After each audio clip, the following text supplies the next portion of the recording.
My name is Jordan Henshaw. And my name is Keli Rabon. I'm the mechanic. And I'm the journalist. Together we're Try and Prove It.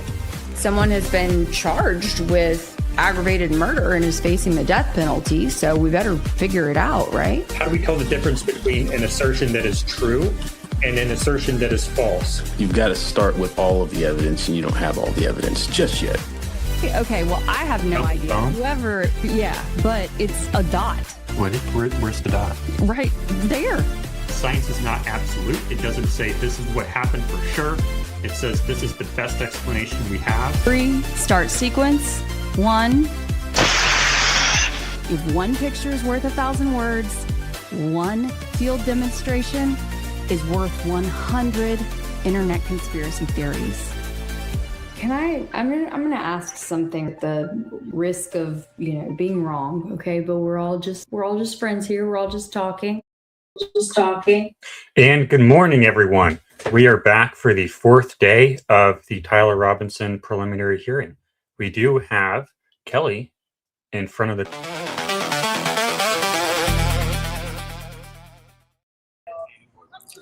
Good morning. Hello, friends. We are here for Thursday, the 4th day of the preliminary hearing. And there's a little buzz going on. For the entries this morning, we just saw Jack Pasovic cruise up in a red little convertible Lotus with the top down. Really got everyone's head turned. All we need is a red carpet. Did you talk to him? Did you try to talk to him? He's kind of like too cool for school, if you know what I mean. So he just walked off to the side. I think he's waiting to do an interview with someone or maybe shoot something for his own show. I'm not quite sure. Mm-hmm. He's standing in front of a tripod right now. Sorry. Yeah, he's definitely anyone else on the other camp. I haven't seen anyone else walk through yet. The folks in the media just got their wristbands, and so they're primed and ready to go in. The public today who got their wristbands, they are already inside. I'm hearing an echo, Jordan. I don't know if anything we can adjust, but it's okay. It's okay in the stream. Okay, but cool. As long as it's good in the stream, I just want. Oh no, they're saying they're saying that there's echo. I guess I can put my headphones on and try that. Give me a second. All right, I'm gonna flip the camera around. It looks like Stacy Sheridan has arrived. Give me just one moment.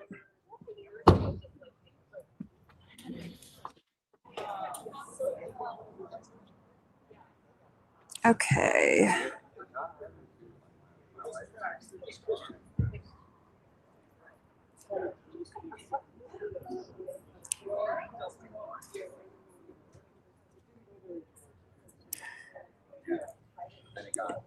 Y'all let us know if the echo is better.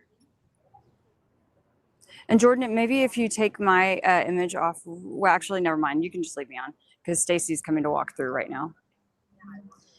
Mm-hmm. And so in case you guys have forgotten, Stacy Sheridan, she is with TPUSA. She is the fundraising director, apparently very close friend of Erica's. Earlier in the week, she accompanied Charlie's family. Today, she's walking in for the most part by herself. I don't know who the 2 brunettes that she's walking with are, but She's a very close friend of Erica's bank account. Yeah, she was with Erica. I mean, basically from the beginning of this whole ordeal. She was on kind of a tarmac by Erica and Charlie's parents when JD Vance had arrived with Air Force 2 to take Charlie's body back to Arizona. Stacy was in the vehicle. I'm trying to think, as they were doing like this drive-by where Erica's like holding the necklace out. Another time when she's kind of got her hand over her mouth and waving. she's been involved in a lot of Yeah. things very closely. She is a very close friend of the bank accounts of a lot of people. Yes. I guess you didn't hear me Absolutely. the first time, but it's okay. No, I right. didn't hear you the first time. Do we have? How did you sleep last night? Did you sleep any? Because I think we kind of switched roles today, huh? Hold on, let me turn the volume up just a little bit. Some people are asking how well we've you. got a canine dog coming in. I wish that, golly, I wish I could adjust this image so it didn't look so blue. But I wonder why they drag the leash like that. There's got to be a reason. I don't know. She's pretty like close up on the dog. But then the leash just drags. Just an observation.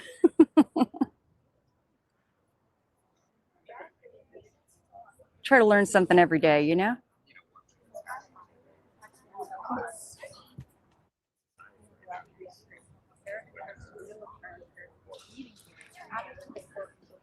So as you guys can see, this. What's that? Has Erica's mother ever showed up before here? Oh, you know, I'm not so sure. I know that she. Oh, gosh, this is the guy who does the podcast with Erica. I can't think of his name. So he does the, I don't know, Bible 365 or something like that. Whatever she calls her podcast. So he's a tight friend of the family. James Cases or something like that. I can't remember. Hey, Kelly. Yes. Gary Melton retweeted your post about him. Okay. Did you see that? No, I didn't. It says, when you're in, he's calling you a fraudulent grifter. Oh, well. Which doesn't make any sense. Did I call him anything? I don't think so. No, he just said, questioned whether he was watching it live or not. Live. So, yeah. Apparently you're a fraudulent grifter, but I don't think so. I think you're amazing. Okay. There's Charlie's parents.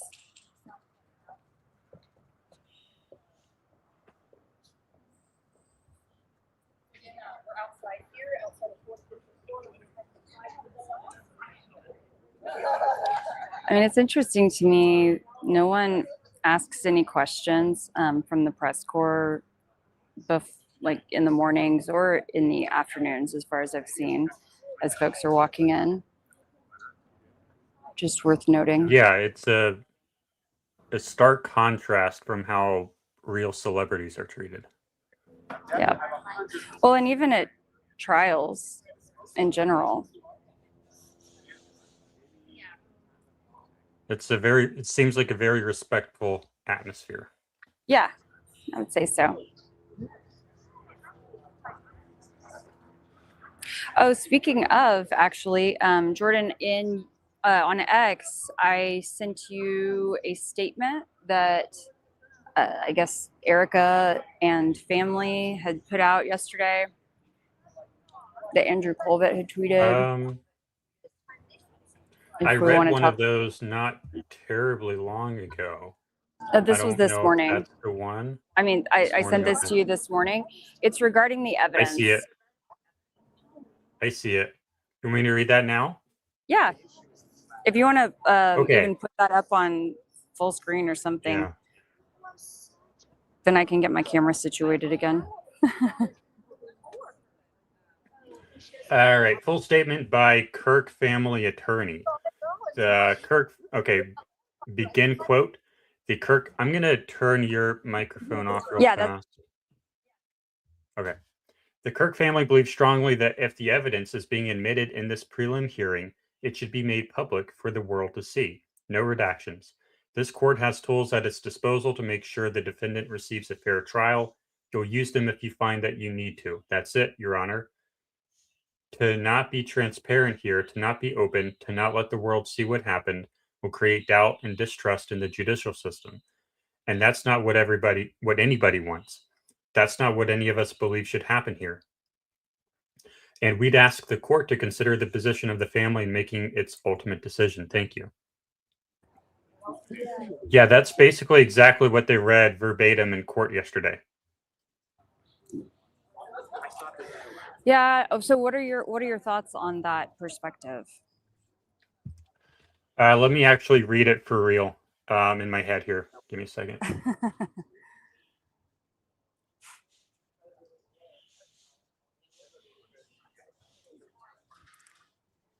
I guess generally, that is a perspective that they have shared previously. But I guess the interesting thing is that, the family leaves the courtroom when anything remotely sensitive is going to be discussed. So it's not a very sophisticated argument. It's an emotional argument. And that's typically not effective in court when you're talking to a judge. Judges don't make decisions based on emotions. I'm not seeing any legal reasoning here. It's just feels. Yeah. So I don't think this is persuasive. Didn't one of the there was a phrase that was in the middle of it that reminded me, it made me think like Erica wrote it, because it was one of her kind of signature phrases that she uses all the time. I'm not looking at the statement right now, but that's it, Your Honor. yes, that's it. That's it.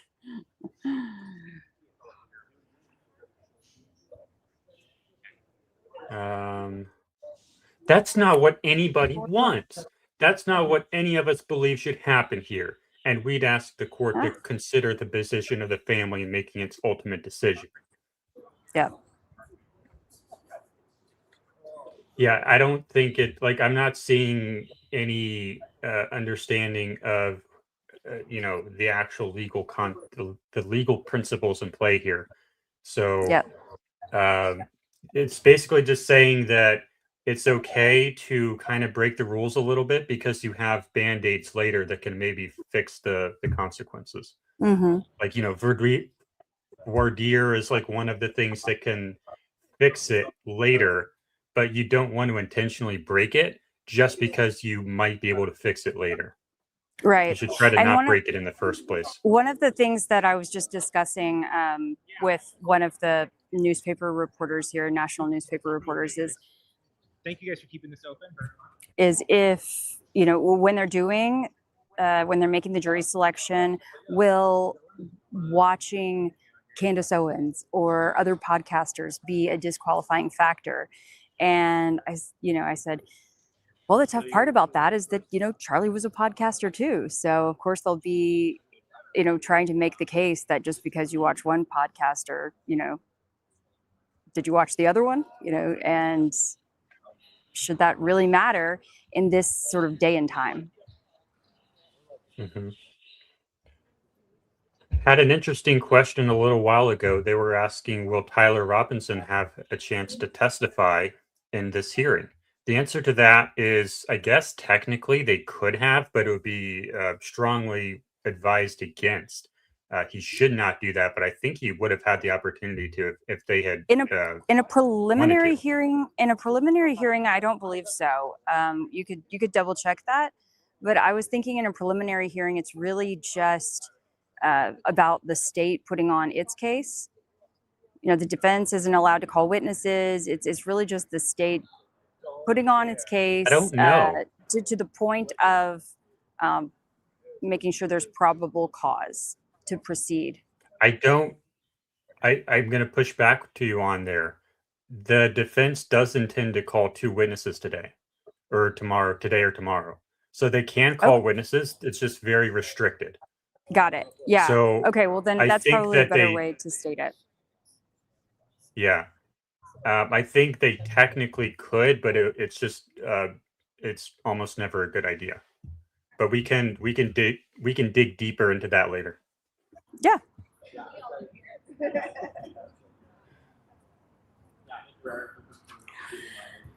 What time is it here? Let's see. 8:33 your time. Okay. So hopefully within the next few minutes, we should see well, I don't know. Who knows if Erica will be coming in on this side or on the other side.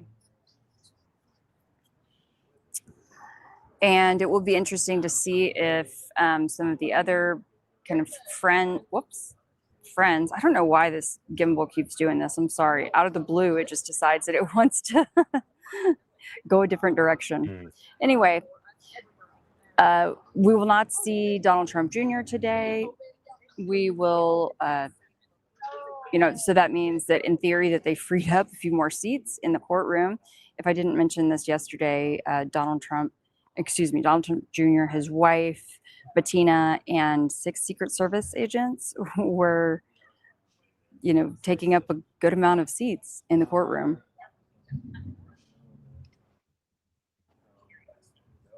And I think you had a pretty successful post on that yesterday. I did. You could play the clip. Got 43. Yeah. Let's play the clip. Got 43,000 views on X. I've got one more minute here. Some of the video that was played in court is something that we have never seen before, and the public seeing it for the first time. It's my understanding on Monday, there was some video that was played, and Erica chose to get up and leave the courtroom at that time for obvious reasons when that fatal shot was fired. How's she doing? What does she want America to know? Listen, she is doing as well as she can be under the circumstances. She was obviously very grateful that Bettina and I were there to just support her. Obviously I've been friends with her as long as she's known Charlie.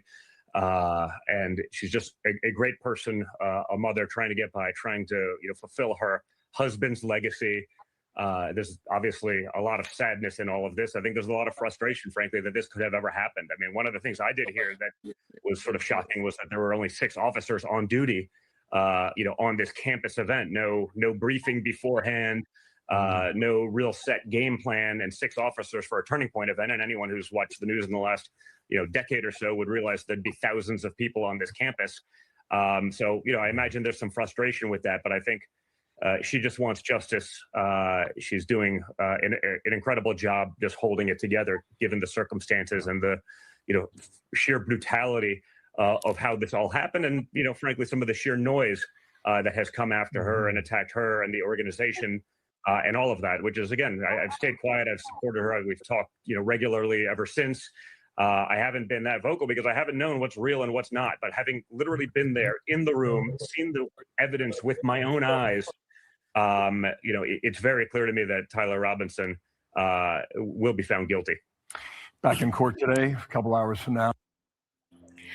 Jordan, what hearing do you think he was watching? I don't know. I mean, they do have some footage of a person walking onto a roof and into an area, but all of their investigation takes place. None of their investigation is focused on what actually happened to Charlie. It's all focused on this dude who walks onto a roof. That's it. Yeah, some guy who may or may not have been present that oh my gosh, why does he keep doing this? And that we never actually get to see a clear shot of his face ever. It's wild. The video we have not built. I don't think she can hear me anymore.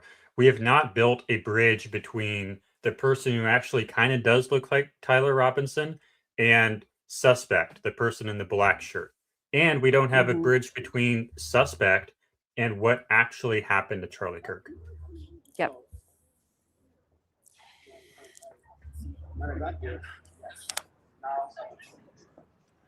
There's I mean, it's interesting to bring up the spaces from the other night where Blake Neff joined.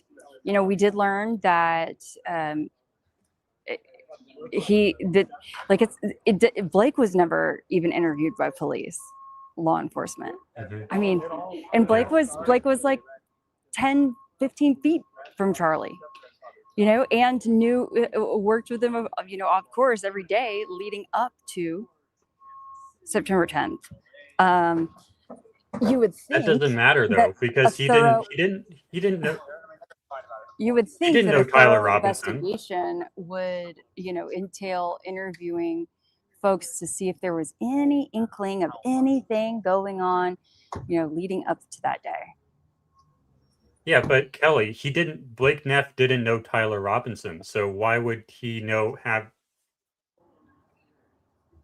Or did he? The only thing that matters is Tyler Robinson. It's not about what happened to Charlie Kirk. It's about, is Tyler guilty or innocent? That's the only thing that matters. We're not worried about what actually happened. Right. Elaine Nikatra asks, Kelly, did you see the note I sent you about the car? It's not Tyler Robinson's car. I did No? share a tweet with Jordan this morning. If you want to pull that up, Jordan, it's an interesting one as well. So, Elaine, let me know if you had emailed that to me or what time, and I'll be sure to take a look at it. But I think this is what we're gonna. What's going on? Oh man! Oh, of course. You send me a lot of posts. They're pretty slick. Oh, okay. Well, Tyler's family just went in, so they snuck around kind of on the side. I don't blame them.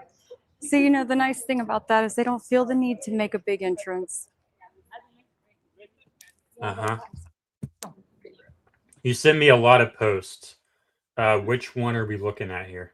Like, it was, I don't know, I only sent you like 3 this morning. That's like a lot. Okay, the one of the car then? Sunny? Yes, the vehicle. Okay. The car, yep. All right, here we go. We're not in DMs anymore. I saw someone was streaming your DMs, like private DMs with you. Like, Jesus Christ, people. Someone on some other stream. It's like, really? Don't stream your DMs page. Yeah. It's like, they were streaming their DMs with me? I saw one of your DMs on the stream. With it, never mind.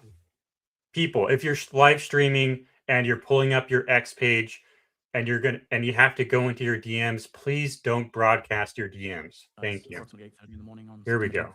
2025. And what leads you to believe this particular vehicle belongs to Robinson? Information that was provided regards to driver's license and Department of Motor Vehicle records. Is there anything unique about the vehicle? Is there something? What are we looking at here? Oh, Jordan.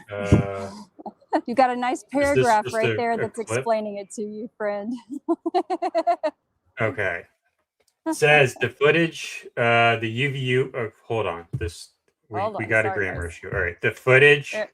There we go. I'm just going to read it verbatim. I'm going to read it verbatim, even though it's not grammatically correct. Take me off the screen while I try to get my gimbal to act right. Okay.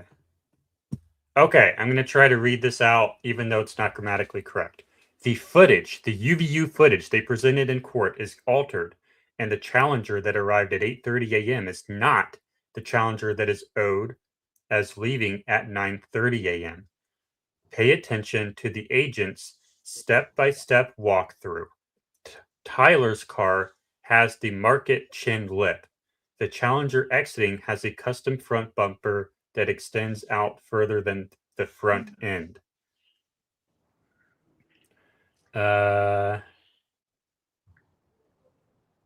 Okay, so they're making the case that there are some visual discrepancies between it's quite clear. So I'll kind of sum it up for you if you can still hear me.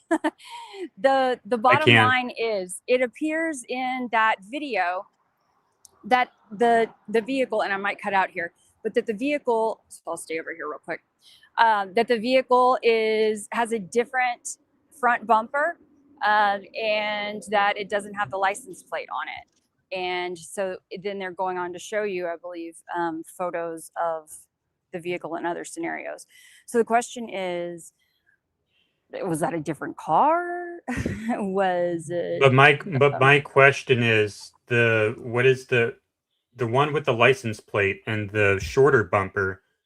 Where's it coming from? Where's it coming from? It's coming from when the car was parked at his home and they towed it off after arrest. Oh. Yep. Okay.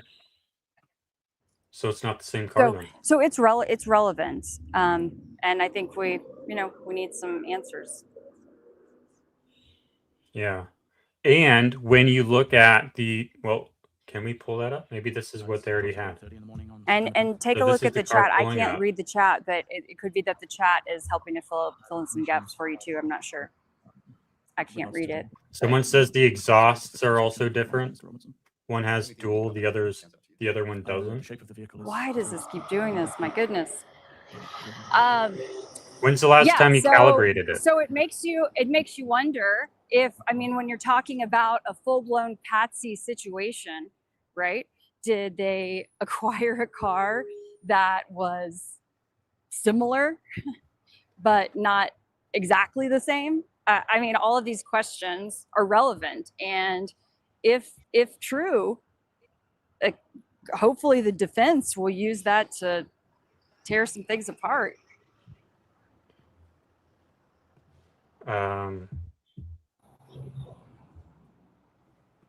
Is GCL on here? Get crunked.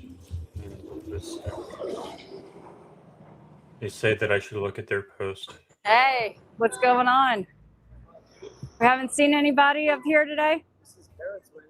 Yeah. Okay.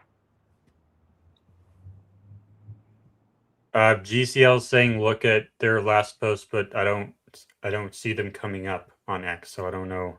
Oh, your comment? I don't know what you're talking about, man. Sorry. Yeah, I don't know. But and I forgot that thought. Okay, so let's look at some of these other ones. Thank you for the $20 super chat, Mrs. Lacey. Kelly, did the parking garage require a key card to enter, or is it open to the public? I think it's open to the public, right? Totally open to the public, and thank you so much for the super. Yeah, it's totally open to the public.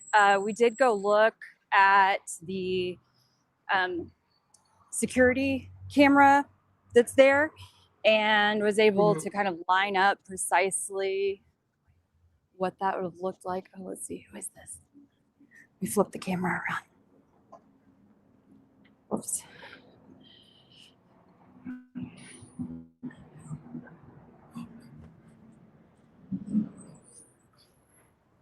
Oh Lord, it's Brandon Tatum again. I was hoping that we were gonna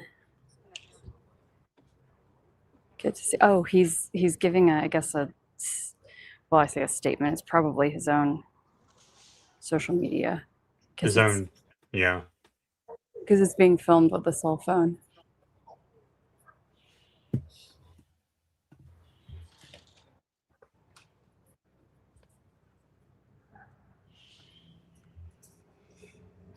They say this comment. Bays had someone clock that Tyler's car is only a V6 and the one shown on the video is a V8 with a scat pack.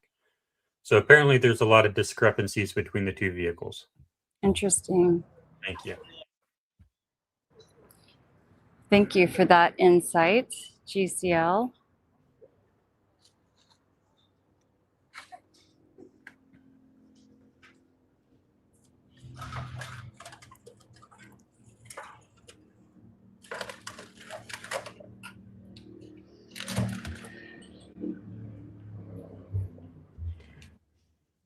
Apparently there was another Louisiana girl, Tara Spaces, last night, and someone said, if you're in Utah, Petton is insanely hydrophobic. Yes. I don't know why. I sent you that. Although I guess they want you to check for it. Yeah, but I ended up actually like debunking, I say debunking, but I had posted this photo, and here comes Brandon Tatum doing his red carpet walk. Mm-hmm. Maybe we call it the concrete paver walk. Oh, and then here comes These are the Kathy elite. Hester.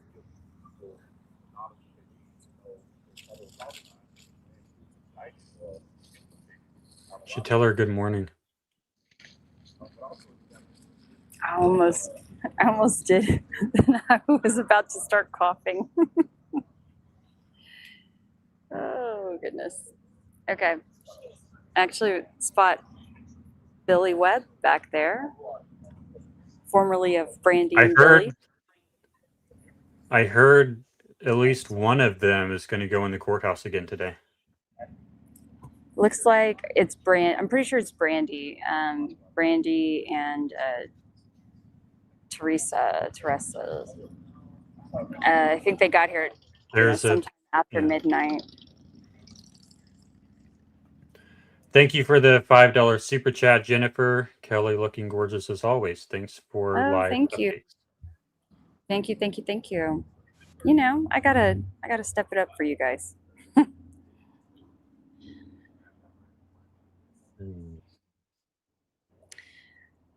White Deluxe says, before Charlie Kirk, I like Brandon Tatum.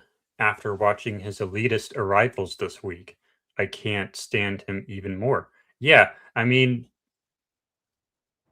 yeah, like these people are elite, no and reason teams want you to know it. Go and like I mean, there's no reason that he couldn't just go like have his car if he has to be driven, have his car parked and just walk in like a normal person.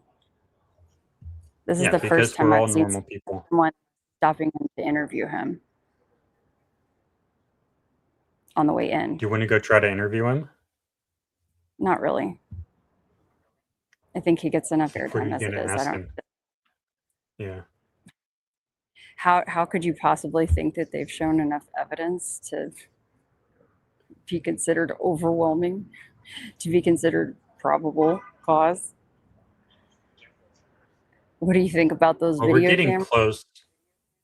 We're getting close to probable cause for some of the charges, I think, but we're definitely not there all the way for the murder charge, especially. Mm-hmm. Like what I would expect to see for a murder charge is, someone going up to someone or like going into a room with someone and then they come out and the other person doesn't. Something like that. Or like what we see with the healthcare CEO, where, okay, this dude clearly killed him. Or, footage that actually looks like someone killing someone. But what we have is a super dark meditation. Anything that shows premeditation, anything that shows him, purchasing these bullets or the tool that he used allegedly to, etch these phrases onto these bullets. I don't know. I mean, something. Something. How he practiced at shooting ranges. Yeah, they have nothing. All they have is a dark figure running onto a roof, and that's not good enough. Yeah.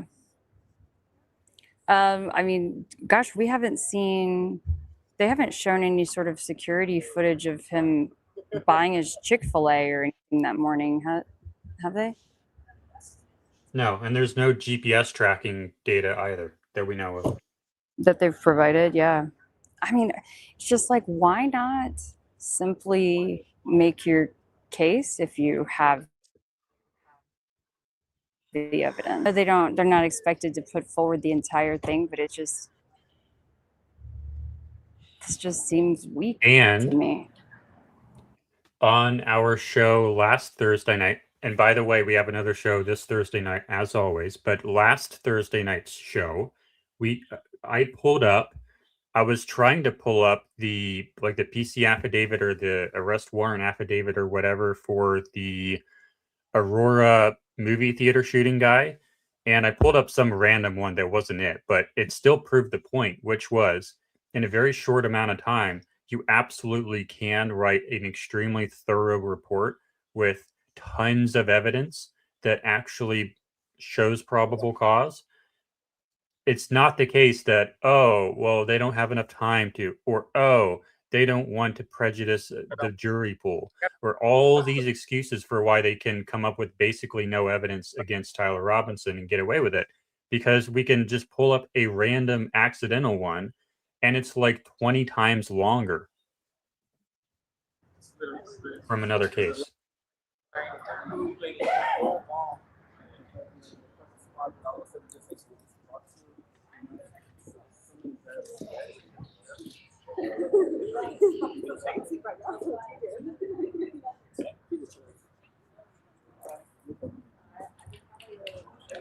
Now I have a feeling Way that's home. correct, but I couldn't see.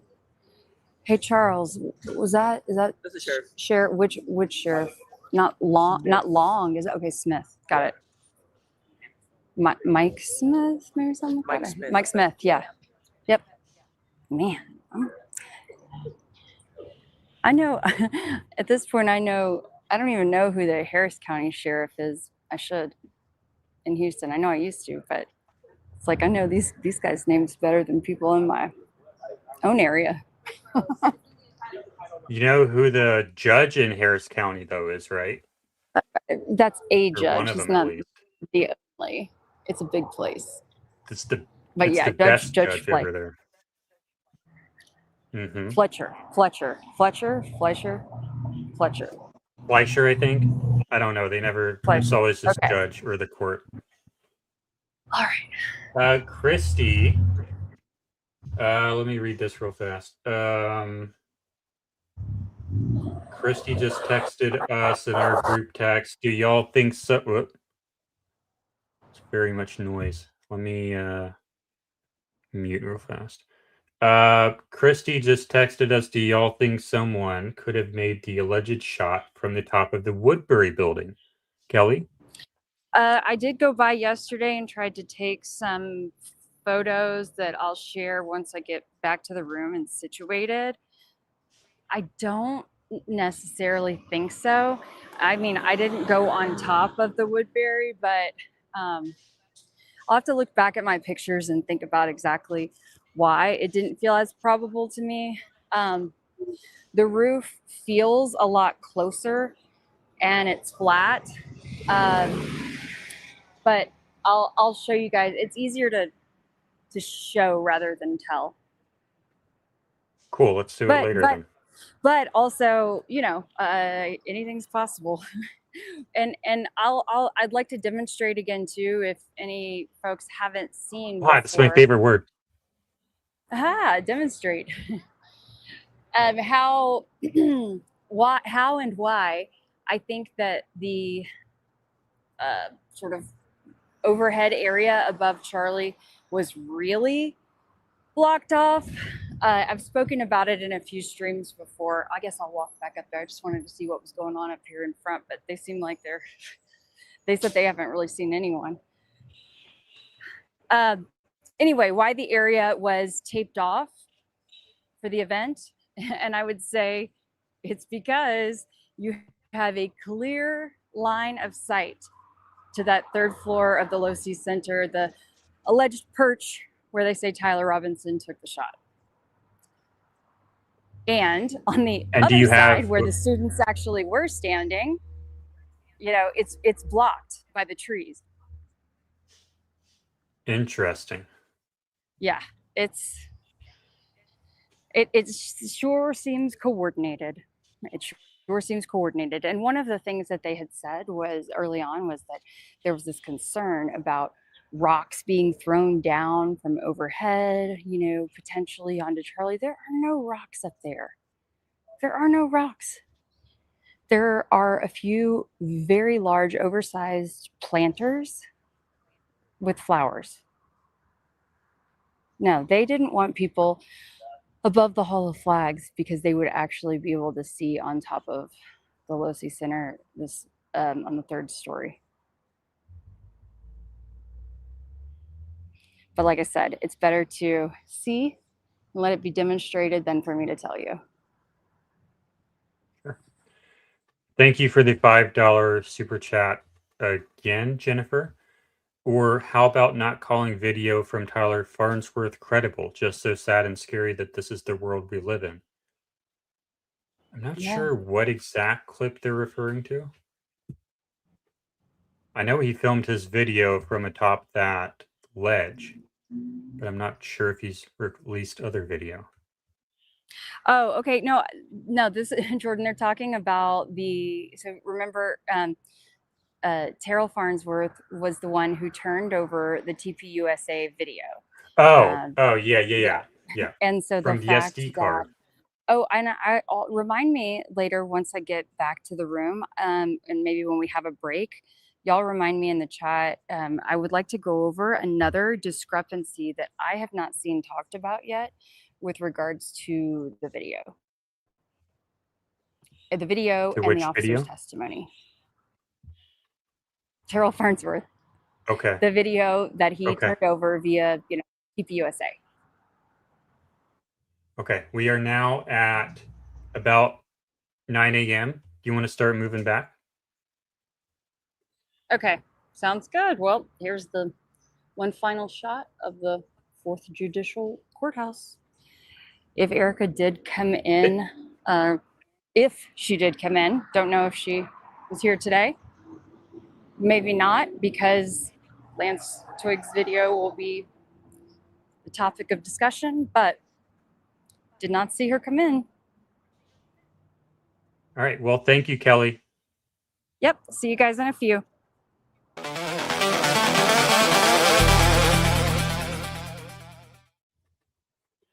All right.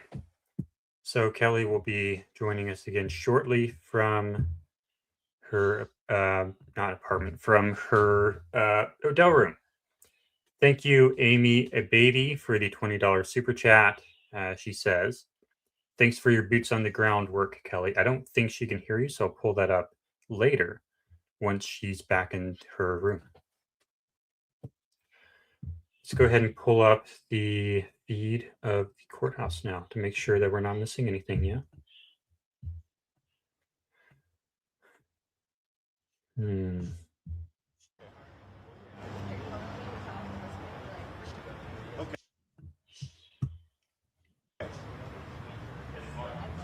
Okay, sounds good.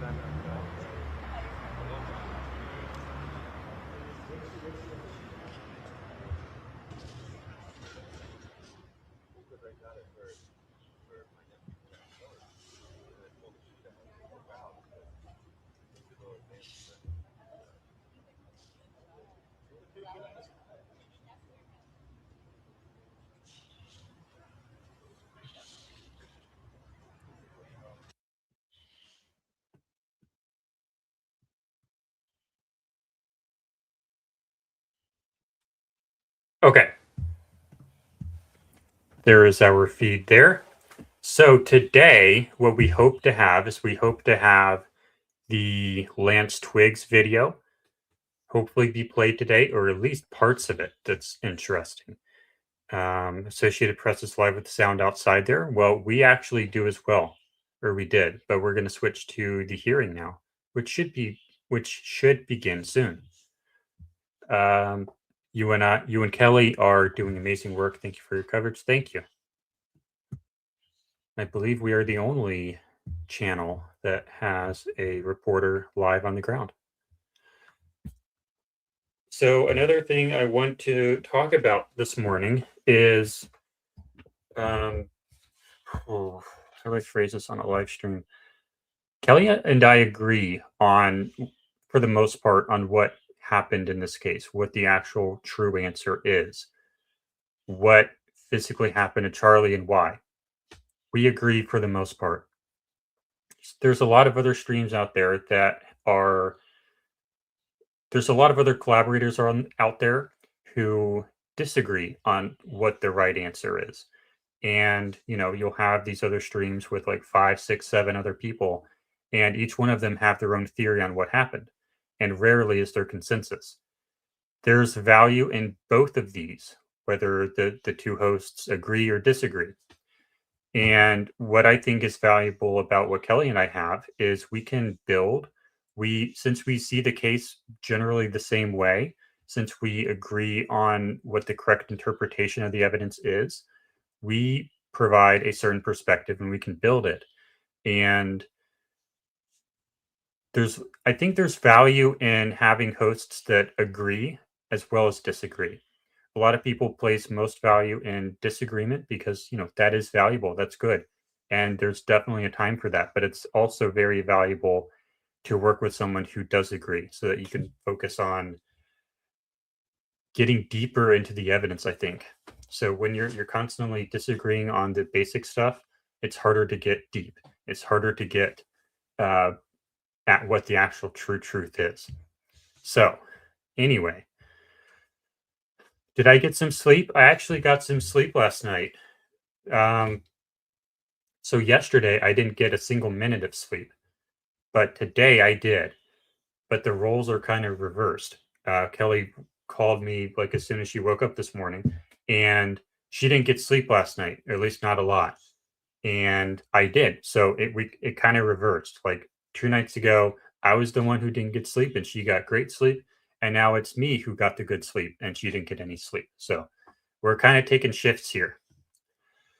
But we have one more day of this after today. So yeah, we're getting through the week, and we're both sleep deprived, but it's okay because we're almost done and we are getting through. Like, the more information we get out of this hearing, the better. And that's the goal. We want the most information possible. Island Point says, the way I challenged Gary the other day was impressive. Great work. Thank you. How do we know each other? Well, yeah, we're trading off sleep, basically. We're taking turns, I guess. So back in, I think it was December of last year, he went on Trigger Smart, and I was like, holy shit, I have to work with her. And eventually she had me on her show because I'd started doing tests with like the CO2 pendant gun theory, and she had me on her channel, on the channel I guess I'm streaming to right now. And I kind of crashed and burned because I don't really know why, but for the first like 5 minutes that I'm talking, it's a complete disaster. But she kept me on, and she believed in me, and we grew a little bit closer together for the next few months or so. But then we got much closer around like April, like March, April. Yeah, it's probably like March, April. We got much closer, and ever since then we've been very close. So yeah, we're probably the two. Yeah, we definitely bonded over fake death theory. Jesse on Fire as well is on fake death theory, but he doesn't. Yeah, he focuses on some other things, but Kelly and I are very aligned on our approach, I think, and our temperaments, I think. So, and you know, Jesse has like 500,000 subscribers, so he's kind of out of our league in a sense. But we have basically the same following between us two. So, yeah, I think Blake left. I heard that he left. Apparently, I think this is public knowledge now.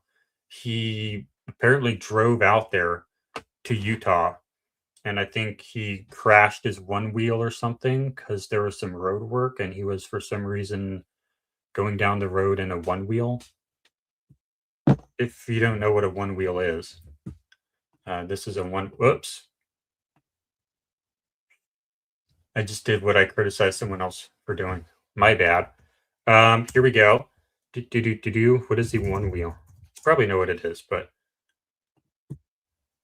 apparently he had one of these things, and apparently he wiped out. If you're in the chat, are you good, dude? It seemed like you were walking around yesterday, so I guess you're all right. But apparently, I think he said that he busted his elbow or something, so that sucks. But apparently he hit like a seam between asphalt that was just worked on and asphalt that wasn't just worked on.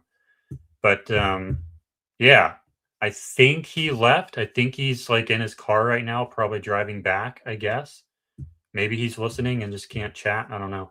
But I hope he's all right. Hope he doesn't get in a car accident. But yeah, that's a long drive. I think it's like 16 hours or something.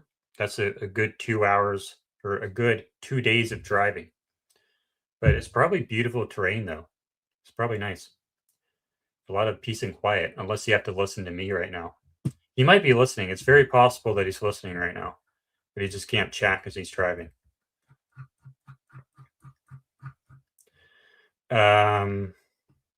Sound? What do you mean sound? I think we have sound. I'm checking the courthouse now. No, I don't think it was a unicycle. I think it was a one wheel. One wheel. It was one of these things, I think. Because, like, I watched some of his live stream yesterday, and he was clearly on some type of rolling device. So, yeah, he wiped out, but I think he's all right. But I think he has since left Provo.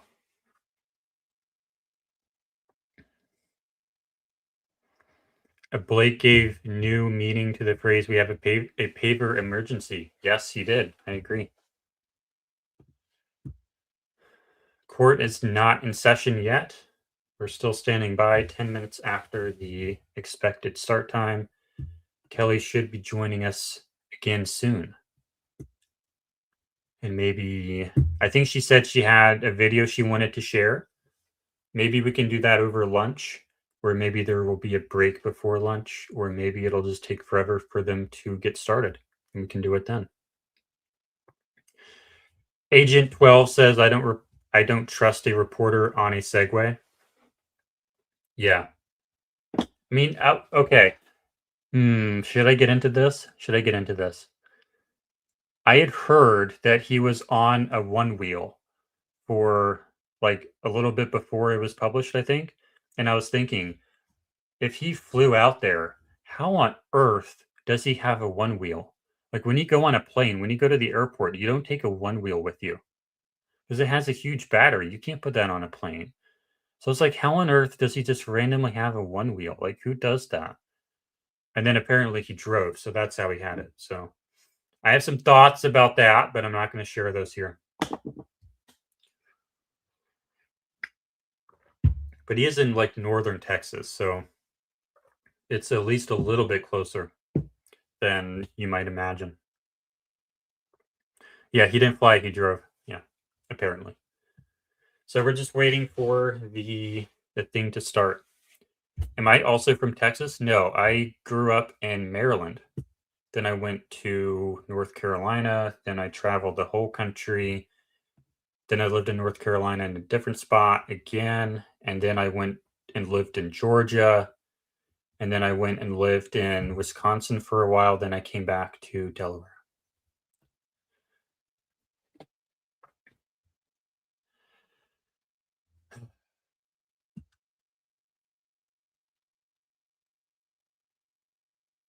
I think the difference between a one wheel and a Segway is a Segway has a handle. Is that right? One wheel Segway. Yeah, Segway has a handle. And I don't think he had the handle one. I just did it again. Don't show that. God. Okay. There needs to be like a special screen that somehow prevents DMs from being shown. But hey, in my defense, I wasn't intentionally going to the DM screen like some other people do when I knew that my screen was being shared.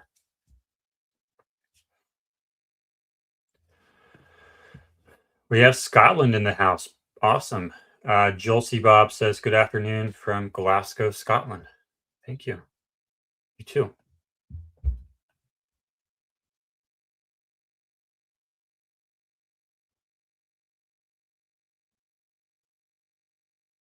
Blake got drone footage from the Lozy Center roof, which apparently was illegal. See, this is what I wanted to do. I wanted to get a little RC car and just drive the RC car out to the shooting position and put like a little camera on the RC car. Because if you can't have drones, I mean, an RC car isn't a drone. It doesn't fly. It doesn't have props. So maybe that would work. to see what the line of sight there is. Yeah. We still have not begun yet. Hopefully Kelly gets in soon. But yes, there was a video from Andrew Colvett this morning that I think Kelly sent to me also. She sent me a lot of stuff this morning. Or yesterday, I don't remember when.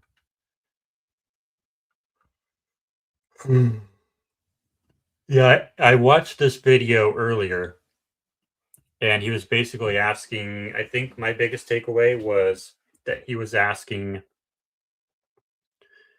if Lance Twiggs was more involved than we would think because he watched the Turkey Tom video. Peter says Jordan and Kelly should do summaries of the live streams and chatter, post them somewhere. We're going to be doing that tonight. Not necessarily the chats, but the summaries of the hearing so far. Because we do always have the Thursday night show. And we're, of course, going to be doing that again tonight. And it's going to be a recap of the hearing so far. And we have one more day to go, hopefully. And yeah, we'll be covering it at like all of the new stuff that's come out of the trial. We'll be covering that then tonight at 10 p.m. Eastern, which is 9 p.m. Central. And if you're in local time in Provo, that would be 8 p.m. local Mountain Time.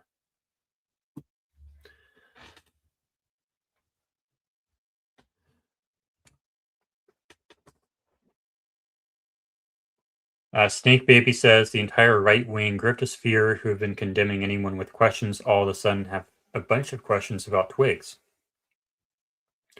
Tim Pool, Brandon Tatum, and Andrew Colvett.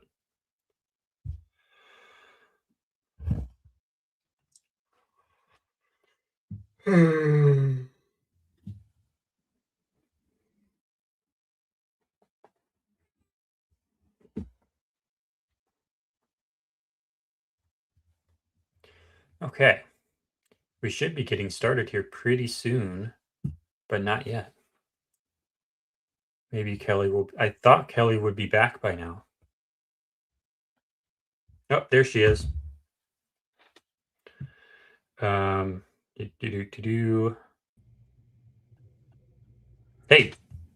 Hey, what's going on? Did I miss anything? Nothing much. Just holding down the fort. Okay. Oh, so they have not started yet. They have not started yet. Got so we it. can still talk. Okay, well, sorry, I had to go grab a coffee. Yeah. It was much needed. Much needed.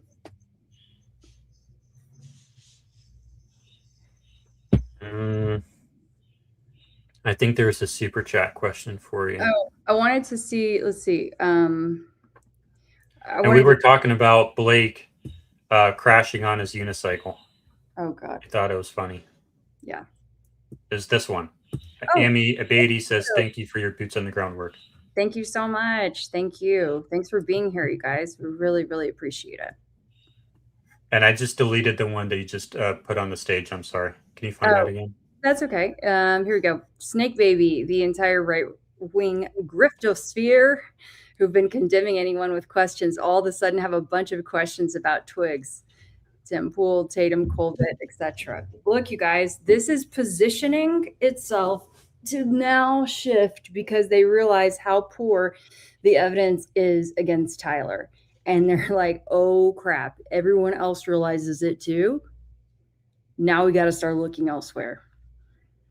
So stay tuned on that. But I will say, you know what? I went back and looked, and now I can't remember the exact date. I want to say it's like November 6th. But speaking of Gary earlier, when I went on his show, I discussed my skepticism of Lance and, that, did he have, how would he not have any sort of foreknowledge about this if in fact Tyler was working on these bullets at home? And I mean, a person just doesn't, who has a roommate and an alleged, lover, partner, whatever, it would be really hard to like plan all of this, work on the bullets, figure out the maps of UVU. They haven't talked about Tyler ever going there before that day, have they? He did not, he did not attend UVU. So, I mean, I think all of these things are really important. But yeah, back in early November, I was saying we should be really skeptical of Lance, and his profile seems to fit the idea, of not to say that either of these folks are capable, but if you had to objectively evaluate the potential, there seems to be, more potential on the Twiggs front.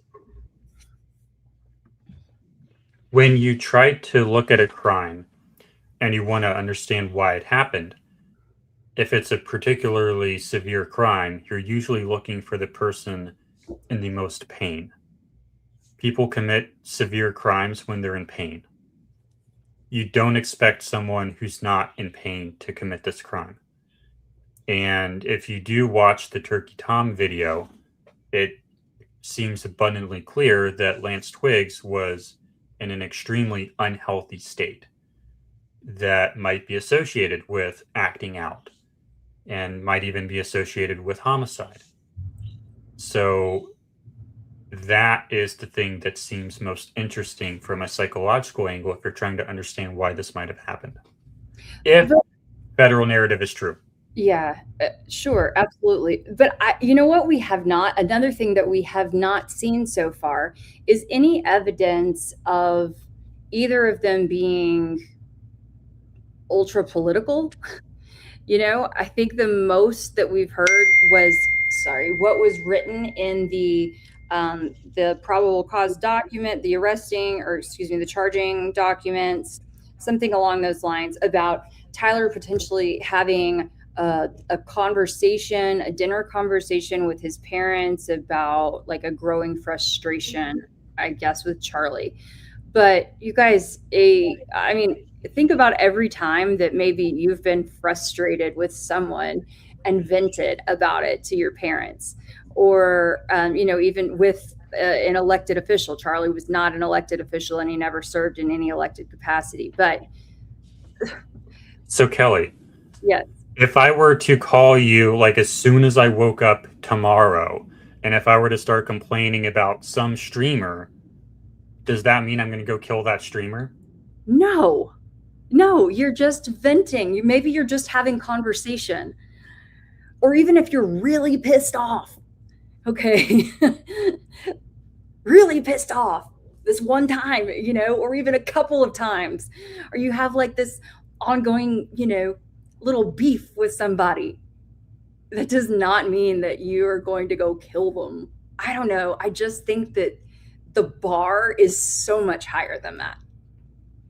Yeah. And I want to play this clip, but I can't because last time I played like 2 seconds from this movie, it killed the live stream because of copyright. But there's a scene in Law Abiding Citizen, and I'll try to play a little bit of it. I'm going to go out on...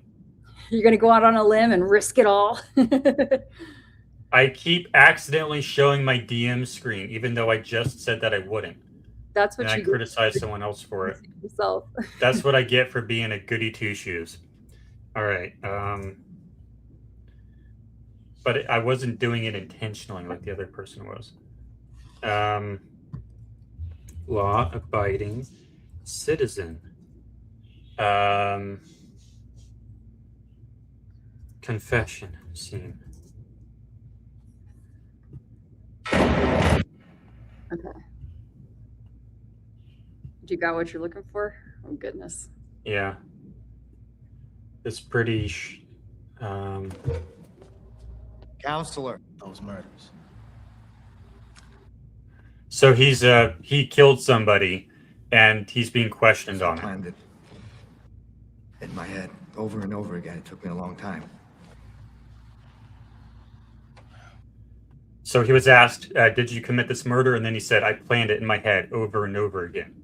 Okay? You would think that that's a confession. Rupert Ames deserved to die. They both deserve to die. So he's saying a lot of those similar things. Like, the person deserved to die. He was a terrible person. I planned out murdering him over and over again in my head. Then watch what happens. Back, what did I say? That I wanted to kill Clarence Darby? Yeah, sure. What father wouldn't? Did both Darby and Ames deserve to die?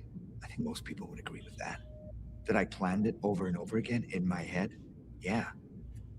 Who wouldn't fantasize about that? None of these are an admission of guilt, Nick. So there you go. You should watch that movie. It's a great movie. Yeah, I really should. Did you like that? Yeah, that was good. That was good. It's a great example.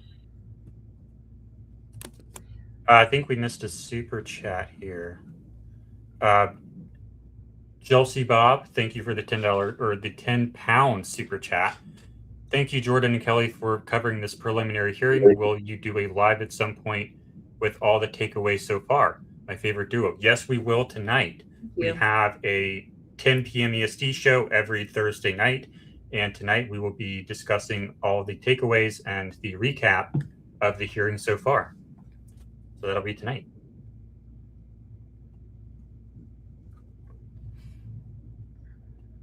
Lady Positive Thinker likes that movie. Perfect.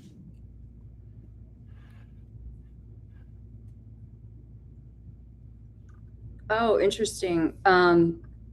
Stephen, Nancy Grace last night reiterating about Twig's DNA evidence being on all of the evidence was wild to listen to. I'm curious what her take was. Was she saying that that was to be expected because he was a roommate and they spent a lot of time together? Or was she saying this is a big problem? You just never know what the mainstream media's take will be. So I see some folks talking about Nick Fuentes. If I can, in a minute, I'll try to find, I have a clip saved. I don't know if you guys have seen it before, but of him being kicked out of a TP USA event, escorted out by the security, including, dun, dun, dun, Brian Harpole. This was from a few years ago. And I don't know, I thought it was interesting that I never saw in any of his coverage or chatting about what potentially happened that day that he'd had a run-in himself with TPUSA security. Sorry, I was just posting the stream to X. Nice. Yeah, I was just talking about as being kicked out of a TPUSA event and his interactions with Brian Harpole.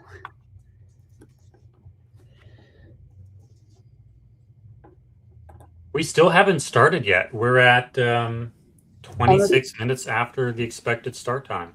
Yeah. So that's a bit surprising. Maybe they have more technical difficulties like they did yesterday morning. I don't think you were here for that. No. Yeah, I don't think you were here for that, but they had like 20 minutes of technical difficulties. So maybe they're working that out this time before the hearing starts.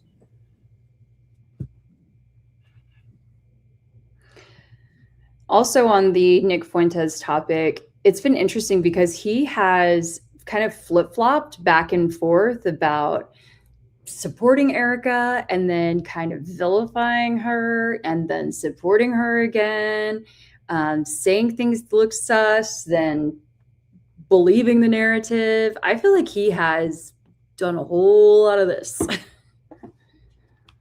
Yeah. And that's a lot of people in this case. A lot of people in the case don't really stick to a theory. They just want to talk about stuff, but they don't want to make conclusions, which is fine. Mm-hmm. I mean, but I think you should also work towards a conclusion and not just keep it up in the air for forever. Yeah. And we're at 9 months now. We're at 9 months now. That's a long time to come to a preliminary hypothesis. Yeah. I mean, I don't think he for one was ever interested in investigating the case. He would much rather just cover politics and chit chat, I guess, every day. But so I guess different topics for different folks. But when you do speak on a subject, I feel like he was not as educated on the latest and greatest. But I mean, Joe Rogan doesn't seem to be sometimes. Oh gosh, Sean Ryan, a lot of these folks.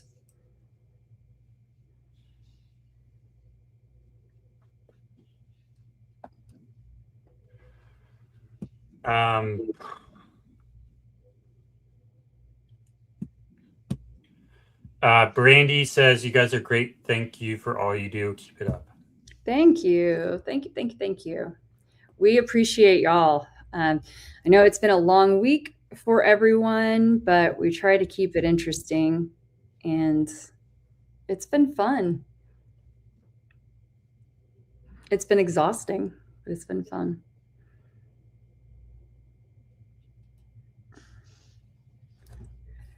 Oh, some of them are going to the Shrine. Perfect. Is this Fuentes has this? A cult of furries called the Sussy Squad?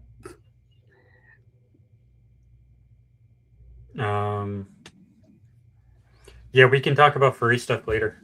Interesting. There's a lot to talk about there. I think we are getting into the trial now because they turned the audio on.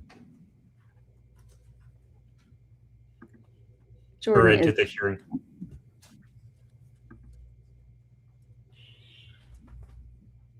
Okay.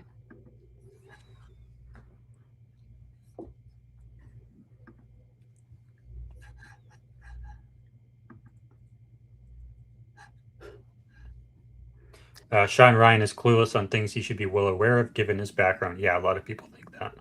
Someday, I don't know if this would be mean. Maybe I just do it in a live stream. But there are about 4 phrases that guy uses. Number 1 being incredible. Yeah. Whoa. Whoa. No way. Are you serious? Is now in session. All right, we are in session. Case number 251403576, State of Utah versus Tyler James Robinson.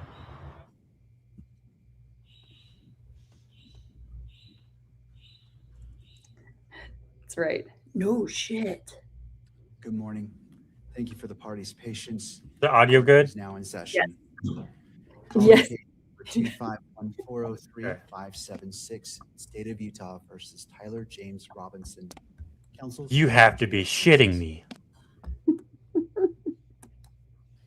Chad Grunander, Ryan McBride, Lauren Hunt, David Sturgill, Chris Ballard. For the state, County Attorney Jeff Gray also present. Good morning.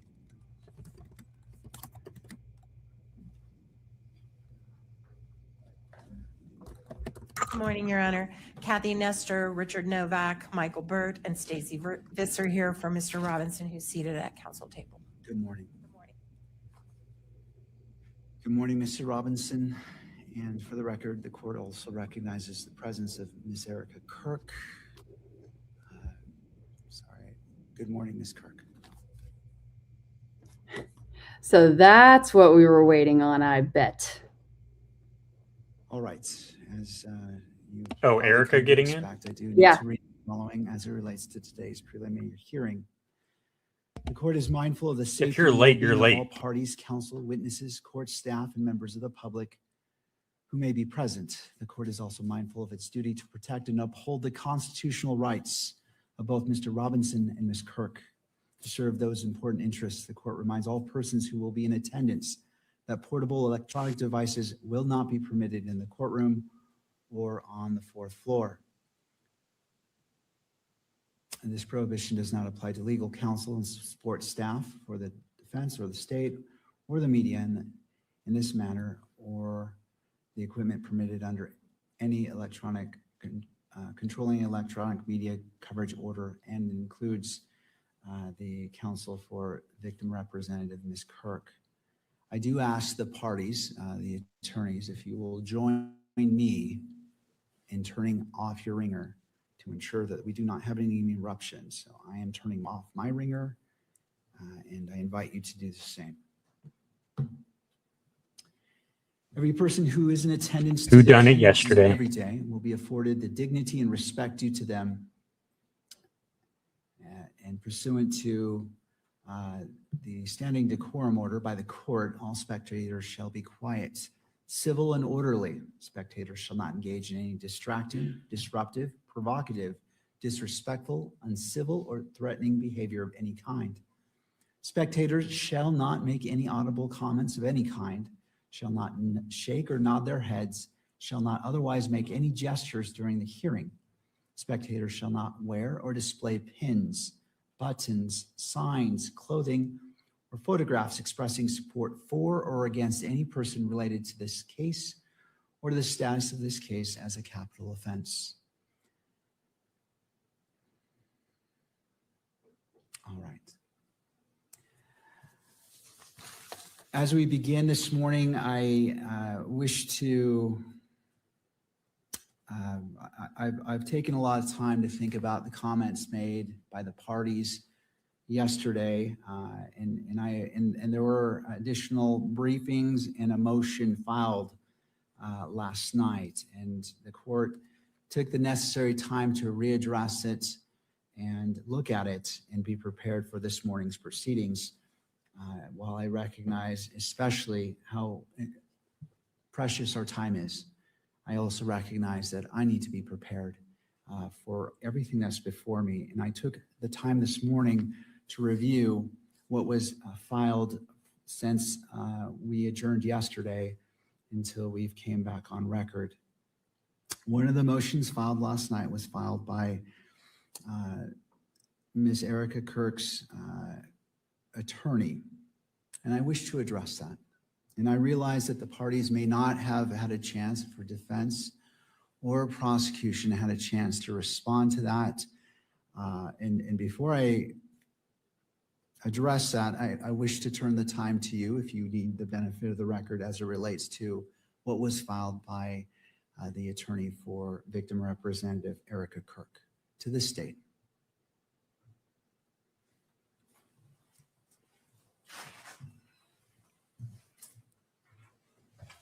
Good morning, Your Honor. Christopher Ballard on behalf of the state. We have reviewed that filing, and we believe that it fully accords with our position in our filing this morning that publishing exhibits to the courtroom is entirely appropriate and indeed honors the victim representative's right to be present in at this hearing. Thank you, Mr. Ballard. To defense, Mr. Novak. Thank you, Your Honor. I read the pleading. I believe that every order that this court has made to date complies with and respects the victim's rights under the Utah Constitution. I think that the rulings that the court has made the last few days do so. And I don't believe that the issues that are presently before the court going forward with the hearing with respect to exhibits in what I'll just call the 16 series interfere with any of the enumerated rights set forth in the Utah Constitution concerning the rights of a victim representative in any criminal proceeding. So that's our position. And I want to also be very mindful of timing issues because we spent a lot of time arguing without the court having the benefit of briefing yesterday. But we have witnesses we have to get to, including a defense witness who is not available after tonight. So I could, of course, as Your Honor knows, say much more, but the court has all the briefing, and I think we should move forward. Thank you. And as it relates to transparency and publication, does the news media wish to be heard on this issue?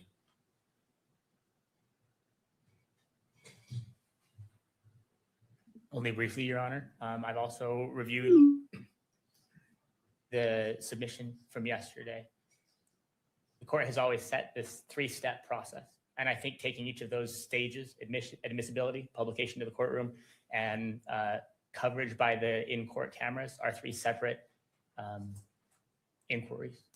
Of course, the media believes the media will be the party who stands here at this lectern and says, we believe we should see as much as possible. Maximalist in that way, while recognizing the importance of protecting all the rights, including fair trial rights. But the idea of publishing something, of keeping something off of the cameras at the rear of the courtroom, but publishing it to those who are present here also is a meaningful step towards transparency. And to the extent that the court is not comfortable with placing something on the video feed, the media does believe that allowing the media representatives who are here and the members of the public who are here to view that, even if those watching on the live stream cannot, is a meaningful victory for transparency, and we of course support that. Thank you. All right. Your Honor, the state would like to be heard on the briefing briefly. For The briefing that was submitted last night. all right, so I want to address the motion filed by the attorney for the victim representative, and then we'll transition to that. I'm just trying to do it incrementally so we can get it all addressed. So in regards to that, and I appreciate the position of the parties, it is important for me to hear all sides. Article 1, Section 28 of the Utah Constitution recognizes important rights afforded to victims and victims' representatives, including the right to be treated with fairness, respect, and dignity, and the right to be present and heard at critical stages of the proceedings. The court acknowledges the concerns raised in the motion regarding transparency and the ability to meaningfully observe the evidence presented during this hearing. At the same time, the court has an independent obligation to manage these proceedings in a manner that safeguards the rights of all parties. That includes honoring the rights of victims and victims' representatives while preserving the defendant's constitutional rights, including the right to a fair and impartial process. The court has considered the request that exhibits be displayed in real time to the courtroom. After careful consideration, the court determines that not all exhibits will be visually displayed to the gallery, and notes that it will use a tiered method as described. First, whether it will be admitted to the court for consideration as it relates to probable cause. Second, whether it will be displayed only to the gallery. And third, if it will be published through the camera to the public at large.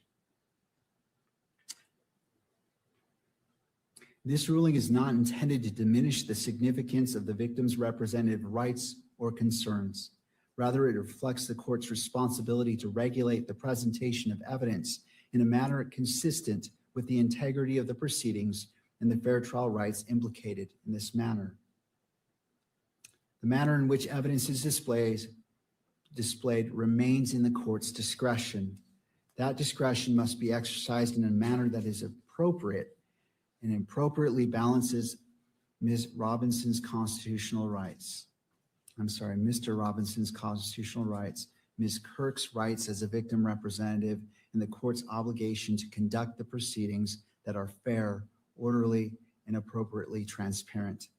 Transparency is an important principle, but it must be maintained in a manner consistent with the constitutional rights and protections afforded to all parties. The court does not make a blanket ruling as it relates to any exhibit, and as previously stated, each exhibit will be afforded its own due in weighing whether it shall be published to the courtroom or beyond or not. And that concludes the court's ruling on that motion.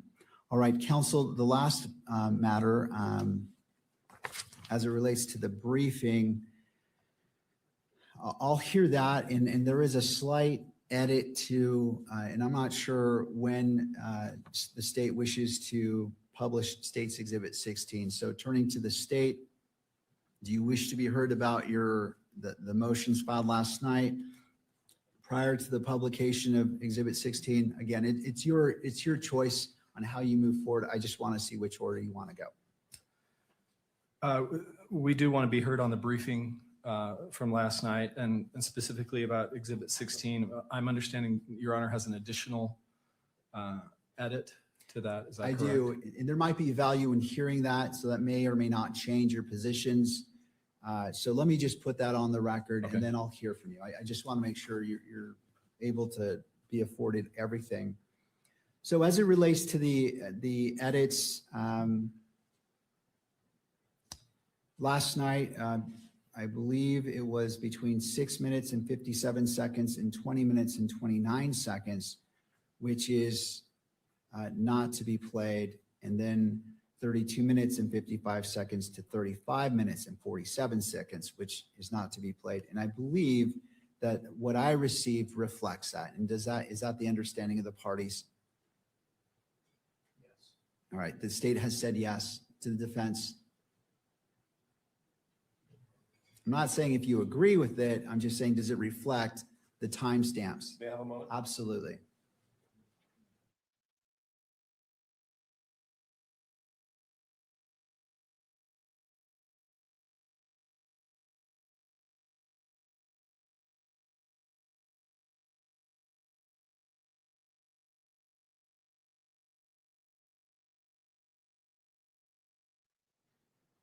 Go ahead, Judge. I think, Your Honor, and then let's just see what the court is referring to. Well, I'm asking, did you receive a copy of the edited video? Okay, so I'll answer that question directly. The state sent us a copy of the edited video. The redactions of the audio were exactly as the court ordered, but we noticed that the video, which followed, ended up being inconsistent with the redactions of the audio. So I brought that to the state's attention last night. I believe that they ultimately forwarded to the court what I'll call version 2 of the redactions, which redacts the video that would have made the audio redactions sort of superfluous or ineffective. So that's sort of where we are. But we may be not communicating with each other about the same issue. I'm not sure.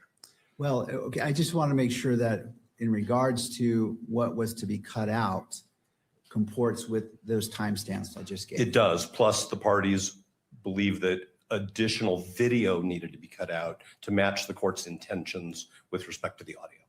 Right, and this is what I'm going to next. Mr. Ballard.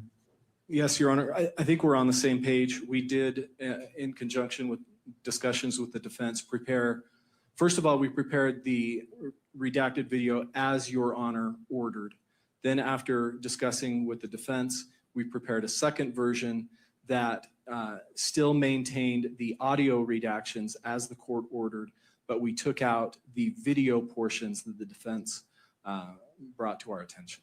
All right, and I didn't see that, but here in this is the court's own independent finding after spending significant time last night reviewing it. So I'm requesting a video only redaction between 20 minutes and 29 seconds and 25 minutes and 23 seconds. And so what I looked at was what was on screen. So any video showing anything other than Mr.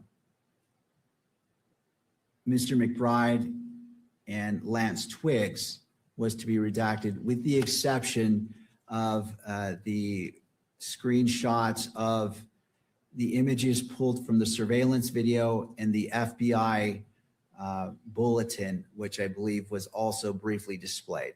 I think we're all on the same page based on what the court just said.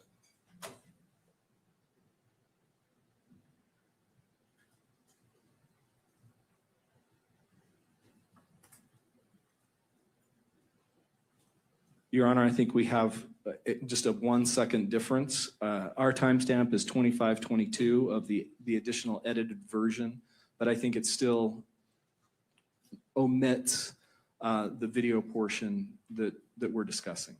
All right, well, it's a good day when we are literally on the same page. I'm glad that within 1 second, we are all in agreement about this. So that the court, and it sounds like you're one step ahead of the court. I was going to say that if you had it, you simply turn off the monitor for that section. But if you've already made that change, then all the better. There are 2 additional changes as well. And this is very short. And so I'll leave it to the state if you wish to just in real time pause and fast forward or wish to redact it. I'll leave it to you. So the additional requested audio and visual redaction. So this is not to be played whatsoever, is 27 minutes, 18 seconds to 27 minutes and 25 seconds.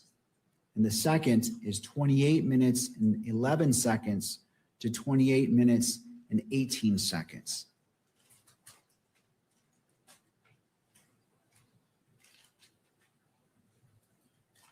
Your Honor, just to make sure that we've got that correct, the additional redactions would be 27 minutes and 18 seconds to 27 minutes and 25 seconds. Correct for the first one. And then 28 minutes and 11 seconds to 28 minutes and 18 seconds. Yes. And Your Honor, while we're talking about additional redactions, let me approach.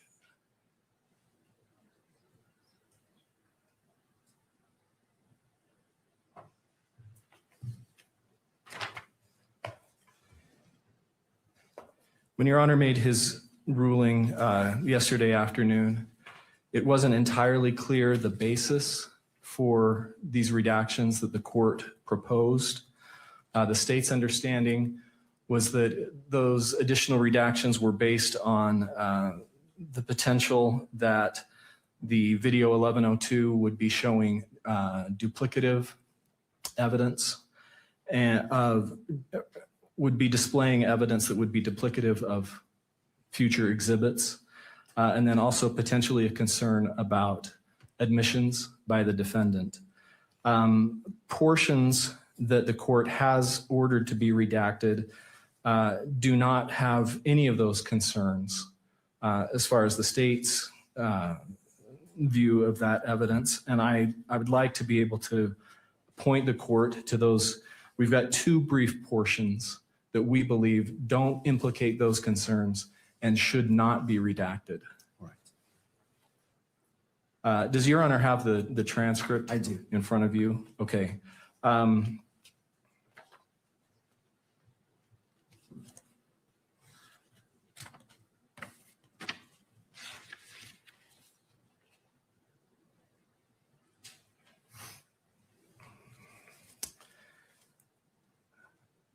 First of all, at the very, very bottom of page 10, beginning with the words, "was he?" And then over to page 11, down to timestamp 1646. That portion is not cumulative of additional exhibits, and it contains nothing that could be classified as an admission by the defendant. That's the first portion. So going back to page 10, I don't see "was he" at the bottom. Where are you? How many lines from the bottom up are you referring to? You may. Oh, I see. Right here. Okay, now I see what you're saying. I missed that. I was looking at the beginning of the line, but I see your point. Okay. So from "was he" on page 10 until 16, the timestamp 1646 on page 11. Okay. That's the first portion. And then the second portion that we would ask not be redacted is a small portion of page 19.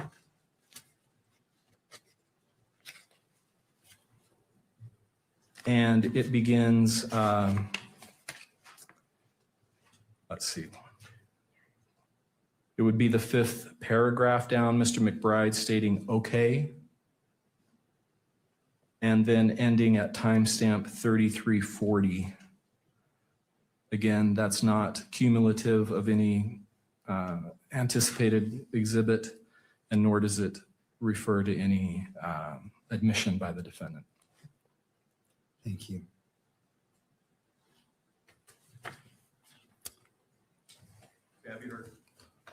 Yes, you may.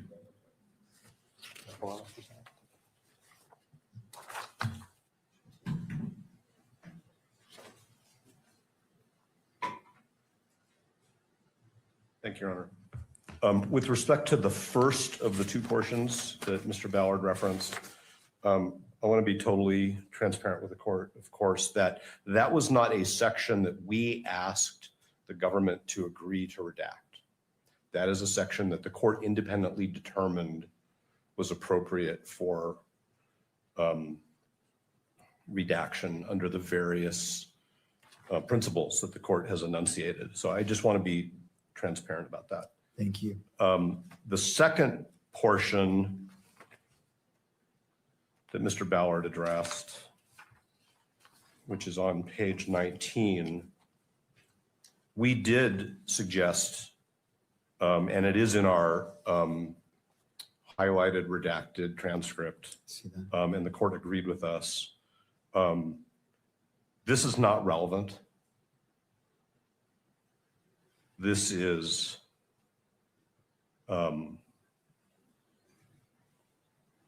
not admissible under 403. I don't understand how this questioning by Mr. McBride and the answers to these questions by Mr. Twiggs, and now I'm going to quote the Utah Rule of Evidence, has any tendency and reason to make a fact of consequence more or less true. That's the relevance question. So I understand that the court has said, I can make determinations of which portions of this transcript to rely upon. But from my perspective, what the state is asking the court to do is to broadcast a portion of the transcript, which we are saying is not relevant, and to the extent it has any relevance, is significantly outweighed by undue prejudice. All right.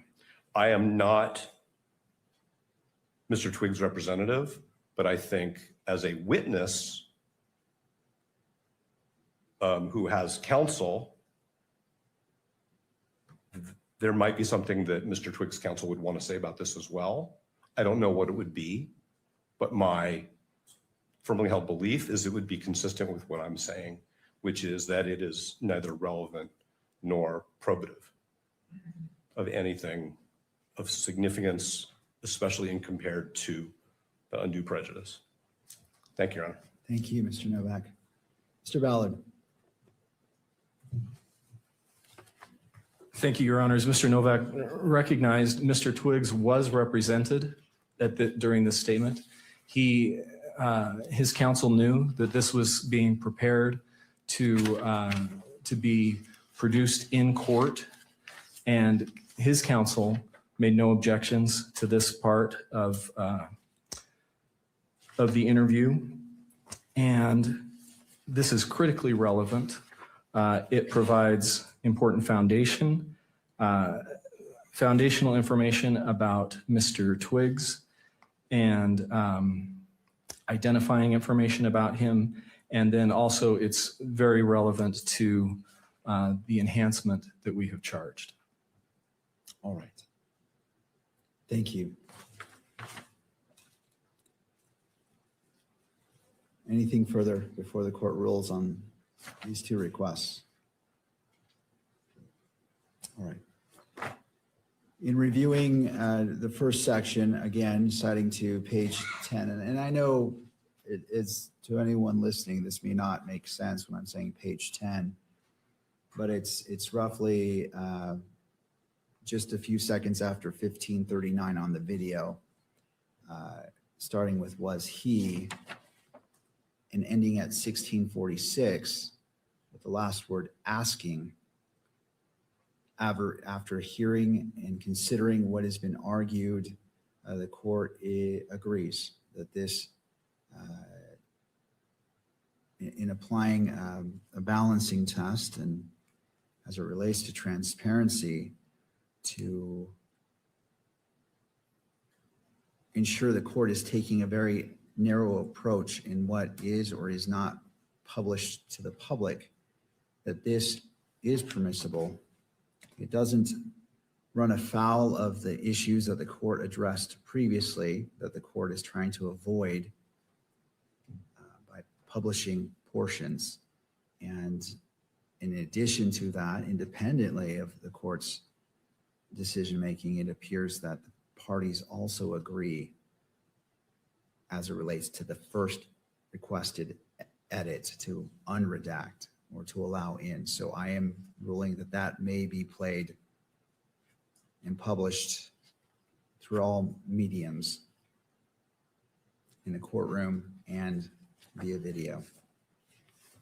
Turning to the second section, this is page 19. It is roughly right after 3327, going to just before 3340.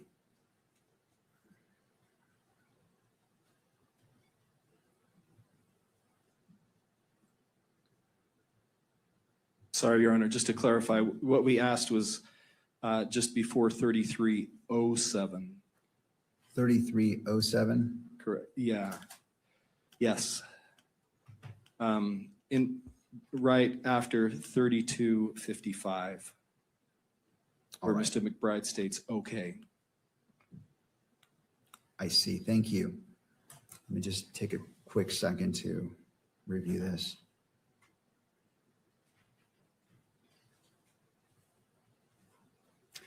In relation to that request from right after 3255, starting with okay, is that the spot you're talking about, Mr. Ballard?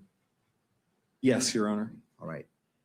And specifically to 3327, the court stands by its original ruling. That is not, there are several reasons why the court the court's ruling isn't whether it's relevant or not. It's whether it should be published or not. And again, as previously stated, the entirety of Exhibit 16, the court is receiving without any redactions or edits. The court is considering it as it weighs probable cause. However, for publication, the court finds that the requested section from roughly after 3255, starting with okay, ending at 3327 is,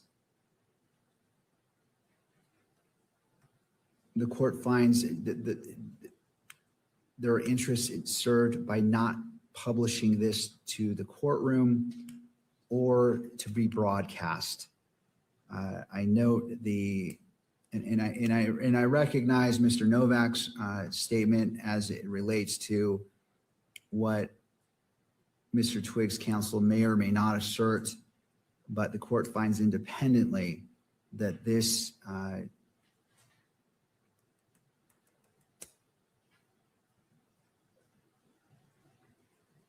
this portion shall not be transmitted into the courtroom because of certain statements made in there that do not serve the interests of justice for publication. However, the court finds from 3327, starting at okay, until just before 3340, I'm sorry, up to 3340 may be published. Did that notation make sense? Did to the state, Your Honor. All right, to defense. Understood. And so this is the appropriate balancing of being transparent while at the same time maintaining the constitutional rights or balancing the constitutional rights of all parties and what is appropriate for publication.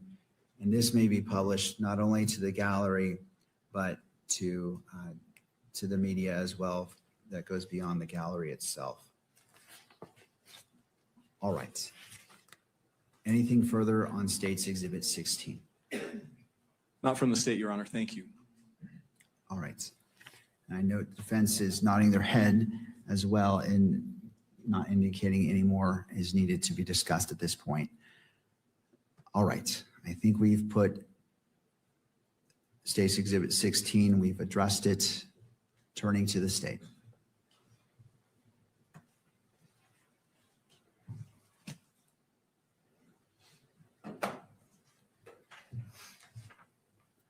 Thank you, Your Honor. We would just like to briefly emphasize a few points in the briefing that we filed early this morning.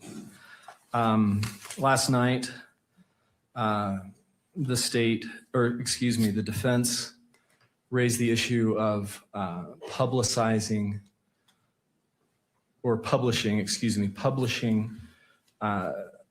admissions by the defendant or confessions. They cited to one sentence from the United States Supreme Court opinion in Estes versus Texas that relies on the Rideau versus Louisiana case. And that one sentence in Estes has no precedential value on the issue that's before the court today. Estes cited to the dissenting opinion in Rideau, which is very curious because that dissenting opinion, Rideau was a change of venue case. And what the dissenting opinion held is that the court properly refused to change venue in that case, even though the defendant's confession had been televised multiple times. So it's puzzling that that's what the Estes court would rely on as supposedly constructing some kind of rule about publishing a defendant's admissions. In addition to that, Estes has no analysis of that point from Rideau. Again, it's just one sentence. And Estes itself was a case about televising a trial. It wasn't about pretrial publicity of a defendant's admission or confession. And as we noted in the brief, subsequently, the Supreme Court has limited, although it hasn't expressly overruled Estes, it's limited that case to its very narrow facts. So it's difficult to see what precedential value that one sentence from Rideau could have on this issue before the court. Even if it could have some applicability here, the circumstances in Rideau are starkly different from the circumstances here, the statements, the types of statements from defendant that we're talking about. In Rideau, what the police did was orchestrated a recording of an uncounseled, unmirandized police interrogation. The police recorded that interrogation. It was leading questions. They recorded the defendant answering those leading questions.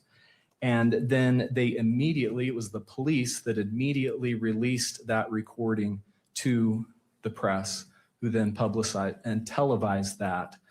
The defendant confessing to police, answering the police's questions. That's not the types of statements that we're dealing with in this case. What we're dealing with are statements that defendant voluntarily made to close friends and associates of him and his roommate.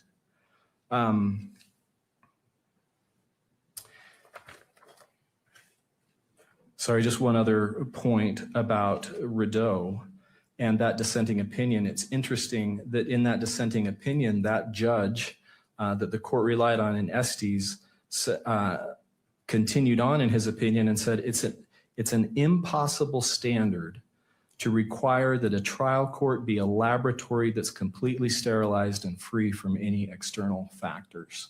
So again, it's hard to see how Rideau has any precedential value. And even if it did, the circumstances are completely different than from the types of statements that we're dealing with here. The state has also cited to several other courts that have easily distinguished Rideau and have made it clear that there is no blanket ban on publishing, especially just in court, a defendant's voluntary admissions.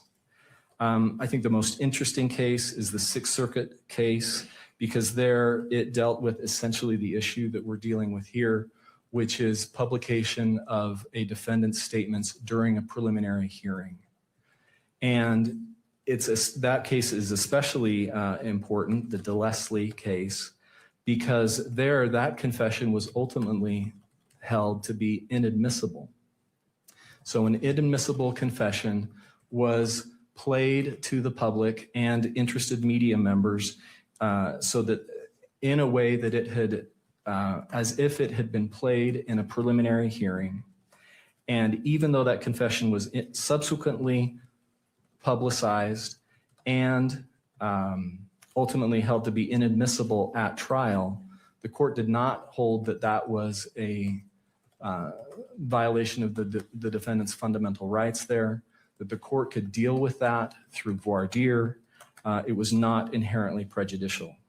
And then the state has also cited to the Ohio case of Mamon, and then also the Alabama case, Burgess versus State, where those courts reached essentially the same holdings, easily distinguishing the Rideau sentence from Estes and making it clear that there's no blanket ban on publishing a defendant's admissions, and also that Rideau is easily distinguishable.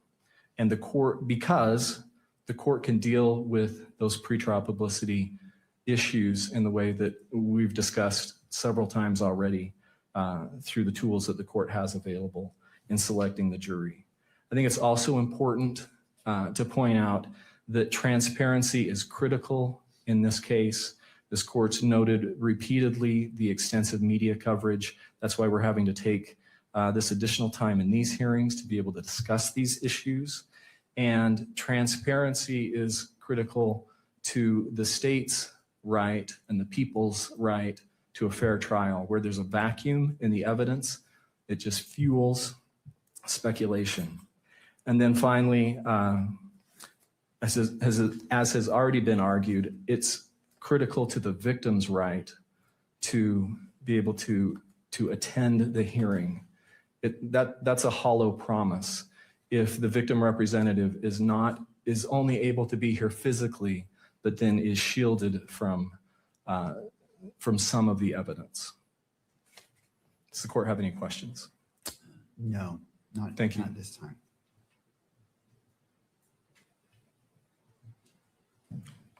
Mr. Novak. Thank you, Your Honor. The parallel between Mr. Robinson's case and the Rideau case is this. Mr. Rideau's confession was televised by an act of the state. It wasn't a confession broadcast through a courtroom. It was a confession made to law enforcement and then broadcast by action of the state. And that's what gives rise to the constitutional problem, which is its state action, which violated Mr. Rideau's right to a fair trial. This court has granted the media's request to electronically publish this entire proceeding. That's state action. And the state has supported the media's request over Mr. Robinson's objection. So that is also state action. So that's the parallel. If there were no cameras in this courtroom, we would not have a problem. And in fact, Ms. Kirk's attorney's briefing seeks a remedy which has nothing to do with the cameras in the courtroom. What Ms. Kirk's counsel seeks is the opportunity for people in the courtroom to see the evidence. So the state is going even further than Ms. Kirk's counsel. The state wants to publish what it calls confessions in the same way, essentially, that the state published Mr. Rideau's confession. Now, the only other thing I want to talk about is that Mr. Ballard's correct that the blanket rule that there is unrebuttable prejudice that's stated in Rideau. We could talk about why dissenting judges say, oh my God, the court has established a rule and I don't like it. That's what's going on there. But it was in the Skilling case, Supreme Court decision in 2010, where the court said, yes, we really are going to let judges decide whether potential juror exposure to pretrial publicity makes them makes them unable to serve. But there is an extreme case. That's not my language. That's the Supreme Court's language in Skilling. There are extreme cases of pretrial publicity where prejudice is going to be presumed. And so that's obviously about what has to be proven in terms of the prejudice. But when it's an extreme case, what the Supreme Court is saying in Skilling is there's a presumption.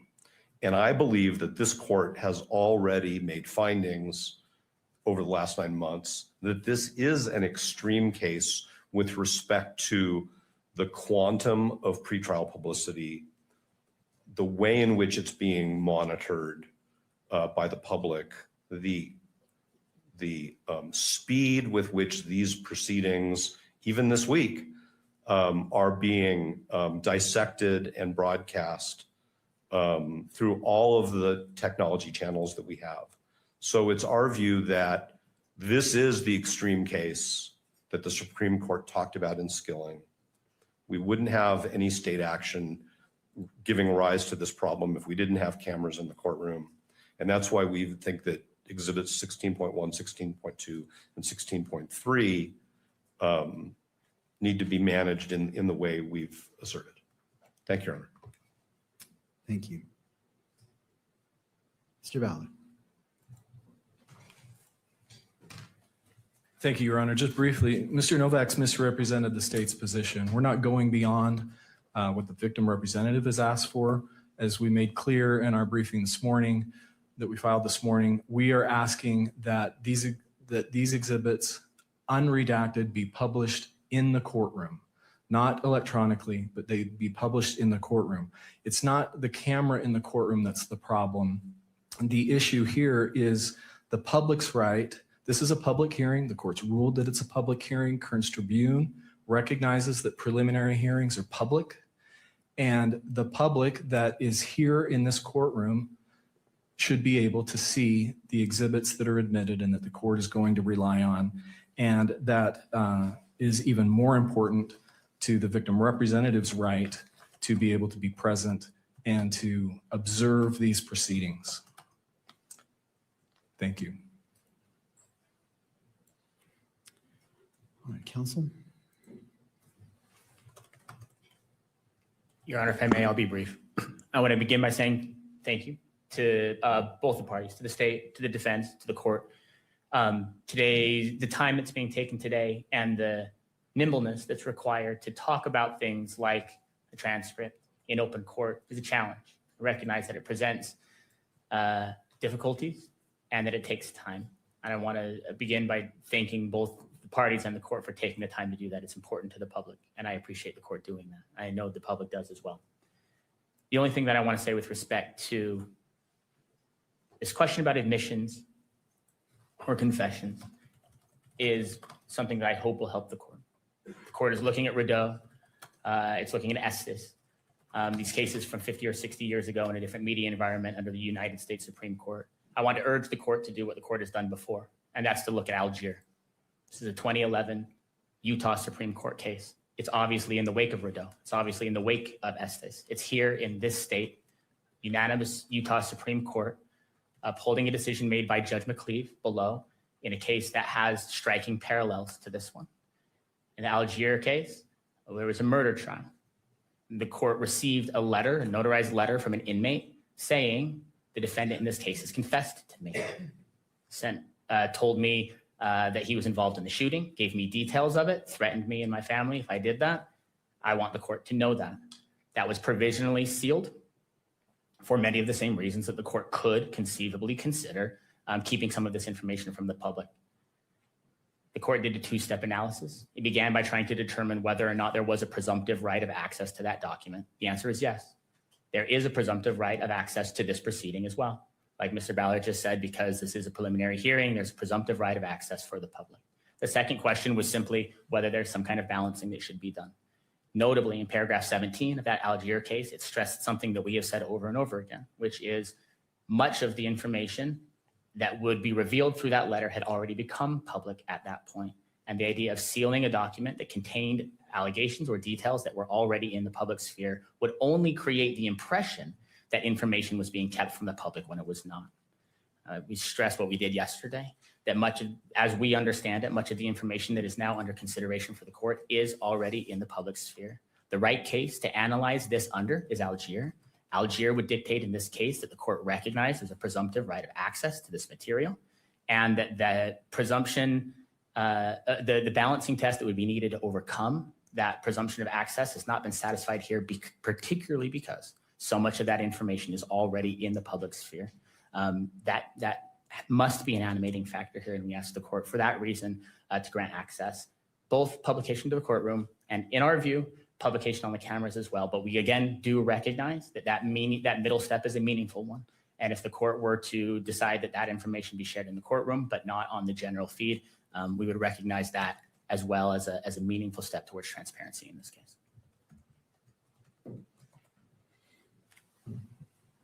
Counsel? Good morning, Your Honor. Jeffrey Nyman on behalf of the Kirk family. And we appreciate the court is trying to balance here, but the Kirk family's waited 10 months for this hearing. And they have a right to be here, and they have a right to hear the evidence. They have a right to see and feel what's going on in this courtroom, just like, and they want to understand, Judge, what you were viewing. They want to see the evidence. And we understand you have to balance, but at a minimum, this courtroom needs to be open for the evidence to be displayed openly in this courtroom, for them to see it. The Utah Constitution gives them the right to be here, and to be here and not to see the evidence, what's the point of being here? We ask you to let the evidence be seen in the courtroom, please. Thank you for your time. Thank you, counsel. Anything further as it relates to exhibits 16.1, 16.2, and 16.3 as it relates to what's been briefed or any other arguments? I just want to make sure it has all been received before the court issues its ruling. No, thank you. Not from the state, Your Honor. Thank you. All right. And just to be clear, as it relates to the state's request, 16 point, well, so under the three factors or the three levels, admission to the court, publication to the gallery, and then publication beyond the gallery, what is the request for each of these exhibits? We are asking,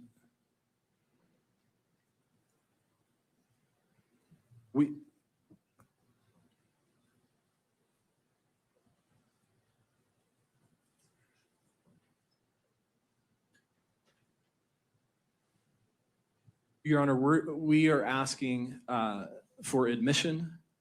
We are asking for publication within the courtroom, but not publication electronically on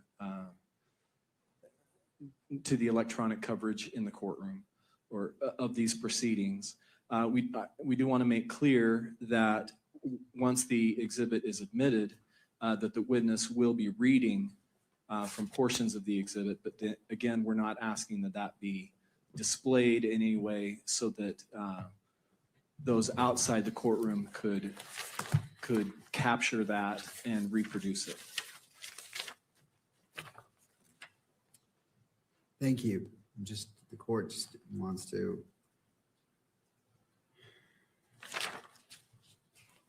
And just for clarification, 16.1 is the text messages, 16.2 is Discord chats, and 16.3 is photograph of notes. That's correct, Your Honor.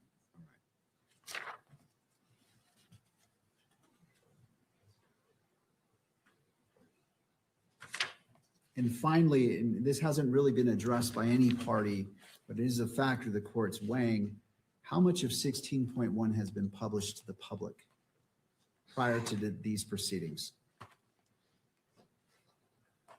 And this is open to all if you wish to weigh in. I just want to make sure that that's clear because that wasn't really addressed in the briefing and it's a factor. So I want to make sure that issue has been presented by the parties if you choose to.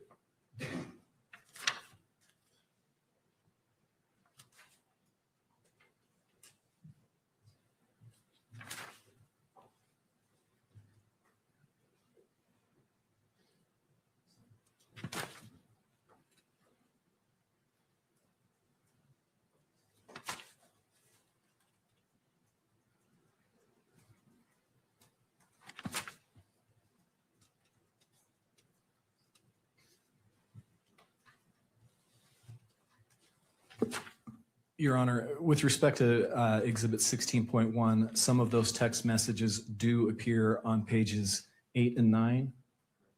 Pages 8 and 9 of the information that is public. Could you give me a rough estimate or percentage of how much of the total amount of 16.1 appears not in the information?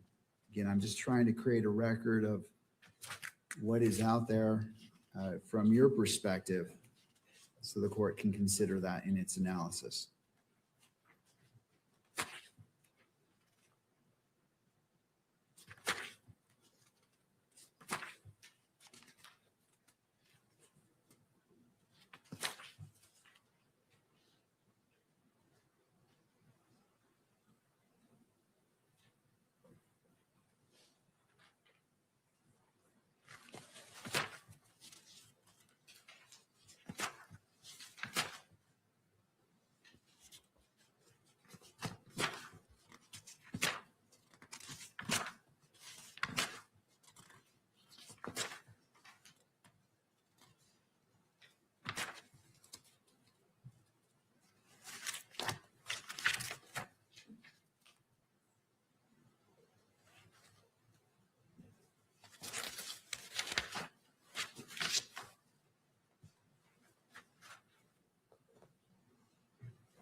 We hoped that they would have gotten this all sorted out either overnight or yesterday, but it doesn't seem like they did. We're still talking about the same stuff as yesterday afternoon.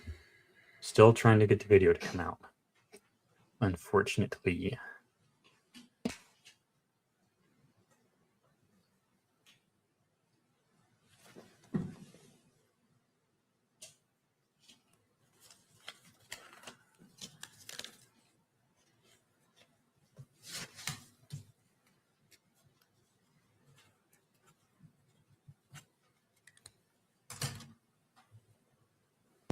Yes, Catherine Nestor is here today.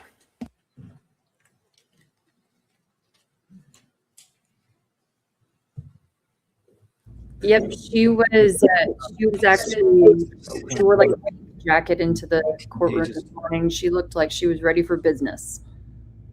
It's approximately 5.5 pages of those 18 pages that are reproduced in the information. Thank you for your patience. Thank you, Mr. Ballard. I appreciate you doing that on the fly. Anything further from any party?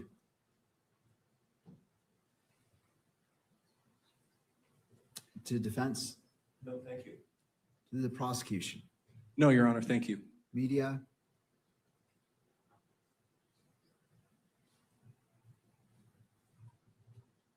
I'll just point out for the court that in addition to the text messages, I believe, I haven't seen the other exhibits, but I believe that at least the note itself, which is another one of the exhibits, is also described in the information. Thank you.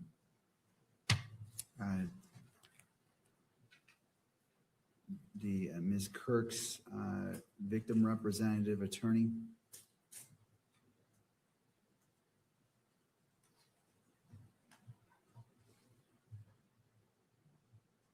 This has not been easy, as you can imagine. And I think the family deserves to see the evidence that's been gathered in this investigation. They deserve to know what happened to Charlie. So we urge the court to please, again, display the evidence here in the courtroom. Thank you. Thank you to all parties. I appreciate the diligence and hard work that you've put in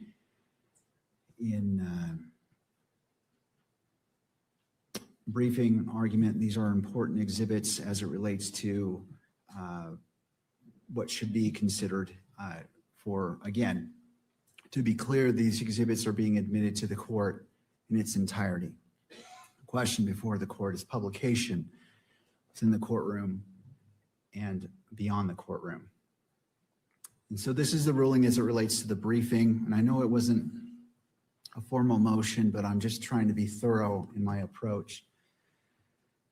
This matter comes before the court on state's request to publish exhibits 16.1, 16.2, and 16.3 during the preliminary hearing and defendant's objection to that request. The exhibits consist of text messages between Mr. Robinson and a witness, Discord messages between Mr. Robinson and others, and a written note the state attributes to Mr. Robinson. Attorneys for Mr. Robinson argue the publication of the exhibits during the proceedings subject to electronic media coverage would create a substantial risk of prejudice and impair his rights to due process under the 14th Amendment. The defendant relies on Rizzo versus Louisiana, Estes, and Skilling, and asks the court to consider any admissible exhibit for the purposes of the preliminary hearing while limiting their public display or broadcast. The state responds that Rizzo and Estes do not require a categorical restriction here. The state argues that the exhibits are materially different from the televised custodial interrogation at issue in Rizzo because they are written communications allegedly made outside law enforcement custody. The state also argues that the potential prejudice can be addressed through trial management measures, including voir dire, and that the victim representative has an interest in being present for and able to follow important criminal proceedings. The court has considered the parties' arguments, the nature of the exhibits, and the procedural posture of this preliminary hearing, the defendant's due process interests, the public nature of the criminal proceedings, and the interests asserted by the state and victim representative. On the present record, the court is not persuaded that the publication of exhibits 16.1, 16.2, and 16.3 during the preliminary hearing creates the type of inherent or presumed prejudice that requires categorical restrictions under Rizzo, Estes, and Skilling. Unlike the broadcast interrogation in Rizzo, the exhibits at issue are written communications allegedly made outside police custody and are being offered in the ordinary course of a judicial proceeding. That distinction does not eliminate the possibility of prejudice, but it weighs against treating publication of the exhibits as presumptively unconstitutional. The court further finds that any potential prejudice arising from media coverage may be addressed, if necessary, through the appropriate trial procedures, including voir dire and any other measures warranted before trial. This ruling is limited to publication of the exhibits during the preliminary hearing and does not determine their admissibility at trial, and I insert if one occurs, or foreclose any later request for relief based on a more developed record. Accordingly, the defendant's objection is overruled. As it relates to this preliminary hearing, the state may publish exhibits 16.1, 16.2, and 16.3, and the court is authorizing, with the exception of the third to last page on exhibit 16.1, because it contains information including a phone number and address to be redacted before publication in the courtroom. But as it relates to 16.1, because it was publicly distributed by the state, that 16.1 in its entirety may be broadcast through electronic media. That is the ruling of the court. Counsel, how would we like to proceed?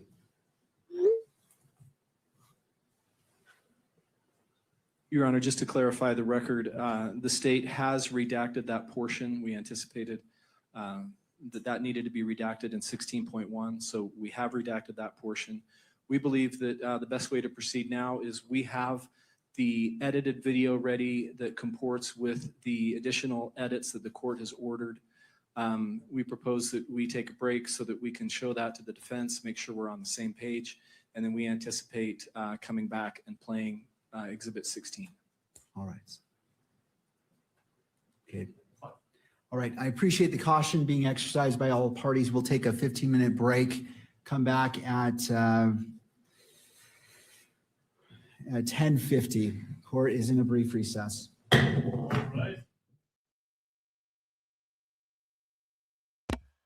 Okay. So not much happened there, but I think we're at least moving closer to seeing some video. So much courage in the chat. Okay. Are you going to go have some fun today? No, I'm not. I want you to take some time off and go have fun somewhere. I hear the echoes real bad. The echoes are back. Let me read.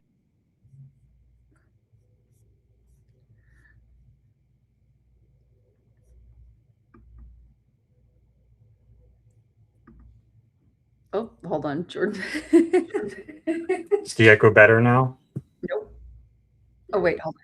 Yeah, I still hear it. Let me put my headphones on then. Sorry. Is it better now? Let's see. Yes, it is. Testing. Okay. Are you going to go have some fun today? No, I'm not going to have fun. I'm doing work. You're going to burn out though. Okay.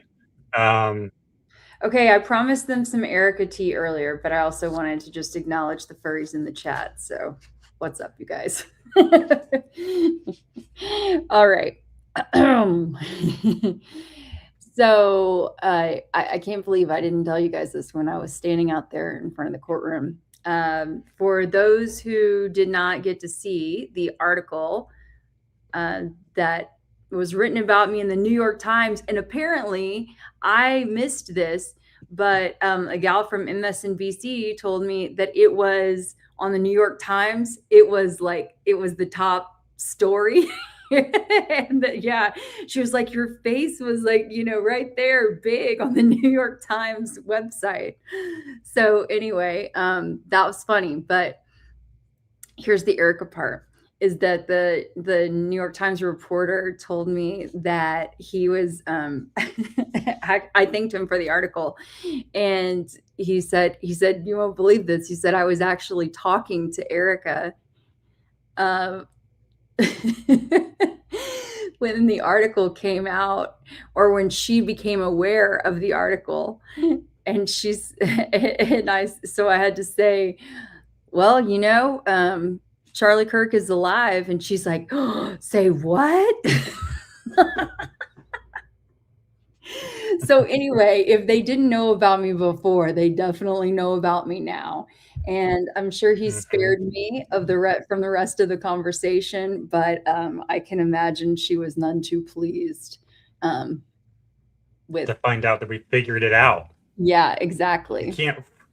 You can't fool us. That's right. That's what I told them. I said, well, sorry to burst your bubble. Between your on the ground reporting and talking to famous news people and my going on Spaces to debate Blake Neff, they're definitely going to know if they don't already. Yeah. Instead of what was like the movie quote or something, they'll never know. Oh no, they definitely know now. They definitely know.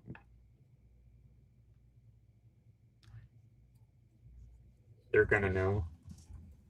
Is they'll never know. I think nobody's gonna know. Nobody's gonna know. They're gonna know. Yeah. That one? Yes, that one. Yes, I agree. I agree. Gary and I have been pleasant. So I still haven't looked up to see what he said. I don't know. You guys think I should respond or not? I haven't read it, but I think you should respond. you're instigating. I'm asking our respectful chat.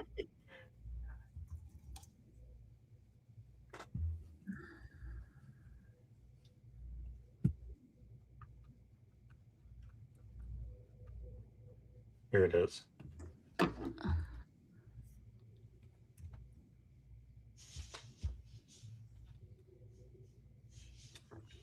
I mean, it's not that bad. It's not that bad. I thought he was calling me a fraudulent grifter specifically. Is that not what it says though? To me, that's more generic. And that's not like, to me, I don't take that as specifically attacking me. Well, I'm glad you don't interpret as much negativity into it as I do. Great. Yeah. Perfect. Yeah, I mean, it could be worse. If he was specifically calling me a fraudulent grifter, then I would handle that. But technically, the wording of that is different. It's always best to assume the best intent in others. Yeah, I don't know that he had a genuinely good intent, but I mean, I'd rather save my swings for when it counts. So the Erica key. That was the Erica key. What's? Did you just miss my whole story? Oh, I didn't realize that was it. Okay, gotcha. Yes, it was that. It was She that knows about the article. She knows about the article. He was on the phone, and she was none too happy. None too happy. He didn't elaborate, and I didn't press him. I didn't ask him for more, but all I know is that she was none too happy. So I'm on her. Yeah, I know. So I'm definitely on her naughty list. A naughty list. I was gonna say shit list or hit list, but you know.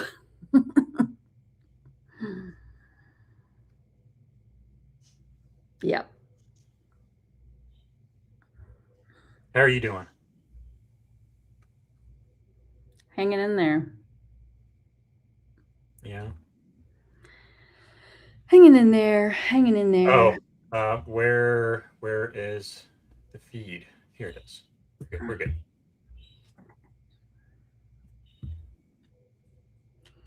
That's right. You were not suicidal. I am not. I am very excited to get home to see my kids, but unfortunately they just went out of town again. So, yep, that's hard. Maybe you can FaceTime them from UVU. Maybe they'd appreciate that.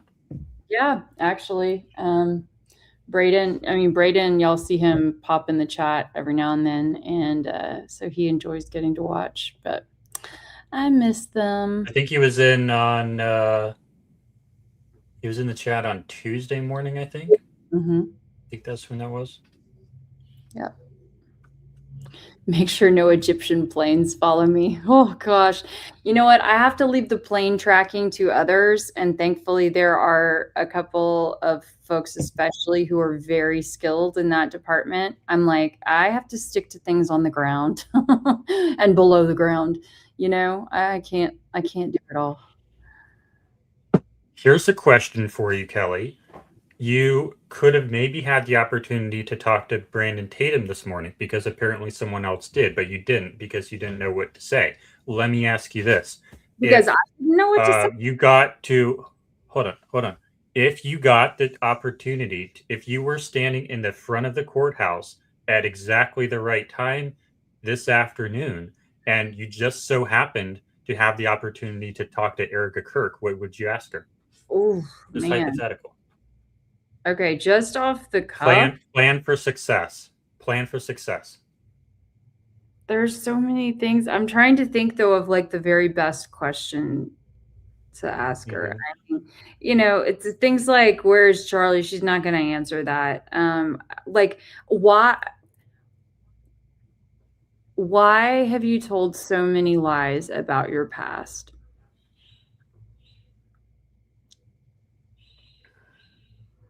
I don't know. That like it's an entire conversation. It's not a one question thing. And you know, you have to be there with the evidence in hand for her, because she will go, so what kind of eyeliner do you use? If I wanted to know that, I could actually ask her makeup artist, because I know her makeup artist. Here's what I would ask, maybe. When did you decide it was the right time to take over TPUSA? Yeah, that's a And good why? one. Yeah. Yeah. I mean, look, when you compare all of the things that Charlie said about, you know, a woman's role in the family to what she's doing now, it does not track. It's polar opposite. Okay. And I don't want to hear that she has to be the breadwinner now. They had a lot of money. Okay. And she could still work, but to transition into the major role immediately does not make sense. Mm-hmm. Does not make sense. Except if you're doing it under, you know, more sketchy circumstances, because you want to avoid TPUSA being subject to question, and you're able to do that more so because of sympathy for a widow and people like being having kid gloves, you know, on when they're talking to you, wanting to ask questions about the organization. It gives an, you know, an instantaneous layer of protection. So here's what I asked Blake Neff in the Spaces the other night that I was most proud of myself for, I guess. I brought up the idea that Charlie Kirk was a teacher and he taught us to question things, especially the government.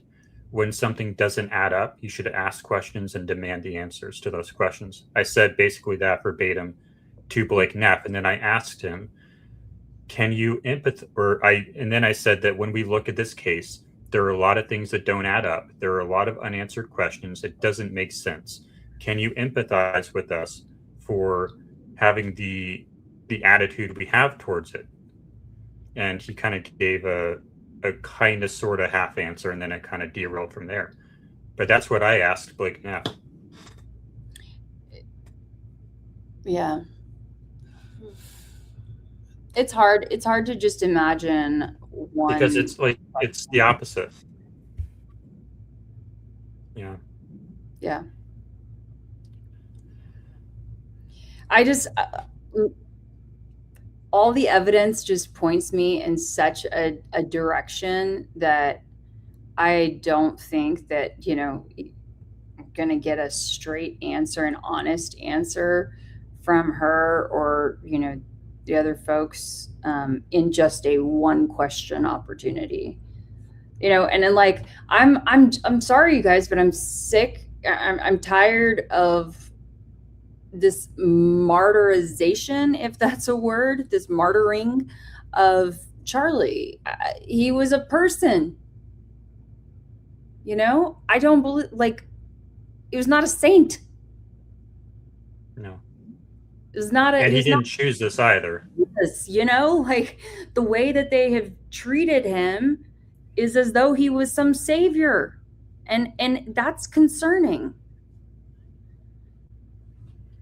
And he didn't choose this. A martyr chooses a punishment for their beliefs, but Charlie didn't choose this. This happened to him. He didn't have any say in the matter. Yeah.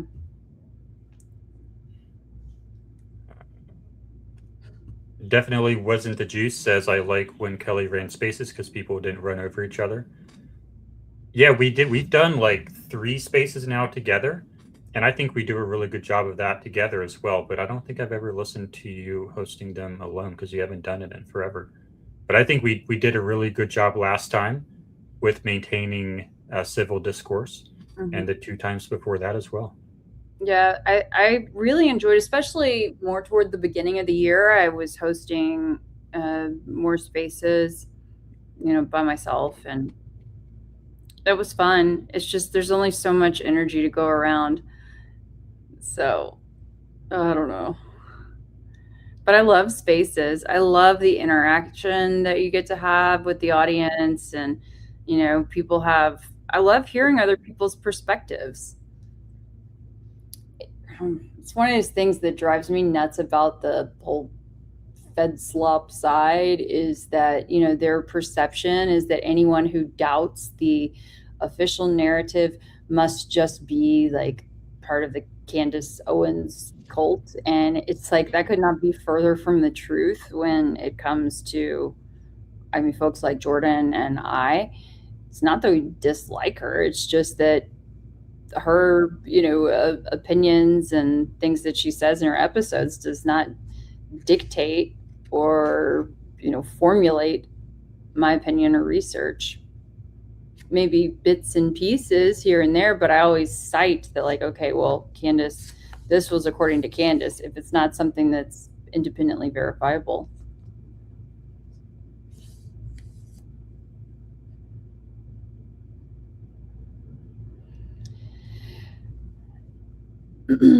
Yeah, I think so here's the thing though, is that donations, like other political donations, do fall into a certain category. I do think that TPUSA is a money laundering operation. Money laundering, political manipulating, data gathering machine. But it is not just for traditional conservative values, or, as one might think. There's a lot of other interests at play.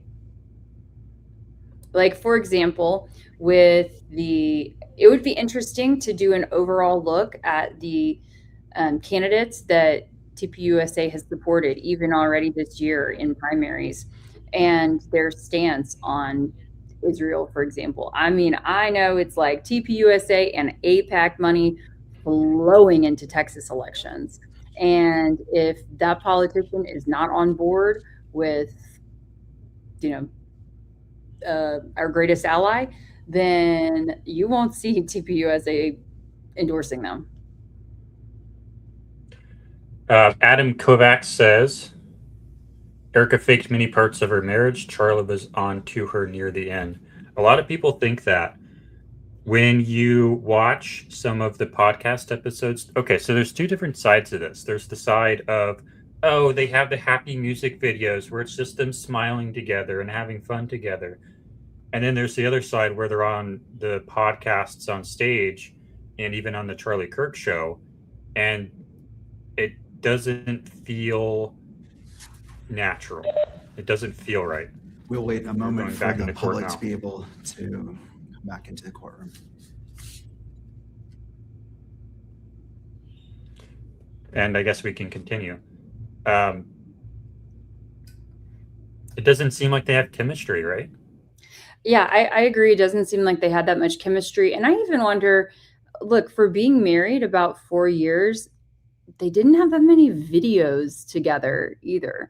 Okay. I feel like she's used the same montage of videos already many, many times. And they're the same ones that TPUSA uses when it comes to them being together. So it's like, did they really not spend that much time together in person throughout their dating and marriage? Or, she just have a hard time? Like, she's got plenty of people who could do the editing for her if she's not that good at it. And something I notice is, and because we're right up against the time here, sorry to cut you off. Something I notice is when people talk about, oh, we spend so much time together off camera, we have so many conversations off camera, we have such good relationship off camera, that's kind of an indicator to me that maybe there's actually not that much stuff happening off camera. Because when you feel the need to say that, that's typically compensating for something. But when you have a real relationship, you don't feel the need to say that. You don't feel the need to reinforce that. And it just kind of naturally flows over into the live conversations where you can actually tell that these two people, like, I guess Kelly and I, like, we have a lot of stuff going on off air. And I think you can see that in our live streams, that there's clearly a lot of stuff going on off air that we don't feel the need to tell you about. It just naturally shows. I mean, it seems like Jordan and I have more conversations, more substantive conversations than maybe Charlie and Erica did. If you look even at their little podcast episodes, a couple of them that they had together, they really don't engage a lot. Yeah. And the only topics they talk about is like political topics that are like the stuff that they're supposed to say for the ends of the. It doesn't. Yeah, I made my point. Kirsty says, "Raise your hand if you're like me. You think Erica's sister is actually her real mother." Erica's sister. I don't know if I know Erica's sister. Why don't you? Yeah, I'm like, we could. Christy, if you have a good picture of her, that would be cool. And then also, have you guys seen pictures of, Erica and JD Vance next to each other? How do you even spell that? Franz? There's a T in there. Frantzze or ZVE. Frantzve. Tanya Lynn Frantzve? Frantzve, yeah. That could be her mother, yeah. If that's supposed to, no, that is her mother. That is her mother. Hold on.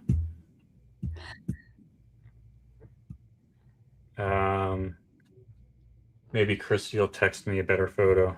Yes. Okay. Well, in the meantime, maybe look up the side by side. Type in side by side of JD Vance and Erica Kirk.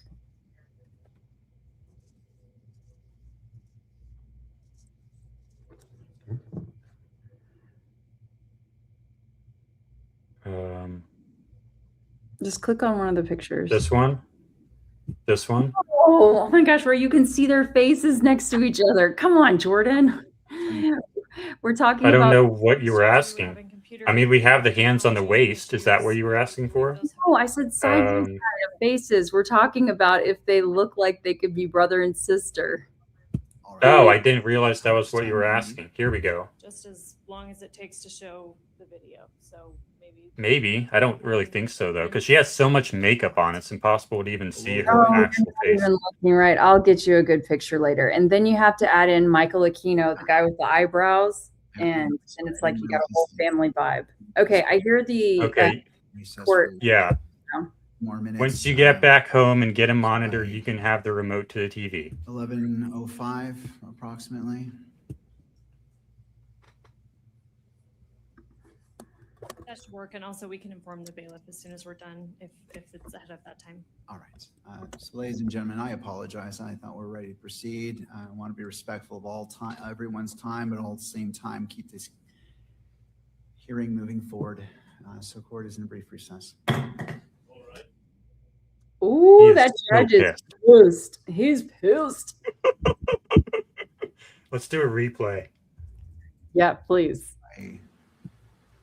11:05 approximately. Hold on, go back a little further. Go back. Okay. Apologize, Judge. We were having computer technology issues, and we believe those have been sorted out, but we have not yet had the opportunity to show the final edited versions to the defense. All right. Well, how much time do you need? Just as long as it takes to show the video. So maybe 10 minutes. All right. Well, we'll go into. Well, I want to make sure. Is that on the recording?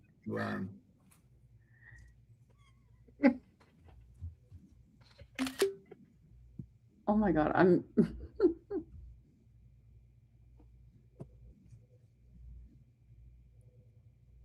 Okay, get it. No, just play it through. Well, I want to make sure sufficient time is done to do that. I'm sorry, I didn't realize that we were at this point. We'll be in recess for 10 more minutes. So by 11:05 approximately.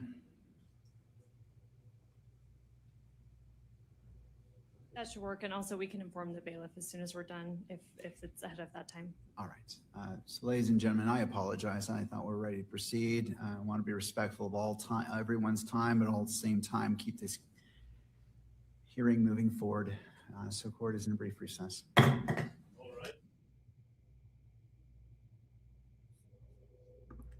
had to mute Jordan. I muted Jordan because you were giggling so much we couldn't hear him. Blake dropped his drone footage. Let's see. Is he going to get arrested for that?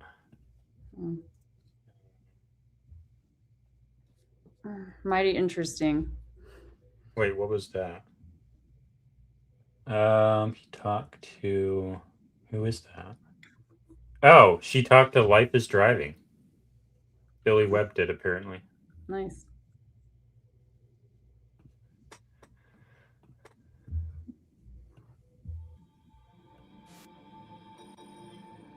He has Batman music over it.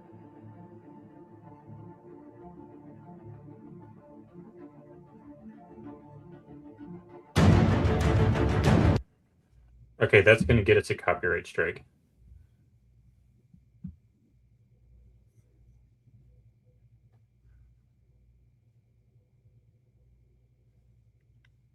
He was reported. Of course he was.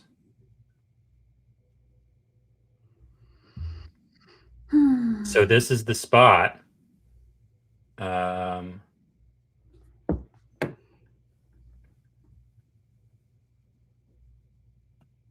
Wait, what? What he's saying is, hold on, is that if you're over there, but like, hold on, he's not facing the right direction. Can you play it? It is playing. Oh, it didn't look like it was moving. It was a clip, or it was a still frame. I would like to know how much height the camera has. 3 feet above the roof? How does he know it's 3 feet above the roof? I don't know. I guess with a drone, you're able to dictate the height.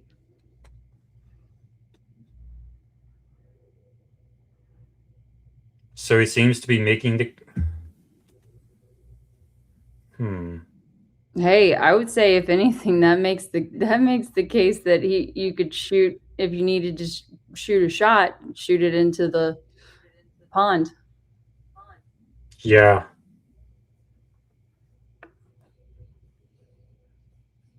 I mean, this is good work. I mean... Yeah, I'll just say I'm pissed off at him right now, so... Okay, well, we can take it off then. No, you can play it. You can play it. I'm just pissed off at him because he was supposed to help me shoot something. I don't mind saying it. And he was supposed to help me shoot something. He hyped. We have an open mic. What is this open mic? Do you hear that? Maybe your screen. I just muted it. Or was it? Oh, maybe it was the court. It was probably court. Sorry, go ahead. Anyway, he was supposed to help me shoot some video, and we discussed it at length. It was, over in the Phil Lyman area, because the relatives area, because of the work that I did before he even got to the scene, before he even got to Utah at all. And so we discussed that he was going to help me shoot this stuff. And yeah, he came, he shot his drone footage and whatever he needed for his stuff and left. So yeah, I'm pissed. Yeah, he is here to make himself succeed, but he wants everyone else to fail, in my opinion.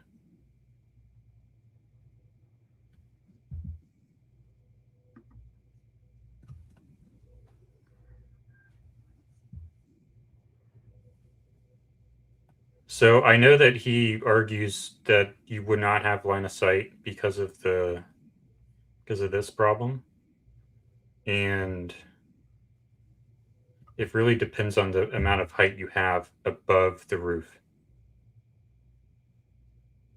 But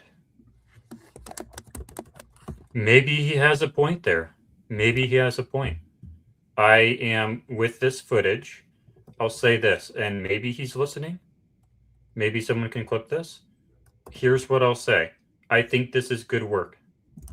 I think this is valuable, and I will look into this further. Yeah, I mean, I definitely need to know the exact height of the drone or of the camera above the roof, but this is how you try and prove it. So I appreciate this work. I wonder if he did the same thing for the Sorensen. Probably not. Well, I mean, it would be smart to while you have the chance, but Well, hey, you can go get a like $50 drone from Walmart across the street. unfortunately, I don't have time to do all that. But yeah.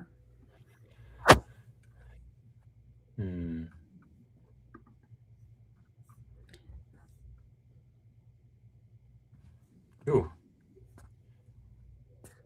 I think they're talking to me. Just catching myself up with your channel. Is it your belief that Charlie's death is faked? Yes, both of us. Your squib videos are amazing work. Thank you. I think they're talking to me.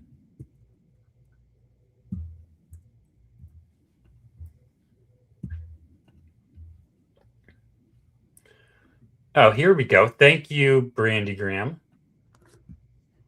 I don't think that's a real photo. That is a real photo. No, What it's do not. which one don't Who you? is this? Michael Aquino. Who is this? You Michael Aquino. He's like the I thought we were. Hold on. That's who they're saying could be, like her father, right? He's written like he's I think he's kind of a Satanist, but he has written, these manuals on psyops and all these things. It's pretty dark. What? Yeah. No way. I thought we. Okay, I see. Also, So yeah, and then also Erica. has history with like essay of kids and stuff like that. I don't know. It's weird. Well, that tracks. So I guess the idea here is JD and Erica are brother and sister, and this is their dad. Yes. Is that the idea? Yes. Okay. I can see that for sure. He like has the evil eyebrows though. That's why I thought it was fake. No, it's real. Very real. I hear the Yeah, echo. I can totally see that. I don't hear echo. The audience does too. Well, I have my headphones in, so I'm doing everything I can.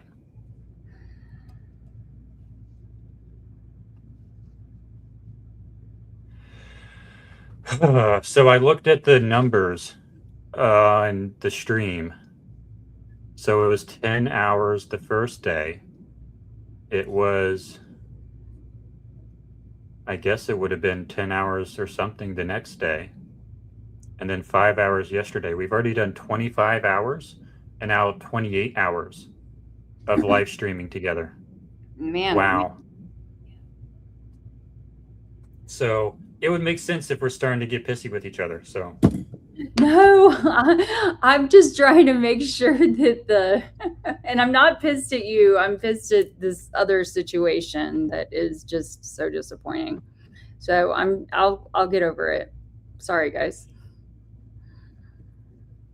And I don't think you've said this yet, but you didn't get a lot of sleep last night. So we're taking turns getting sleep, I guess. I didn't get sleep the other night. You didn't get sleep last night. But I got good sleep last night. I only said that once. I said that at the very beginning of it.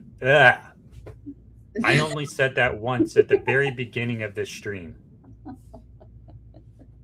Wait, is there a photo of this? Yeah. Because I almost did an AI photo of this. Where's the photo of this? Yeah. Oh yeah. I thought you were gonna do an AI. It's on my X. It's on your X? I think so. It might be under replies. I had posted it in the space last night. I'd meant to post it to my main feed just because it was funny.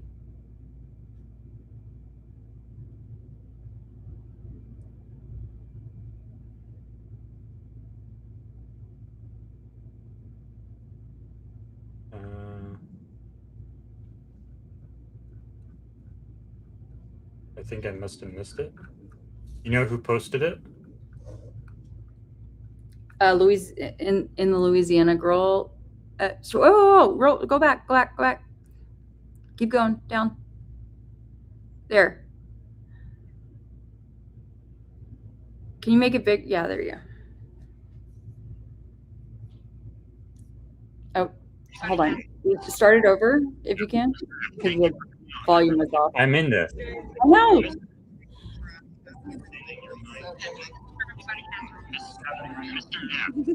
Thank you for coming on.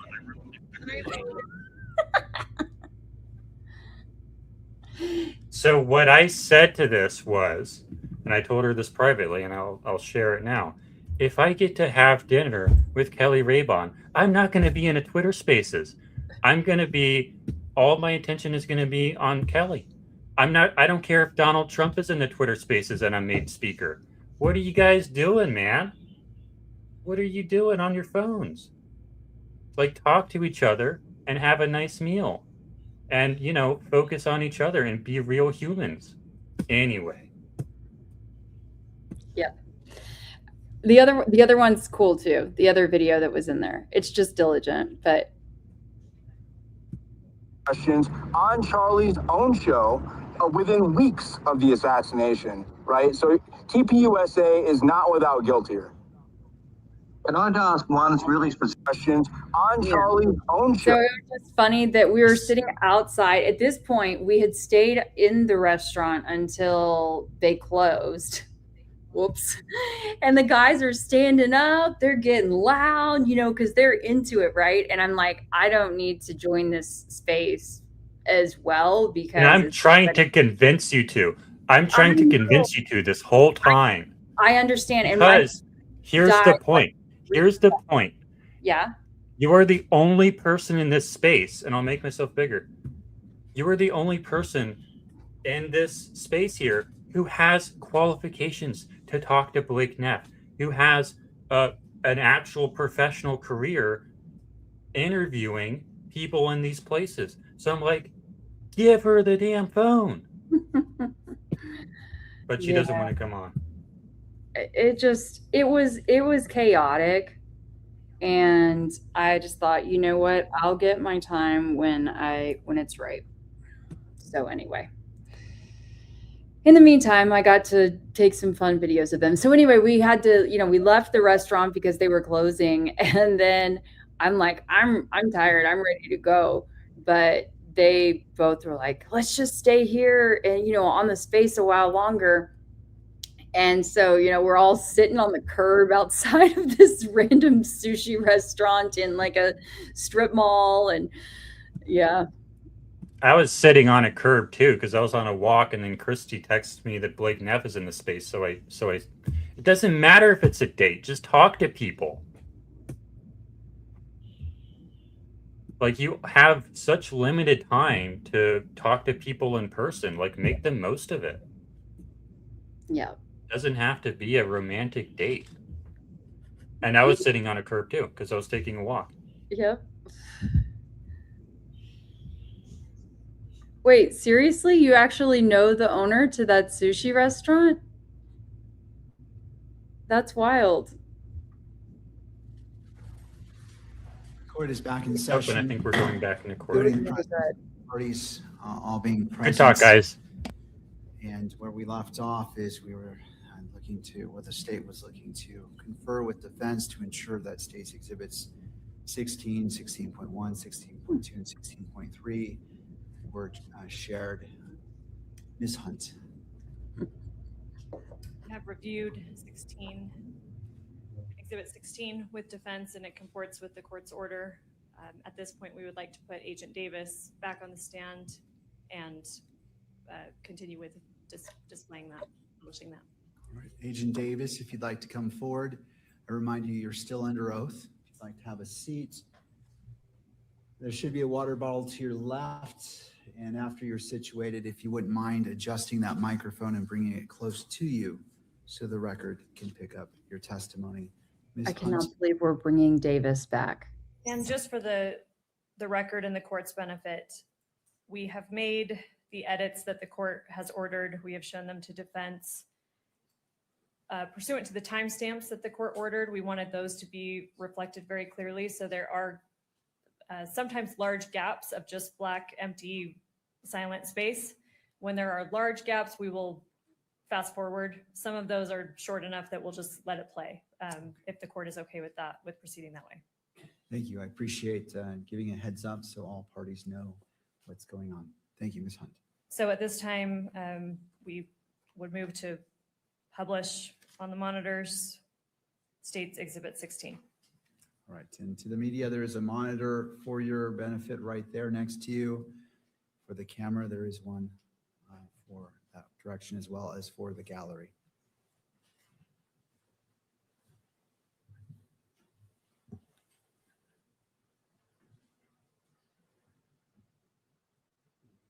They're about to play the video. Kelly, come back. This meeting is to use Kelly, your come back. here instead of your testimony at a preliminary hearing. Understand that? Mm-hmm. Okay, so in order to do that, I need to place you under oath and also give you an admonition about false statements. Okay. First, you do solemnly swear or affirm that the evidence you shall give in this issue shall be the truth, the whole truth, and nothing but the truth. So help you God. Yes. I also need to notify you that you are notified that statements you are about to make may be presented to a magistrate or a judge in lieu of your sworn testimony at a preliminary examination. Any false statement you make and that you do not believe to be true may subject you to criminal punishment as a Class A misdemeanor. Understand that? Yes. It potentially could be used as for punishment as a higher offense as obstruction of justice.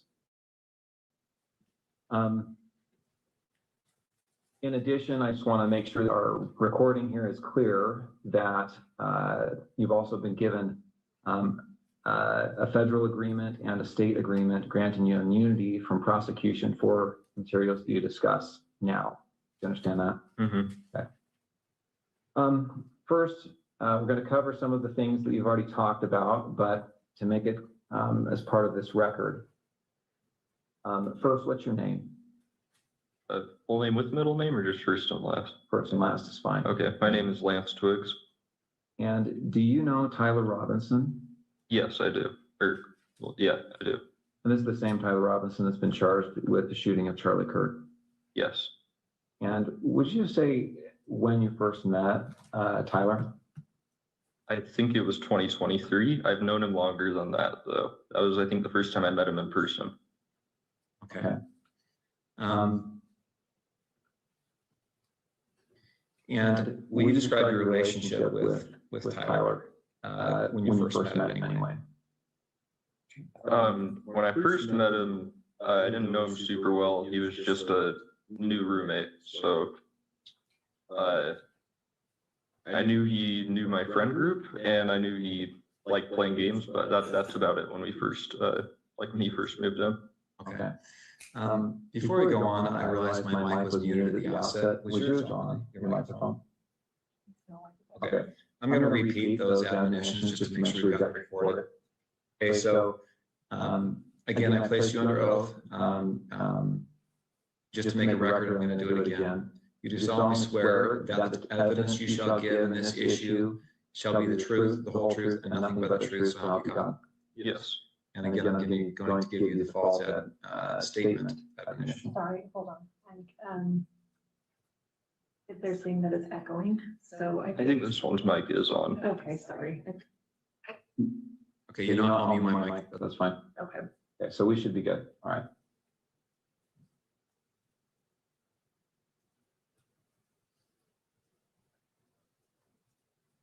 Is that mic on? Yes. Okay, great. All right. Okay, sorry about that interruption. All right, so you said when you first met, you were roommates? Yeah. Okay. And then at some point, your relationship progressed to something more than just roommates, is that right? Mm-hmm. When was that? I think we started dating 2 or 3 months after he moved in. Okay. And where did you live at that time? St. George, in an apartment complex. And is that apartment the same place you lived when on September 10th? Yes. When you lived there with Tyler, were you in the same room? Did you live in the same room or different rooms? No, separate rooms. And at that time, let's say September of 2025, what were you doing with your life? Were you working, school? I was working. I was doing like bathtub and shower repair and stuff in new construction. Okay. How about Tyler? I think he was both working. I think he was working for an electrician company then, and he was also in a trade school for being I don't know, higher like ranking electrician. I'm not sure how the trade system works for that. Okay. But yeah, I think he was both. What was his typical work day like? I think he'd leave around 7 generally and get back around 3 to 4, depending on like where the job was and how long it was for the day. And then on certain days of the week during school, like semesters, he would then later in the day, I think around 5 or 6, go to school. So yeah. Okay. Let's jump to September 10th. Did he spend the night in the apartment the night of September 9th into September 10th? Yeah, he did. Yes. Do you know when he left the apartment on September 10th? I don't know an exact time. I just know he left early. I heard him leaving, and he just said he had a long drive to work that day, so he was leaving early. Okay, so early. Any guess as to what when that was? I don't know. I would have thought it was 5 a.m. because that's when like an early work day was for him, but it was probably more like 4. Okay. I'm gonna have him spit out his gum just to make sure that I can do that. You're right in front of your laptop. Oh, here you go. Thank you.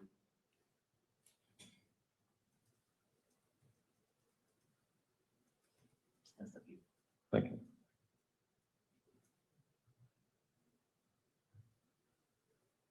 All right, so what time did you get up on September 10th? Probably like 12 to 1 p.m. You didn't have to work that day? No. And did you hear from Tyler? Did he call or text you before then? No, he sent that message in the group chat I mentioned, but he didn't message me directly at all that day. Okay. When did you first hear from him on September 10th? It was at 11 o'clock with that like automated message. Okay, 11 p.m. Yeah.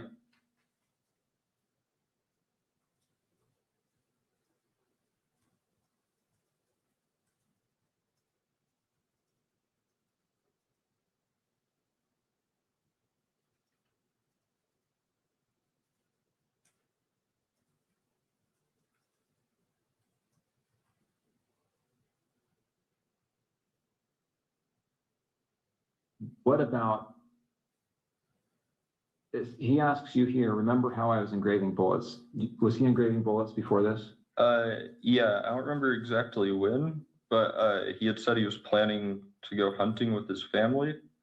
And he asked me for if we had a Dremel because he said he wanted to engrave messages on bullets. And I just told him where our Dremel was and told him to make sure he doesn't set off a bullet on accident in the house. But I didn't really think about it until then.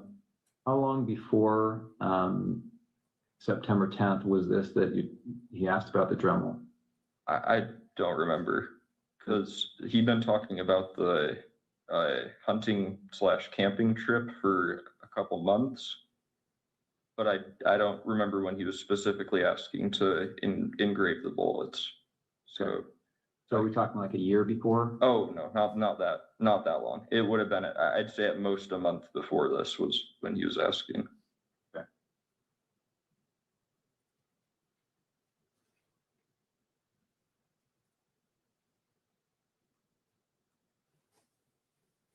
Okay. Right. You talked about the note that he left. I want to bring this up, and I should say that these text messages that we've been looking at here are Bates number 54.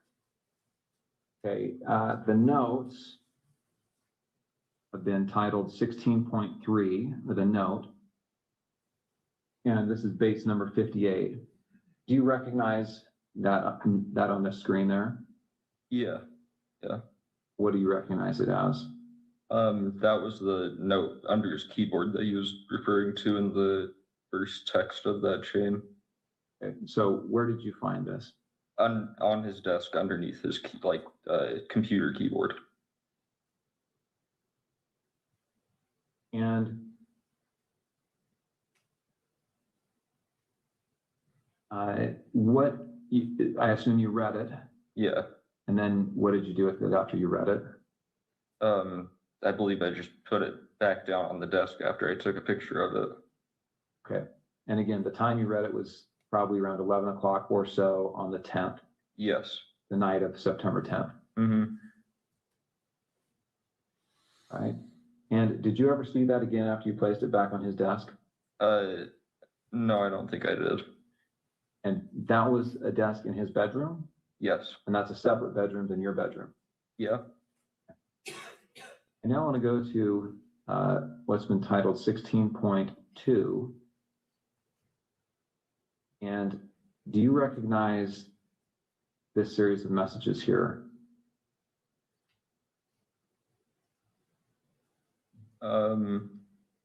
Yeah, that was the server of like his friend that I was mentioning. Okay, and this is your phone again? Yeah. And I'm assuming you recognize it because the big crack up at the top. Mm-hmm. And so this is a server. Is this Discord? Yeah, this is Discord. And who are members of this server? I don't want names, just generally, who are these people? This is his friend group. They played D&D together every week. Okay. And I just want to scroll through this to make sure that you get a chance to take a look at it. Go to the next page. Mm-hmm. Yes.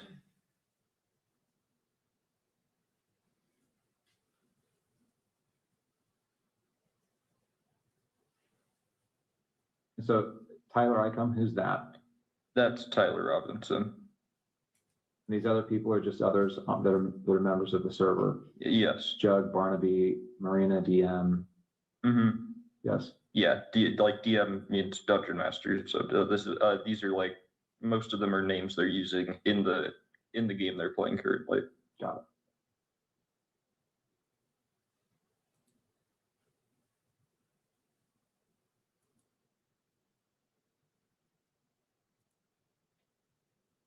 Yeah, it looks like the last text from Tyler looks like it's 8 p.m. And do you know what day this would have been? 8 p.m. on the 10th or the 11th? I would think that would be the 11th. Because at least I think so, because I don't think on the 10th that he messaged anyone before me at like 11. So. And he turned himself in on the 11th, right? I thought so, yeah. So again, we're just going to go through this so that we have a record of the messages.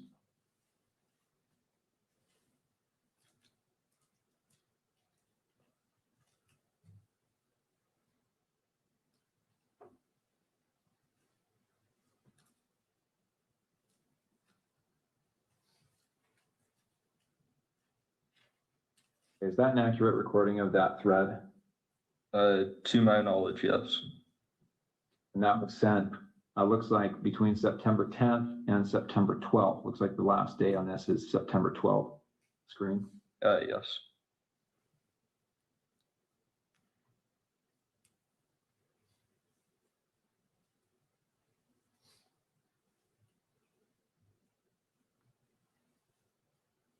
Okay.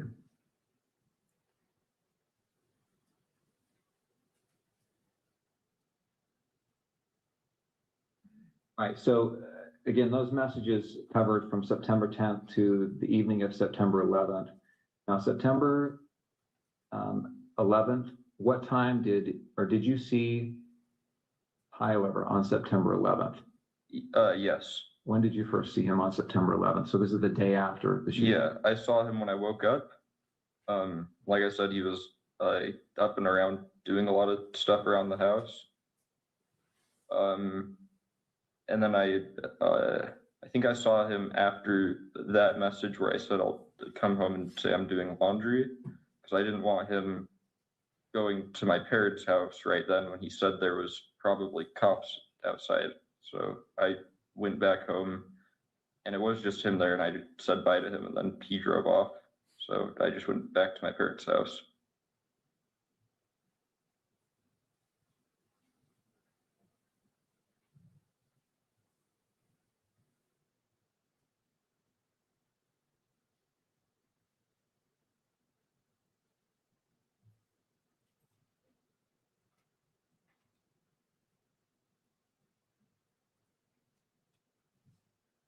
If you're just joining us, we are listening to the long-awaited video from. Was he pacing? Was he just sitting down, relaxing? No, he was walking around a lot. Right, and that's within the home. Mm-hmm. And did he talk about what he had done? Didn't go into detail. I just asked him in person if what he said was true the night before, and he said it was. I started crying a little bit and said he wishes he hadn't done it, and then kept going around and just doing stuff, I think, to keep himself busy or distracted or something. Okay. Did he talk about what he was going to do next? And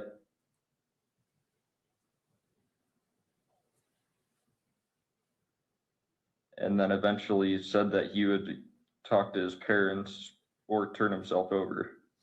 Okay. And when you left, was that how you left, understanding that he was going to turn himself in or go to his parents' house? Yeah, and I didn't really want to be at our apartment while any of that was happening, regardless of what went down. Okay.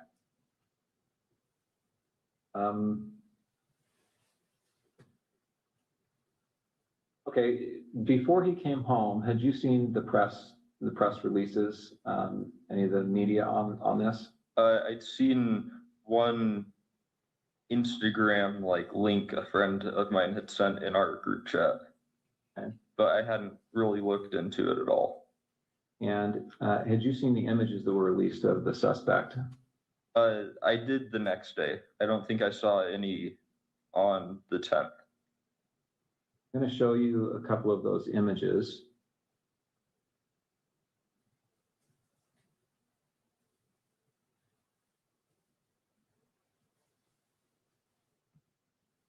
Okay, I'm on the FBI's website. You can see the URL there at the top. This is some press release about this event. And here on the screen, you see these, looks like there's 2 rows of 3 images. Mm-hmm. Do you recognize the person in these images? I wouldn't say it with 100% certainty just because of camera quality, but that looks like him in terms of the shoes he's wearing, the sunglasses. I don't think I'd specifically seen him wearing that hat, but he was usually wearing a hat, and then jeans. So it definitely, especially the bottom, the last 2, definitely do look like him. Oh, they do look like Tyler Robinson. And you talked about that with your friends, right? This looks like him. Yeah, his friends. Yeah, I don't know if I don't remember if I talked about it with any of my friends. And then since I didn't have my phone after that for a while, and I still am not using social media, I don't know on my friend's end. Okay. All right, I want to back up a little bit now. We've talked about September 10th, but let me get a little bit of context here. So, did you game with Tyler? Yeah. What kind of games? Played some just kind of party games together, like anything that would be multiplayer with a group of friends. There was one game he really liked called Sea of Thieves, where you play as like a pirate, and you can fight against people, but most of it's just fishing, fighting sharks, skeletons kind of stuff. We played some co-op games where it's like you both have to work together to win in whatever way. Way back when, like when I was just out of high school, when I first knew him online, we played some like shooting games together, but I didn't know him very well, so that was just when we had like a full friend group on to play, and he was someone that my friends invited. Okay. Did you and he ever talk about politics? He did more than me. I didn't really, still don't really keep up with politics very much. He'd usually talk about stuff he heard on the radio on his drive to work in like their work car, since it sounds like their whole crew went in the same car most of the time. But I wouldn't say super consistently, because it wasn't a topic I really contributed much on. What about Charlie Kirk? Did you ever talk about Charlie Kirk? I personally had never heard him talk about Charlie Kirk before specifically. Okay. How about political issues? So did you ever talk about gender identity issues and LGBTQ rights? No, not really. Usually if he did talk about politics stuff, it was relating to Trump or current like policies being like issued or voted on, I think. But yeah.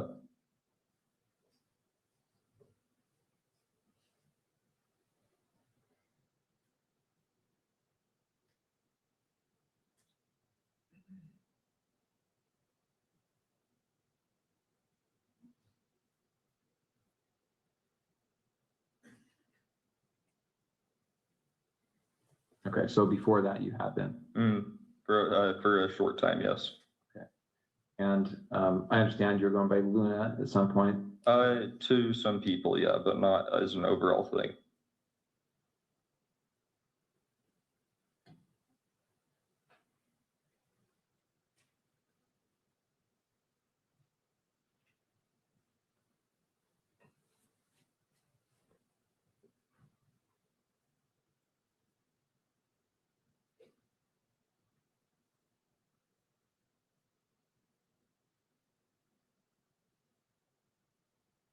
Okay. Okay. I think that's all the questions I have for this portion. Let me check and see if I've missed anything.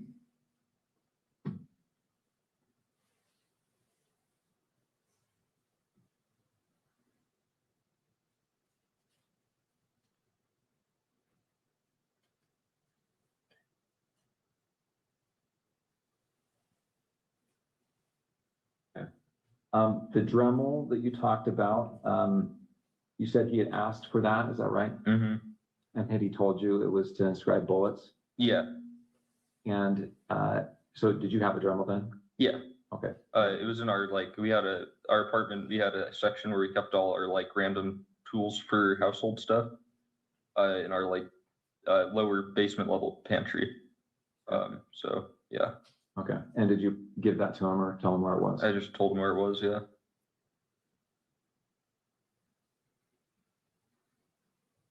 Okay, I'm going to go ahead and end the recording for the 1102 purposes.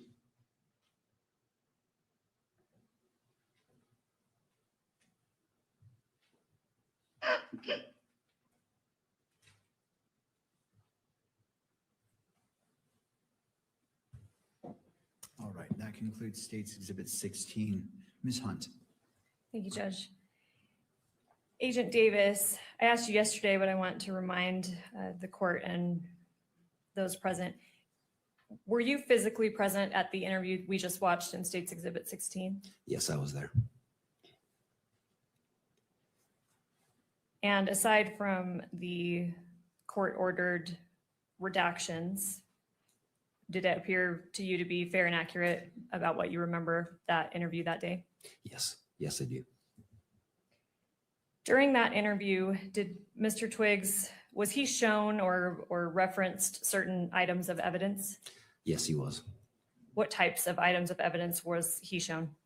It was the text messages between himself and Tyler between himself and Tyler Robinson, a Discord chat messages, and a handwritten note. And then we also saw in the video, he was also shown the FBI press release photos of the potential suspect. That's correct, yes. Have you reviewed all of those items as part of the investigation? Yes, I have. You're familiar with them? Yes. All right, I want to put just on the witness's screen what's been marked for identification as State's Exhibit 16.1. And for the record, this includes the edit that the one edit that the court has previously ordered. Thank you. Let me know when you see that on your screen.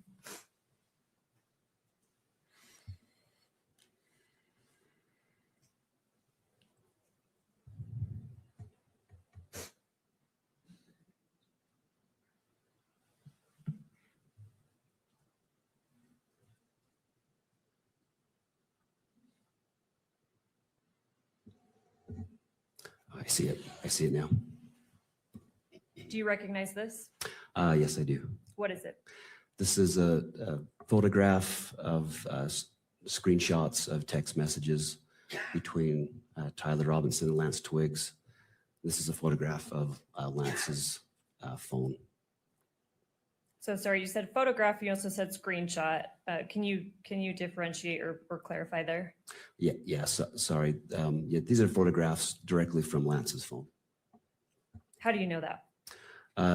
In Lance's first interview, he's showing the FBI agents these text messages, describes them to the agents, and at that time, his phone was photographed.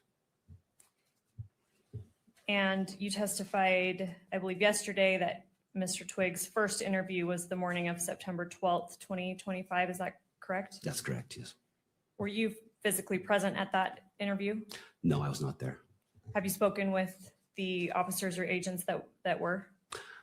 Yes, I've spoken to one of those agents that was there.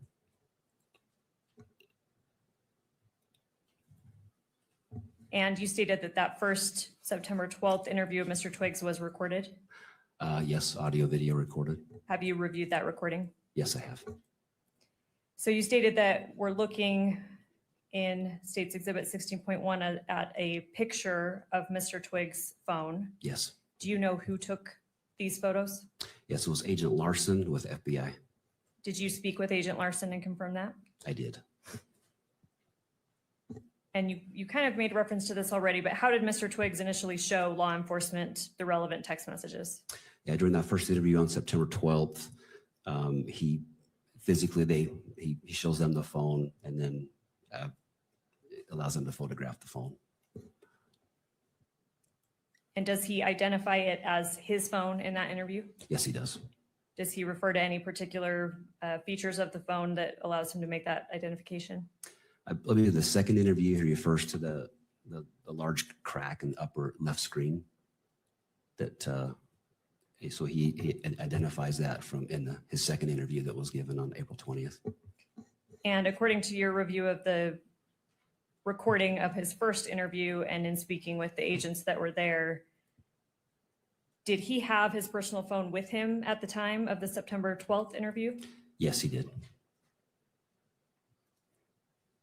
And was this same text thread that we're seeing in State's Exhibit 16.1 shown to him during his second interview sorry, let me get the date right, April 20th, 2026 at the Utah County Attorney's Office that we just observed part of in State's Exhibit 16? Yes, it was shown to him. Was he asked how Tyler Robinson is saved in his phone, like as a contact? Yeah, just as Tyler. Without saying it, obviously, did he identify Tyler Robinson's phone number? Yes, he did. Did you check the number that Mr. Twiggs gave as Tyler Robinson's phone number against law enforcement records? Yes, I did. And do they match? Yes, they match. Is State's Exhibit 16.1 a fair and accurate representation of the text thread or the relevant text thread between Mr. Twiggs and Mr. Robinson? Yes, it is. As part of the investigation, was a Cellbrite extraction performed on Mr. Twiggs' phone? Yes, it was. Did you personally review that extraction? Yes, I have. And according to that extraction, did Mr. Robinson and Mr. Twiggs exchange text messages on September 10th through 11th, 2025? Yes, they did. What time was that first text sent according to the Cellbrite extraction? The first text was September 10th at 11 p.m. All right, Judge, I would move to admit State's Exhibit 16.1, and then pursuant to court order, I would move to publish it to the monitors. Mr. Novak. We have no further objections beyond those that the court, of course, is very familiar with at this point in time. All right, I'll note the standing objections made by defense. Those objections are overruled. This 16.1 is admitted into evidence and may be published to the gallery as well as electronically distributed through the camera. All right, Agent, I'm not going to go through every single message, but I do want to have you read aloud certain portions of them.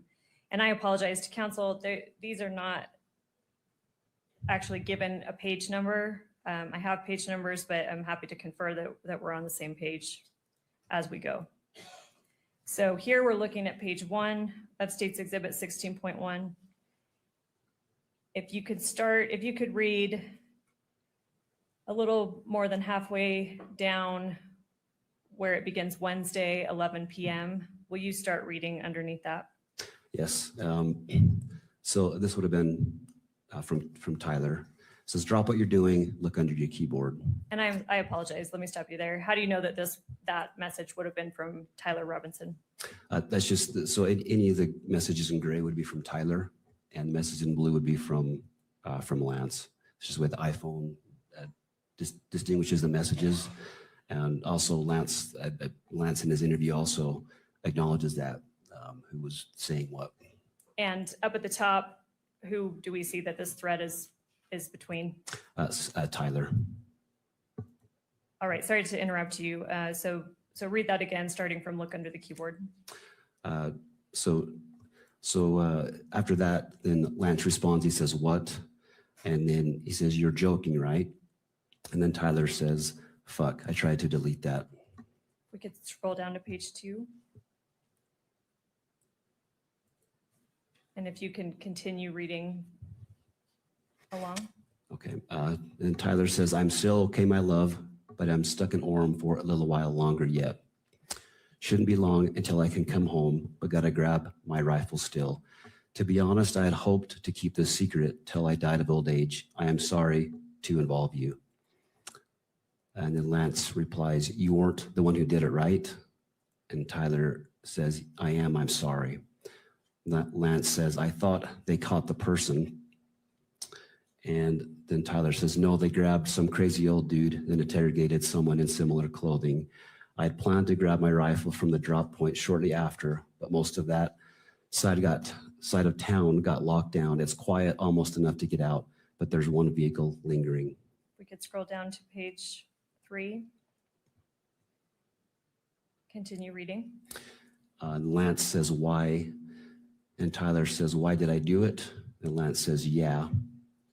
Tyler says, I had enough of his hatred. Some hate can't be negotiated out. If I'm able to grab my rifle unseen, I will have left no evidence. Going to attempt to retrieve it again. Hopefully they have moved on. I haven't seen anything in the news about them finding it. We'll update you shortly. We'll update you by midnight. And then Lance says, all right, stay safe. How long have you been planning this? Scroll down a little bit, please, Kimberly. And Tyler replies, a bit over a week, I believe. I can get close to it, but there is a squad car parked right by it. I think they already swept that spot, but I don't want to chance it. We can scroll down to page 4 and continue reading about halfway down. I'll stop you about halfway down. This is while they were spot, but I don't want to chance it while they were parked there. If they'd found it, I imagine there would be more commotion. Again, I'm sorry for roping you into all of this. You shouldn't have to worry about this. And Lance replies, does anyone else know? Tyler says, not to my knowledge. All right, I'll stop you there. Let's move to page 5. So this should be page 4. So just scroll down 1, please, Kimberly. And if you could read starting,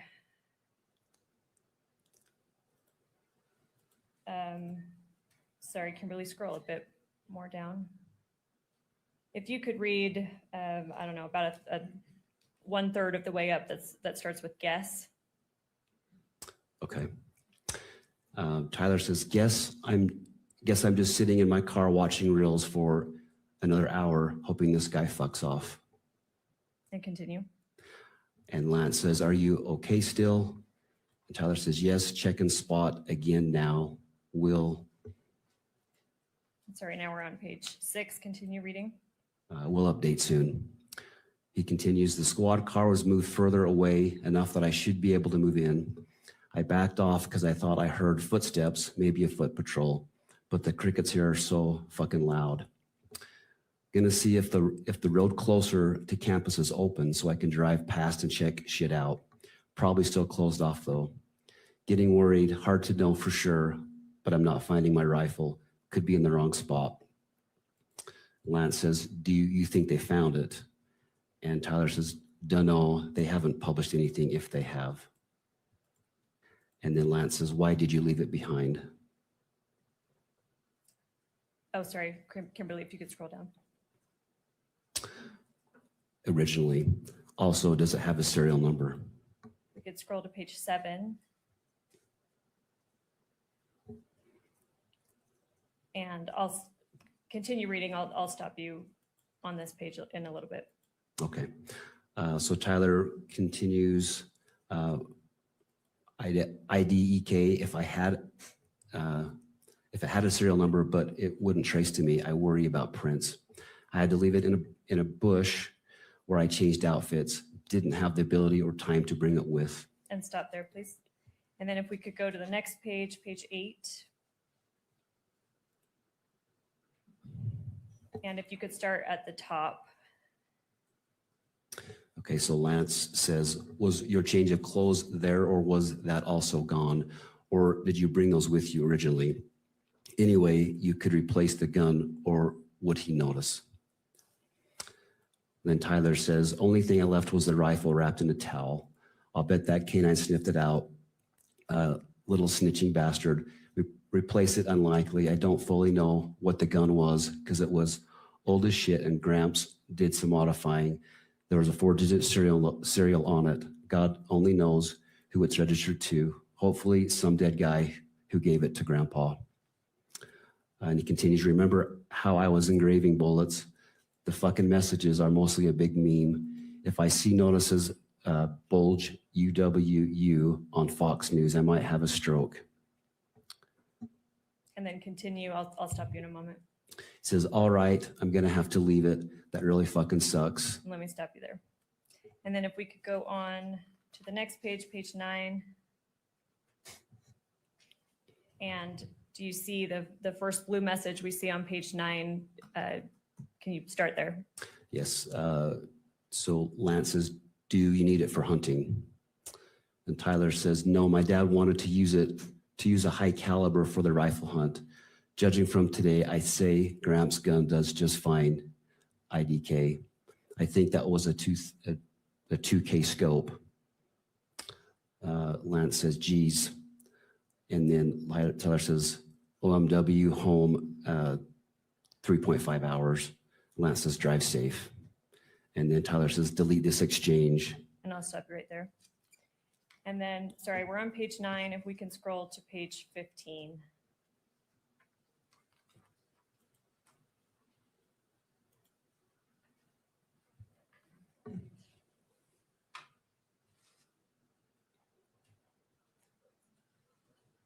And then the second grade message on page 15, if you could start there.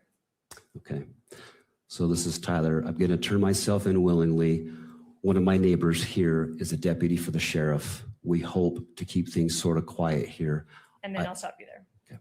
And we can remove the exhibit from the screen. Thank you, Kimberly. We mentioned a Cellbrite extraction of Mr. Twiggs' phone. Do you know what time that last text was sent?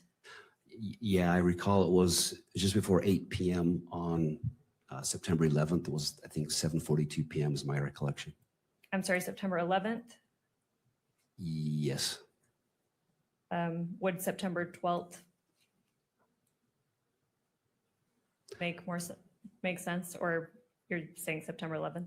So September 11th was when he turned himself in. Okay. On September 11th. Yeah. Okay, thank you. Yeah. All right, I'm going to show just for the witness, States Exhibit 16.2.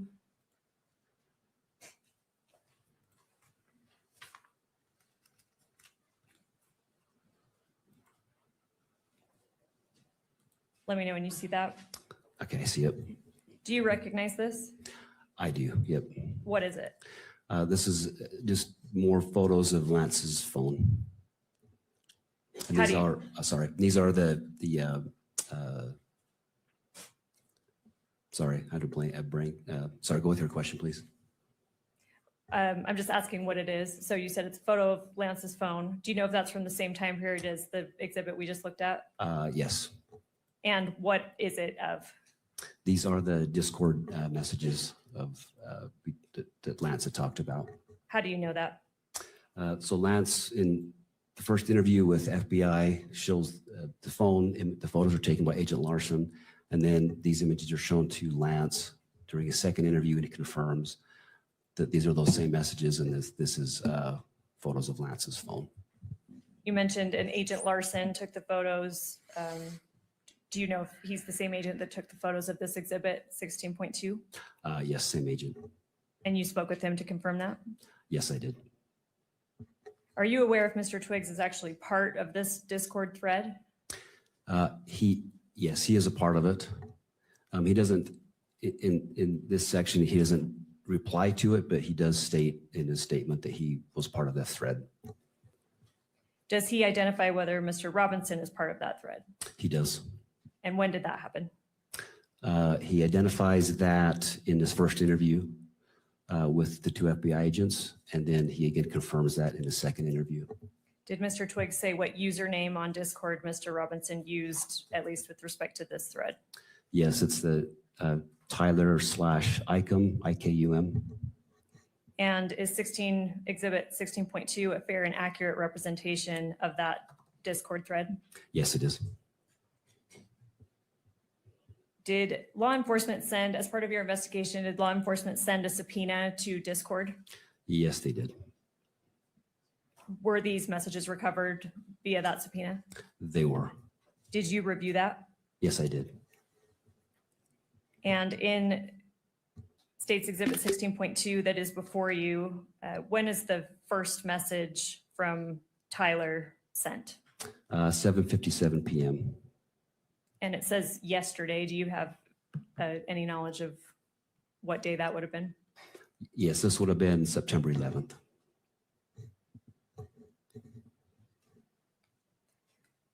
So Tyler sends the first message that you're seeing on Exhibit 16.2, September 11th at 7:57 p.m.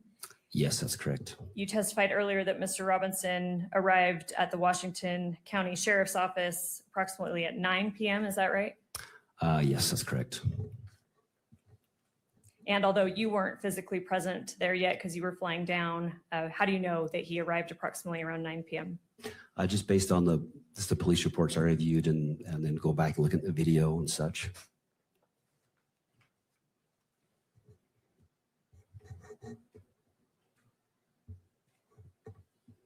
Judge, the state moves to admit State's Exhibit 16.2 and publish it pursuant to court order.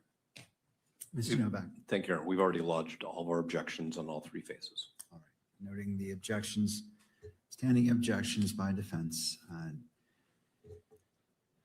State's Exhibit 16.2 is admitted into evidence and may be published only in the gallery, not for distribution on electronic media.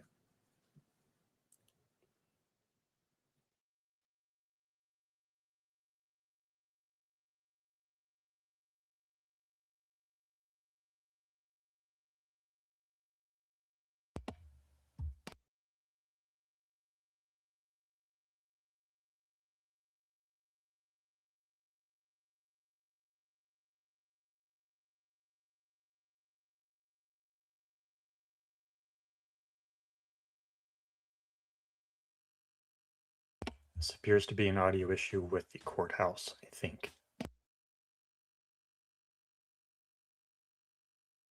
So until that audio comes back, we just were able to see the Lance Twiggs video for the first time. And it didn't seem to be very narrative. He didn't really tell the story of what happened. It wasn't very open-ended questions like the defense argued yesterday. It's basically just the police officer or agent or whoever it was telling a story and then say, right, then tells the story again, right. Very leading questions, wasn't really an open-ended interview that I think we all wished we would hear. Absolutely. I was really surprised to hear how limited the answers were. He didn't go on to really describe his relationship with Tyler the way that maybe they've kind of led us to believe in the past. And the extent of it was that I heard was that they started dating 2 or 3 months after they'd moved in together. Yeah. And then we saw the actual photos of the phone messages. And they also said that they actually did do an electronic extraction of the phone, and that the electronic extraction in some way appeared to support that these were real messages. But we really need the defense to have an opportunity to examine that and for that to be admitted as evidence and not just take the investigator's word for it. We still haven't heard anything about GPS location of the phone. And it does appear as though the court is aware that there is an issue with the audio because they are no longer speaking. Mm-hmm. So they're hopefully waiting for that to be resolved before they continue. And they have been very good about that in the past. Do you recognize this? I do. What is this? This is a handwritten note or letter from Tyler to Lance. How do you know that? In Lance's first interview with FBI, he tells them about this letter note he found under Tyler's keyboard per a text message he received. He states from 11 p.m. on September 10th. And so at that point, Lance finds this. This is the letter he finds under that keyboard. Okay, so to clarify, Mr. Twiggs gets a text from Mr. Robinson around 11 p.m. on September 10th, telling him to look under his keyboard. Yes, correct. And this is what Mr. Twiggs represented was underneath the keyboard. Yes, yes. How did law enforcement get this photograph? So following Lance's first interview at St. George PD, his phone is recovered at that point, taken into evidence. It is downloaded, I believe it was the following day or shortly after that. The FBI transported that phone to the RCFL, which is the Regional Computer Forensic Laboratory in Salt Lake City. The phone was downloaded through Celebrite. And after that, following that download was complete, SBI received a flash drive containing that download. From there, it went to a SIAC analyst to go through that data of his phone to look for any pertinent evidence or information that may be on there. And at that point, that this image of this letter was located. All right, I'm going to break down a few things. You mentioned, I just want to make sure the record's clear. You mentioned Celebrite a few times. What is Celebrite? It's a downloading software that's commonly used by law enforcement. I don't do that myself, but it's commonly used to recover data, to download electronic devices, particularly cell phones. And then you mentioned SIAC. What does that mean?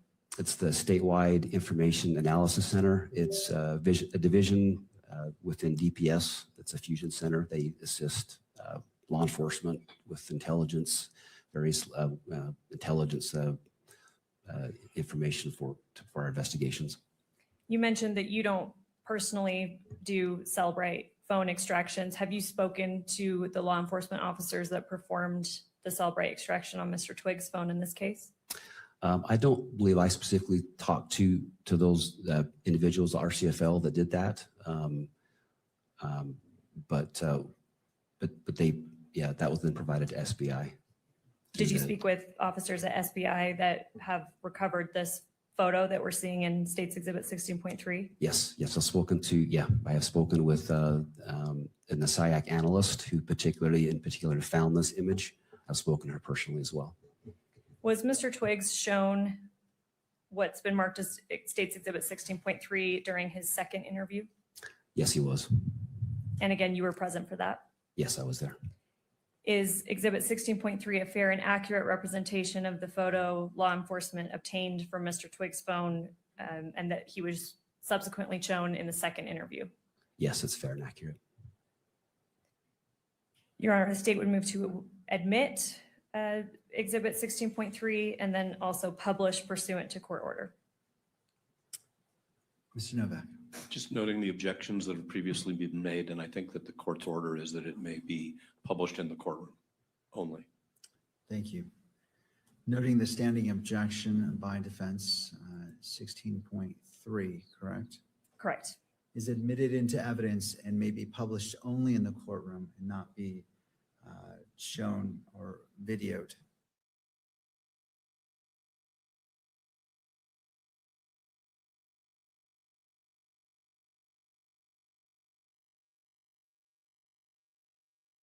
And we have some audio issues again. Hopefully they are aware and we'll fix it. But if it takes them a little while, I have a photo to share. You see the photo, Kelly? Barely, but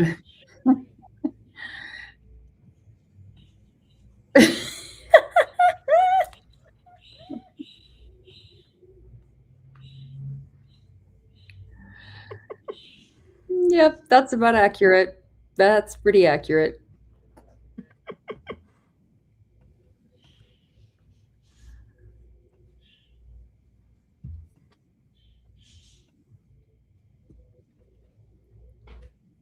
Are they frozen? Oh, okay. No, the judge frozen. I'm like, oh my gosh, He is so in control of his motion. Yeah, he's not ADHD. He's very stoic and just holds that pose. He's a good judge.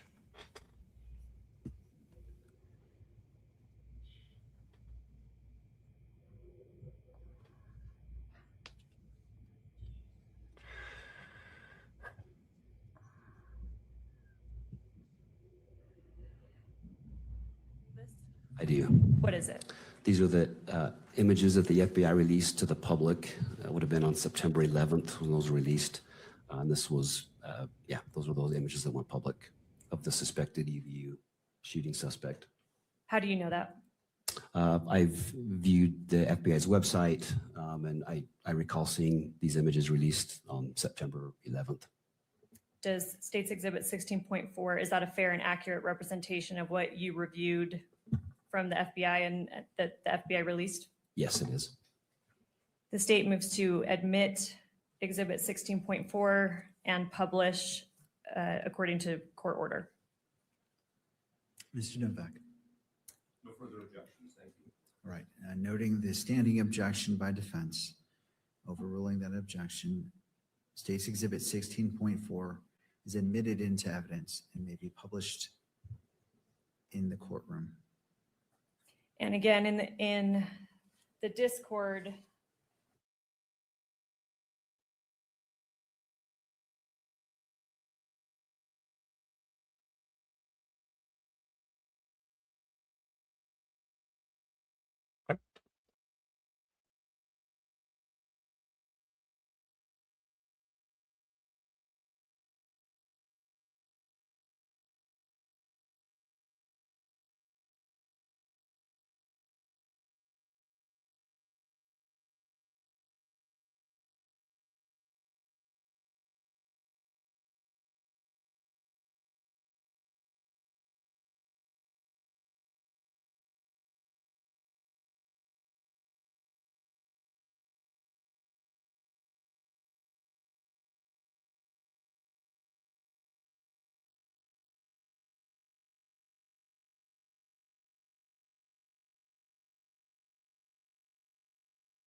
Jordan, if you're speaking, we don't hear anything.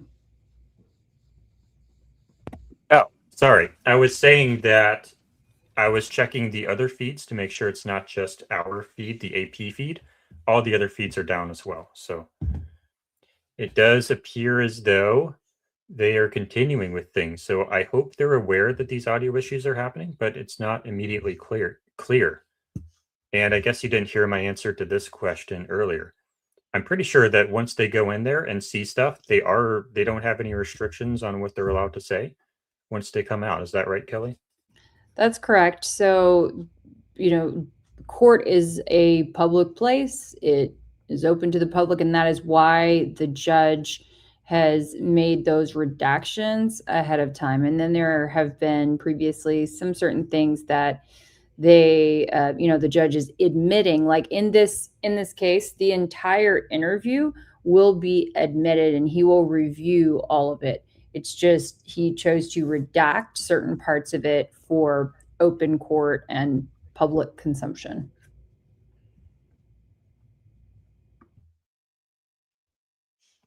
Yes, and GCL is saying this is intentional. The judge is telling the camera to cut audio. I don't know that that's true. Was that discussed previously? That would be pretty odd if it was, I think. They don't typically, I don't think that's the way that they do that. I would be very surprised if that were the case. They would be restricting the evidence that comes in, not just the audio itself.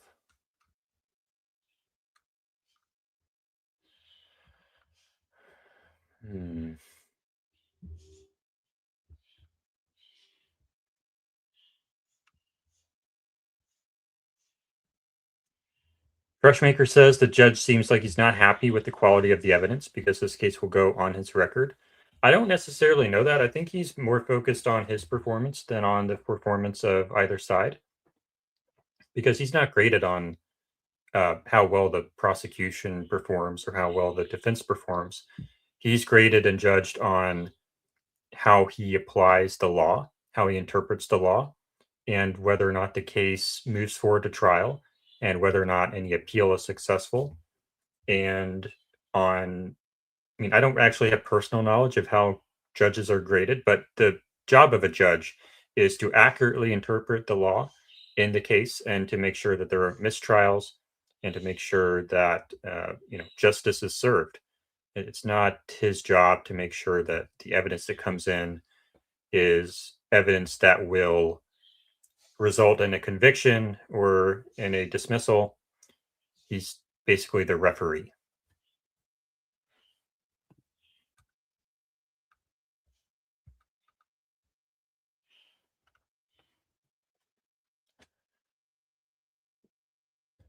So hopefully we do have the Cellbrite data come in, and so that other people can verify that and see, does it look suspicious? Does it look consistent with authentic electronic data? And then the question becomes, if the electronic data is authentic, can that still be faked?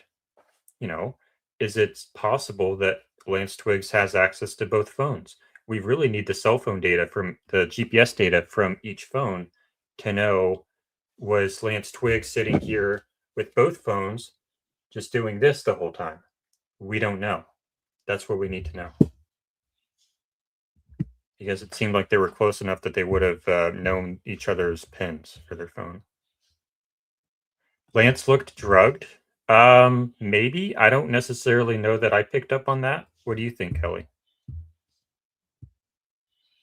It looked like he had a pretty solid control of himself. I don't know if he looked drugged per se, but I definitely think he was short with his answers. He had been perhaps coached, definitely informed to just say the most basics and nothing else beyond that.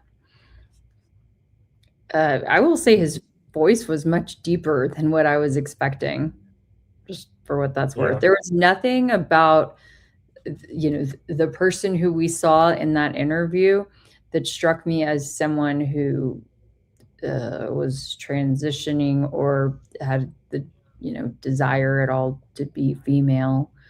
But, that's just what except for the long hair, but that's not even necessarily a tell. Right. I mean, there are plenty of men who decide long hair.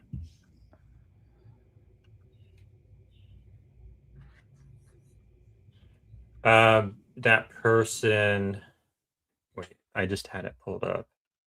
Freshmaker's making the case that the judge allowed crappy evidence to enter the court. He knows that. He knows in other cases that this wouldn't fly. This is just a preliminary hearing, so the standards of evidence are significantly lowered. So I don't personally have a lot of experience evaluating what evidence should and should not come into a prelim hearing. So I can't really grade that. Kelly, I don't know if this is normal or abnormal.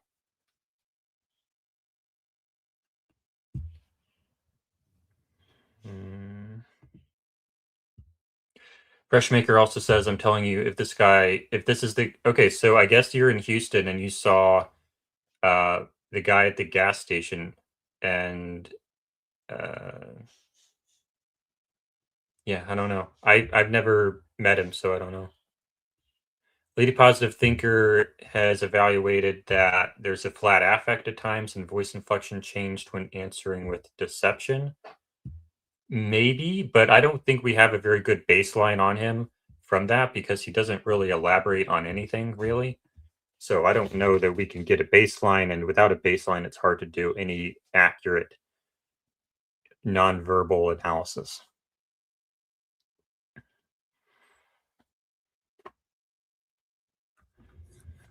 I wanted to bring up what GCL says here is that you also want crap evidence to go through to trial. It's part of the fairness.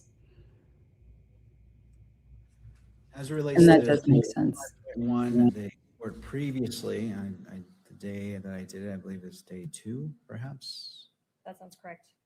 The court provisionally admitted it, contingent on additional foundation being laid, whether through testimony or through evidence. And the court notes that such foundation and testimony has been laid in order for the foundation to be laid for 5.1 to be admitted into evidence for full consideration by this court. And so that is received. As it relates to publication and taking in consideration the argument by Mr. Novak, well, first noting the objection, the standing objections by defense, and that is overruled as it relates to the admission to 5.1.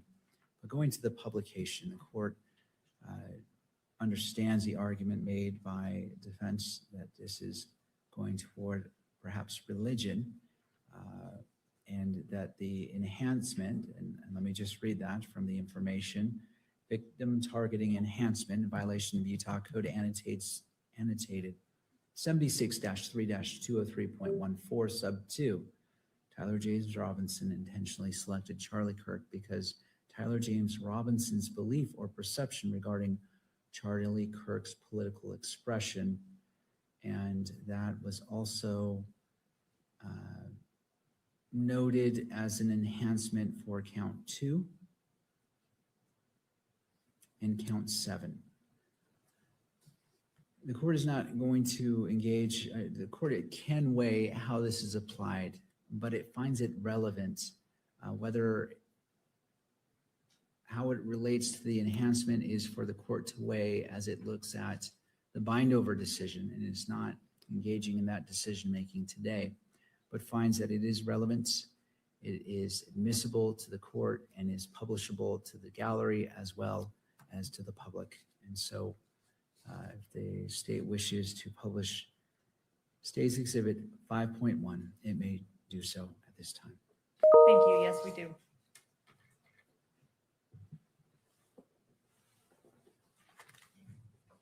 And Kimberly, I don't know if we want to use the same kind of slow scrolling. Thank you.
All right, I believe that should be sufficient. And Agent Davis, I apologize. I'm going to take you very briefly back to State's Exhibit 16.1, which is the text thread between Mr. Robinson and Mr. Twiggs. Kimberly, if you could turn to page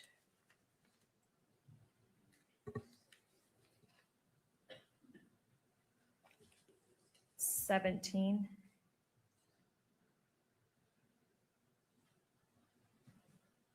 And because this has already been admitted and, court, correct me if I'm wrong, published not only to the gallery, but to cameras at large, I'd ask that it be displayed in that fashion again.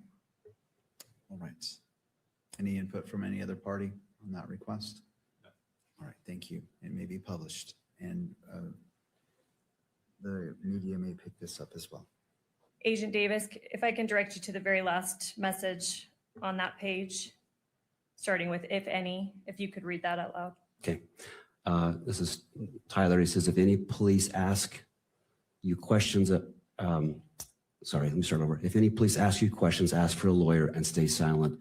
My lawyer should be Doug Terry. I'll see if he can reach out to you and make sure the police follow. Okay, thank you. That's all I need from that exhibit. And then finally, Agent Davis, you testified before that you flew down to Washington County Sheriff's Office and observed Tyler Robinson there, correct? Correct. You got his name there? Yes. You stated that you transported or assisted transporting him up to Utah County Jail? Yes. And that you were the booking officer? That's correct. Do you recognize Tyler Robinson here in the courtroom today? Yes, I do. If you could point him out and briefly describe something that he's wearing. He's an individual seated at the defendant's table in the center chair with a gray suit coat and a green tie.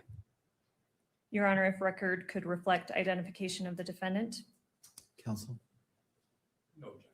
All right. I'll note for the purposes of this hearing only that Agent Davis has identified Mr. Robinson in court. Thank you. And Judge, if I can just have a moment. You may.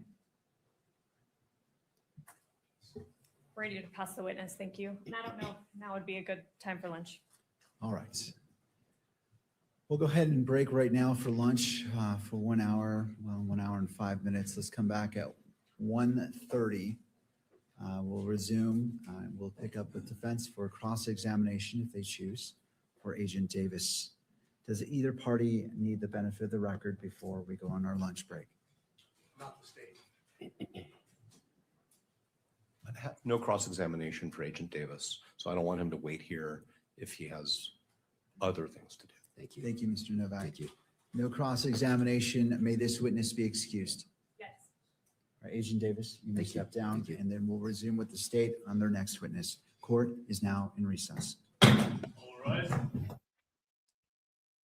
Okay, so we've been discussing in private chat. Let me see this. Okay, Kelly's going to take a moment and take a break over lunch. I'm going to still be here though. I'm going to go make a sandwich though. So I'm going to kind of be in and out a little bit, but Kelly does need to take a break. So she's going to jump out here for an hour. We should be back around 3:30, but I'm going to stay in here for most of the time. Okay. I'll hang out with the chat. Well, oh, it's echoing. I'll hang out with the chat while you are making your sandwich. How about that? And then, we can tag team. Yeah, I want you to take a break though. I was trying to get you to take a break earlier. I want you to be happy. I want you to be rested. Okay. Okay. All right. I'll be right back in 5 minutes. Okay. Let's see. Well, I can go full screen. All right. Okay. Tell me, you guys, what questions do you have? What do you want to talk about? Obviously, that was kind of a moment that we have all been waiting for, to see Lance, hear from Lance, even though it did come across as pretty boxed in, orchestrated, and kind of led. Yes.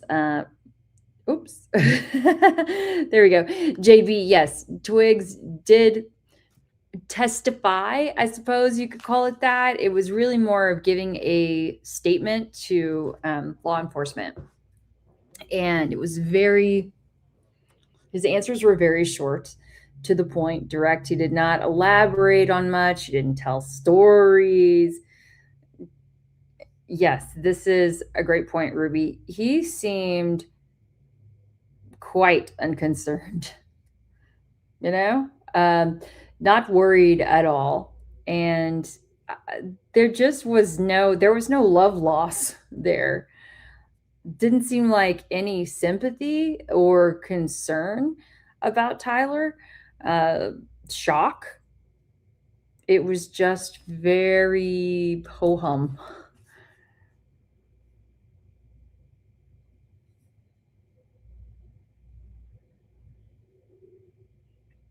Oh, thank you so much, Brandy. I appreciate it. I'm exhausted, and I want to be able to give you guys my full, I just feel like I'm running on fumes. So I just want to be able to recharge a little bit. Jordan was trying to send me away for a while, but not happening. Kelly, were you able to get any video of the gravel roof or the roof where the person in dark clothing was spotted? Yes, you guys, I got a ton of photos, videos, measurements yesterday, and I would like to be able to go back this evening and spend more time out there acquiring vantage points and content. But yeah, Jordan and I are having a debate right now over if we should try and prove it tonight, or if I can spend time out there gathering evidence, so to speak.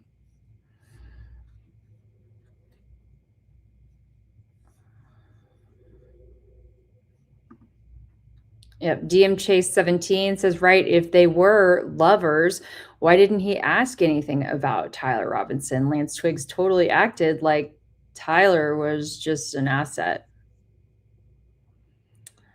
There just did not seem to be, for being in some romantic relationship and love you so much. And I was trying to take screenshots with my phone of some of those expressions. One of the first ones that was said, I was like, what? This is so, it's cheesy.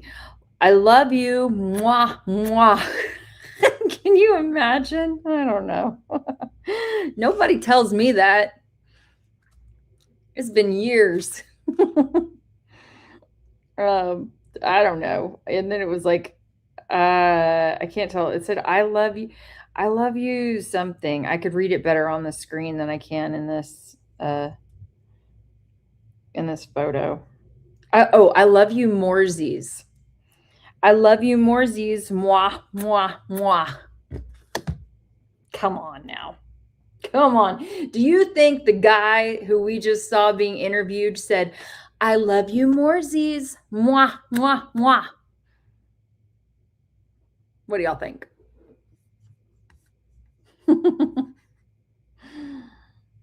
My love. I don't know. Having a tough time.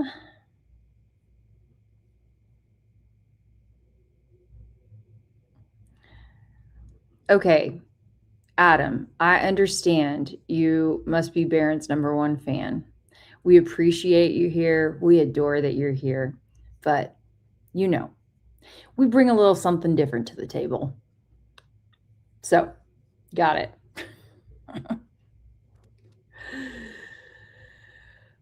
Oh, man.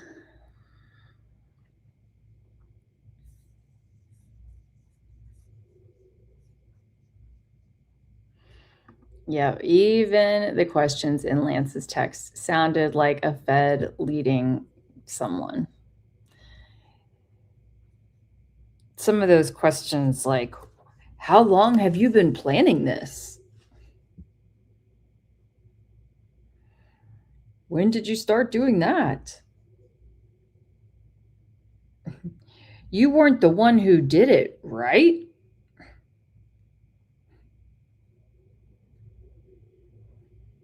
What else?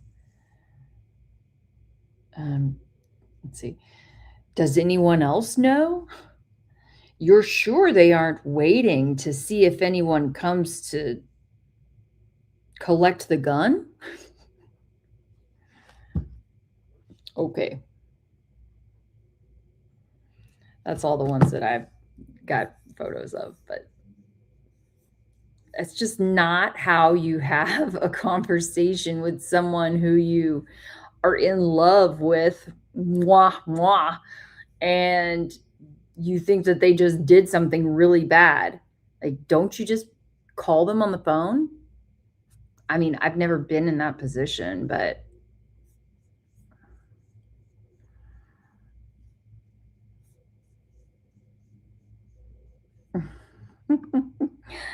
thank you. Thank you. Well, I love you guys too. I love that you were here.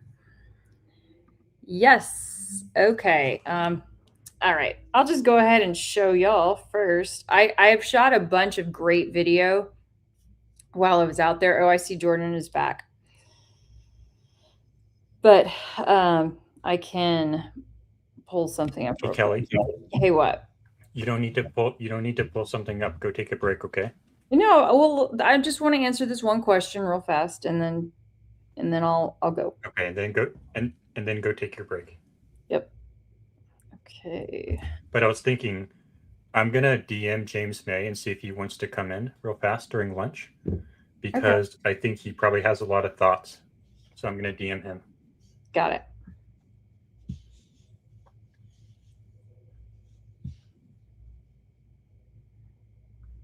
If I can find that DM. Just stop the is his handle.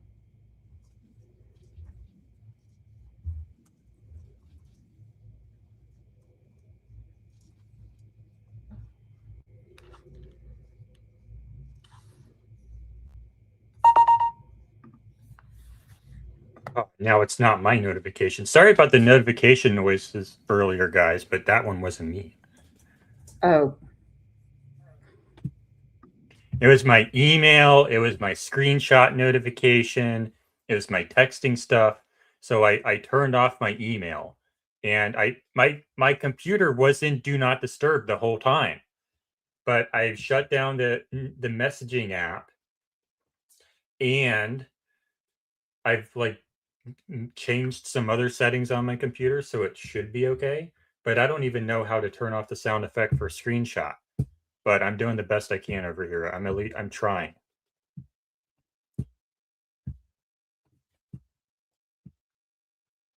Let's see if we get a response from James.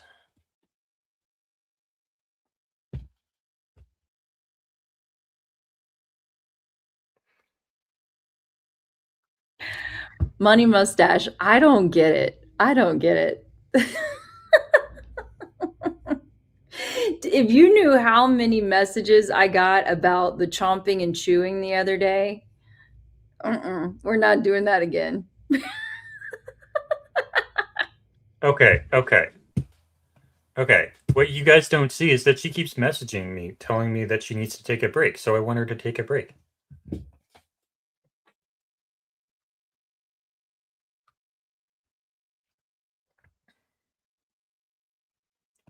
Ruby says, I caught a slip in Lance's verbiage. He said he found a letter under Tyler's keyboard. In court, they said under Lance's keyboard. Okay, we'll have to look at that later.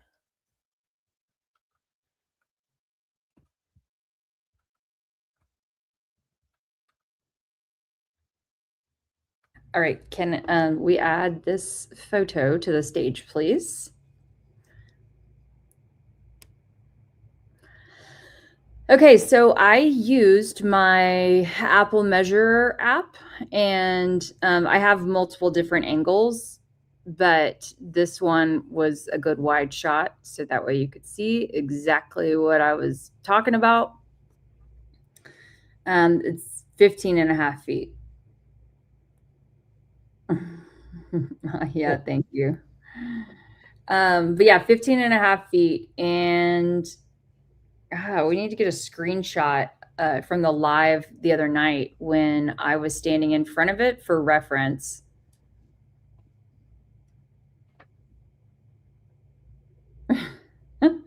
I try to respectfully not crunch. So yeah. They were very crunchy chips.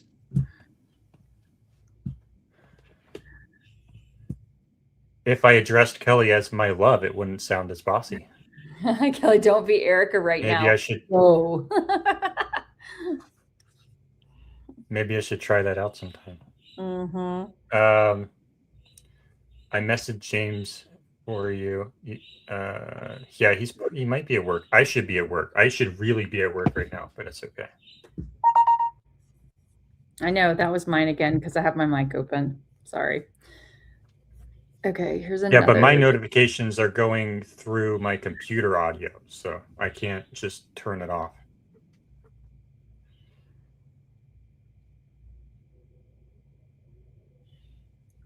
Yeah, so what he did, and I don't think I can put my mouse there, but he stepped onto the ledge. Yeah, so I've got to go back and get one of those. I have so many things that I have to go back and get, which is why I was proposing to not try and prove it tonight and to use my Utah time to go out in the field.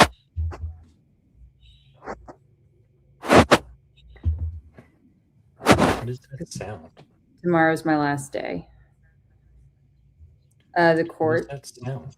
From the court. It's not the court. No, it's not from the court. It's from outside.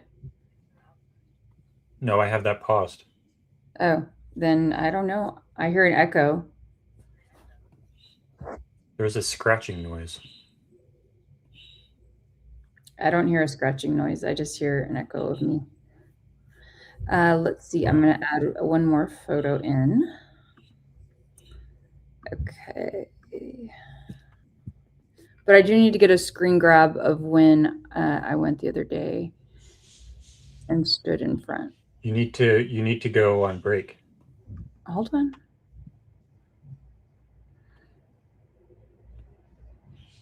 And I have another photo, but you guys can just try to look at this one right here. On the left-hand side, there are two in that black sort of indented little area, ledge, whatever you want to call it. There are two small white stickers, and I think that those may be evidence tags. I tried to zoom in. I couldn't get, a close enough look. Oh my gosh, y'all are so funny. Okay.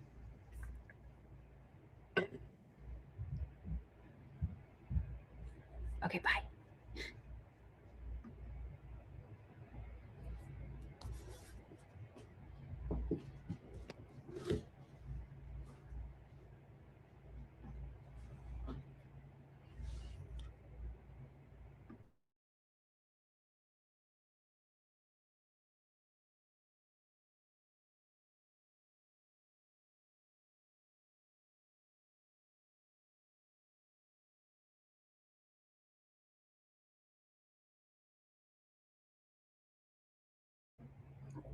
Jordan, I'm going to stay in here if we don't have anything on the screen.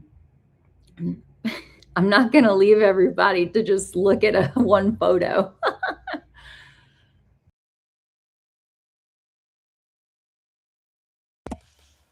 You didn't hear me. I said I was going to eat my sandwich. I didn't want people to hear me chew. Fine, I'll keep commentating here. Just like we do have a live feed out there. I don't see anybody oh, let me put this on the screen here. So, how do I add this? Here we go. What's on there right now? This is on there. There we go. Can you replay the boots on the ground from the other day? Just like walking around? The boots on the ground. Your live stream? Yeah, I don't know. Just so people can see the campus in action or something. I'm just trying to think of something that will give you some time to eat comfortably. Thank you. And keep our folks entertained. That's a good thumbnail. Yes. That's not a bad thumbnail. That's a good thumbnail. Was wanting to just quickly access a roof point. You know, they'd just have to hope or know that nobody was going to see them on the other side. And conveniently, because they had that area taped off, shoot, that's what I was wanting to do over there on Hall of Flags, was show you the lack of visibility from that middle part of Hall of Flags that was taped off. That had students been there, they would have had more of a line of sight to see someone on top of this roof. But because of where they were on either side, I don't think that they would have had the visibility. The architecture here is so interesting. It's weird.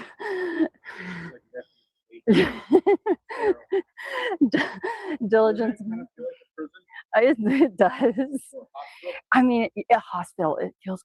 Kelly's on the case and she don't miss a beat. Velvet hammer, yeah, she's coming in hot. Change the laws, now she's calling the shots. Dig through the lies. Truth is loud, can't compromise. She's the one that they can't silence. Keli Rabon, live.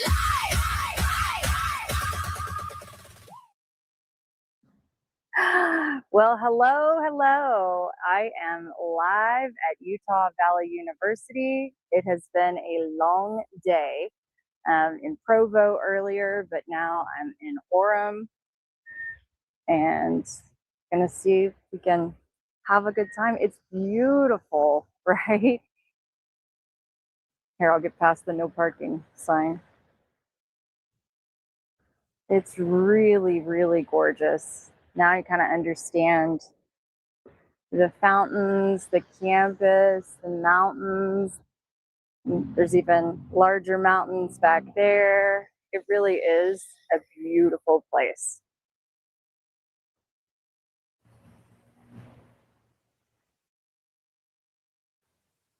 Really, really pretty. Jordan and I have not exactly talked through what all we're gonna do here, but you know, maybe just take a walk through that day and wing it.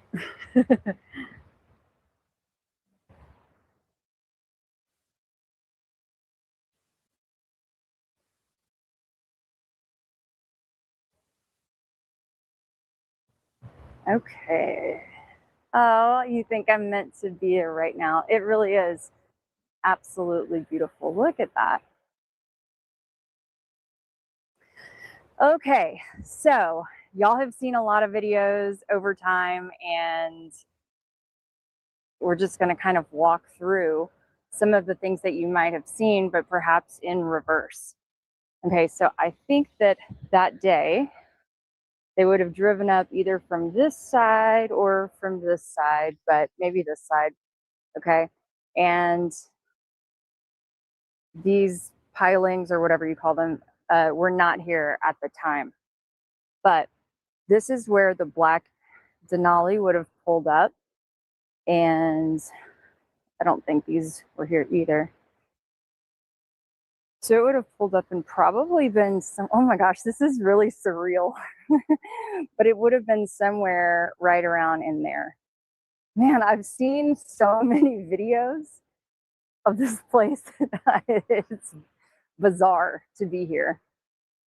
This is the area where we saw Terrell Farnsworth shooting his little selfie video. I mean, yeah, that is a pretty good hike up there. But, okay. And then this is where we saw there was a van that was here. And they had the backstage stuff set up. And Here is where the TPUSA tent would have been.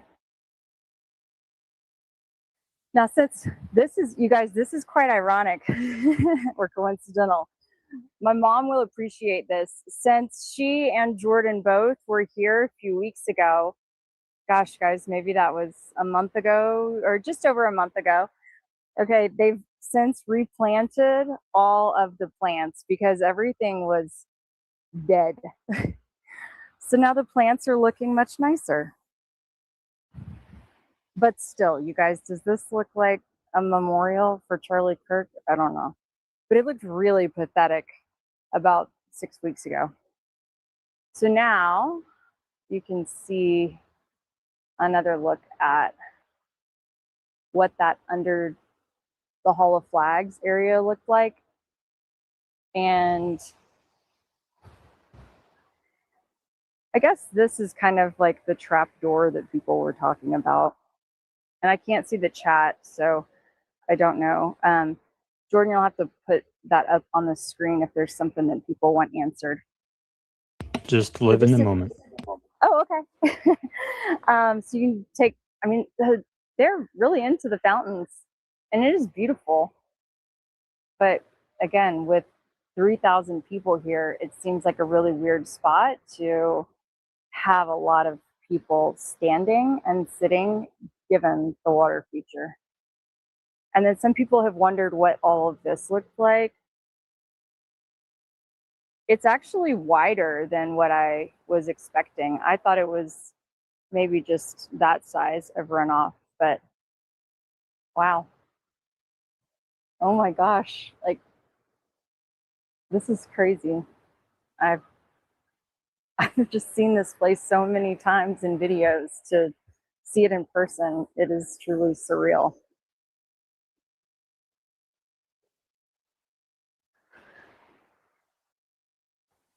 Can I come say hi? Can I come say hi? Okay. Look who I found over here, Diligent Denizen. You guys probably follow him on X already.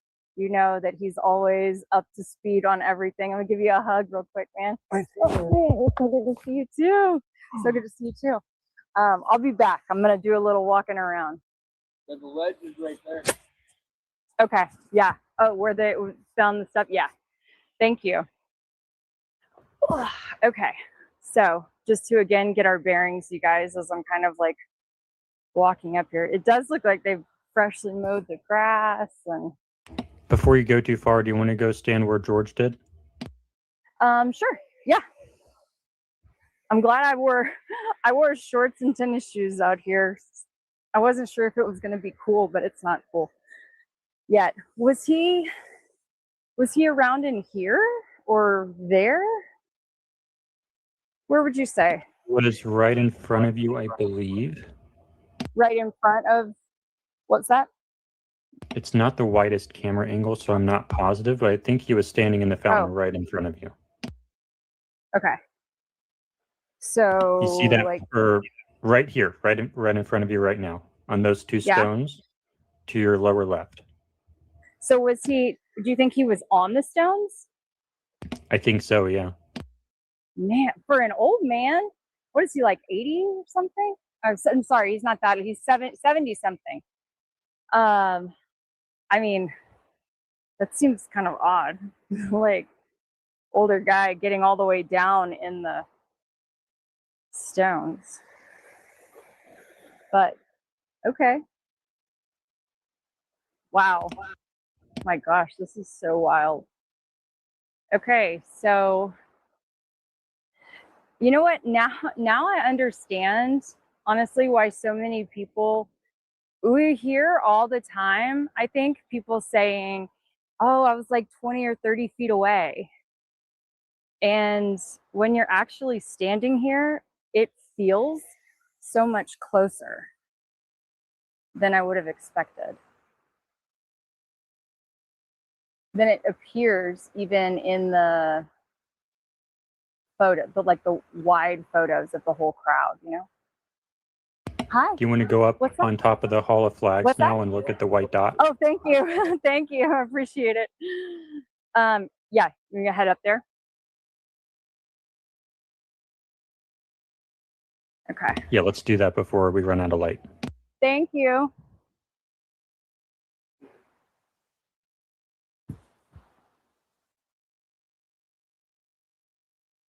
I appreciate it. Okay. Oof. So I feel like this was right around the area where that officer said that he was that they'd found the holster for the gun, right? Yeah, he bent over and picked it up over here. Yeah, That was on video. somewhere right around in here. Although he said that he didn't pick it up. He didn't, someone else did. Okay. But he said he did. Yeah. I mean, there's so much water everywhere, but it really is, it's beautiful. But not an appropriate place for an event like that with so many people. Let's try Okay, to get up on top of the Hall of Flags so we can see the white dot. Oh, okay. Yeah, I'll do that. I should do that in a minute, right? Instead of going all the way back right now. See, Yeah, go ahead along why Sorensen. do they not have, I feel like they could do a Charlie Kirk like sculpture like that, you know, since they already have these people leaned up against columns and things.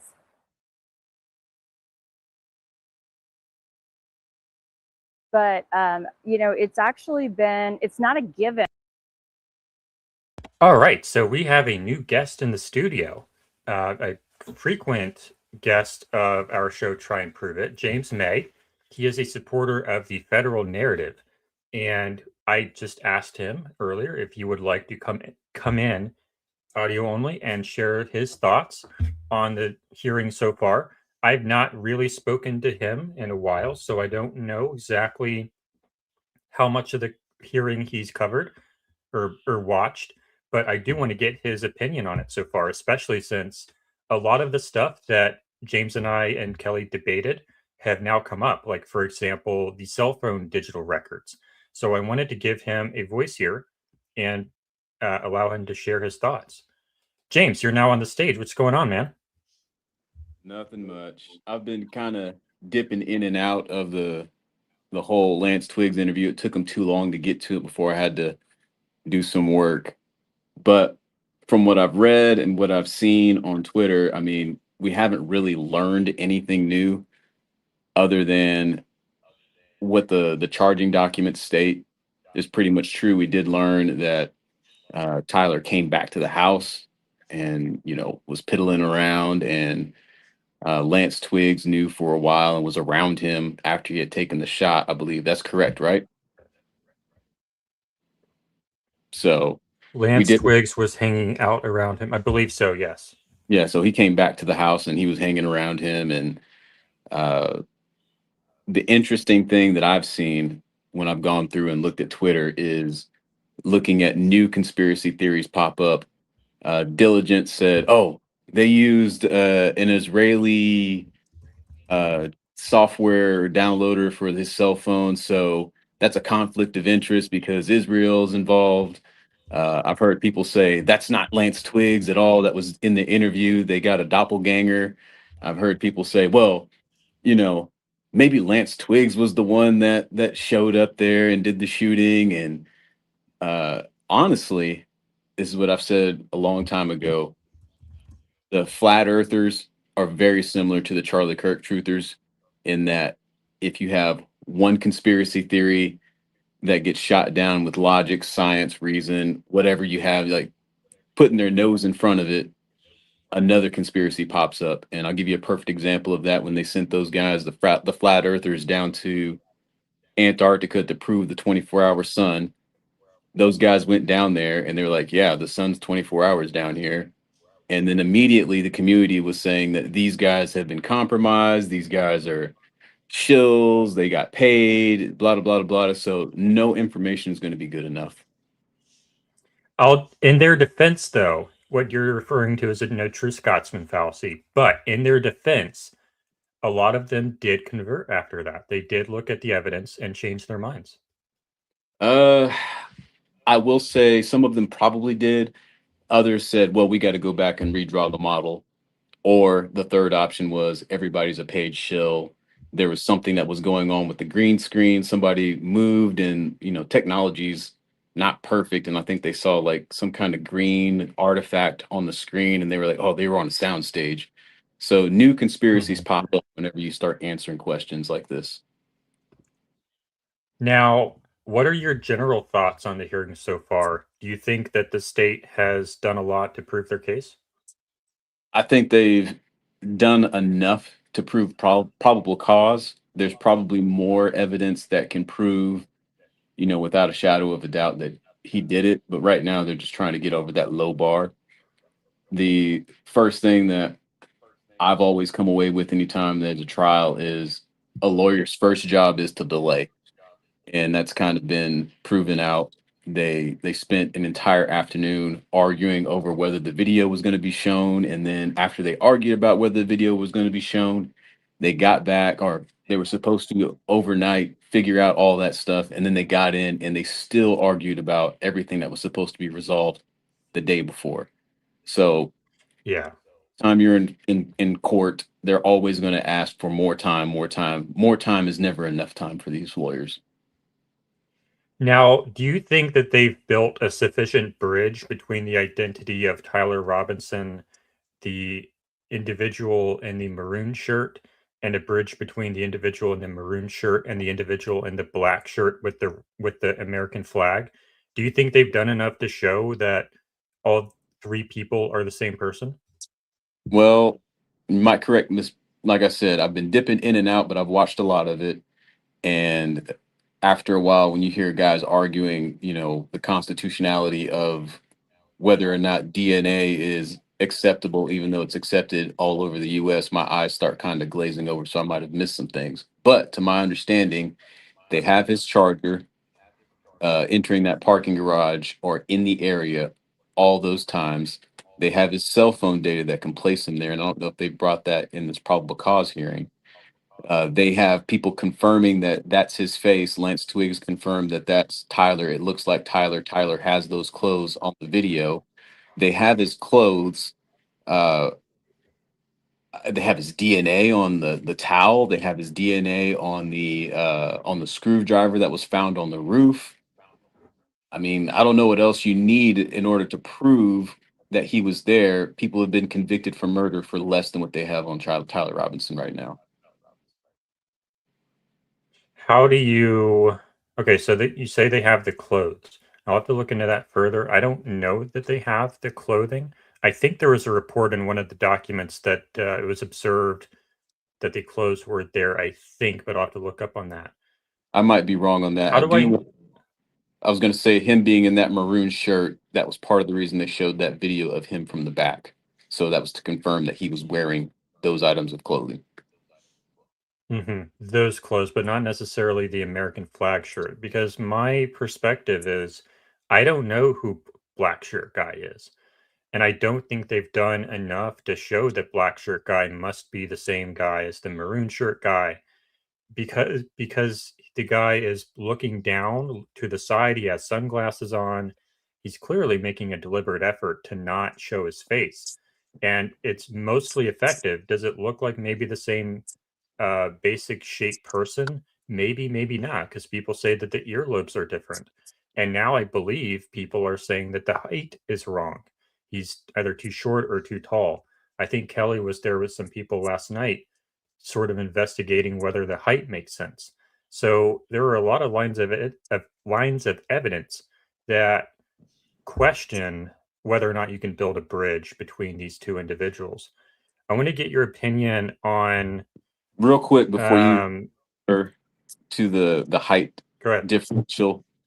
I have looked at those images. I'm not sure if people are on the same floor that Tyler was on, because I've looked at it and I've counted the holes, and on some of them, that line that separates the different bricks is that line is right above that fourth hole.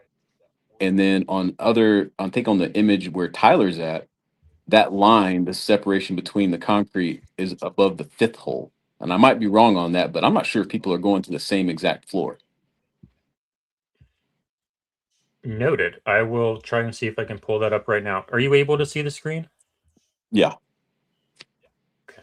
Let's see if we can find that real fast. I saw it earlier this morning. Yeah, that one right there. Is that by diligence? Yeah. Yes, sir. So I see 1, 2, 3, 4, 5, 6 holes. Okay, so I have 1, 2, 3, 4. 1, 2. I'm missing a hole right there. Is that what you're referring to?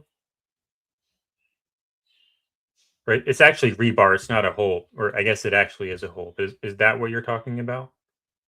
Perhaps. Oh, I think I lost James. That I accidentally tapped my screen. Okay. What I was, I got echo now. I think it's better now. So I have this pulled up here. What I'm observing is I see hole, hole, hole, hole. Good, good, good, good. All this is good. But then when I get to this layer here, I see hole, but no holes. That perhaps what you're referring to? Yeah, I'm not like it's cut off at the top on the camera photo, so I'm not sure. It looks like it's 4 holes, and then his chin is where that 4th hole is, and then the other guy, it looks like his chin's where that 4th hole, like it something just wasn't reading right. And like I said, I could be wrong on that. Like you see that line right there where the arrow is on the left one, that looks like a separation of the brick, or not the brick. I'm sorry, the concrete. I do And then see this curve right here, though. I was trying to make my Yeah. mouse bigger, but I don't have that on speed dial.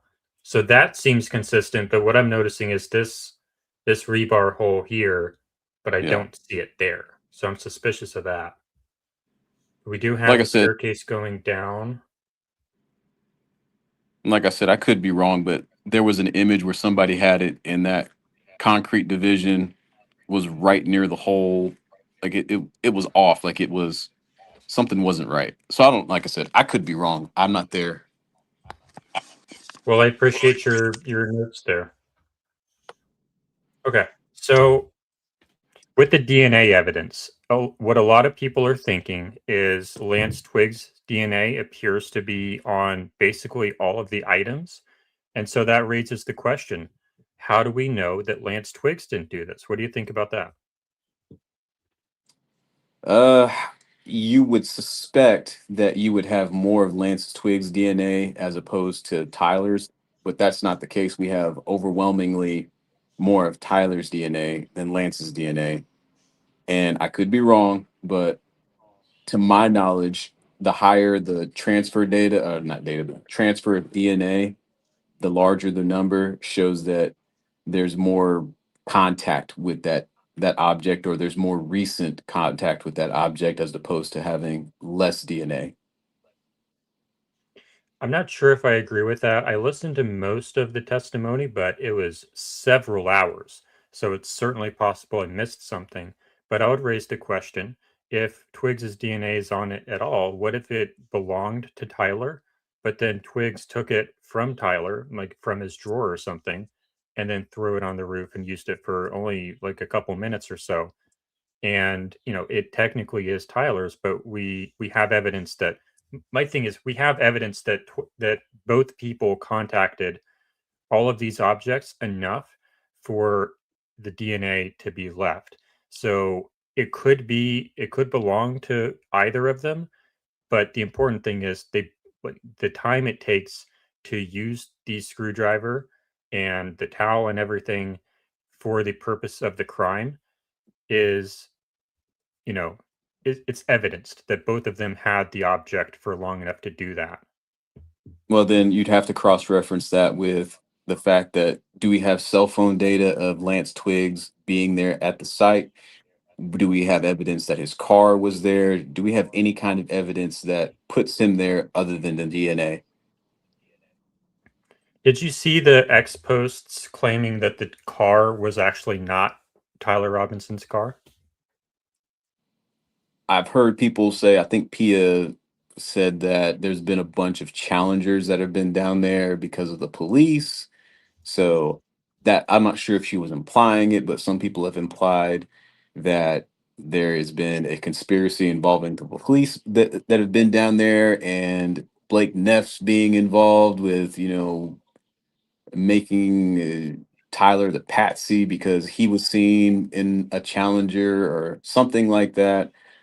Like I said, it's not, when we talk about the evidence, it's not one piece of evidence, it's a scaffold. So if you knock off that leg, okay, well, then how do you answer this question? Knock off that leg, then how do you answer this question? And then, like, we've So got so many legs on to knock down. on the screen now is an image that's purported to be Tyler Robinson's car as it was towed away from his house. This is high confidence that this is the car that belongs to Tyler Robinson. You'll note, if you can still see the screen, that the lower part of the fender where my mouse is relatively is short. It does not extend across the entire front of the car. And it also has a license plate block here. But then when we go to the footage of in the security cam, we see that there's a much longer fender or bumper in the front that does extend beyond the entire front of the car. And I think there's another image that shows that, yeah, there's no license plate block, but it does have that extended fender. But when we look at this one, it does not have the extended fender. Have you looked at that? I haven't seen that. This is the first time I'm seeing that. And I'm not quite sure if that's a shadow or if that's a license plate holder. I'm not 100% certain on that. Let me see if I can Do zoom you have an image of it from the front? I don't believe so, but I'm sure it exists somewhere, just not readily available. I would be hard pressed to say that's a shadow. I don't know what it would be a shadow of. Well, it's a shiny car. Like, whenever things are shiny, one way that we know that things are shiny is there's a high contrast between light and dark. So I think I can zoom in now. Well, how about, I think a better way would be just to pull up a stock of a Dodge Challenger that year and see how the face plate is mounted or the license plate is mounted on it in general. Chad, do we know the year of the Charger? Can we try to get that? It's a Challenger. Or I know it's a Challenger, but the year. Oh. Maybe like a 2016.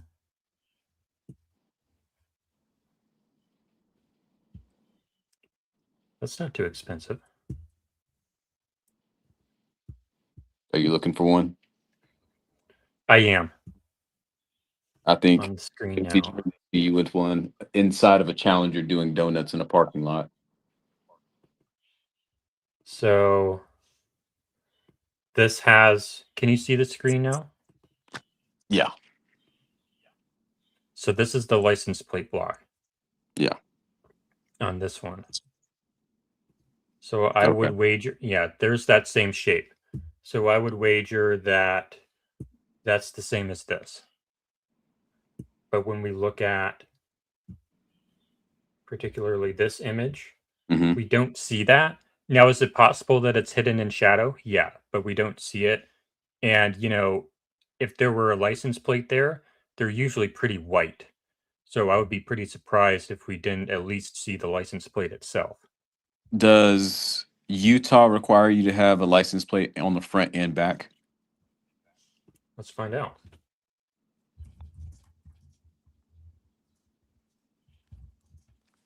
According to Google, it says no.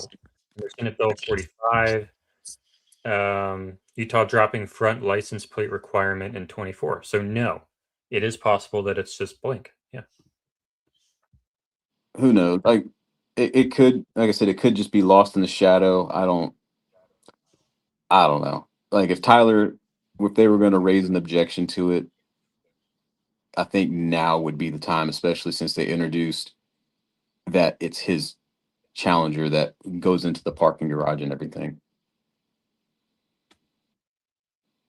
So let's talk about some of the other witnesses that have come forward so far. We had the DNA lady took forever. We had the the first police officer Oh, let me ask you about this. The police officer who testified first, he said that he did not know anything about other people who were armed at the event, that there were absolutely no metal detectors, no screening whatsoever. Anybody could have been open carrying. Anyone could have been within 20 feet of Charlie Kirk that day, or even closer than 20 feet with an open carry firearm. And he didn't know anything about all the people who were open carrying that day. And he also found a holster of a handgun in the grass at UVU. So doesn't this raise the question how many other weapons could have fired that shot? Yeah, and I think that's part of what the defense is going to raise when it comes to trial. That's why they like introduced the fact that there was a holster found, there was an unshot round, or it wasn't spent. I forget was a chamber or a cycled round or whatever that was found. I think that's what the defense is going to argue in order to sow some reasonable doubt into the case. In terms of the holster, you're going to have to convince me that it fired a 30-06 round from a pistol. The unspent round or the unspent round or whatever that they found was accounted for because it came from a police officer. If you want to say that it might have been somebody else, that's fine, I guess. I mean, you're going to have to link a gun somewhere to that, but as it stands, why is Tyler's DNA up on the roof? Why is Tyler's DNA on the towel that was wrapped around that long object or that gun or that rifle? Why was Tyler So in the area? You've gotten a lot of grief from us, and I'm sure from other people on X, over why there's no exit wound. And you've argued at length as to why we wouldn't know for sure that there shouldn't be one. But I think we can agree that a 30-06 would most likely have an exit wound, and there's no exit wound. So the question I pose to you now is, if we know that there are all these other firearms in the courtyard, controlled by people we don't know, if we look at the wound on the neck and there's no exit wound, isn't it natural to think, okay, the neck wound doesn't seem like it matches a 30-06 rifle? Shouldn't we look into some other firearms that would not be expected to have an exit wound, like perhaps a pistol? Well, so not necessarily. It still could be a 30-06, and I'll give you some examples. There have been people that, and like I said, this is not one-to-one, but these are anecdotes. There was a guy who fired a 30-06 round into kinetic sand to see how many tubs it would go through. It didn't even go through one. There's guys that have fired a 30, matter of fact, Mythbusters fired a 30-06 round into ballistics gel. It barely went through one block of ballistics gel, while the handgun went through several. You know, that round is not the destroyer round. It's a hunting round. You don't want to destroy all the meat when you hunt something. You want to, incapacitate it quickly. That's the whole purpose of a 30-06 round. So is it likely to go through? Probably, but there's a strong chance that it wouldn't go through. But if you're on the scene, the point I'm making is, intuitively, based on just general knowledge of firearms, someone who's familiar with a 30-06, if you're an investigator, a detective on the ground, the day of the shooting, it just happened, you're trying to find out what happened. You see that there's no exit wound on Charlie. So a normal person is probably going to assume that it is probably going to be a pistol. When you look at the wound, it generally tells you that's most likely a pistol. So shouldn't we look more into all of the pistols that were on scene that day? Okay. Without presupposing that it must have been a 30-06. So in order for you, I don't, have you fired pistols before? I fired pistols, and to be any kind of accurate from far away is extremely difficult. Firing or and you'd have to be pretty close, and you'd have to look in the crowd, and someone would have to actually pull out a pistol and shoot him. And nobody's testified to the fact, or nobody's came forward to the fact and shown that a pistol was pulled out and shot. The closest we've gotten is Val Venus, and I still can't believe we have a WWE star whose shtick was being a porn star who's gotten involved in this case, and it said that it's Palm Pistol Ricky and he's firing a palm pistol, and nobody that was next to him has been like, yeah, it sounded like the bullet came from the guy that was standing right next to me. So, you know, you have too many hurdles to get over. So somebody would have to pull out a pistol, be close, and nobody notice with all those cameras around and shoot him, as opposed to being, 150 yards away or whatever and firing.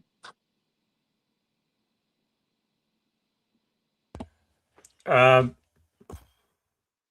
as you listen to most of the hearing so far, were there any other day, pick any day of the week, is there anything that you'd like to talk about? Any I told you so's? I told everybody that he was not arrested at before 6 something in the evening, and that has been proven outright. It's been proven outright so badly that whenever I was debating Diligent on his stream, he's completely forgotten about me. He doesn't remember who I am whatsoever anymore. But I was right on that, and that's I don't know what I can do with that. Maybe I'll buy myself a trophy or something like that. That was the main thing I was right on, like off the top, is his time of being detained. So the timeline that I remember from the hearing was he arrived at the police station with his parents and a family friend at 9 p.m. Yes. And then he was arrested at, I think, 4 a.m. the following day, the 12th, correct? Correct. And people were saying he was arrested on the 11th. And in the trial, they said he wasn't formally arrested until the 12th. And Barron was really big on this, was saying that he was arrested before the what's it called? Before the Discord posts. Yeah. Yeah. And Barron was really big on that, quadrupled down on it. And he looks kind of dumb because he's a lawyer and he knows this stuff, but he lied because he thought he could get some clicks, in my opinion. I think I'll push back on you there. There is a difference between being formally arrested and a custodial interview. If he has surrendered himself to the police station and he walks into an interview room and he's being questioned, if a normal person in that scenario would not feel like they are free to leave, that would be considered a custodial interview, which means unless you are Mirandized, nothing you say can be used against you. And I think Barron's point was, and I don't even necessarily agree with him because I think he confused the legal concept, and I tweeted about that. But Barron's point, I believe, was that he was in a custodial interview, and that would, I'm not going to pretend like I remember what exactly his point was, but I'll make the distinction between custodial interview and formal arrest. Well, the Mirandizing said when they were talking about how the media has played a role in shaping the case and how they didn't want cameras in there, and they referred to that Bates number, and it talked about him being Mirandized. Barron Coleman is a lawyer. He knows better. And he was saying that the evening of his arrest was at 6 o'clock on the 11th. And it was a big conspiracy that he was being patsy, and it was based off of a Bates number that he misunderstood either willfully or unwillfully or unknowingly or whatever you want to say. He based it off a Bates number that he misunderstood and put that out there and quadrupled down on it, even after everyone pointed out to him, well, not everybody, but people pointed out to him that, here are the documents that show his arrest. Here is the law that says when you're not formally arrested in this kind of situation until you're brought before a magistrate. My point is, he just knew better and he ran away with it. He's not just some random person. He's a lawyer. He knows better.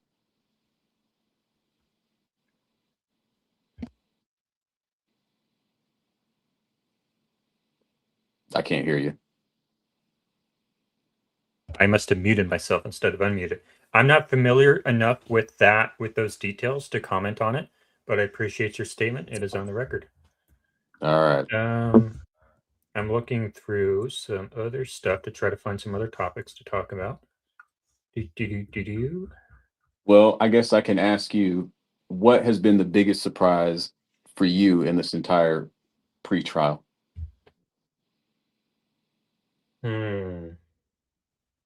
Surprise.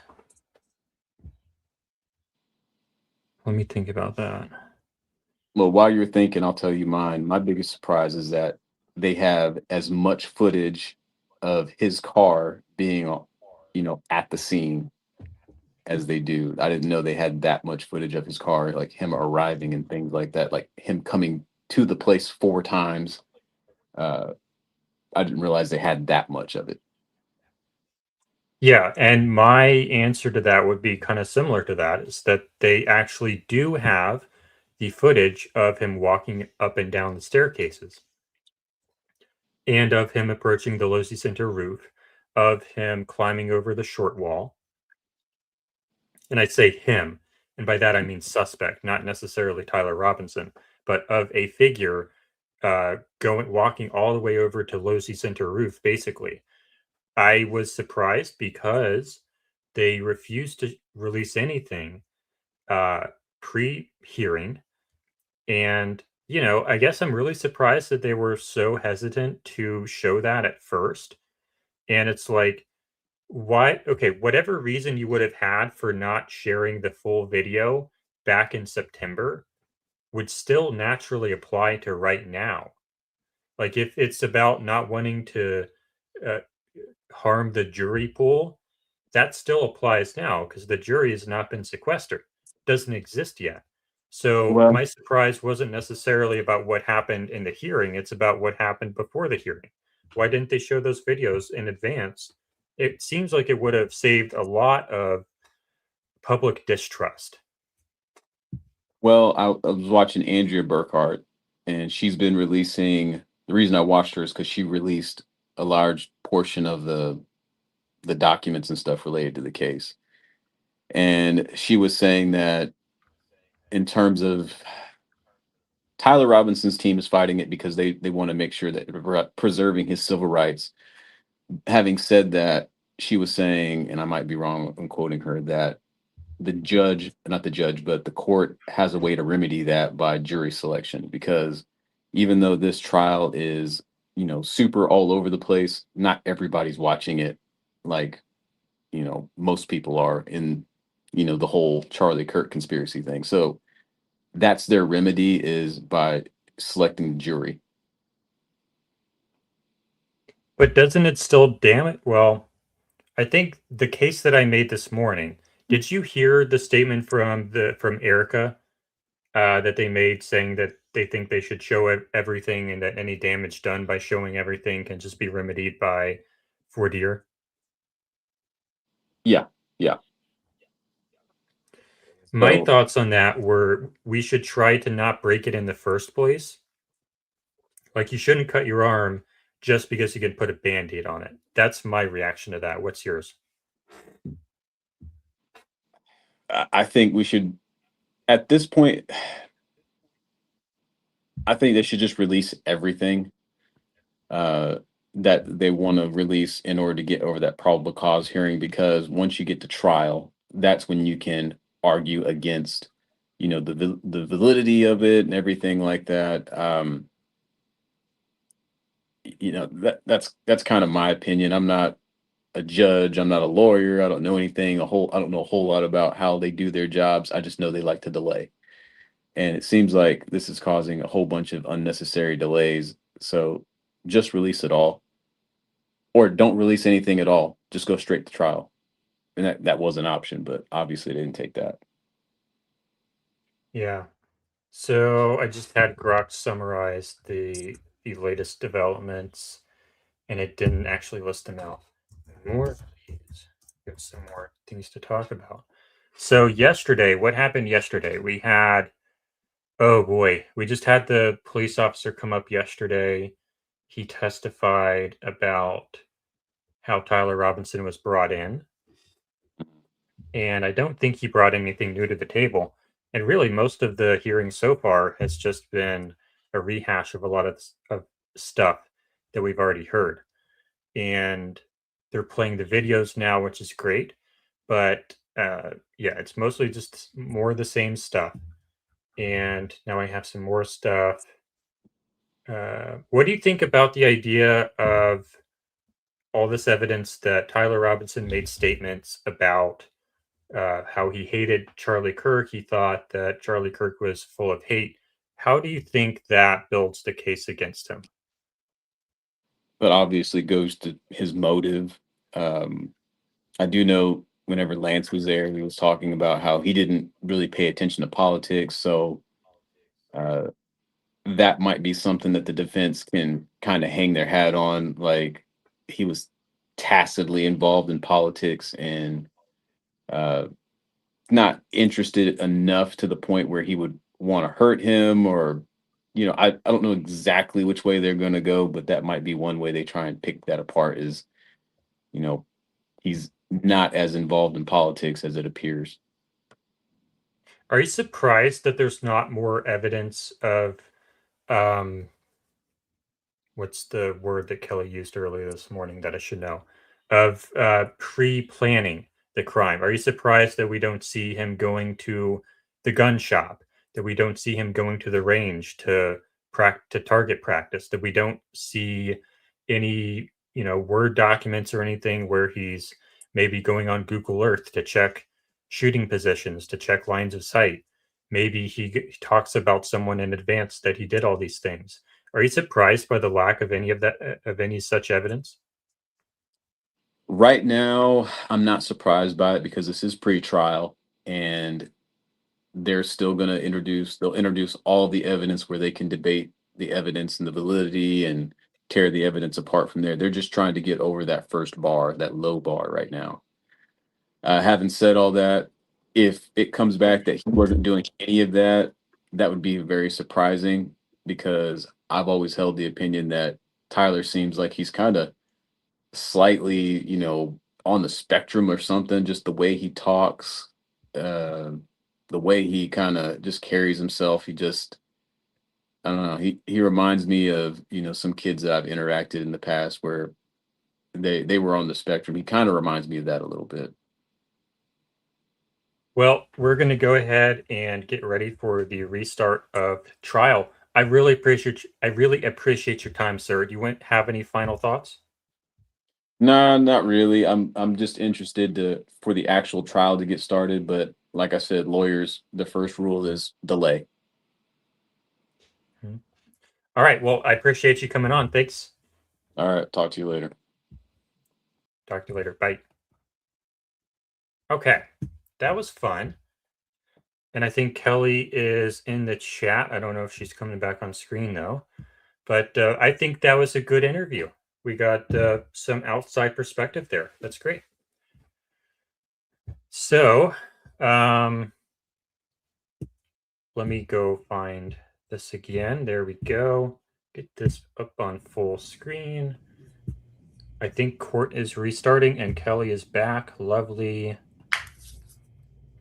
Hey, did you get some good rest?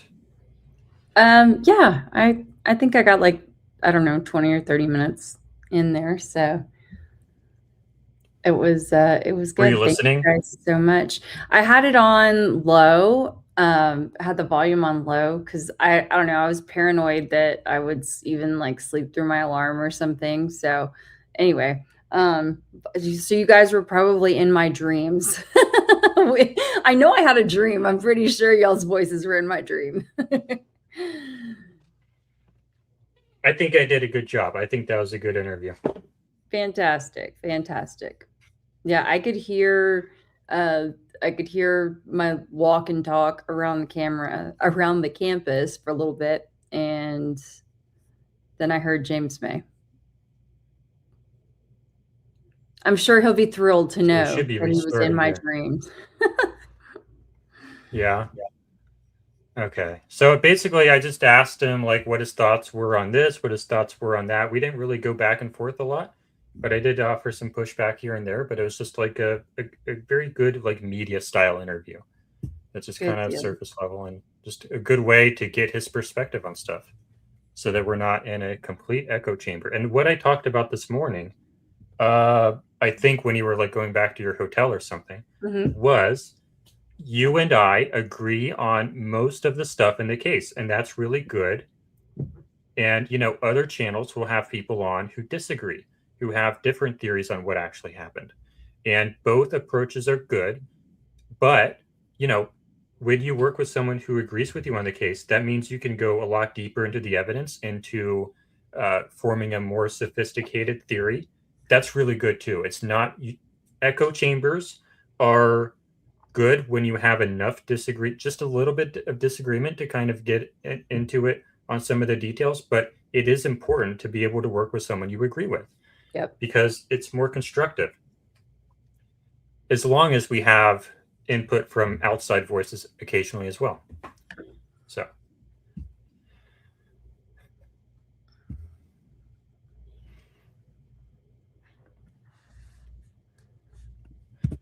Girl Friday on Tuesday says nobody hated CK to the point where they wanted him dead. You'd only want him dead if he knew something you didn't want coming out. Yeah, that's the issue a lot of people have with this is it's hard to imagine why someone would hate him that much that they would be willing to go to prison for the rest of their life or risk, you know, the death penalty. Like, how do you get to that level of hatred? It's pretty difficult to understand outside of some kind of, you know, clinically maladaptive behavioral pattern that is not in evidence. Like, there's no evidence that Tyler Robinson had any kind of mental health disorder that could explain this. But then you look at Lance Twiggs, and while the evidence is not confirmed, there does appear to be a lot of evidence of some kind of psychological issue going on in that person's mind.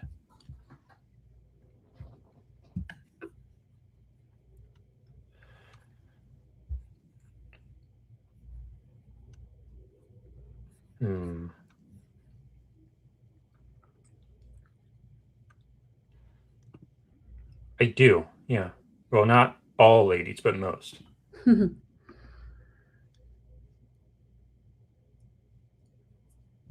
Yeah, I mean, you have to wonder if with the vehicle, if they could have just did you and James discuss the differences in the vehicle? Do I have lag in my sound? Yes. I do. Should I'm going to rejoin then. Okay. Yeah, I wonder if he had a chance to speak to James May about the difference in the vehicles. Oh. Did Blake deactivate his X? It isn't loading. I don't know. He did, yeah. Is it better now? Really? Yeah, he did. Yeah, you're I'm delayed. sure it'll be back tomorrow. Okay. I wonder if people were coming after him for the drone footage or what. That's interesting. Could be anything. Usually he explains it by saying, "Oh, it was all the bots attacking me." Now it looks like I have lag too. Ah. Not to me, it doesn't. Okay. No, court is not done for the day. It was supposed to be back at 1:30, right? That's yes, that's what I heard. 4 minutes ago. Mm-hmm. Do you have I don't see it on stage here. Oh, let me pull it up because I just exited. No, Brandon Tatum is not the Y-Refi guy. That guy's name is Lane Schroy Bucker something. Anyway, Schroy something. But In session, noting the presence of counsel and all parties. We left off with Agent Davis being excused from the stand, no cross-examination, and turning to the state. Are you ready to proceed? Okay, so Brandon Tatum is TPUSA aligned. He speaks at a lot of their events. He was previously co-head of Blexit with Candace, and very, very big, on the TPUSA messaging. He's elite. Very.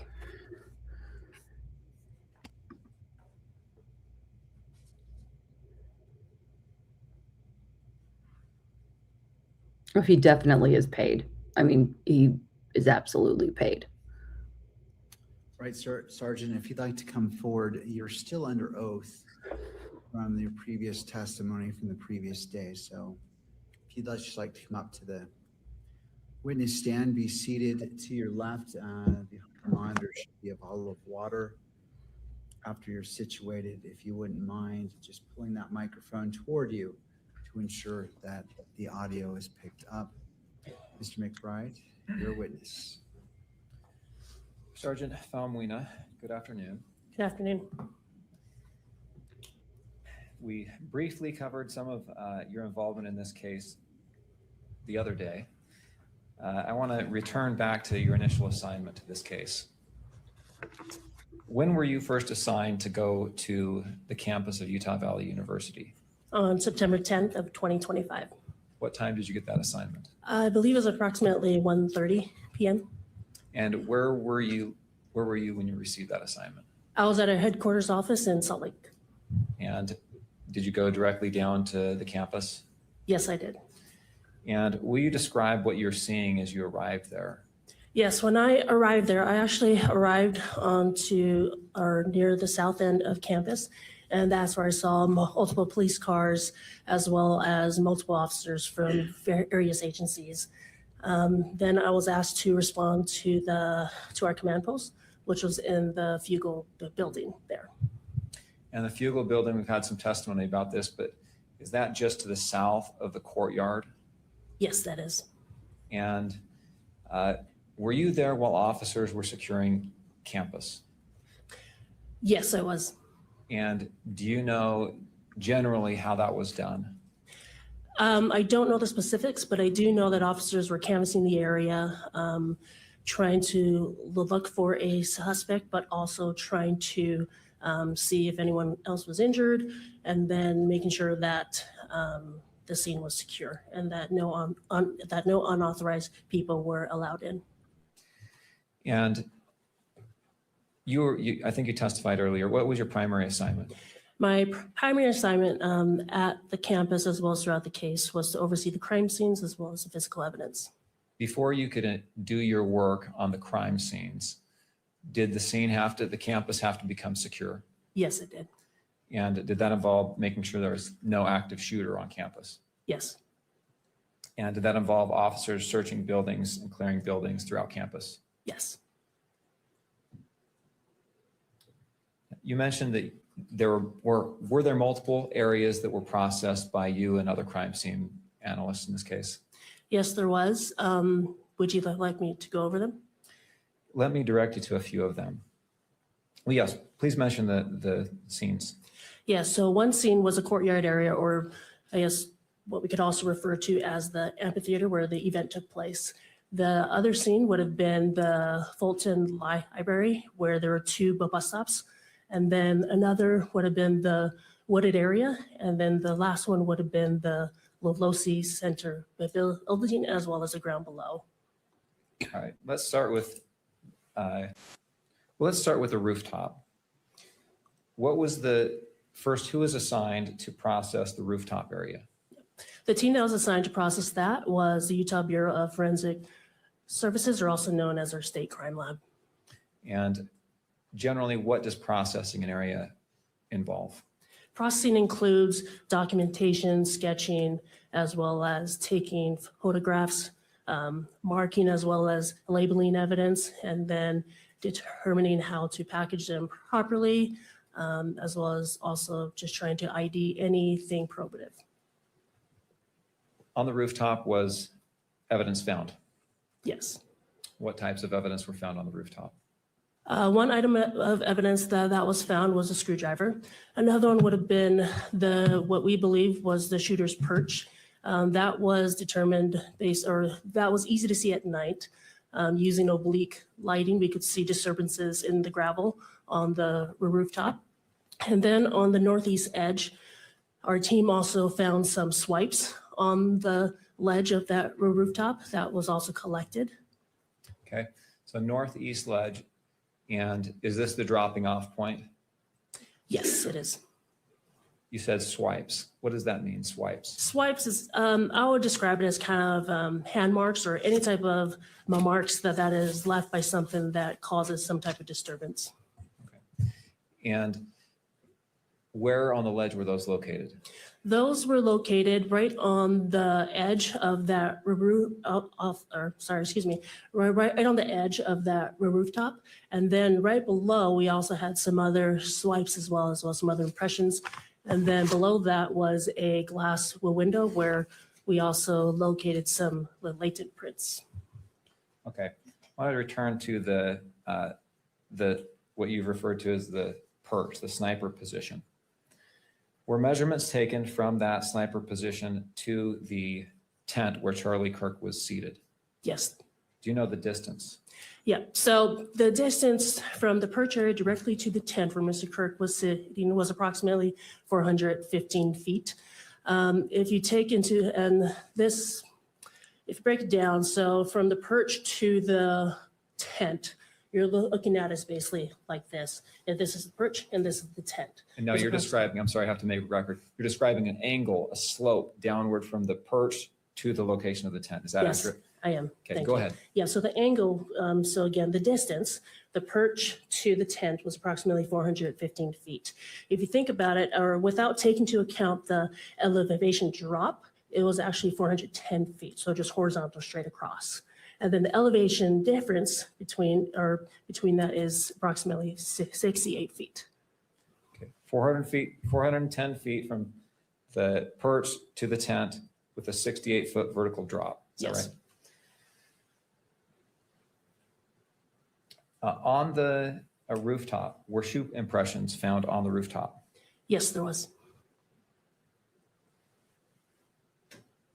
Did those who processed that area of the crime scene collect the latent prints and the shoe impressions that you've talked about?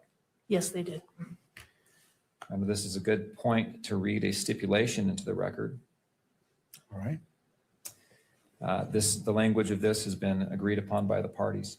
The parties stipulate that investigators at the crime scene observed latent fingerprints and a palm print on a glass window near the area where the individual landed when the individual jumped from the rooftop of the Low C Center at UVU. SBI fingerprint examiner Elisa Farmer examined images of these latent fingerprints and the palm print and determined that only 3 of the latent prints, 11B, 11C, and 11D, were of comparable or of poor comparable value. She excluded Tyler Robinson as the source of any of these 3 latent prints. Ms. Farmer reviewed other prints on the window and found that they did not have adequate value for comparison. Subsequent examinations of these 3 latent or actual latent prints by the FBI were inconclusive. That area that was described in that stipulation, is that the area in the glass window that you're talking about? Yes, that is. That's on the northeast corner of the Low C Center. Yes. And that's the area where we see in a video an individual drop from the roof. Yes. I want to move on to another area, the courtyard. First, will you describe what that area of the crime scene looked like? Yeah, so when I arrived on scene, you have different steps. I believe there were maybe like five or six covered in grass. When I was there, there were personal belongings spread throughout. There was a tent towards the west end of that courtyard area, as well as some banners and some barriers as well. Was that area processed for evidence as well? Yes, it was. What was done to process that area? Photography, as well as just examining the tent area to see if there's anything there. And who is assigned to process the courtyard area? The FBI. I want to take you to another area, a wooded area. Was there a wooded area that was processed as well? Yes, there was. Will you describe first off where that area is? Yes, so this area is located northeast of the Lilosi's Henshaw building, and it is across from Campus Drive. Your Honor, can we publish Exhibit 35, please? Yes.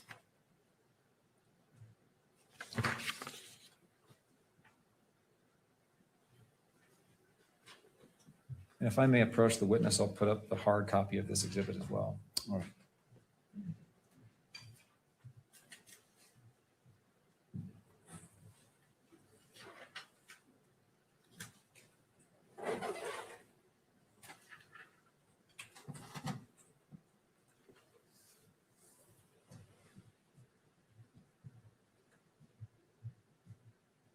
Can we publish the, oh, thank you. All right, on the screen in front of you, will you take a look at Exhibit 35? Yes. Do you recognize that? Yes, I do. Will you take a moment to orient yourself on that map and tell me when you've found the relevant points that help you understand what this map is of? Yes. Do you see the courtyard on that map? Yes, I do. Kimberly, can you zoom in to the courtyard area, kind of the center of the, there's a pointer on the screen. Is that the courtyard? Yes, that is. All right, now the Low-C Center, will you describe, well, let's jump to the wooded area. Where is the wooded area that you're talking about, seeing that was processed? Yep, the wooded area, if you go from the courtyard and you go northeast, you're gonna come across this big parking lot. And then if you just go directly north to that. Okay, this is, at this point, it might be easiest for you to actually indicate on the physical map. If you don't mind just standing up, give you a handheld mic here.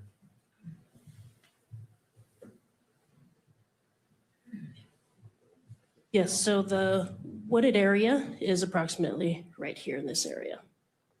Okay, so just to make a record of the area, on the northern, I guess I'll say, and north is up on this map, is that right? Yes. Do you know where Campus Drive is? Yes, Campus Drive is this road that winds right along here. Okay, and so that's kind of the windy road that begins in the upper left-hand corner of the exhibit and winds down through the center of the map and kind of exits to the middle right side of the map, is that right? Yes. And the wooded area, where is it in relation to the Campus Drive? It is north of Campus Drive. Okay, kind of in that, probably the center right of the map, is that right? Yes, that's correct. Will you describe, first off, what is on the south side across the street from the wooded area? Yeah, so on the south side of the south side of the wooded area, we have the computer science building, which is to, I guess, east. And then we have a parking structure, and we have a walkway along here in between that connects the computer science building and the Lilosi's Henshaw building. And then right onto the southwest of the parking lot area is going to be the Lilosi's Central building. Okay, now you referred to the area across the street from the wooded area as a parking structure. That's a parking lot, right? I'm sorry. And there is a parking structure on campus, correct? Yes, there is.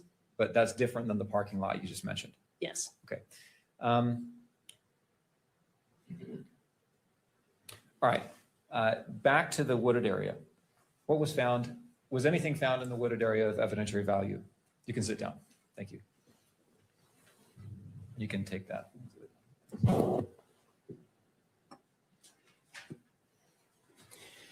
May you repeat your question?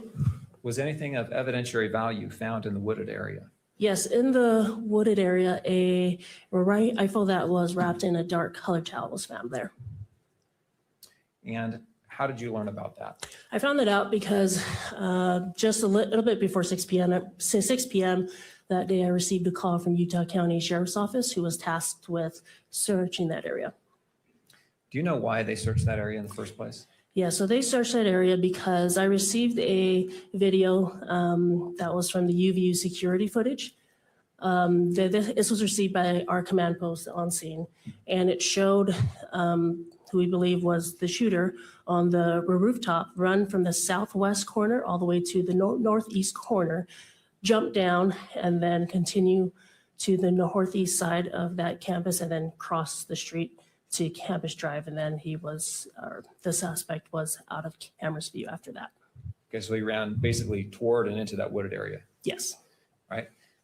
What were you told from the sheriff's office? I was told that they found a gun, and from there I asked them to hold the scene, and that myself and FBI ERT team, the lead, Special Agent Kamak, would be en route. Okay.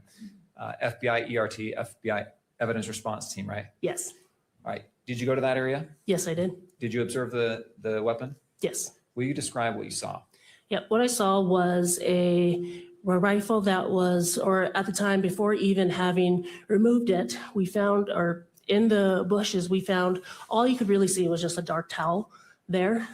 So pictures were taken of that. And then eventually the gun or the towel was removed. And then once we removed the towel from the bushes is when we uncovered that the towel was actually used to wrap the gun in. Have you reviewed State's Exhibits 10, 10.1, 10.2, and 10.3? Do you remember reviewing these? Yes. And are they accurate photographs of the weapon when it was recovered and shortly thereafter? Yes. I move the admission of State's Exhibits 10, 10.1, 10.2, and 10.3. Defense? No additional objections. All right, and as it relates to publication, if any? Yes, I would ask that these be published at all three levels. All right, any input, Mr. Burt? Same objections. All right, I'll note the standing objections from defense. Those are overruled. And 10.10, 10.1, 10.2, 10.3 are admitted into evidence and may be published both in the courtroom and through the use of the camera. If we can please publish number 10, thank you. You have in front of you on the screen Plaintiff's Exhibit 10. Will you describe what we're looking at here? Yes, what we are looking at here is actually the bushes where the dark colored towel and the gun were found. You can kind of see the dark colored towel towards the right-hand side of the screen in the middle, right middle. Kimberly, can you zoom into that area, please? All right, is this a better view of the towel? Yes, it is. If we can go to Exhibit 10.1.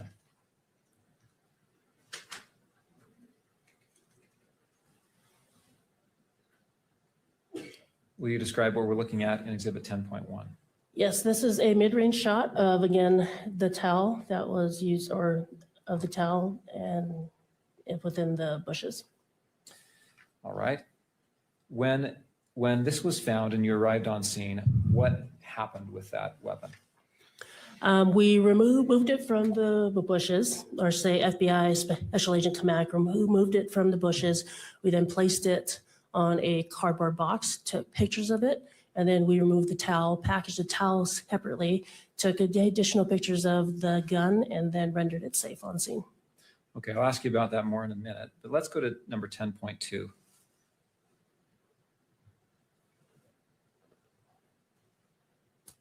Will you describe what we see here? Yeah, so what you see here now is a dark colored towel and the rifle that is in the towel, and it is in a cardboard box. Why is the towel still around the gun? We wanted to document as to how it was found. All right, let's go to 10.3.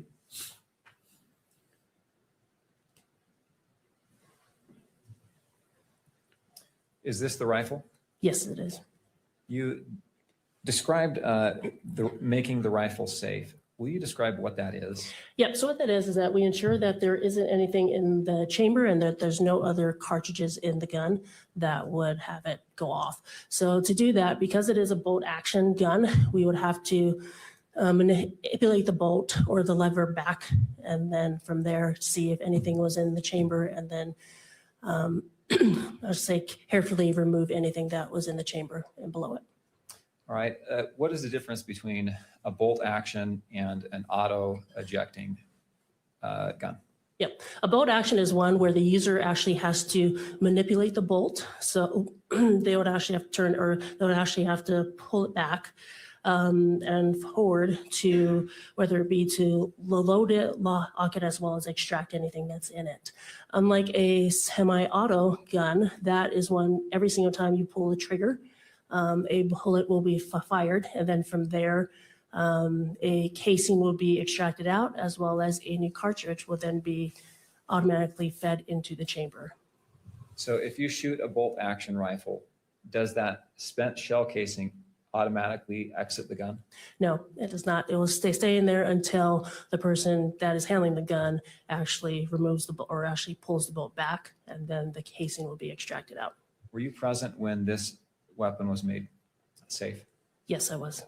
Will you describe what was found when that happened? Yeah, so when we rendered the gun safe, we found in it, when we removed the bolt back, we found one 30-06 cartridge case, or say a fired cartridge case, and we also found 3 unfired cartridges, all with engravings on them.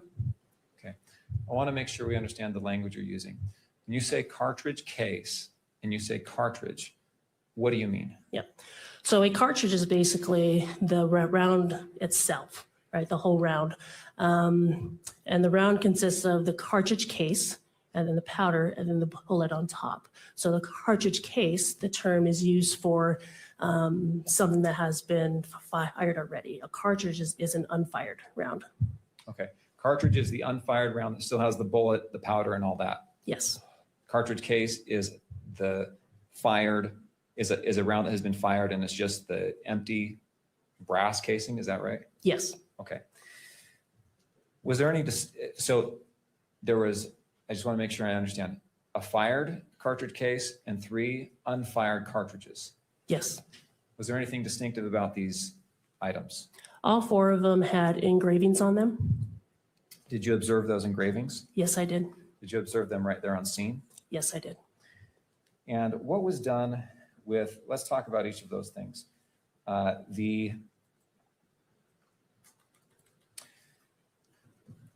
First, the towel. What was done with the towel? The towel was packaged and then it was eventually provided to the FBI. What was done with the firearm? The firearm was also packaged and then provided to the FBI as well. Was the firearm, did the firearm go to the FBI or the ATF? Oh, sorry, correction. First it went to the FBI, and then to be in their custody, and then it was then sent to the ATF lab. Okay. And the rounds, the cartridge and cartridge cases, Yep. Cartridges and cartridge case. Yes, all those were packaged, originally provided to the FBI, then was sent to the ATF lab. All right. And were each of those items tested? Yes, they were. And in the testing, were they photographed? Yes.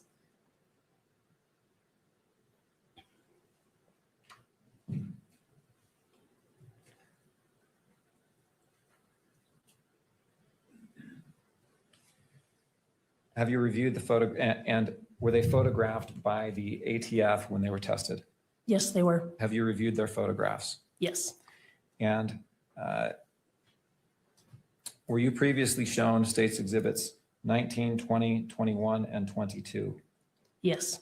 And are those photographs that the ATF, or that you received back from the ATF, of those cartridges and the cartridge case?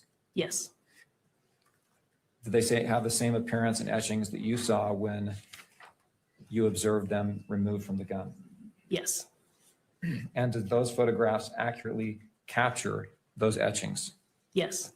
I move to admit states exhibits 19 through 22. Mr. Byrd. Additional objections. All right, I'll note the standing objections. Those objections overruled, and 19, 20, 21, and 22 are admitted. And as to publication, Mr. McBride. I would move to publish these exhibits at all 3 levels. All right, any further objection from? No further objections. Thank you. Again, I note the standing objections as are overruled. They may be published both in the courtroom and captured by the media camera. Let us start with exhibit 19, please.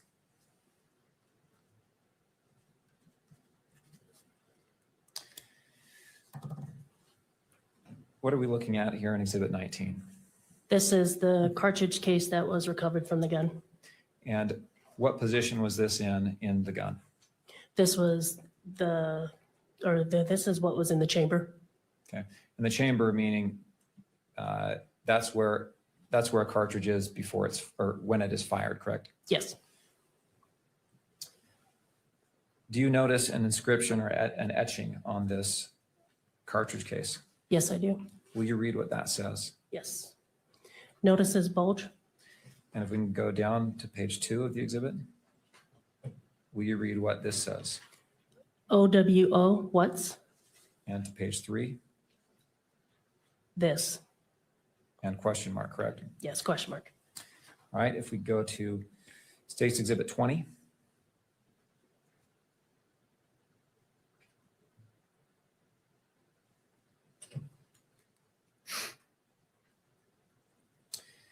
Is this a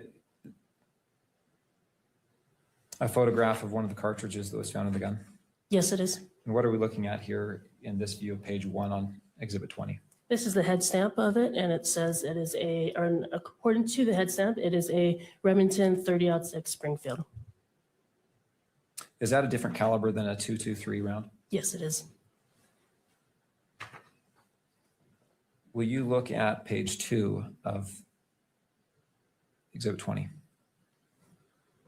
Will you read the markings here? A fascist. And page 3? Catch. And page 4?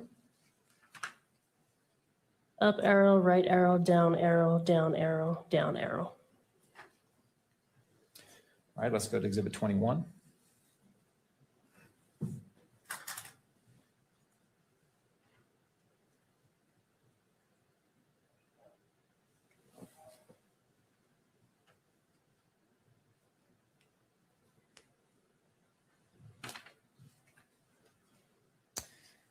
And was this another round that was found in the gun? Yes. Will you read the inscription here? Oh, Bella Chow. Page 2. Chow, chow. All right, let's go to Exhibit 22.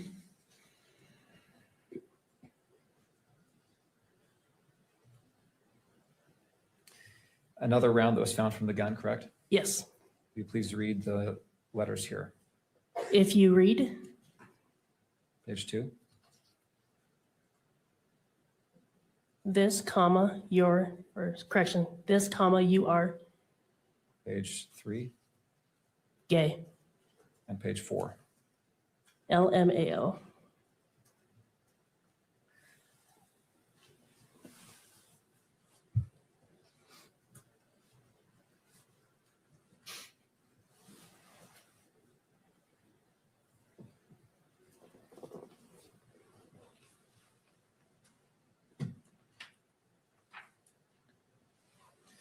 All right, after processing the scenes there at Utah Valley University in Orem, did you go to St. George? Yes, I did. And what was your role in St. George? My role was overseeing the execution of the search warrants at both Mr. Robinson's residence as well as his parents' residence. And we've had testimony that Mr. Robinson was arrested there. Was he fingerprinted and his DNA taken? They were actually taken at the Utah County Sheriff's Office jail. After he was transported to Yes. Utah County. Okay, you said that there was, were items of evidence collected from him after he was arrested? Yes, there was. From his person. What were those things? They were his clothing that he was wearing at the time of his arrest, to include shirts, pants, underwear, as well as shoes and anything that were in his pockets. Do you remember what tops he had on? I believe it was a maroon top. And was there any other top layer that was collected that you recall? I don't recall. Okay. Let's go to, you said there were a couple of homes that were searched there, is that right? Yes.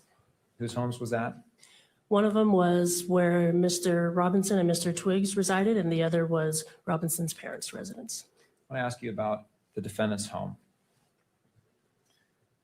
What items were, will you describe some of the items that were collected from that home? Yep. Some items collected in that home were a Dremel tool and its bits container, as well as two Remington boxes of 30-06 ammunition, as well as some 30-06 cartridge cases, and a handful of long guns or rifles, a revolver, as well as the burned paper. All right, I want to ask you about clothing as well. Was any clothing collected from the townhome? Yes, there was. How about shoes? Yes. What kind of shoes? 2 shoes were collected from the home. One was a Converse shoes, gray in color with white laces, I believe a size 10.5. And then another Converse shoes that were also gray, but had gray laces instead, but were of a different size that I can't remember. I think you said that you collected boxes of ammunition. Do you remember what caliber that ammunition was? Yes, there are a handful, but the one that I recall was 30-06. And you also said you found some cartridge cases. Do you remember what caliber those cartridge cases were? Yes, those were also 30-06. If we can display just to the witness Exhibit 23.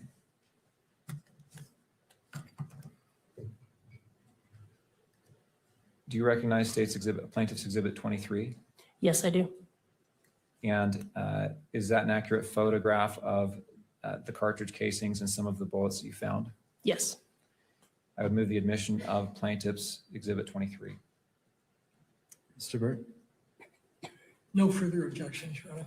I'll note the standing objections by defense. Overrule those objections and admit into evidence State's Exhibit 23 as to publication, Mr. McBride. I would move to publish at all 3 levels.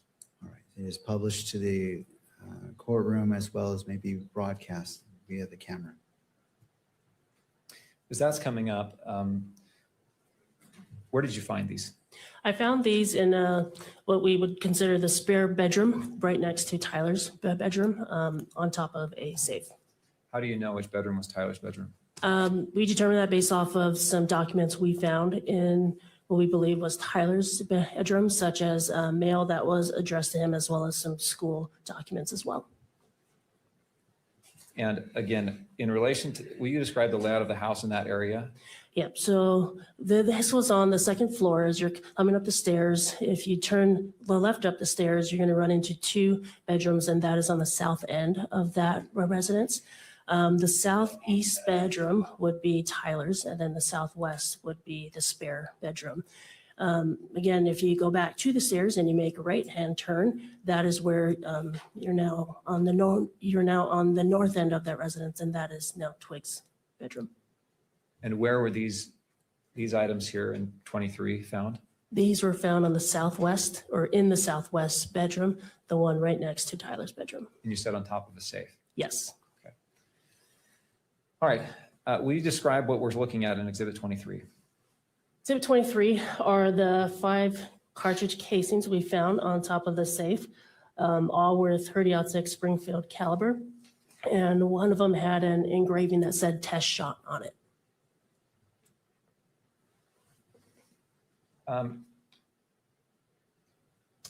You've talked about Springfield, Remington. Are these 30-06s?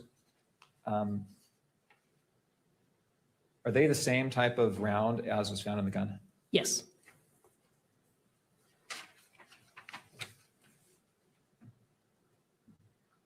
All right. Did you find any 30-06 weapons in that house?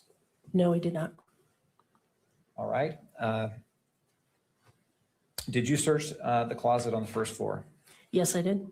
What did you find in the closet? In the closet, we found on the ground some shooting targets with perforations in it, as well as on the shelf, we found a Dremel tool with bits container.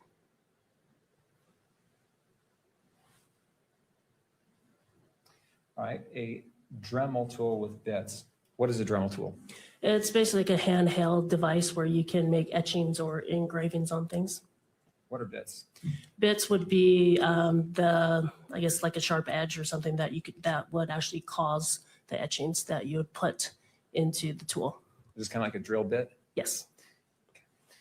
And what did you do with the Dremel and the bits? we photographed them in place, took additional pictures, packaged them, then sent them for testing to the ATF. All right, you also mentioned targets. Were those targets photographed? Yes, they were. I want to show you on your, and have you reviewed Plaintiff's Exhibit 25 before? Yes. And is that an accurate photograph of those targets that you found? Yes. I move the admission of State's Exhibit 25. Mr. Burt? No further objections? All right, I note the standing objection, and those objections are overruled. And Stacy, excuse me, sorry. oh, well, did you want to, in regards to publication? Yes, I'm so used to admission before publishing. I would move to publish those at all 3 levels. Any further comment, Mr. Burt? No further objections. Again, all right, noting the standing objections, those are overruled. State's Exhibit 25 is admitted into evidence and may be published in the courtroom as well as captured by the media camera. Will you describe what we're looking at here? Yeah, so these were shooting targets we found in the closet, and each of them have have perforations in them. You say perforations, what do you mean? Holes in them. Those holes consistent with? Objection, foundation on this opinion. Mr. McBride, do you want to weigh in upon that objection? No, I'll submit it. I'll lay foundation if the objection is sustained. I'll sustain the objection. All right, holes. Have you ever shot a gun before? Yes, I have. When you hit a target, what happens to the target when it's hit with a bullet? Hit with a bullet, there's holes in it, what we call perforations, because there's a entrance as well as an exit. Looking at State's Exhibit 25, I'm going to ask the question that's objected to. You said there's perforations in those. Are those consistent with bullet holes? Yes. And I would ask you to describe where those perforations are there's 3 targets here, right? Yes. Let's look at the far right target first. Where are the perforations in relation to the bullseye? They're all probably within the 7, 6, and 8 ring. Is there a perforation up at the upper left-hand corner of that rightmost target? Yes, there is. Do any of those hit the bullseye? No. Okay, looking at the center target, will you describe where the perforations are in relation to the bullseye there? It is closer, but still not it. Most of them are to the left of the bullseye in rings, let's say 9 and 8. All right, and then the leftmost target, will you describe where the perforations are there? Yeah, the perforations are actually closer to the bullseye as well, actually one being in it.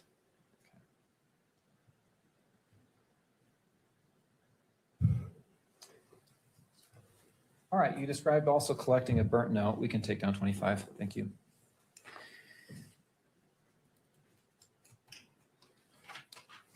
Will you describe where that note was found and what it looked like to you? Yeah, the burnt note was found in the trash can located in the kitchen. The way it looked like to me, it looked like, say you're at like a campfire and someone burns paper. What was done with that? That was also collected and that was sent to the FBI for analysis. Was it photographed? Yes, it was. And have you reviewed State's Exhibit 24? Yes. Is that a photograph of the note? Yes. I move the admission of Plaintiff's Exhibit 24. Mr. Burt? No further objections. All right, and to publication? I move to publish at all 3 levels. All right, I'm going to note the standing objection by defense, overrule those objections. And State's Exhibit 24 is admitted into evidence and may be published in the courtroom and may be captured by the media camera. Do you see here on the screen Plaintiff's Exhibit 24? Yes, I do. It looks like as to the evidence tag, it's actually upside down. Is that right? Yes. Does it look like there's any writings on that note, on that burnt paper? Yes. Will you point that out for the judge where the writing is? Yep. And describe what you're pointing at, kind of the general location on the image? Yeah. So the part that I'm pointing out is the paper that you can still see the lines in them, and as well as some handwriting as well to the edge, the left edge of that piece of paper. All right. Have you also observed the image of a note that was recovered from Lance Twiggs' phone? Yes. And I'd like to show you side by side Exhibit 24. And there on the left, you see Exhibit, well, that's good. There on the left, we see Exhibit 24. Do you see that? Yes, I do. And on the right, you see, excuse me, on the right is 24. On the left, it's 16. Let me stop you, Mr. McBride. I'm not sure. Is this being broadcast? Let's take that down. All right. Exhibit 24. Thank you, Your Honor. Excuse me, Exhibit 16.3. I would move to publish Exhibit 16.3 and 24 side by side. I think they're currently on the council monitors. So 16.3 has already been admitted.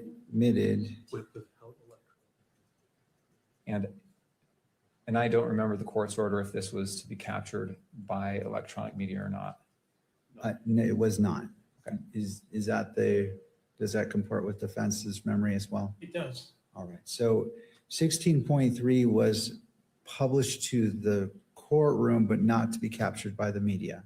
So Very well. as it's, and what is your request? To comply with the court's order. All right. So 16.3 and Exhibit 24 may be published side by side only to the courtroom itself and not on to be captured by the camera.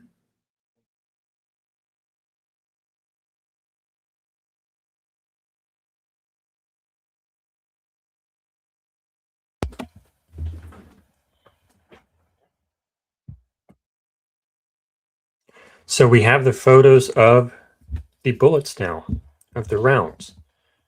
And the question now becomes, it looked like Full Metal Jacket, like they looked like normal rounds, but I think Kelly was in communication with Corby Hall. Is that true?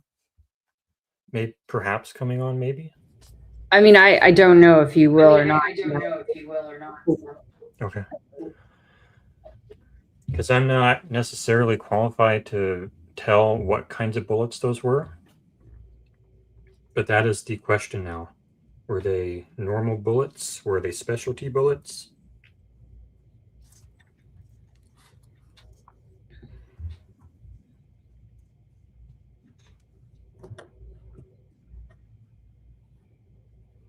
I mean, they look pretty normal to me. They look just like normal bullets, but I need to find out what like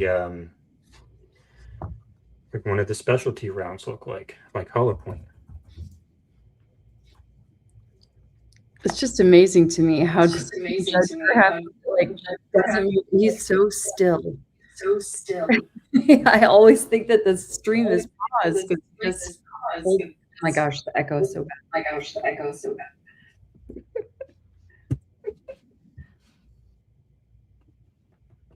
I'll just stay quiet.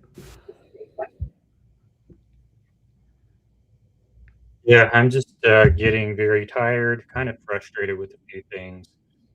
Yeah. There we go. In general, Nope. it's a very long week, a lot of streaming. We're almost done with it. I'm getting kind of grumpy and Acknowledging that the magistrate can weigh the evidence and is not weighing in on this evidence, solely admitting it. Well, it's already been admitted, but as it relates to the testimony, the court is going to overrule the objection and allow the testimony to be given. Again, whether the court accepts or doesn't accept that will be a determination made when determining probable cause. Thank you. Do you see any consistencies that you're able to?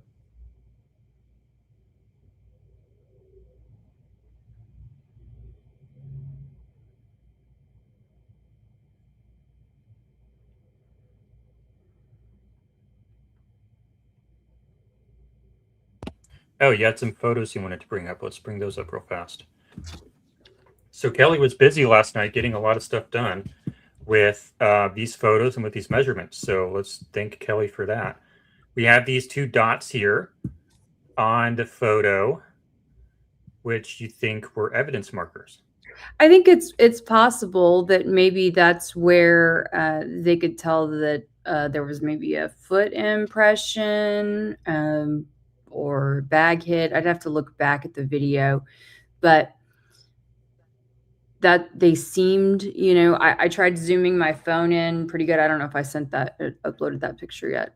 Let's see. I don't think so. Here we go. It's coming through right now. But if I mean, it's just yeah, hard it to looks like tell. a sticker. Yeah, some kind of like just two stickers. I didn't see anything else like that in the area. Car. So Yes, Where did you collect Cool. that from? that was Thank collected you. at the Robinson's parents' home. And will you describe that vehicle? Yep, that vehicle is a gray colored Dodge Challenger.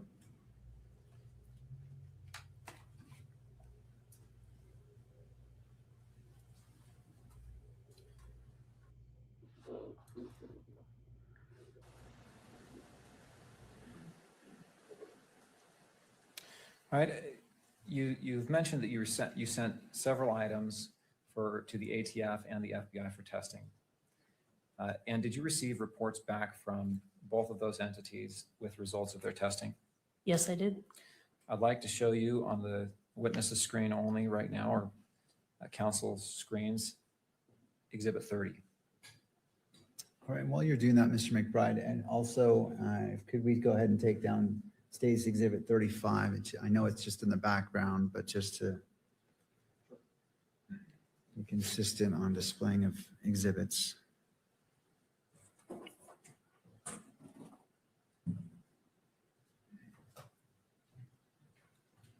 All right, thank you. You may proceed.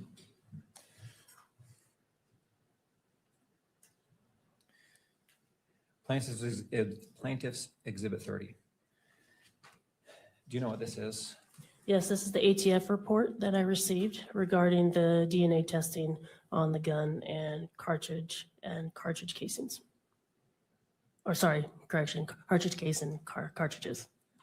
Thank you. And is this in the same condition as it was when you received it? Yes. Your Honor, I'd move the admission of Exhibit 30.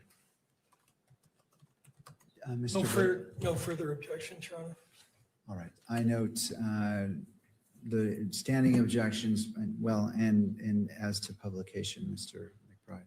Yes, Your Honor. This exhibit deals with DNA testing on the rifle and the cartridges. We would move to have it published at all three levels.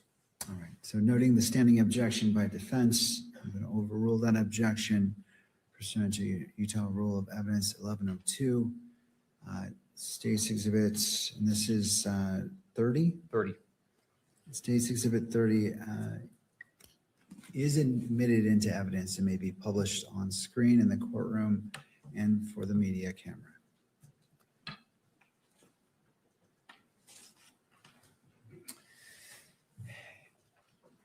I want to ask you a little bit about the format because it may be helpful to understand here. But on page 1 under the exhibits,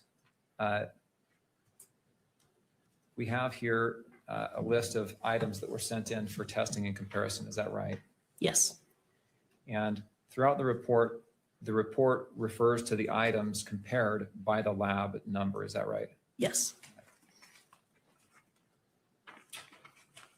So if we can scroll down just to the bottom of this first page, and here in the DNA analysis section, again, we see that the report or the author refers to the items by their exhibits numbers, right? Yes. Okay. And if we can go to page 2, and same question here, the exhibit number on the left, if we want to know what exhibit number that is, we have to refer back to page 1 for the description, right? Yes. Okay. And let's keep going to page 3. If we can just scroll through page 3, 4, and land on page 5. I'll actually pause right there if you will. This is page 4. There's a description section here as well. And that description talks about where the swabbing that's used to compare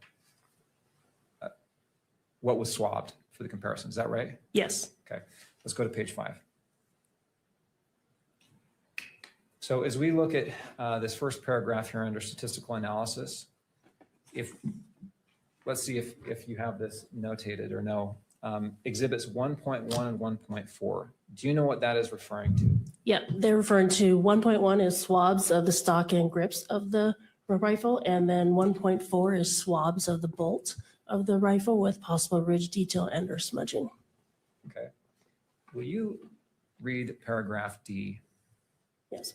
The DNA profiles are at least 1 trillion times more likely if they originated from Tyler Robinson, Exhibit 7.1, as a contributor to the major components and 3 unrelated unknown individuals than if they originated from 4 unrelated unknown individuals. And again, that's swabs of the grips and the bolt, stock and grips and bolt. Is that right? Yes. Okay. Number 2, calculation number 2. Where is this swab taken from? Exhibit 1.2 would be swabs of the butt plate of the rifle. And will you read paragraph D here? The DNA profile is at least 1 trillion times more likely if it originated from Tyler Robinson as a major component and 4 unrelated unknown individuals than if it originated from 5 unrelated unknown individuals.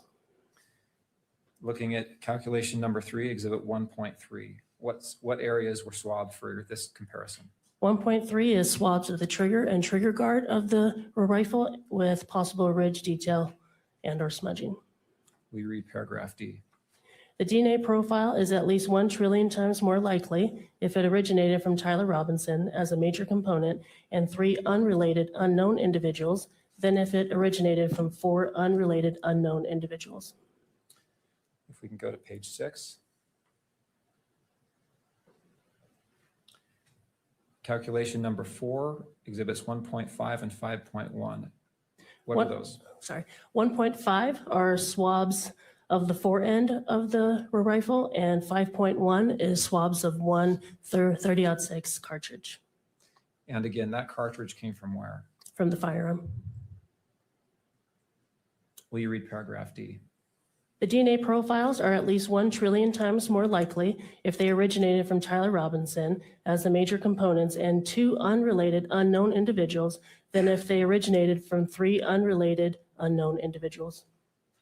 All right, let's look at calculation number 5, 1.6 and 3.1. What are those?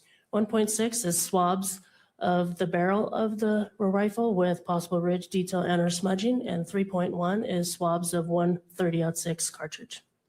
And that 30-06 cartridge came from where? From the firearm. We read paragraph D.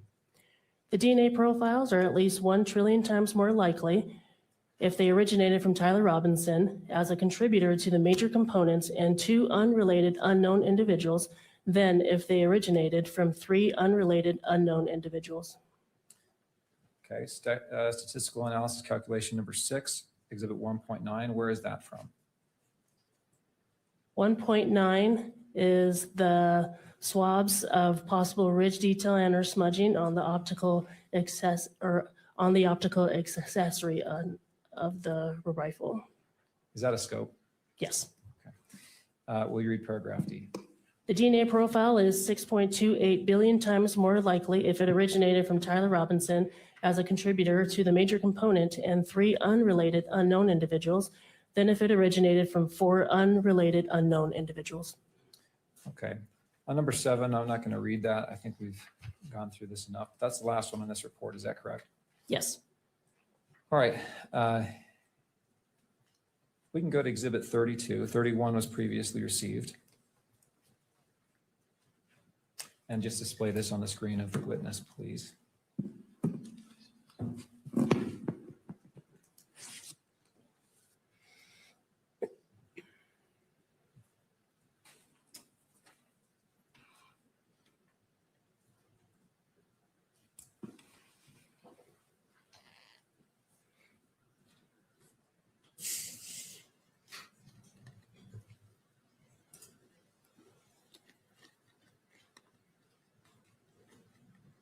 I think it might display on the gallery video. Okay. All right, thank you. Can you see Exhibit 32 on your screen, Agent Feldman? Yes. What is this? This is an ATF report that I received in relation to the gun as well as cartridge case and cartridges. And is this report in the same condition as it was when you received it? Yes. I move the admission of State's Exhibit 32. So question for you, was this the report that was previously disclosed in one of the early motions? Yes. All right. All right. To Mr. Burtz. No further objection, Your Honor. All right. And for publication level? All 3 levels. All right. As it relates to State's Exhibit 32, is accepted into evidence, may be published in the gallery as well as electronic. The media camera can capture it. And I note that this has been previously disclosed publicly from an earlier filing, I believe from either late last year or early this year. So for those reasons, it's accepted into evidence and may be published at all levels. Your Honor, it's 2:30. I probably have 10 more minutes. Would you like to take a recess now or after I finish? Let's just do the 10 minutes. Okay. All right, Exhibit 32 is in front of you. And what was being analyzed in this test? What was being analyzed would have been the cartridge case as well as the bullet fragment and the lead fragments that were recovered from Mr. Kirk at autopsy. Right. Same question on structure of the exhibit. The lab numbers and agency numbers are listed here on the first page, right? Yes. And if you want to know what the report is talking about, you have to refer back to there, right? Yes. All right. I want to have you read, if you can scroll down to the bottom of page 1. Thank you. I would ask you to read the second line under results of examination. Yes. The Exhibit 1 rifle was test fired and found to be in operable condition. The test fires were designated as Exhibit 1.11. And again, Exhibit 1 rifle is what? Is the one that we found on campus. Okay. Exhibit 2, if you'll look at the next, skip the next line and then go to the Exhibit 2 cartridge case. Will you read that sentence? Yes. The Exhibit 2 cartridge case was identified as having been fired in the Exhibit 1 rifle. Okay, now I want to jump back up to the top where it lists the exhibits. 2 through 5, will you explain what those are and where they came from? Yes. That would be the items we found in the gun on scene. And this was the gun that was found in the wooded area. And so the cartridge case is the round that had been, is the case that had been fired. Yes. Okay, so that's number 2. All right. I can't remember. Did we already read that line? Exhibit 2 cartridge case? Yes. Okay, thank you. Will you also look at or read the last paragraph on this page? Yes. The Exhibit 2 cartridge case and Exhibit 3 through 5 cartridges were examined for the presence of comparable tool marks. Tool marks were located on the exterior of the Exhibit 2 cartridge case and Exhibit 3 cartridges, parentheses scribe marks, that are consistent with being produced by engravings and or rotary cutting tips commonly found. Let's scroll down, please, Kimberly.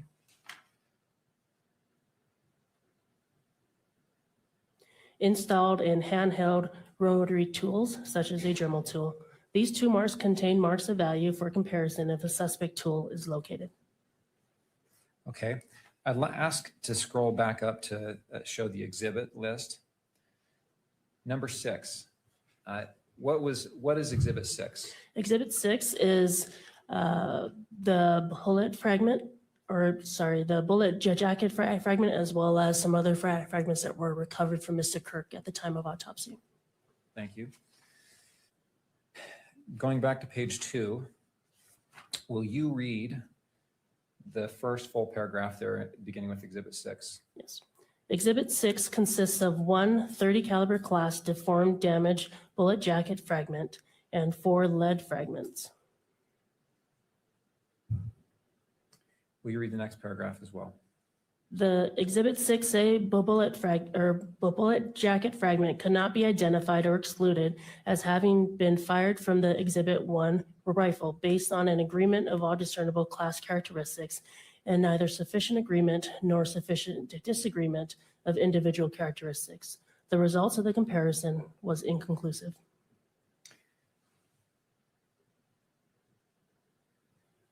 And if you'll look at the line starting with the Exhibit 6B through 6E, will you read that sentence as well? The Exhibit 6B through 6E lead fragments are not suitable for microscopic comparison. Thank you. We can take Exhibit 32 down.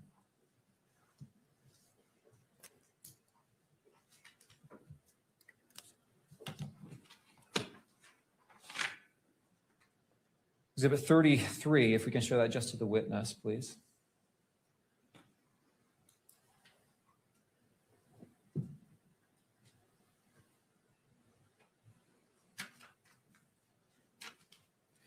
You recognize Exhibit 33? Yes. What is that? This is an ATF biology report on the Dremel tool as well as the cartridge cases that were found on top of the safe in Tyler's home. Did you receive this from the ATF in response to your request for testing? Yes, I did. I move the admission of State's Exhibit 33. No further objections, Your Honor. Thank you, Mr. Burtz. Noting the standing objections by defense and level of publication, Mr. McBride. All three levels. Court overrules the standing objections and State's Exhibit 33 is admitted into evidence and may be published in the courtroom as well as captured by the media camera.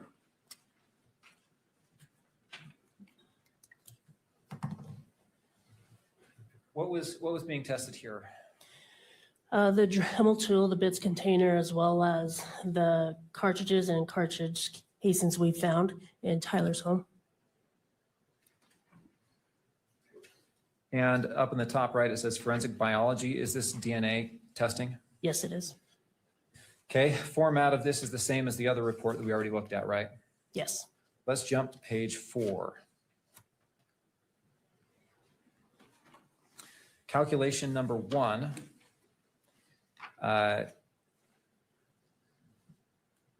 It mentions here Exhibit 15.1. Do you know where that swab is from? Yep, it is swabs of the buttons of the Dremel tool. And will you read paragraph D? Yes. The DNA profile is at least 1 trillion times more likely if it originated from Tyler Robinson as a contributor to the major component and 2 unrelated unknown individuals than if it originated from 3 unrelated unknown individuals. We also read paragraph E. The probability of an unrelated individual in the population who has not contributed DNA to this sample yielding this level of support is less than 1 in 1 trillion. Thank you. I'm not going to ask you to read those paragraphs for the rest of the statistical calculations, but I will ask you to go through and identify where the swabbing came from. Exhibit 15.3, which is calculation number 2, where's that swab from? As swabs of the cord of the Dremel tool. Exhibit 15.5. That would be swabs of the longest metal bit of the tool. Going on to page 5. Calculation number 4, exhibit 15.6. 15.6 is swabs of the shortest metal bit. And calculation number 5, 18.1. This is swabs of 1 etched 30-06 cartridge case. What is that? Where did that come from? That come from on top of the safe. Okay. Is that the one that had the etching test shot? Yes. Will you read the paragraph D as it relates to the test shot swab? Yes. The DNA profile is at least 1 trillion times more likely if it originated from Tyler Robinson as a major component and 2 unrelated unknown individuals than if it originated from 3 unrelated unknown individuals. Thank you. We can take exhibit 33 down.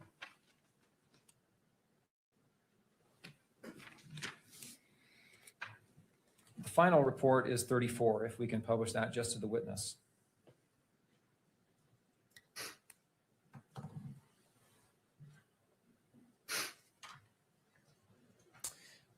What is State's Exhibit 34?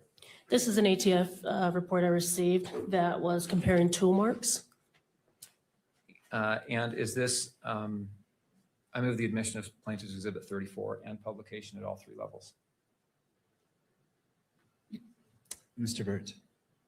No further objections. All right. And, all right, so State's Exhibit 34 is admitted. The objections, the standing objections by defense are overruled. They may be published in the courtroom and captured by the media camera.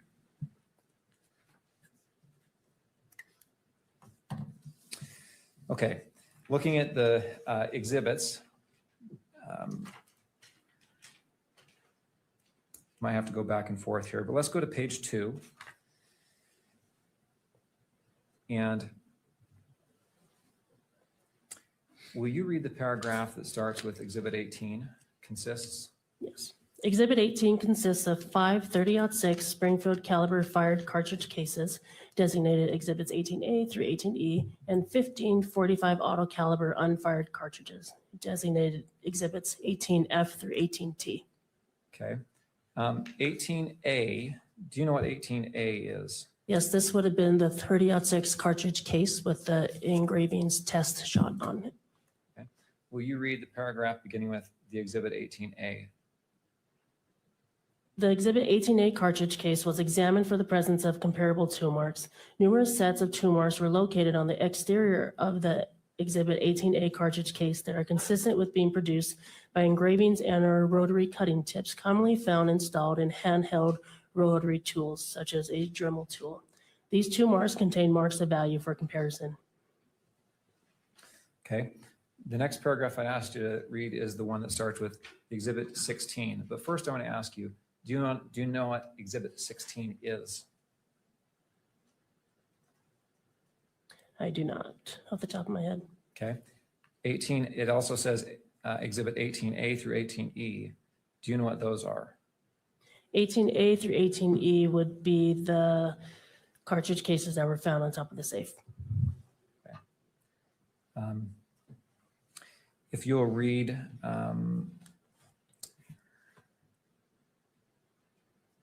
paragraph, or that paragraph. Excuse, which one again? Sorry. The one starting Exhibit 16 and. Yes, the Exhibit 16 and Exhibit 18A through 18E cartridge cases were identified as having been fired in the Exhibit 1 rifle. Okay, let's now jump to the paragraph beginning the test tool marks. Kimberly, if you could scroll down. Will you please, well, first off, 15A and 15B, do you know what those are? Yes, those would be the longest metal bit and then the shortest metal bit. Okay, if you would read, okay, and then also Exhibits 2, the Exhibit 2 cartridge case, what is that?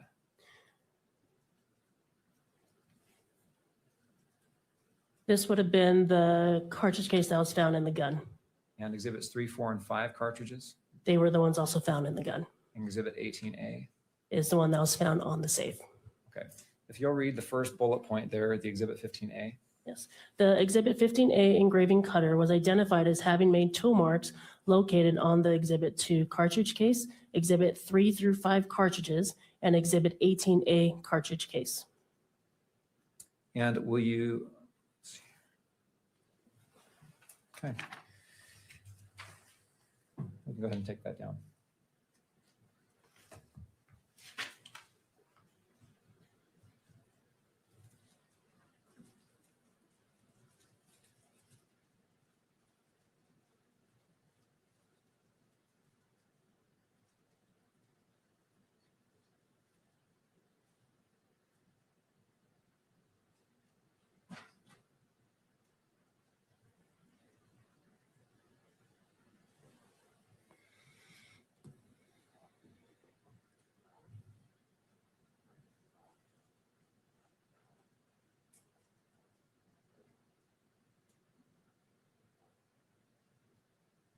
Your Honor, I want to, before I ask to enter my final line of questioning, I would like to show the witness exhibit 12.1. And this is the video, the UVU surveillance video.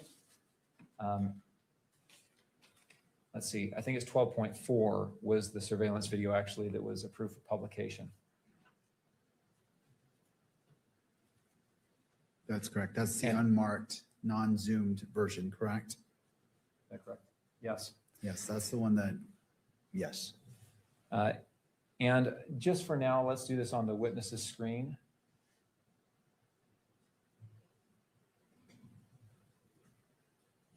.4, and I'll ask you to jump to the 804 mark.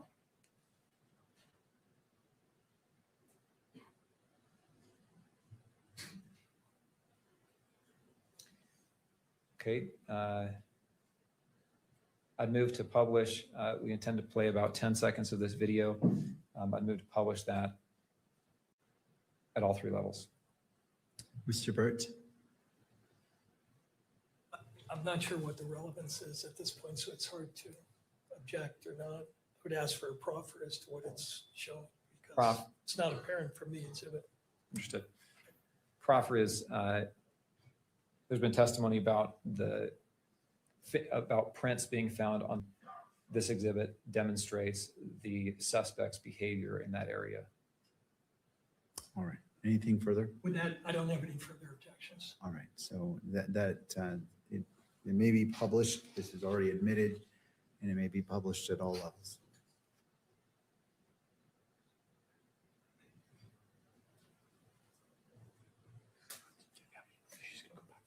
Okay, before you pause, before you hit play here,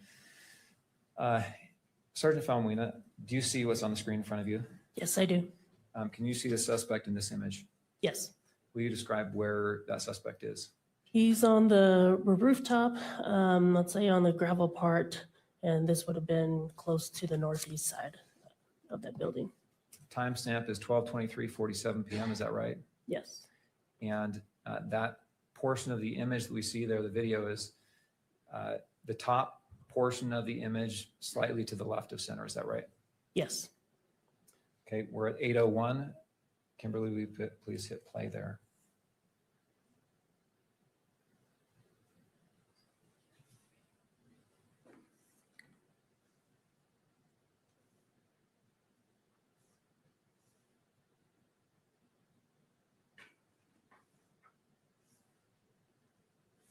Let's go ahead and pause it. Pausing it at 8:20. Were you able to determine if the suspect touched the glass when he dropped from the roof? Not at the time when we first saw the video, no. Okay. Were you later able to make any determination on that? Yes, because the video we had was pretty grainy at the time on at the command post, and it wasn't until we're actually able to get the footage directly from UVU. And when you actually got that footage, could you zoom in and get a better picture? Yes. And were you able to determine at that time whether the suspect touched the window? Yes. What was your determination? We determined that he was not, or he did not touch it. Thank you. Nothing else. All right. Let's go to a break. To defense, I realize that you began talking about your concerns. You have a witness that needs to leave today. 10, 15 minutes, what's your request? I want to maximize your ability to have time with your witnesses as well as cross if you choose to.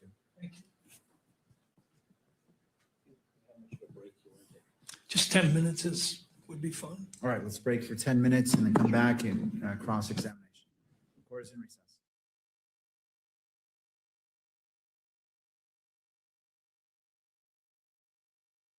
All right, let's have some fun.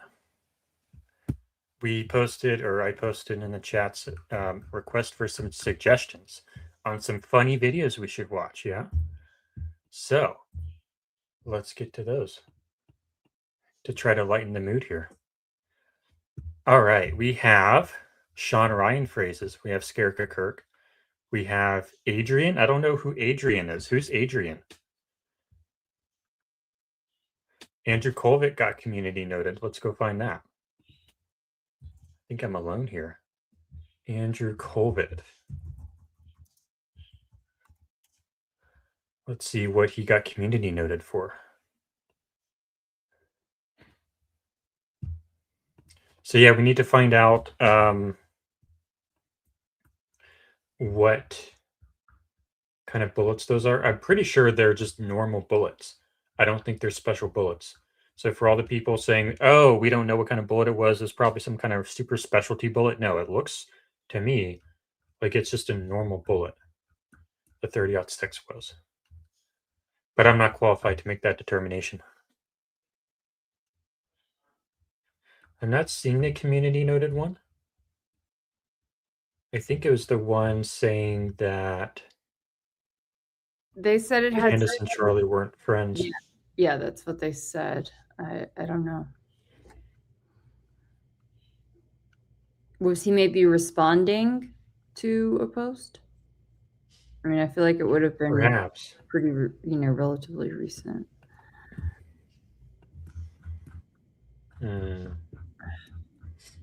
Well, if I don't find it in the next 5 seconds, we'll move on. But Yeah, I wouldn't worry about it. Yeah, let's move on. What? Okay, I tried to find Sean Ryan Phrase's mashup already, but I couldn't find it. So let's try to find something like that. Sean Ryan Phrase's mashup. Can I say something to your audience? Absolutely. Your name may not. Yeah, I don't know. I think I already listened to that one, but I don't think anyone's done that mashup before. What we can do though is we can search the transcript. You can come with me if you want. Let's search the transcript.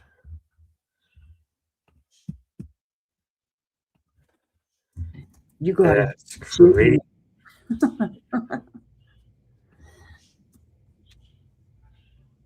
Nope, no results. You got to be shitting me. Just type in shit. Just type in shit. I need to go to like an actual Type in on the transcript. Just type in shit.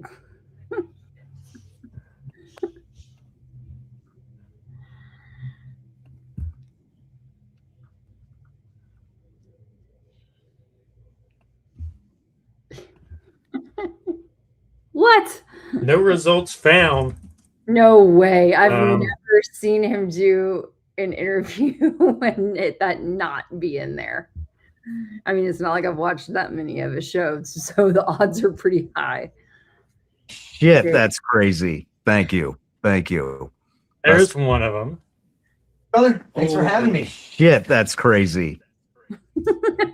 Oh, they bleep it out. We can't use cuss words because they bleep it out in the transcript. Okay, fine then. Oh my God. No way.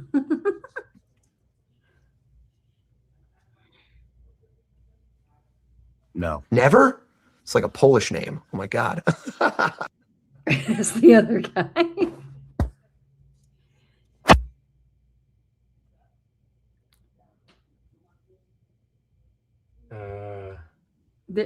Yeah.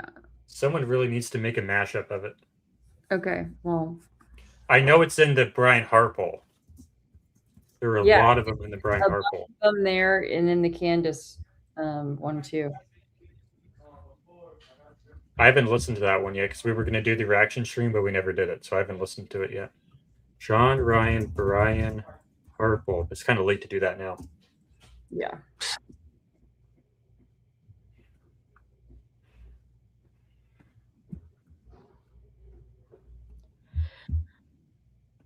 No way. So did you see? no Yeah. And then holy, yep. He said that's what it was. And so, holy shit. Yeah. And so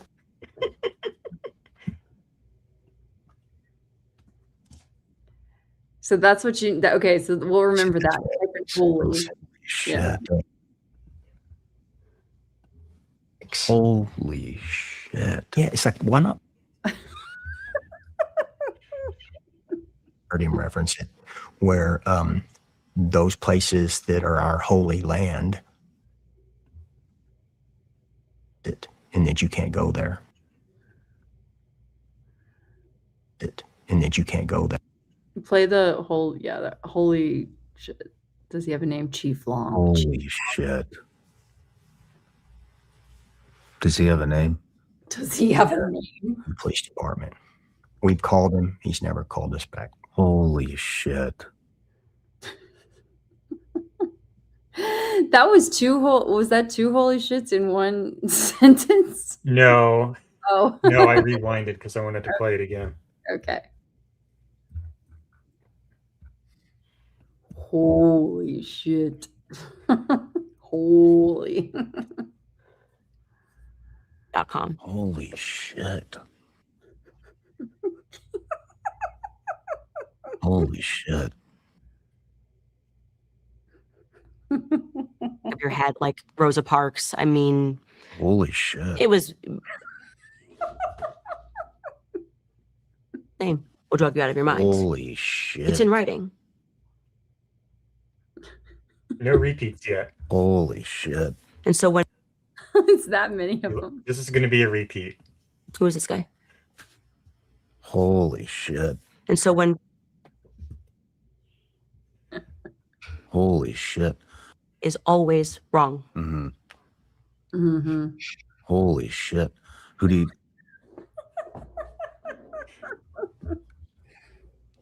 to Facebook, and it got 26 million views. 26 million views. Mm-hmm. I mean, it went absolutely viral. Holy, and that's your third video. Yeah, I don't know if it was about BLM actually. It was my Holy. And he did the same thing to Brett. So it's like you can never leave, sort of a thing. Holy shit. But that's We need a few more. We need a few more. Two more. Assassinated in the middle. demonic stuff. I mean, when you told me at dinner that he was assassinated in the middle of a pentagram, Mm-hmm. I was like, holy shit. When someone sent me I think there's one more in this one. to it, so just to like how I kind of pray and like I feel like I have to incorporate you into it. So well, like whatever. So name of the Father, the Son, and the Holy Spirit. Dear. Oh, that's not one. What's another phrase that he does? No way. Mm-hmm. Hmm. Are you serious?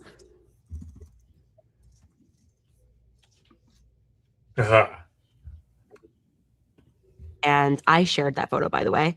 Are you serious? Yeah, that photo. Are you on the phone? It was supposed to be you, verbatim. Are you serious? And I thought,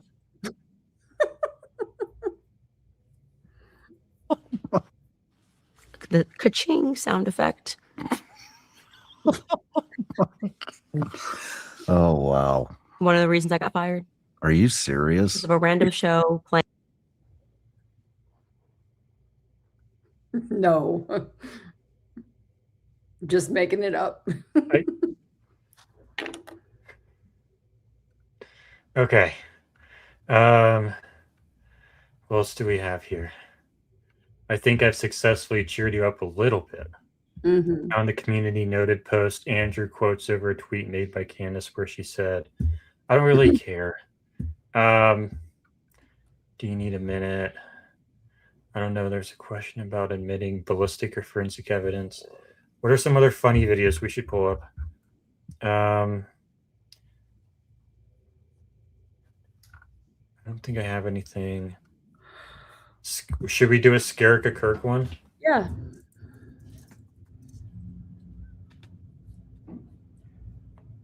Yeah, she comes in and supports our streams. Do one of her videos. More maple syrup. More maple syrup.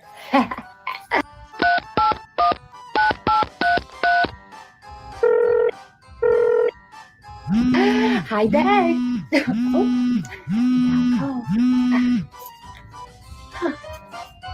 Hello. Who the hell do you think you are? Hold on a minute. Just a second, lover. Hide the eggs. Ah.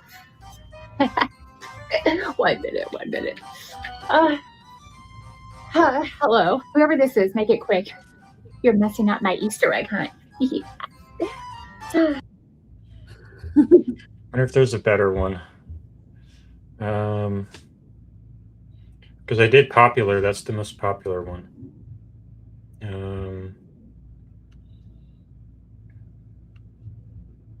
Maybe she has some shorts. Yeah, do those shorts. I want to go home. Take me home right now.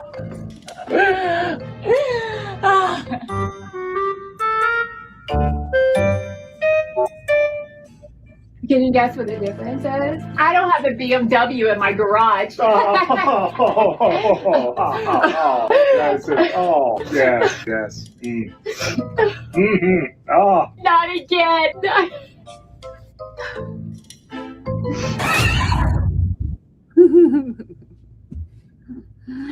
Have you seen the little music video for some song like I don't know if it's The Widow? It's like Candace. Probably if you search like Candace and The Widow, it'll come up. On her channel or general? It's general. Candace the Widow, like song, I think. You may have to do song. I am officially the prego, right? No one can question anything I do. Oh yeah, it's not going to be on her official page. Do you type in song, like add song to it? The Widow song. Exodus 22:22. You shall not afflict any widow or fatherless child. If you afflict them in any way and they cry out at all to me, I will surely hear What if the widow is Corey Richards, though? their cry, and my wrath will be hot. Deuteronomy 27:18. Cursed is the one who perverts the justice due, the stranger, the fatherless. Is this it? No, it's not on Candace. I don't think this is a song. No, it's not on. It's not. Candace didn't publish it. Well, I didn't. Okay. How do I find it? I just said Candace the Widow song. Mm-hmm. Just scroll.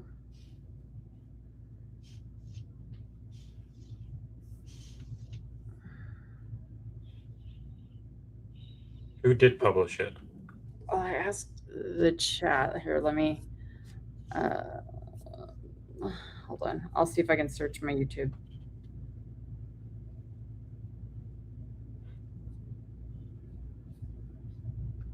Was it Adfleet? I didn't realize that that's who it was. Hold on one sec.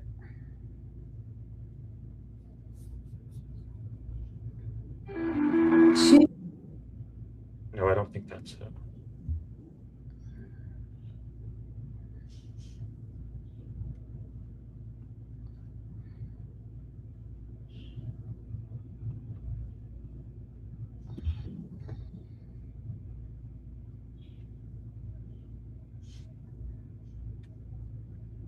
Whatever that lady's name is, plus widow, plus song. I don't know. I don't know. It came up in my just randomly, you know, in my For You or whatever you call it thing the other day. But I don't remember who it was by. Hey, check your history. Okay. We're already done. Find it. Oh, someone said I can't find it. It was in saved music and it's gone. So we'll see. Examination. Anyone knows? Turning stiff. Good afternoon. Good afternoon. Your role in the case was kind of as the traffic manager of the whole operation, right? That's a good way to put it, yeah. And we're talking about multiple agencies besides the SBI, correct? Yes. Your agency, if I'm correct, wrote a massive report, 229 pages long. Yes. You've read that. You're familiar with it. With most of them, yes. Okay. And it's a compilation, right? You authored some reports, but a lot of other people wrote reports about aspects of the investigation. Yes. And as those reports were getting done, you would kind of read them and decide what needed to get done further? Yes. Was that one of the roles that you performed in this case? Yes, as well as consulting with the case agents. Okay. Now, if my count is correct, 9 of those reports in that larger body of reports was written by you, correct? Yes. Did I miss any? Does that sound about right? Yeah. Okay. I want to ask you about a couple of those reports. The first report was a report that you wrote on September 22nd that documented the overview of the crime scenes, correct? Yes. And there were various crime scenes that you described on direct examination, correct? Yes. One of them was the Fulton Library. Yes. Tell us why that was a potential crime scene. Yeah, of course. When officers were canvassing the scene, they were also trying to see, right, the route of the shooter as well as just trying to find the shooter. And they determined that the Fulton Library stood out because there were unattended items there at the bus stops that were away from the courtyard area. And so to them, they thought it was suspicious. And were certain items seized from, and what were they? Yes, you had a backpack, a jacket, as well as some gloves. And there may have been some other things. I just don't recall them right now.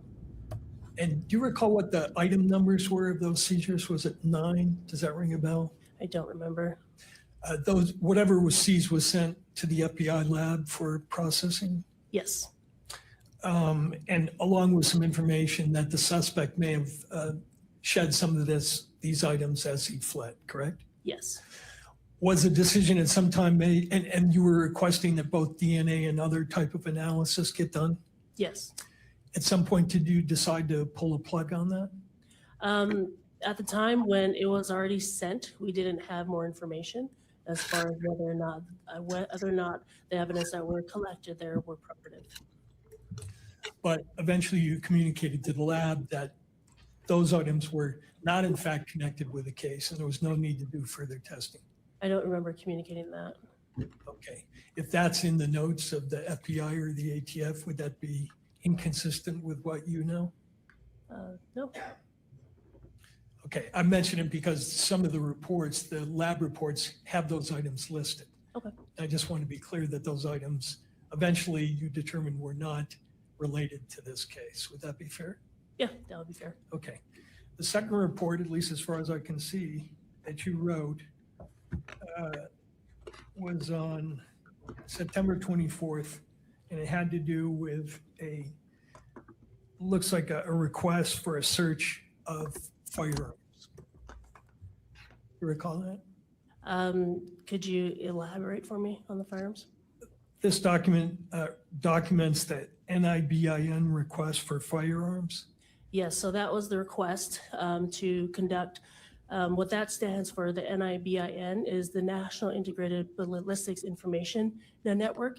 It is run by the ATF, and that is where we test or we input test fires or cartridge casings, the head stamps, and whatnot, into a machine that is then run through the ATF to see if there's any other cartridge casings that match. And nothing of value came from that part of your information, correct? Correct. Now going back for a minute to the crime scenes, you talked about the wooded area and you used the phrase, "we seized the towel." Who is we? Who are you referring to when you say we seized the towel? We would be SBI as well as FBI. So that would be myself as well as FBI Evidence Response Team Lead, Michelle Kamak, or Special Agent Michelle Kamak. So you both reached into the bushes and you both grabbed it and pulled it out? She did, but I was there with her and we were communicating that entire time. Okay, so when you say we seized the towel, what you really mean is she seized the towel and you observed her seize it. Yes. And when she sees a towel, can you describe a little bit more detail of how that process took place? As far as when it was found or when Yeah, she removed it? Yeah, the photographs you showed us, were those the best photos you've got of that process? That was taken by the FBI, so that's all we got. That's all you got. And nobody was videoing the discovery and recovery of that evidence? I believe one of the officers on scene actually had his body camera on. And have you seen that? I have not. Do you know if there's any documentation of the exact process by which that towel got removed from the rifle and then I guess put back on the rifle, right? No, it was not. It was not put back on? No. Didn't one of the photos show the rifle in the box with a towel over it? Yes, it wasn't over. It was still wrapped around the gun. Okay, but as I understood your testimony, the towel was seized by the FBI agent, and then somebody must have reached in and got the gun out, right? No, I'll clarify for you. So Sure. the entire time when we retrieved it, the gun was wrapped in the towel. So when Special Agent Kamak reached in, she grabbed not only the towel, but also the gun. And it remained, and the towel and the gun remained basically intact, lack of a better word, and then was placed onto the cardboard box, which is one of the photos that were shown earlier. Once we documented that, and then the towel was removed from the gun. You also mentioned as to the other crime scenes that we processed it, but was your role in terms of your actual participation limited to the wooded area? Or did you, were you involved in actually seizing evidence at the other locations, like the roof? I was involved in coordinating all that and then determining from there where the evidence would go. Involved in, is that the same thing as actually being on the roof and seizing the items? Or are we talking about something else? And what is that something else? So after the teams would have packaged all the items, sealed them properly, created an evidence log, they will then bring it back to the command post, and from there we would compile everything, and then there was a discussion that was had as to who would take custody. Fair to say that you did not observe yourself the seizure of the screwdriver from the roof? Correct. And who were the people who were actually conducting that part of the crime scene processing? That would have been our state crime lab, those two people are part of our state crime lab's crime scene response team.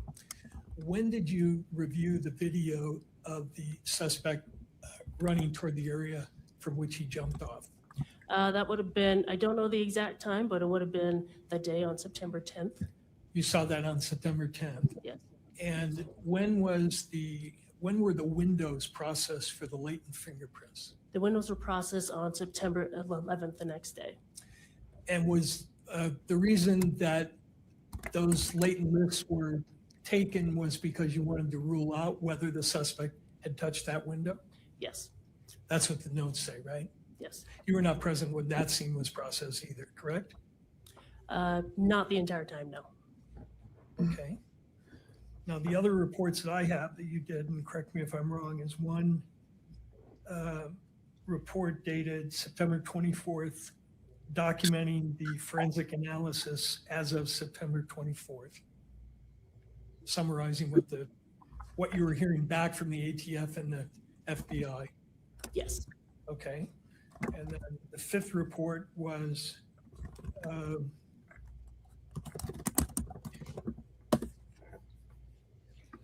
again about the crime scene progress of the forensic testing, right? Yes. Right. And then you have a report here which documents a firearm trace and a firearm seized at River Street. Yes. Nothing of value came of that, correct? Correct.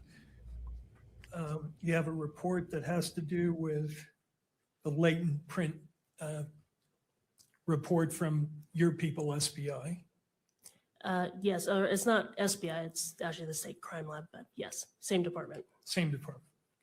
Just detailing the results of that examination, which the stipulation addressed. Yes. Right. You have a report documenting the transfer of evidence from the FBI to your department. Yes. And then the last one that I have that you personally wrote has to do with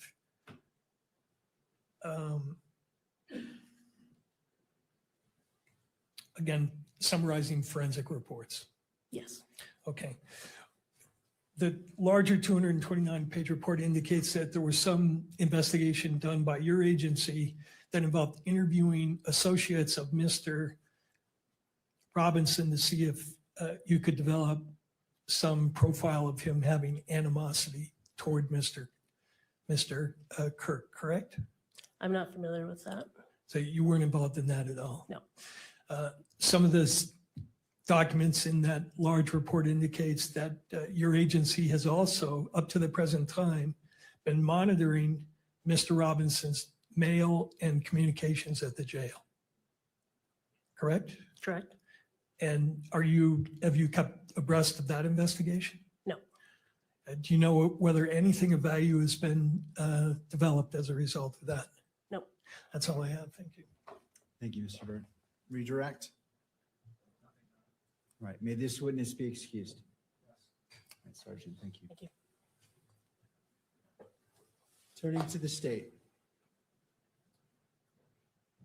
Your Honor, I just want to confirm with the clerk. Yeah, let's make sure. Thank you, Mr. Gernander. Appreciate creating a good record. Judge, if I could just confirm with the court that all of the exhibits we have offered have been admitted into evidence. All right, so here's what I have, and my court clerk will certainly correct me if I'm wrong. I have State's Exhibit 1, 2, 3, 3.1, 3.2, 4, 5, 5.16, 6.17, 7.18, 8.19, 10, 10.1, 10.2, 10.3, 11, 12.1, 12.2, 12.3, and I believe 12.4, 13, 14, 15, 16, 16.1, 16.2, 16.3, 16.4, 17 and 18 are blank, so no. That is 19 correct. All right. We're not offering 17 and 18. All right. 19, 20, 21, 22, 23, 24, 25. The following are blank: 26, 27, 28, 29. That's accurate. We're not offering on those numbers. I have 30, 31, 32, 33, 34, and 35, which have been admitted into evidence. That is all that I have record of. All right. Can I- Does that comport? Yes.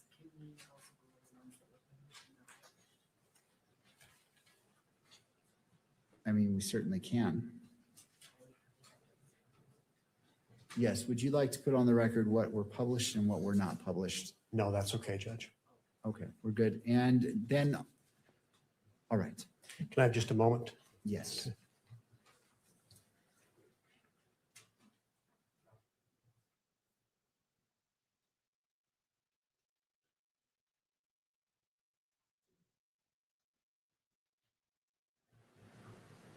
Your Honor, the state rests its case in chief. Thank you. Turning to defense. Approach the bench, please.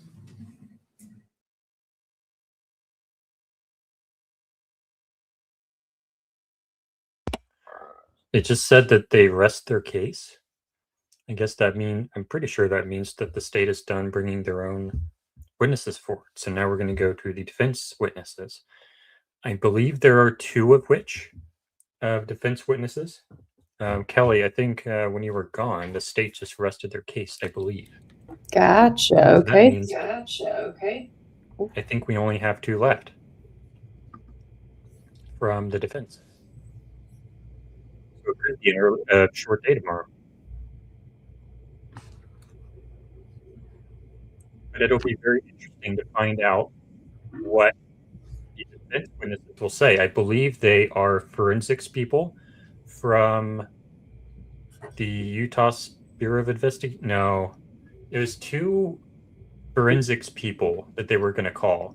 I don't remember what department or agency they're with, though, but I'm pretty sure it's two forensics people. And it'll be really interesting to find out what part of the evidence they're going to be talking about. Is it going to be the fact that there's no exit wound? Maybe. Is it going, I mean, that's what I hope it is. Mm-hmm. Because the state has now committed to the exact type of bullet that they believe happened.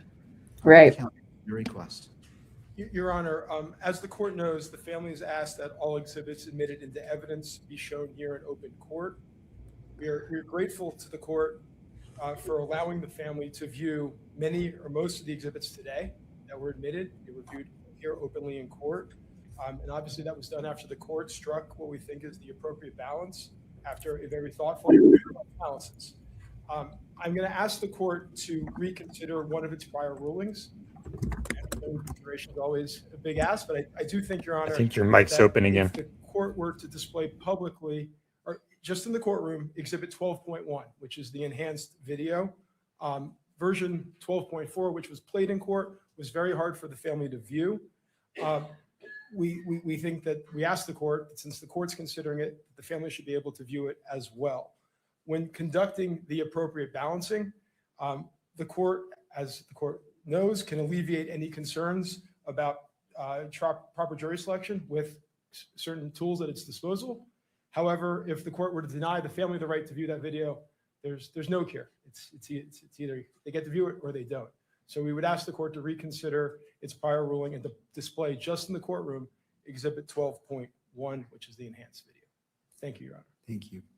Turning to the parties, starting with the state, Mr. Grunander. Thank you, Judge. The state does not oppose publishing 12.4 in the courtroom. I think we've tried to make it very clear throughout this case that we favor openness and transparency as much as appropriate. I'll submit it on that.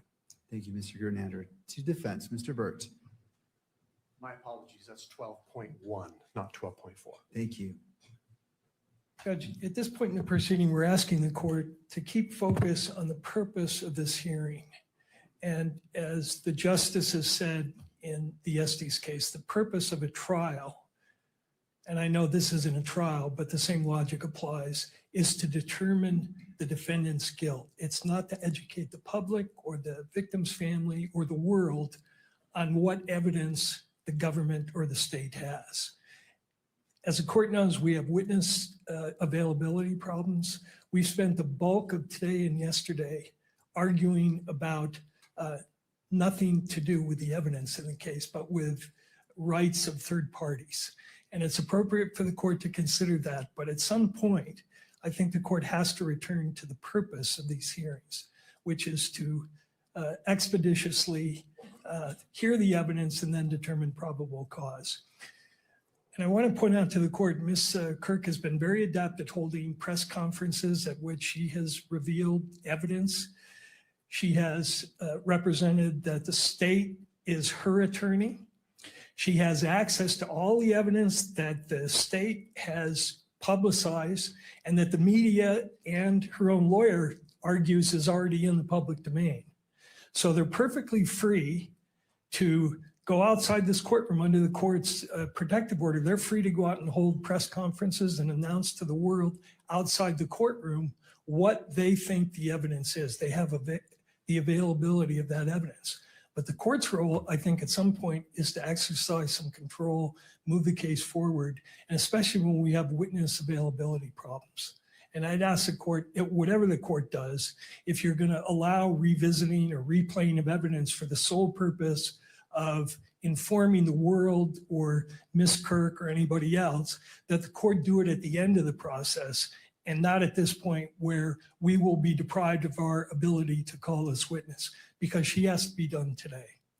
Thank you, Mr. Byrd. Thank you. Briefly, and I say that because time is of the essence, not because I don't want to hear what you have to say. I understand, but there was a lot that was just said that's just not true. Well, so let me put this in this spot where we need to be. I understand that there's opinions, but I have to keep this to the probable cause. I don't want this to go to a back and forth about issues that lie outside of probable cause. And I realize statements are made, and as the victim's representative attorney, you want to address it. So I will hear you, but we need to be brief. So if you can be succinct, I definitely want to hear what you have to say. Your Honor, I am almost always brief, I promise you. The family has not seen this video. It hasn't. It doesn't have access to the evidence the state has. The state is the state, and Mrs. Kirk and the family have their representatives. There's a completely distortion of reality that was just put forth. And this isn't about educating anybody about anything. This is about allowing the family to see the evidence that's been gathered after a 10-month investigation in which a father, a husband was assassinated. That's what this is about. So we ask you to please allow the family to view the video like the court has viewed in order to allow the family to process this moment. Thank you. Thank you. Anything further before the court issues its ruling and we go from there? Not from the state. All right. Defense? All right. All right. So I recognize that the Utah Constitution under Article 1, Section 28 recognizes victims' rights, and the court respects those rights, and as it's been previously stated, balances those rights with the constitutional rights of all parties. I will reserve my ruling on that and maybe revisit it tomorrow. But because we have an issue of expiring time and one witness that needs to leave today, I need to turn to that. I'm not ruling that that cannot happen, but for today, we need to focus on this to getting this defense witness on the stand and off the stand. And so please, if I do not remember, the parties can remind me and we can revisit this tomorrow. So again, I'm not saying yes, I'm not saying no. I'm simply saying we need to get to this witness, and I'm happy to readdress this tomorrow. Okay? All right. Mr. Burt. All right. Samantha Carner is being requested. If you can go ahead and retrieve her. Yes. Bring her into the courtroom. Someone is doing that.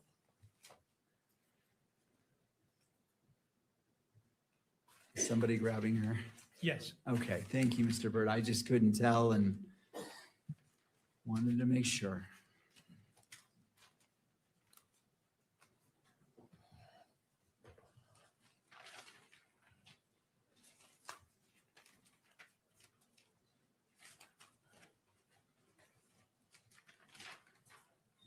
All right, Ms. Carter, if you wouldn't mind coming forward, right by our bailiff to be sworn in.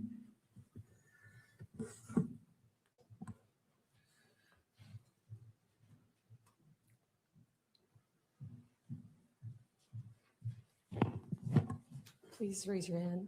Do you solemnly swear that the testimony you're about to give now before the court will be the truth, the whole truth, and nothing but the truth, so help you God? I do. Thank you. All right, thank you, ma'am. If you wouldn't mind coming forward, having a seat at the witness stand. To your left is a water bottle if you choose. It looks like you brought your own as well.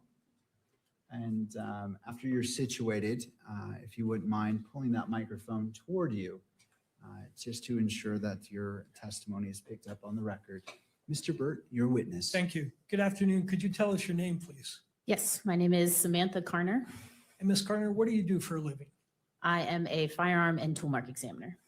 And where are you stationed? I currently work at the Forensic Science Laboratory in Washington for the Bureau of Alcohol, Tobacco, Firearms, and Explosives. And how long have you been employed at that location? A little over 6 years. What generally do you do there? What area of expertise do you have? I am assigned to the firearm and tool mark unit, so I receive items of evidence related to firearms, tools, tool marks, and fired ammunition components. At the request of the state of Utah, did you conduct certain examinations relevant to this case? I did, yes. Could you bring up State 32 in evidence?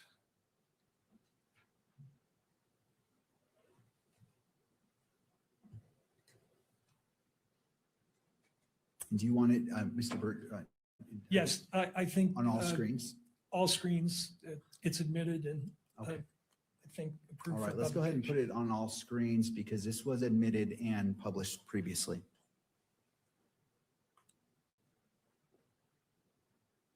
All right. You recognize plaintiff's exhibit number 32? I do, yes. Are you the author of this report? I am, yes. Okay. What were you asked to do in relation to the examination that's documented in this report? For the submission 1 report, I received a firearm, cartridge case, 3 cartridges, 1 bullet jacket fragment, and 4 lead fragments. I was asked to test fire the firearm and compare the test fires to the cartridge case and the bullet jacket fragment. I also was asked to do a tool mark characterization on the cartridge case and the cartridges. And then I also ran a general rifling characteristic search on the bullet jacket fragment. Okay. And are your conclusions accurately documented in your report? Yes. Could you turn to page 2 of the report? Second, bottom of the page. Those 2 paragraphs, please. Did you write in your report, these conclusions conform with the relevant Department of Justice policy on uniform language for testimony? Yes, that is always added to our reports. And do you have a standard operating procedure that requires that in each examination you do, this language has to be in there? We do, yes. Okay. And I want to ask you to review the document that is referenced in that language, which would be, and this is just for her only, Exhibit 11. Let me know when you can see that.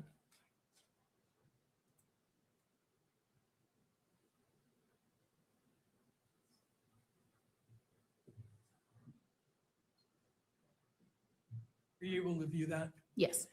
Is this the ATS, is this a language referred to in your report?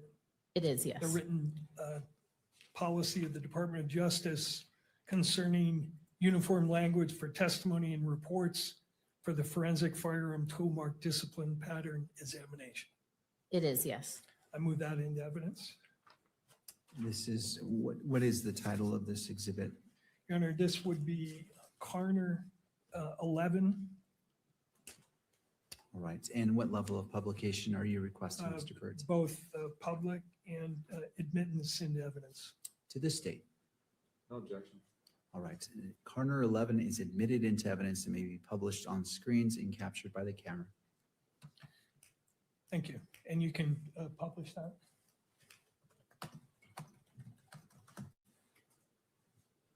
Ms. Carner, can you tell us what the purpose and scope of this document is? Yes, this is the DOJ Department of Justice's uniform language for testimony and report, and it standardizes the appropriate language an examiner will use during reporting and their testimony. And DOJ published this to standardize the wording that examiners would use across their forensic laboratories. And was this published in part because of some criticism that the prior testimony, not by you, but by other people, may have gone beyond the bounds of science? I don't know why DOJ published it. It was before my time. Do you know how long this has been the policy of the Department of Justice? I do not off the top of my head, no. Are the reports that you issued in relation to this case in conformity with this policy? They are, yes. Okay. Now, could you go to page 3 of that report? Where it says qualifications and limitation of firearm tool mark discipline examination. You're familiar with that part of the policy, correct? I am, yes. And the portion of the policy that says a conclusion provided during testimony or in a report is ultimately an examiner's decision and is not based on a statistically derived or verified measurement or comparison to all other firearms or tool marks. Therefore, an examiner shall not, and then it lists several propositions. You're familiar with that language?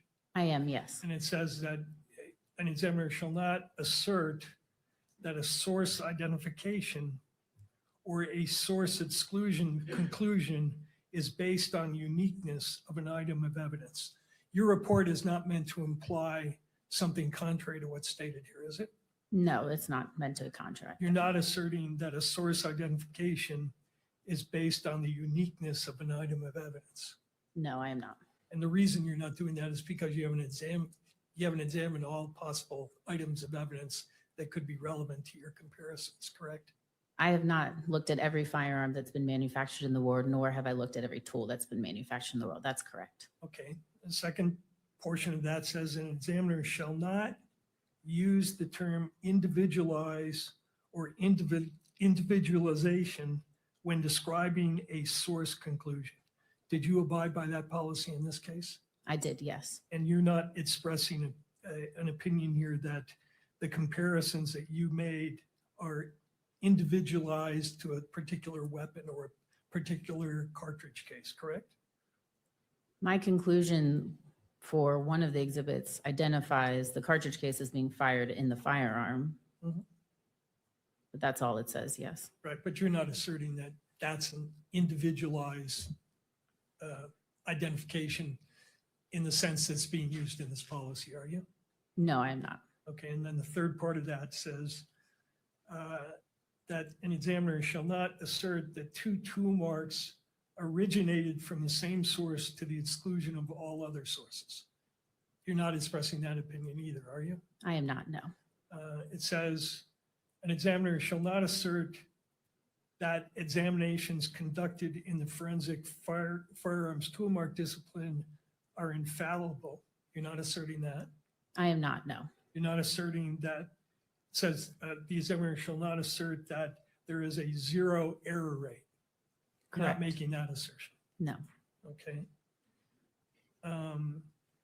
Says an examiner shall not provide a conclusion that includes a statistic or numerical degree of probability except when based on relevant and appropriate data. You didn't conduct such an analysis here, correct? I did not, no. Okay. And it says an examiner shall not cite the number of examinations conducted in the forensic firearm tool mark discipline performed in his or her career as a direct measure for the accuracy of a conclusion provided. You didn't do that and you're not doing that here, correct? Correct. And then it says, an examiner shall not assert that two tool marks originated from the same source with absolute or 100% certainty, or use the expressions reasonable degree of scientific certainty, reasonable scientific certainty, or similar assertions of reasonable certainty in either reports or testimony, unless required to do so by a judge. You're not making any such assertions in this case, are you? I am not. Okay. All right, thank you. You can take that down. Now, when you conducted your analysis in this case, and in all cases, do you typically generate a case file that includes proper documentation of your examination? I do, yes. And did you do that in this case? I did. Could you display to her alone, please, Exhibit 6, Carner 6?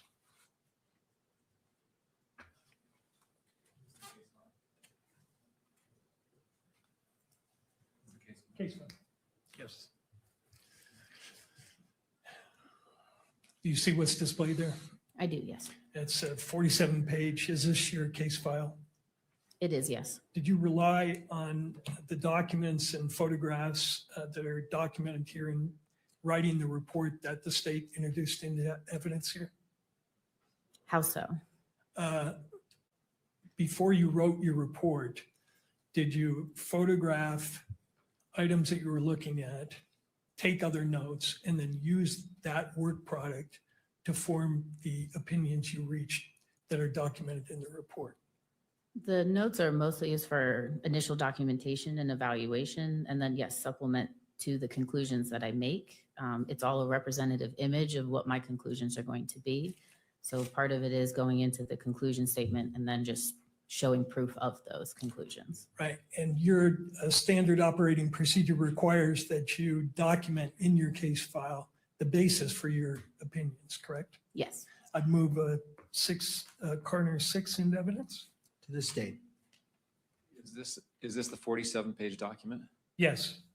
I object. I don't see the relevance of the court's probable cause determination to review a 46-page report that includes notes.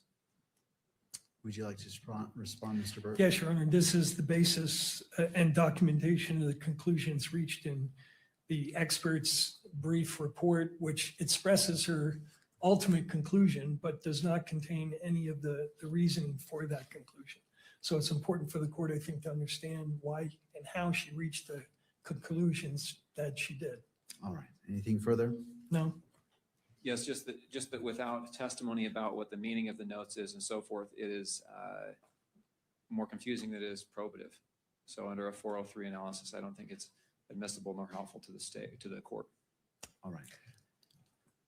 Mr. Bird? I intend to focus on particular photographs which document what she received in evidence and the comparisons that she did, which are also documented in this file in the way of comparison photographs. All right. As it relates to the objection is overruled. I find that this is relevant as it relates to State's Exhibit 30, which was admitted, as well as State's Exhibit 32, which is admitted, and the state is able to do cross-examination on this witness as it relates to this report. And so it is admitted and may be published on all levels in the courtroom and through the media. Thank you.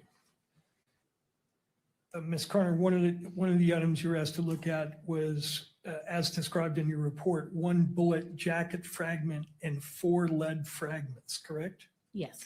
Were you informed at some point that there was a discrepancy between what you were examining and what had been documented by the medical examiner in terms of the number of bullet fragments? I was, yes. Were you asked to see if maybe the ATF had lost certain portions of the evidence? No, I was not. Right.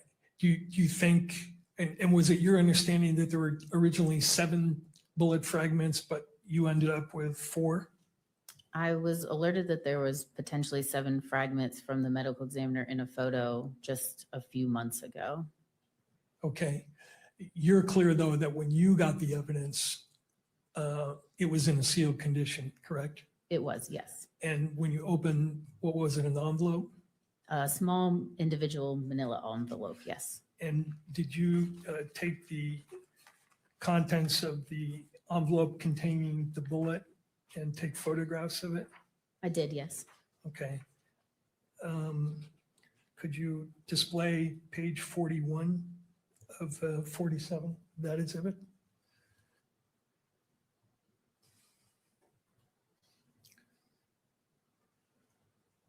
I'm sorry, page 14.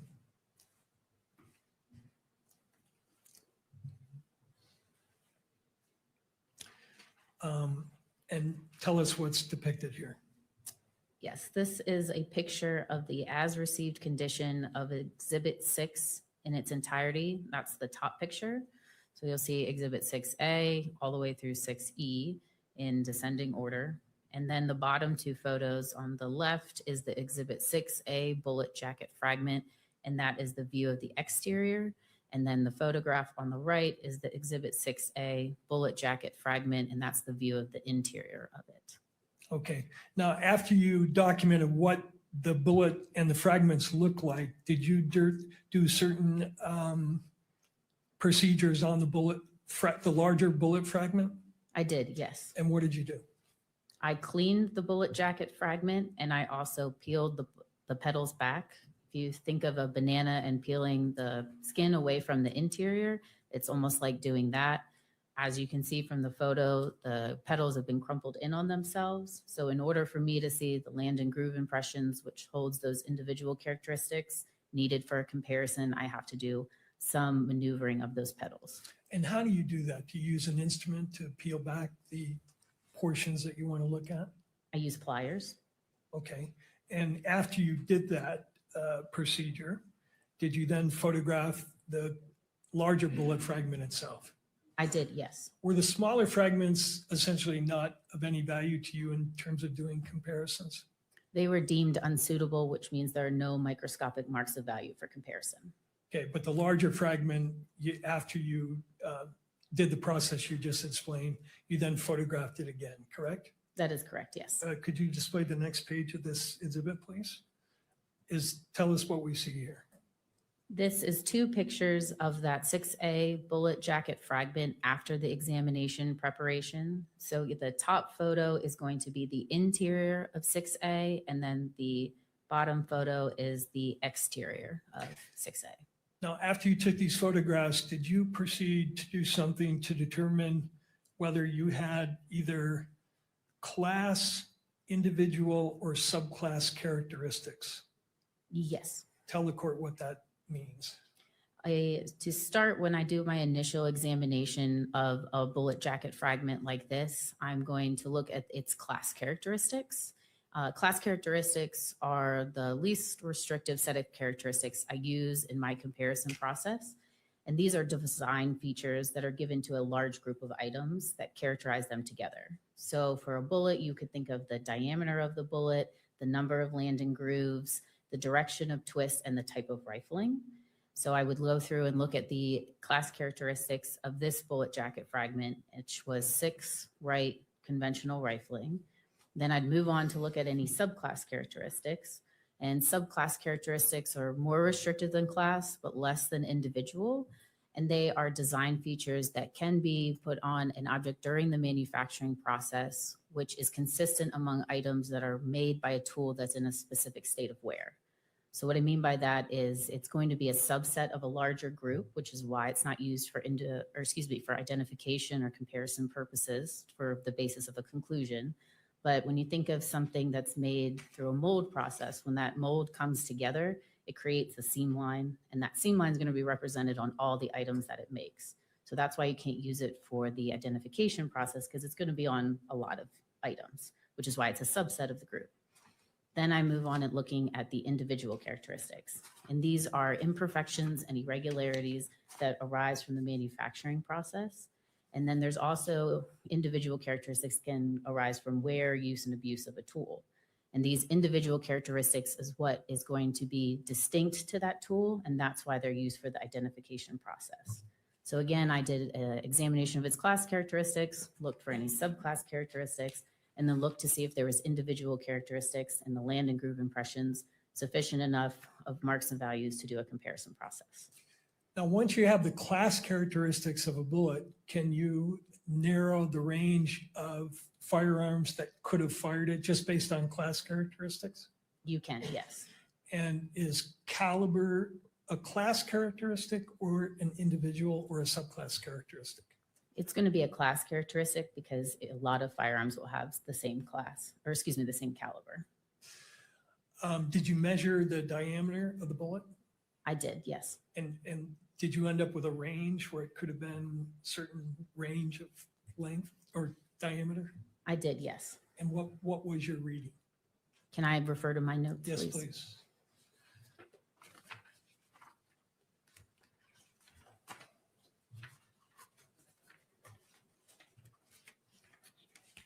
The range of the diameter for the 6A bullet jacket fragment was 0.286 to 0.301 inches. Okay, what page are you looking at?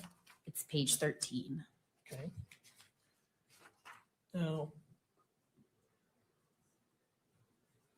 so this is your documentation of the diameter measurement. And then on the right there, LIMP, that's measurement of the land width, correct? The land impression width, yes. And these are all general characteristics or class characteristics, right? Correct. Okay. Now, once you had that this, and also that it was, you said, what's called the rifling was to the right, correct? The direction of twist, yes. Yeah, the lingo is 6 to the right, meaning 6 right, yes. Yeah. And that's a class characteristic. Correct. So once you had the diameter of the base of the bullet, and did you have some difficulty because of the damage to the bullet in exactly measuring it? The reason I provided a range was because of the damage and deformity to the base. So at times it wasn't a perfect circle. So it was important to me to give a range of what those diameter measurements were. Once you have the diameter and the rifling characteristics and the land and groove measurements, can you then plug those measurements into a database and to narrow down the class of weapons from which this bullet could have been fired? The general rifling characteristics search will use those class characteristics and will generate a list of possible firearms that could have fired the bullet. But that list is not all inclusive. It is just used as an investigative tool. Sure. Could you go to page 47, please? Could you tell us what we're looking at here? This is the results of that general rifling characteristic, or the GRC search. All right, and what did you determine in terms of, just based on the class characteristics, what weapons could have fired the 6A bullet? There were several different 30 caliber class firearms that could have fired the bullet. And they're listed here, correct? Correct. Could you tell us what the initials PI and RI and PR mean in the far right-hand column? They refer to different types of firearms, so rifles, revolvers, machine guns, any type of firearm. And what are the pistol ones? How is that designated? PI or? Correct. And what is RB? Bolt action. Bolt action. So based on the class characteristics, any of these weapons could have fired that bullet? They could have possibly fired the bullet jacket fragment, yes. Okay. Now let's go back to the examination of the other two measures, subclass characteristics and individual characteristics. Is one of the reasons you look at subclass characteristics because they can be confused with individual characteristics? That is a concern, yes. In fact, your manual says that, right? It's important to rule in or out subclass characteristics to avoid the danger of confusing them with individual characteristics. I'm not sure if our manual says it verbatim. It says that we do need to assess every piece of evidence for possible subclass characteristics. And what is the reason for that? Subclass characteristics can be similar to individual characteristics. However, trained examiners are able to notice the difference between subclass and individual. Subclass characteristics are not always present on an item. It's possible, but not always present. And they tend to look a certain way. They're going to be uniform in their appearance. They're going to be spaced in a way that's more uniform. If you think of circles, those circles could be a distance between each other in the same distance every time, and they will look almost the exact same every time. Now, does your laboratory have certain protocols for conducting these comparisons? We have procedures for comparison, yes, like taking photographs, yes. Well, but also procedures for instance, you have a document called Examination and Comparison of Unfired and Fired Ammunition and Components that deals specifically with the procedures to be followed for the kind of examination you did here, correct? Yes, I believe that refers to the minimal documentation necessary for a piece of evidence. And one of those standard operating procedure requirements is document observations and evaluate for the potential of subclass characteristics on the relevant tool working surface, right? Correct, yes. And you did that in this case, correct? I did, yes. Okay. And what conclusions did you reach? Can I refer to my notes? Yes, please.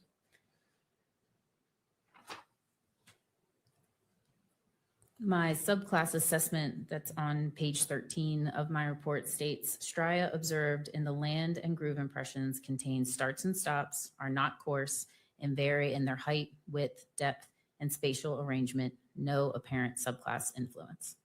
Okay. And what page was that again? Page 13. Page 13. Let me ask you about that.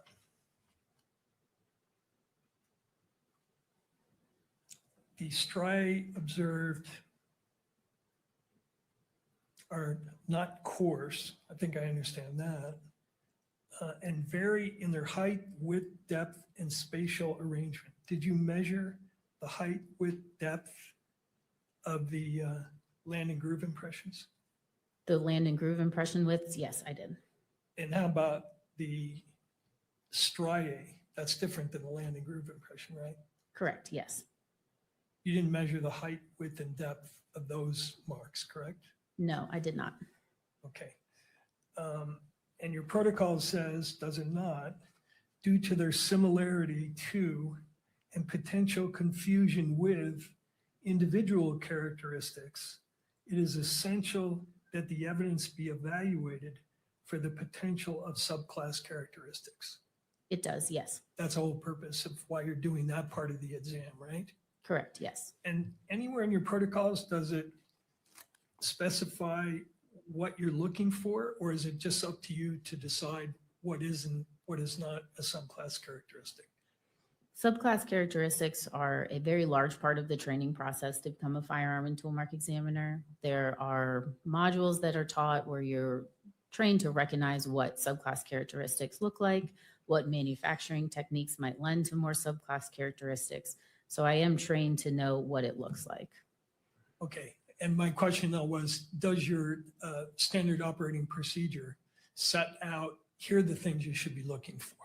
For instance, does it say if what the marks you're looking at are not coarse and vary in their height, weight, depth, and spatial arrangement, or if they're perpendicular on the barrel, that indicates that it's not a subclass characteristic? Is there anything like that in the manual? No, there's not.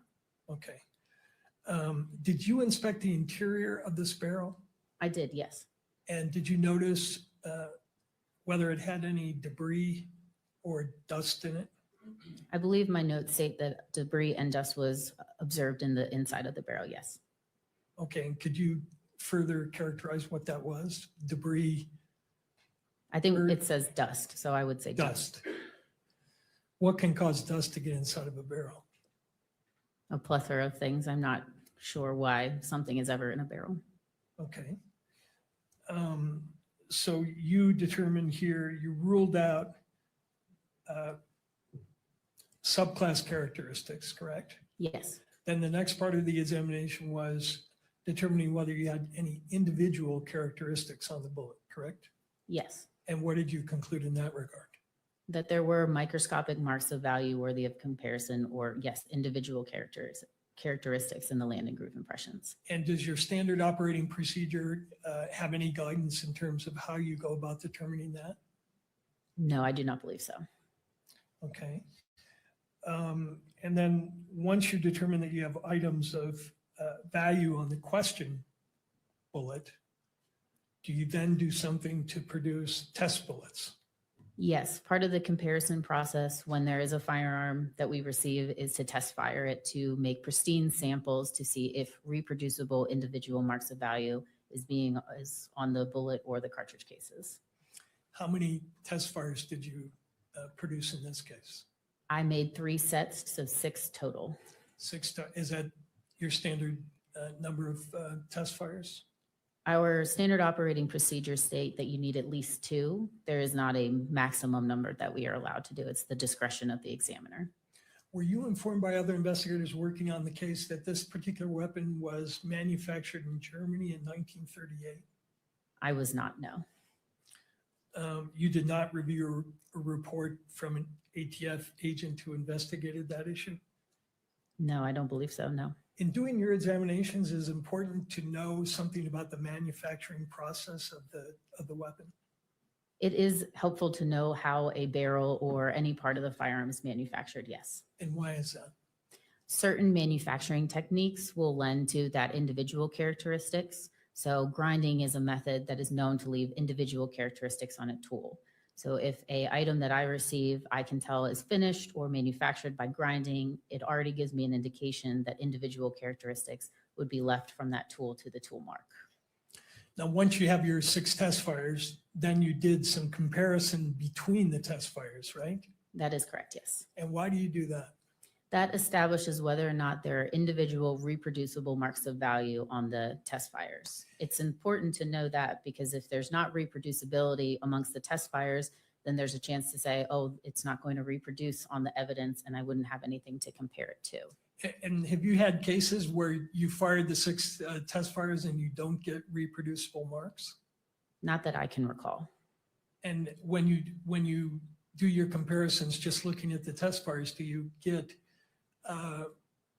situations where there's some dissimilarities between those 2 fired bullets from your test fires? Yes, there are at times there will be disagreement amongst the individual characteristics, even in test fires. You have to think of it as when a bullet travels down a barrel or a cartridge case interacts with a firearm, the marks aren't going to be left onto that item the same way 100% of the time. It's almost like a stamp. If you know you're using a stamp and you put it in ink and then you put it on two separate areas of an item, it might look a little different just from the way the stamp was placed. It's the same thing with a bullet traveling down a barrel or a cartridge case coming into contact with a firearm. So even when you know a bullet is fired from the same weapon, you can have 6 bullets fired. And when you start comparing them, you will see differences between each bullet. There's a possibility to see some areas of disagreement. However, if I'm rendering an identification and saying there is reproducible individual marks of value on these test fires, there will be an overwhelming amount of sufficient agreement of that individual characteristic. Now, when you're doing these comparisons, you use something called the AFTE theory of identification, don't you? Yes, the AFTE theory of identification. All right, and take a look. And that's the standard that you used in this case to draw the conclusions that you made in the report that I showed you earlier, correct? That is the theory stating how an examiner is able to come to a conclusion when examining 2 or more sets of tool marks. And yes, that is how I go through my examination and how I come up with my conclusion, yes. Okay, and what is AFTE? AFTE is the Association of Firearm and Toolmark Examiners. It's the governing body of the firearm and toolmark community, whose primary goal is to further research and continue to show information about manufacturing and the evolution of firearm and toolmark examination. They hold annual seminars, publish a glossary of terminologies used by the firearm community, and they also have a peer-reviewed published journal. Peer-reviewed published journal. Can I join AFTE? You can, most of the firearms community, or excuse me, members are firearm and toolmark examiners. There are also technical advisors and associate members. Those members are not usually firearm and toolmark examiners, but they still have a livelihood in firearm and toolmark examination, meaning they conduct research or they are involved in products or manufacturing. And anybody is allowed to come to the annual seminar or get the journal. You just have to pay the fee. You just have to pay the fee. Okay. Could you display to the witness exhibit 27, please? Do you recognize what's displayed here?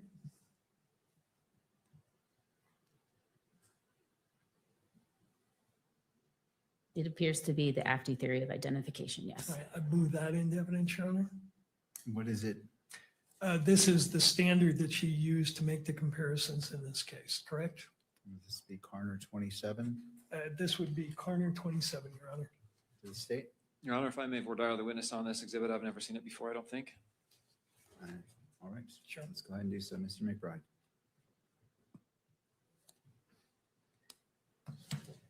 When was the last time you reviewed this document? I'm not sure off the top of my head. Can you testify as to its accuracy by looking at it now? Not verbatim, no. Your Honor, no more questions. My objection is lack of foundation. Mr. Byrd. Does this document accurately state what the theory is? May I take a moment to read through it? Yeah, sure.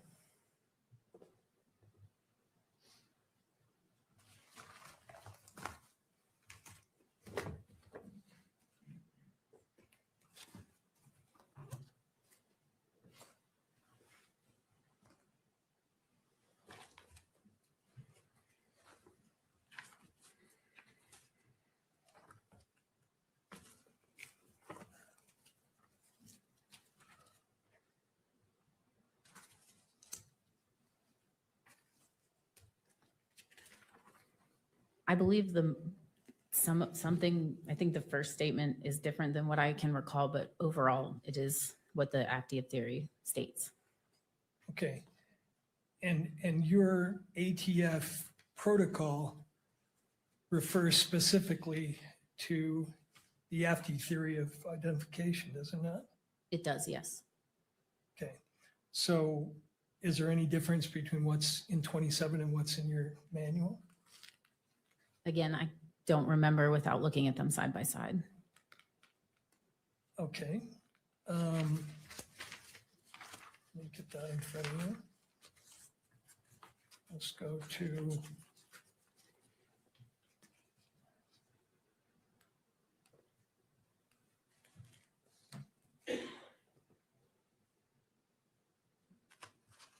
Exhibit 12.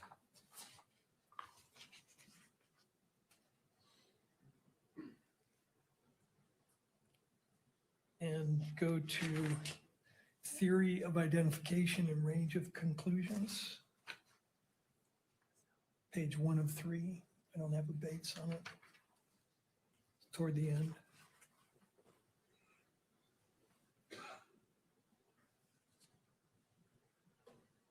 It's document FT 10.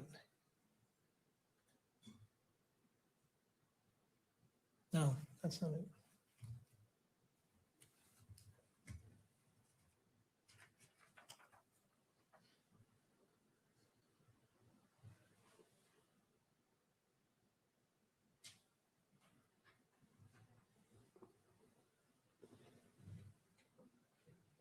Can I put you in, Sharon?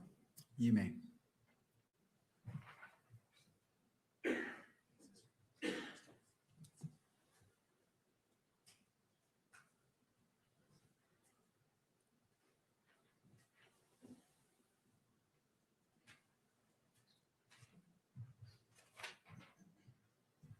Page 1 of 3 of your protocol. I think it was.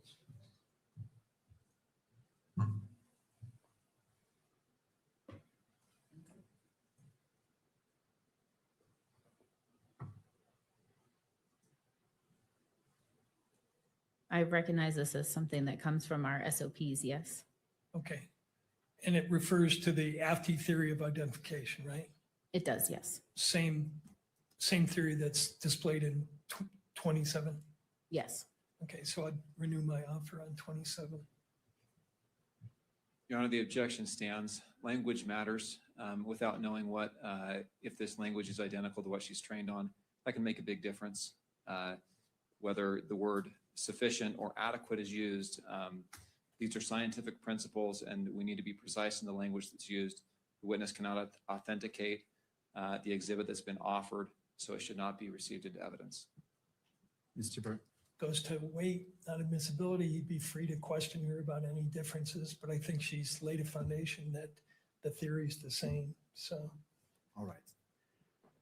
Well, I remind the parties that this is a probable cause finding, and so as it relates to what's been presented, the witness has said that it looks familiar. Again, I don't want to quote you. I don't remember the exact phrase, but she recognized portions of it and then was given the opportunity to compare it to her standard operating procedure. I think she said SOP. For those reasons, Corner 27? yes. Is admitted and may be Thank you. published.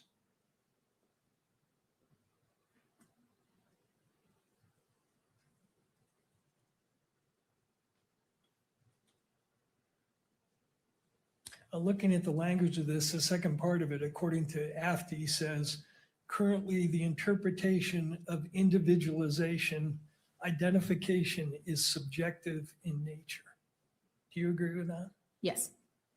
Why is it subjective in nature? The conclusions that I author are of my opinion. Of your opinion? Correct. Does your, you can take that down, thank you. And no, wait a minute, go back if you would. But while he's doing that, does your manual state what you're looking for under this theory is correspondence of individual characteristics? Yes. That the theory is that if you see a certain level of correspondence, you can make a source identification, but not to the exclusion of all other firearms in the world, correct? Correct. Okay.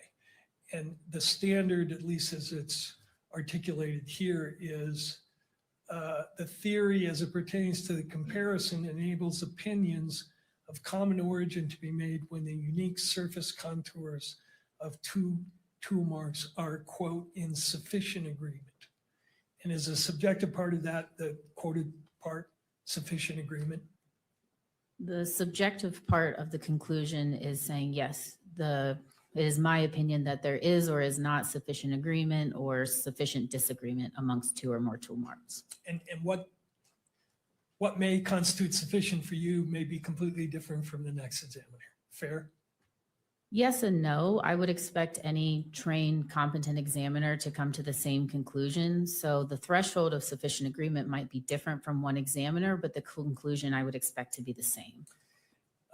Does your manual state, your ATF manual, section 431 state that correspondence or lack thereof of individual characteristics is not easily communicated? An observation such as significant agreement can mean different things to each examiner. This does not serve as interpretable descriptions of what was observed because the individual performing the review will likely have his or her own concept of the phrase based upon their training, experience, and knowledge. Objection, Your Honor. This question goes to weight. Oh, I'm sorry. You don't want to, have you heard? If you're objecting, I will hear the objection. It's just speaking objection. That's why I stopped myself. This goes to weight. This goes to credibility. And the witness's report has already been admitted as is appropriate under the Utah Constitution, Rule 7B and Rule 1102 of the Rules of Evidence. This is beyond the scope of preliminary hearing for those reasons. Mr. Burt. Number one, that's a general objection, which I think has been waived. The state was privy to the interview with this pre-hearing interview with this witness where these same questions were asked. We had a scheduled hearing where the court was going to rule on objections. The state indicated in advance of that hearing that it had no objections to the testimony, reserving the right to make particular objections. But the objection being made is a global one.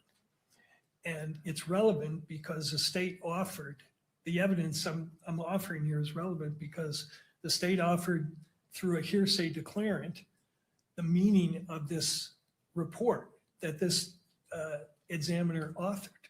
And I'm trying to inform the court on what the limitations are of the opinions expressed in the report that the state offered. And it's certainly relevant to the reliability issue to know that the opinion is based on a subjective standard that the witness herself admits is subjective. So I think it helps the court understand what weight, if any, to give to this report that the state offers. All right. Mr. McBride, final thought. That's all fine, but it's inviting the court to weigh the evidence. That's the whole point. And at this point, the inferences are drawn in the state's favor, and the court is not to weigh even contrary evidence. Okay. Well, in regards to whether objections have been waived or not, the court as the magistrate bears the ultimate responsibility to ensuring that this hearing is a probable cause standard. And so that's a responsibility that as a magistrate I take seriously.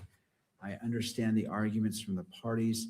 I'm going to overrule the objection, but Mr. Burt, this is, we don't need to go 100 miles down a path where 1 mile is where probable cause may be. And so I invite you to refocus, to bring it to the probable cause.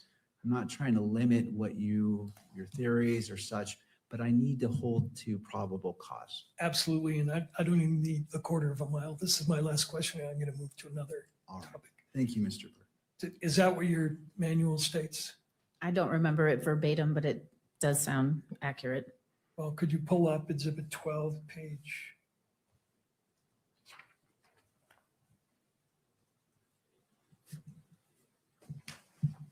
Just to, can I approach again? You may. I give you the 2 pages. On your page, highlight.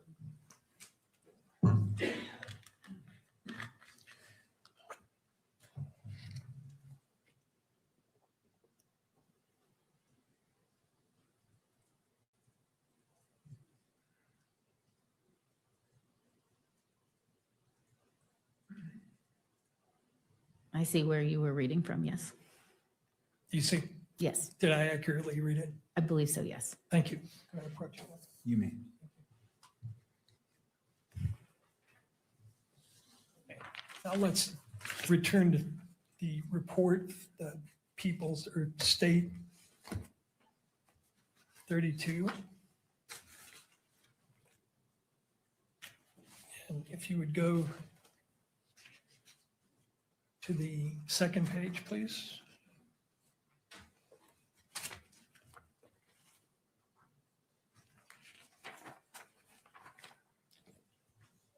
You concluded here, did you not, that the Exhibit 6A bullet jacket fragment could not be identified or excluded as having been fired from the Exhibit 1A based on an agreement of all discernible class characteristics and neither sufficient agreement nor sufficient disagreement of individual characteristics.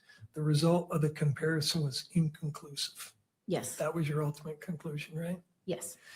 And on the next page, if you go to 2 pages in, you have an appendix, do you not, where you explain what inconclusive means? Next page, one more. There we go. I want to ask you, because I'm unclear on what inconclusive mean. You say reasons for an inconclusive or include the presence of microscopic similarity that is insufficient to form the conclusion of source identification, a lack of any observed microscopic similarity, or a microscopic similarity that is insufficient to form the conclusion of source exclusion. Could you specify which of those possibilities exists in this case? Was this a case where you had microscopic dissimilarity, but in your opinion, it was insufficient to form a conclusion of source exclusion? No, my conclusion is inconclusive, just as it says in the appendix. There is a lack of sufficient agreement and sufficient disagreement, so I'm unable to say one way or another. Okay, but I guess my question is, were there points of dissimilarity between the question and the known bullets? Again, there was sufficient agreement and there was not sufficient agreement or sufficient disagreement. So yes, there was times that I saw agreement in the striations in the land and group impressions, also seeing disagreement, but there was also a lot of lack of microscopic marks of value to see it all. So because of this lack of quality and quantity of marks to be able to see, it never reached the threshold of sufficient agreement nor sufficient disagreement. So an identification or exclusion could not be rendered. Okay, I think you and I met before today, correct?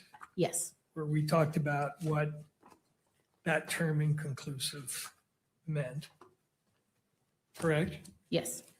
And I think, and correct me if I'm wrong, but did I read to you from a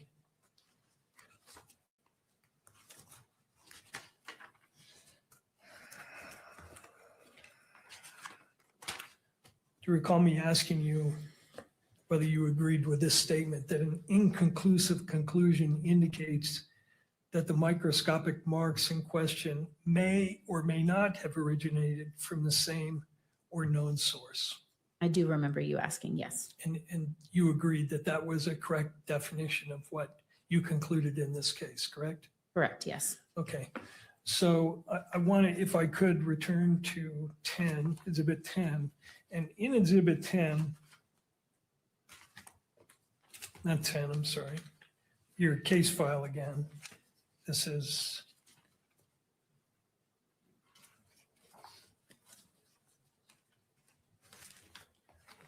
the 47-page document. There we go.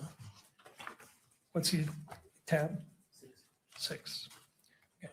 In your case file, you have produced for us some nice comparison photos of your comparisons, correct? Yes. Okay. And if you would go to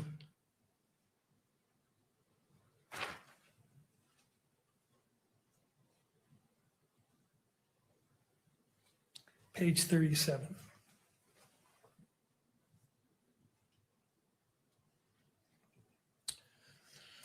Is the top photo depicting one test fire on the left and another test fire from the same gun on the right? Yes, it is. So do you see areas of agreement and areas of disagreement in these two bullets fired from the same rifle? I see sufficient agreement amongst the striations that are in this land impression. Okay, and tell us where they are. When you draw that conclusion using this subjective theory of identification, show us what you're looking at. Is it touchscreen? Probably. No, it's not. No. I'm sorry. but we can, if you direct us, we can get there with a pointer. Sure. So you can see towards maybe the last third of the bullet or the land impression that, yes, right where your cursor is below there, that's an area of agreement with that striation. It looks like it's going from the left to the right. So that mark is appearing on the test fire on the left and the test fire on the right. Then if you look towards the top of that land impression, there's going to be some more lighter colored striations or lines that are moving from left to right. Those areas are in agreement as well. Where is that? Not as far up as where he is, correct? It's down. Yes, and I believe the PowerPoint that I provided does have some areas and circles of some of these marks, if that would help as well. But if you move your cursor up, continually up, keep going. There you go. You have a line that was right there, and you have several others underneath of it that looks like it's going just straight across from left to right, and that shows an observed area of agreement. So that one he's got circled on the right, I see a line there. Are you saying you see a line on the left that it's identical to the one on the right? I'm saying I see agreement amongst those striations, yes. Okay, anything other than those two areas? You can really go down the entirety almost of that line looking at those striations. So under the top red circle, there's another area there. Yep, if you start right there and you draw your circle over, like I said, at the top of the circle, there's a highlighted line on the left that goes all the way to the right. If you go a little bit farther down, maybe still in the top third of that circle, you can see another line going from one side to the other, another area of agreement as well. And then under the final third circle, in a little darker area down there, there's still some lines, again, in sufficient agreement. Okay, and again, these are comparisons between test fires.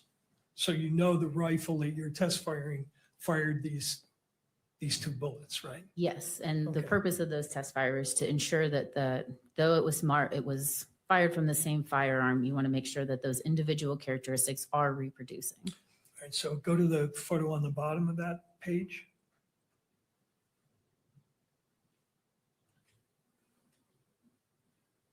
This is the first of several comparisons between the test fire on the left and 6A on the right, correct?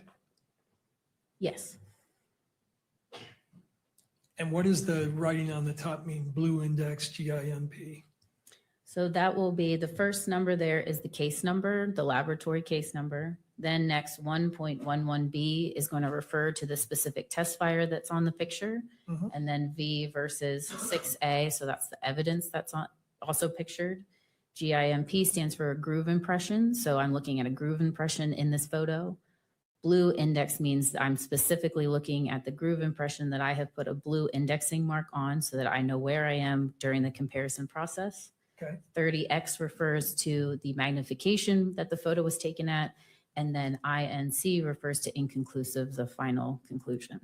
So I'm interested in the areas of disagreement. Are there areas of disagreement between the known and the unknown here that you could point us to? So for this photo, to me, I see areas of agreement in the top. And then on the way down from the 6A, right after you see those two highlighted lines near the top, there's a lot of damage that is observed and almost no microscopic marks of value can be observed at all. So again, that lends to the lack of quality and quantity of marks even to do a comparison. It's almost like missing data points. Okay, missing is not the same thing as dissimilar though, right? It just means there's nothing there to call agreement or disagreement. So do you see areas of disagreement here or no? On the striations that are available to me on this groove impression, I see areas of agreement and specifically talking about those two highlighted lines at the top on the right. Okay, go to the next page, please. Top photo on the next page. Speed 38.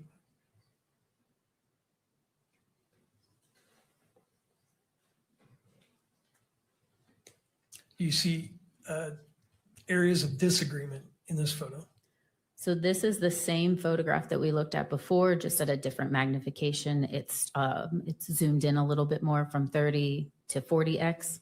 So again, I'm looking at those two highlighted lines near the top. And then if you look down, you can almost see that damage a little bit better. And there's none of those striated lines that you see on the test fire, which you would expect to see in a land or groove impression on the right at all. So again, no microscopic marks of value to compare whatsoever. All right, how about the bottom photo?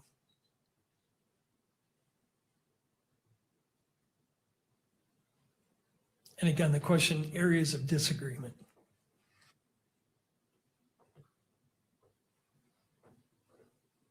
The possibility of an area of disagreement maybe in the middle there on the 6A is a line that does not look like it carries over, but just from this snapshot, I cannot say if I had moved the photo a little bit different or the specimens together, that area would be agreement. In this photo, it does not look like it does though. Okay. And could you go to the next photo, please?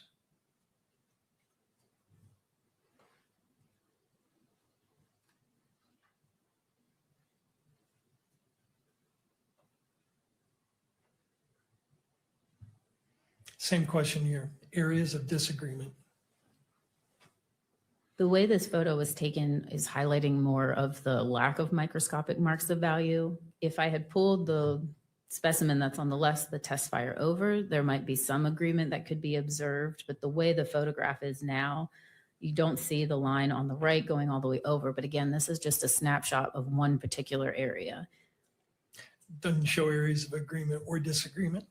There is an area of agreement at the very bottom of the photo. Okay. Correct, yes. Next photo, please.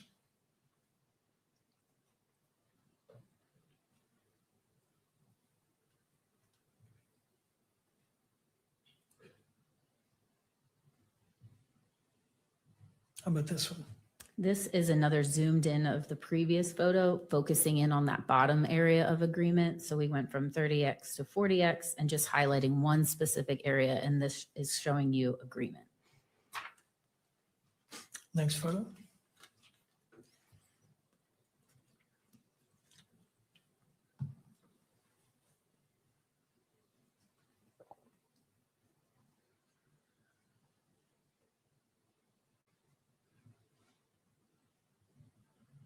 So again, this area that is highlighted, the bottom portion that's in focus, is showing an area of agreement. As you go up, the lines are a little bit blurred on the 6A bullet jacket fragment, so it's hard to say if that area was an agreement or disagreement. That's not what my photo was focusing on. All right, next one.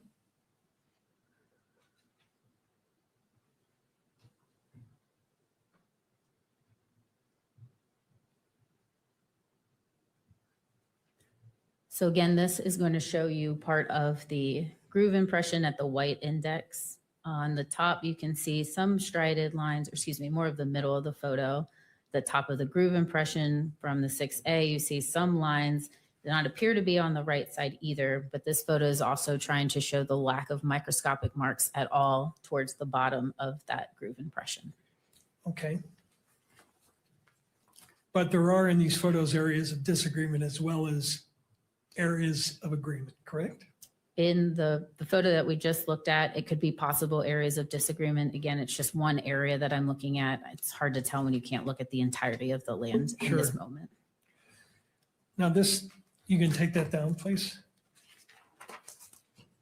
Do you keep up with the literature relevant, scientific literature relevant to your field? I do, yes. And are you aware of certain criticisms that have been leveled against this AFTE theory of identification? I have heard, yes, I've heard recommendations on how to improve the AFTE theory of identification, yes. Well, the criticism have gone beyond that, right? Specifically, what are you referring to? Well, you're aware that the National Resource, the Natural Resource Council? The National Academy of Science? National Academy of Science? Yes. Is that a pretty preeminent scientific organization in this country? Yes. Did they conclude in 2009 that, quote, a fundamental problem with tool mark and firearm analysis is the lack of a precisely defined process? As noted above, AFTE has adopted a theory of identification, but it does not provide a specific protocol. It says that an examiner may offer an opinion that a specific tool or firearm was the source of a specific set of tool marks or a bullet striation pattern when, quote, sufficient agreement exists in the pattern of two sets of marks. It defines agreement as significant when it exceeds the best agreement demonstrated between tool marks known to have been produced by different tools and is consistent with the agreement demonstrated by tool marks known to have been produced by the same tool. The meaning of exceeds the best agreement and consistent with are not specified, and the examiner is expected to draw on his or her own experience. This AFTI document, which is the best guidance available for the field of tool mark identification, does not even consider, let alone address, questions regarding variability, reliability, repeatability, or the number of correlations needed to achieve a given degree of confidence. I do remember Objection. We're now firmly into 702 territory. I object on grounds of relevance to the probable cause hearing beyond the scope of the PC hearing, as I previously objected. I think it goes directly to reliability. That a scientific group studied this exact process that she used in this case and reached that conclusion. If you would, so again, I'm trying to keep us on the probable cause standard. This is going a bit deep in regards to it. This is citing to 2009. And so we're in 2026. And again, I don't want to have to dive deep into areas trying to determine, because I feel that we are exiting the orbit of probable cause. If I'm having to make that analysis and trying to see, like, how is this relevant? How does this apply? How does this go to probable cause? So if you wish to ask this question and then move on, we certainly could do that. But sure. The only thing I wanted to do was establish that this was the foundation criticism in 2009. And I know when we had raised this issue with respect to one of the other experts, the comeback was, oh, well, this was in 2009 and the PCAST report was in 2016. In this particular field, these criticisms have started in 2009, but they have continued up to the present day and have gotten more strident.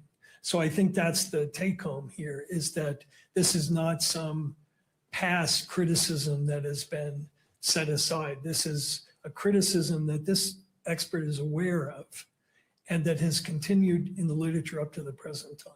But I don't have that second portion of what you just said in front of me. So I can't agree with you, because what I have is what's before me. I can't go searching myself as a magistrate for probable cause. I have to take what you say as it is. And if I have to start searching, I've left the universe of probable cause. I agree. And I was offering that to the court as a proffer in terms of where this line of questioning is going, so the court can understand the context. Okay. It isn't just an isolated criticism, and I'll establish with a couple of questions that it's continued up to the present time. So I will overrule the objection, but I will limit you to this question. We're going to more and more and more. I see your point. You're looking at whether this science is challenged or not. The point's been received, but anything further goes outside of probable cause. So we have to get back on the path. Got it. Thank you, Mr. Burt. You're aware of that criticism, right? Yes, I am. And you're also aware of the criticism leveled in 2016. Counsel, I just said that we're focused solely on, I've accepted what you've said, but I said that it's limited to this question and then we're moving on, because anything further is going outside of probable cause. I misunderstood. I apologize to the court. I apologize if I wasn't clear on that. So maybe it was my error not communicating. I've accepted that coming in. I've overruled the objection, but I said we're gonna leave that where it is and then move forward. And that's where I'm unclear. When the court says move forward, no more questions about any further criticisms beyond that one? On this line of question, that's correct. Because okay. Thank you, Mr. Burt. And I think I've made the proffer in terms of the relevancy of it. And I accept that. So thank you, Mr. Burt.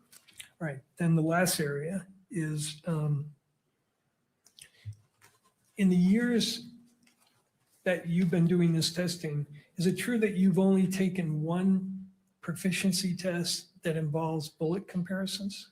Yes, I've only had the opportunity to take one bullet proficiency test so far.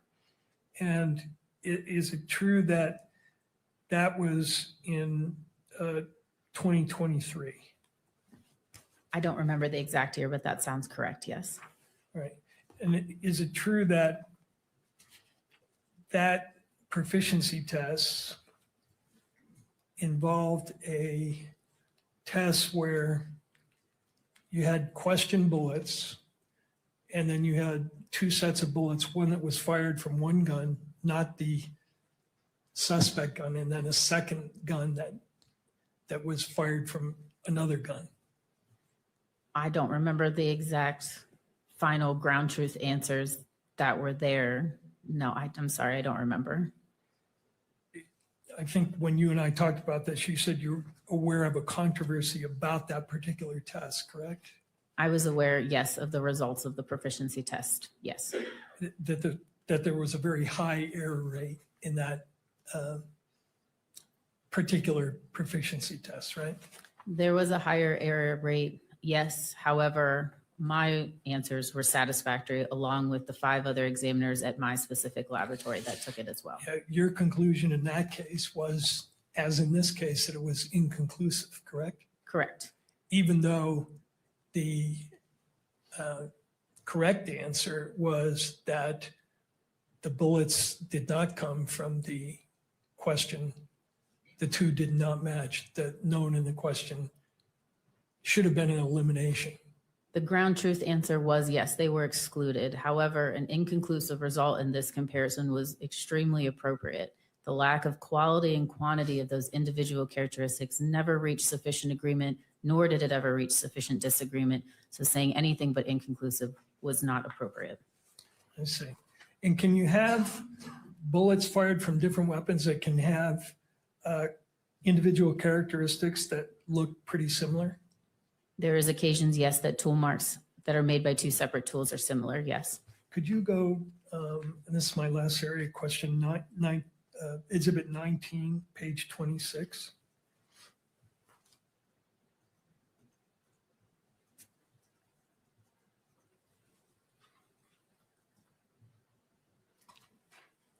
Your Honor, I'm requesting Page 20 minutes 26. for cross-examination. We're coming up on 4:37. That would be my request, Your Honor. This is my last question. So All right, Mr. Burt. Thank you, Mr. McBride. I appreciate the heads up. in your opinion, does this, the one on the left and the right, show matching individual characteristics? Counsel, has this been admitted?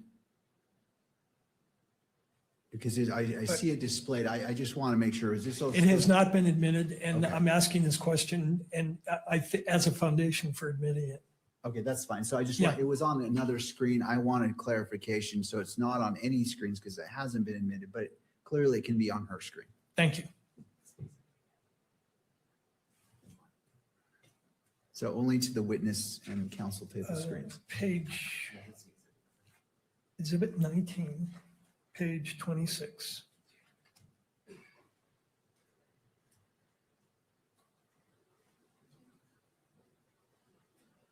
Does this comparison show individual characteristics indicating that it was fired from the same weapon? There are individual characteristics present, but without examining it in person, I don't feel comfortable making a conclusion. Okay, how about the next page?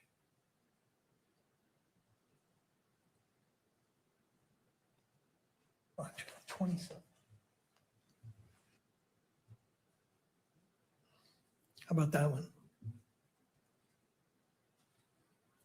Again, I see individual characteristics. On a very first glance, I can see maybe one striation that is an agreement, but without seeing it physically in person and having an accurate representation of the entirety, I can't conclude in any answer. And the last one, the third photo, page 28.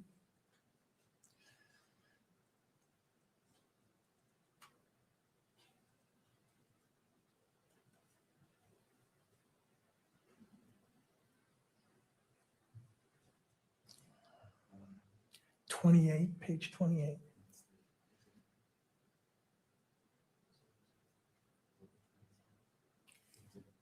Exhibit 19, page 28.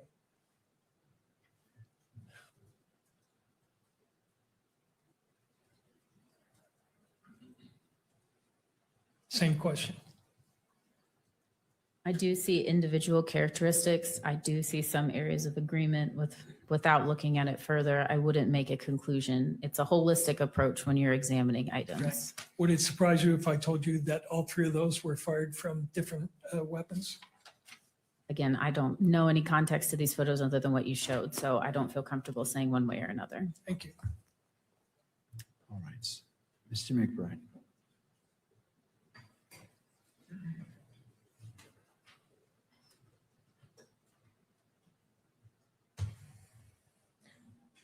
Good afternoon. Good afternoon. Those last three photos that you were shown, had you seen those before? I had looked at them probably back in 2024 when it was published. Okay, that's a study. Is that what that is? Some sort. It was a look from the Association of Firearm and Toolmark Examiners. It was a volunteer of photographs of people that did have an incorrect answer in that proficiency test. Okay. And when you do an examination or a comparison, are you limited to one photograph? No. You actually have the item in front of you, correct? That is correct, yes. And you can manipulate it, you can turn it, you can look at every angle and every side of that item as you do the comparison. Is that correct? Yes, that's correct. And as you're doing that process, you're looking for as many characteristics that match or agree or disagree as you can possibly find, correct? Yes, it's a holistic approach. If I have a bullet like this case, I'm looking at every single land, every single groove impression, and doing an evaluation of each one of those, looking for areas of agreement and disagreement before rendering a conclusion. Would it be responsible for you to reach a conclusion based on a single photograph of a very limited area of two bullets? I would not feel comfortable doing that, no. Okay, I want to back up. How long have you, first of all, where do you work? I work at the Forensic Science Laboratory in Washington for the Bureau of Alcohol, Tobacco, Firearms, and Explosives. How long have you been there? A little over 6.5 years. Where did you come from? Where did you work before that?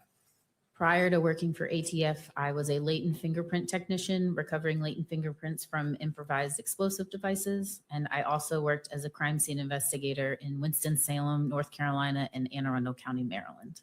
How long did you have that position? I think cumulatively it was about 5 to 6 years. And before that? Those are the only ones. I think it was about 6 months as a latent fingerprint technician, 2 years as a crime scene in Winston-Salem, and 3 in Anne Arundel County. Do you have education and training before that position? Yes, I have a Bachelor of Science in Forensic and Investigative Science from West Virginia University, and have attended and graduated the National Firearms Examiner Academy, as well as done specific training at my laboratory. At each of the positions you've held, have you had on-the-job training at the laboratories where you've worked? I have, yes. And will you describe what that training is like at the ATF where you are now? Yes. So part of becoming a firearm and toolmark examiner for ATF was attending the NFEA, the National Firearms Examiner Academy, which is a year-long intensive comprehensive training program. I learned about historical cases, figures, and the evolution of firearms, fired ammunition components, and manufacturing. And phase 2, I worked 16 weeks of hands-on experience assembling and disassembling firearms using a comparison microscope, comparing fired ammunition components and tool marks, going on manufacturing tours, and participating in moot court. I worked on an independent research project and 4 practical exercises, and then presented that independent research project to a panel of experts and participated in 2 moot court sessions on 2 of those 4 practical exercises. Then specifically for ATF, I still work on my training, going through practical exercises and competency tests, working under trained firearms examiners at my laboratory, and also continue learning about any manufacturing evolutions or going on manufacturing tours. And I also participate in moot court for every single competency test that I work. Once all of that is complete, then I work on supervised case before moving on to unsupervised casework. And supervised casework means what? It means that the author of the final report will be a different examiner, but I am working on all of the work side by side and going through all the steps that are needed for that examination. And in that process, you're having discussions about your work with a more experienced examiner. Yes, it's an opportunity to work a case that has come into the laboratory, but still have someone there making sure I feel comfortable with everything and following every step necessary. How long ago was that you had that you graduated from that supervised work? I believe that was in 2022 or 2023. I'm not sure. Do you supervise now others? I do not have a supervisor capacity, but I have had the opportunity to now teach at the NFEA. I've been fortunate enough to participate as an instructor in the test firing module, the mini moot court module, and the comparison of bullets and cartridge cases. Are you required to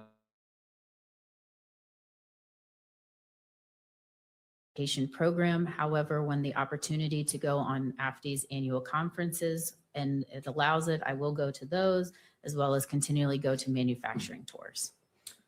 Is this an area of science and forensics that is continuing to develop new techniques and advance in research? Yes, it is. And how do you stay up on those advances? Part of the way to do that is to continue my membership with AFTI. Again, they do an annual training seminar recently, just in May of 2026 here in Baltimore, where there's case searches and studies that are presented, different manufacturing techniques, just new and upcoming research that is throughout the community, not just firearms practitioners, but also standard and technology researchers like those from the National Institute of Standards and Technology, or NIST. And I think Defense Counsel has asked you a little bit about some of the publications that have given criticism is how he's phrased it, but given recommendations on how to improve the science in your field. Are you aware of that? I am, yes. And is there an effort to adopt those suggested improvements where they have merit? Yes, AFTI especially takes those recommendations very seriously. If the PCAST asked for more specific design test studies, they said, yes, we will do that. I can think of just a few right off the top of my head that has satisfied those asks that they wanted. Is your laboratory accredited? It is, yes. What does that mean to be accredited as a laboratory? An accreditation means that my laboratory is held to an international standard of reporting, testimony, training, and proficiency tested. We have a large audit every 4 years through ANAB, or the American National Standard Institute, National Accreditation Board, but we also do internal audits, and we make sure there is some type of audit that we are staying in within those accreditation limits every single year. There is a mention of proficiency testing. Are you required to do proficiency testing? Yes, I am. And are those specific as to what type of proficiency testing that you do? Yes. What are some examples? We are required to take proficiency tests in all discipline that our scope enables, so serial number restoration and the comparison of tool marks, bullets, and cartridge cases. Are there similarities and principles that apply to all aspects of tool mark analysis and comparison? Can you elaborate on the question, please? Well, let's say you're comparing what we've been talking about here, rifling on a bullet. Are there principles that apply to that area versus that also apply in tool marks analysis, say of impressions of a handheld tool?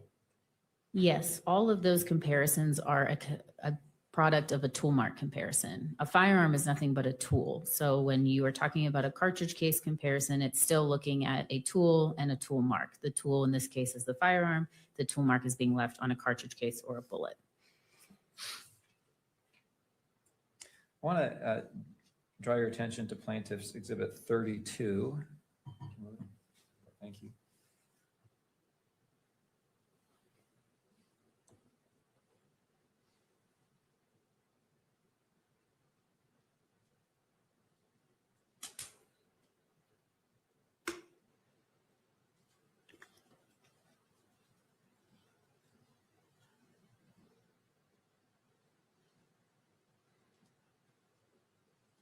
Well, that's pulling up.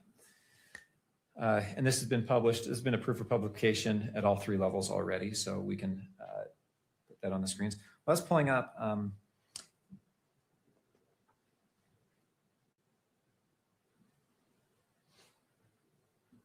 Thank you. I want to ask you first about an entry here. The second sentence under results of examination. Exhibit 1 rifle was test fired and found to be in operable condition. Did you perform that test fire? I did, yes. How did you receive this firearm? I received it from another physical scientist in our laboratory. Okay.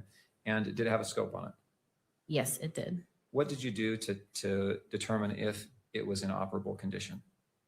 In order to determine if the firearm is in operable condition, I will find ammunition that it is calibered for. In this place, it was 30-06 Springfield, load that into the firearm, and then I fired any test fires into our water recovery tank. Okay. And why do you choose a water recovery tank? The water recovery tank is what is used to obtain bullet specimens. The water is going to slow down the bullet from its movement so that we can actually obtain the bullet, and it is supposed to cause minimal damage. Why does it matter if there's minimal damage or more damage?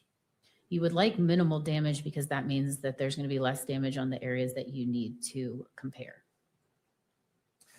And that the evidence rounds that you, or in the bullets that you often receive in your cases, are there cases where there's a lot of damage to those bullets? I have received cases with lots of damaged bullets, yes.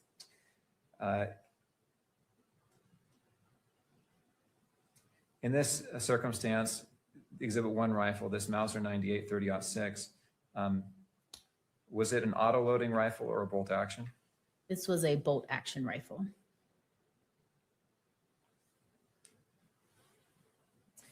Exhibit 2 cartridge case. Let's see here.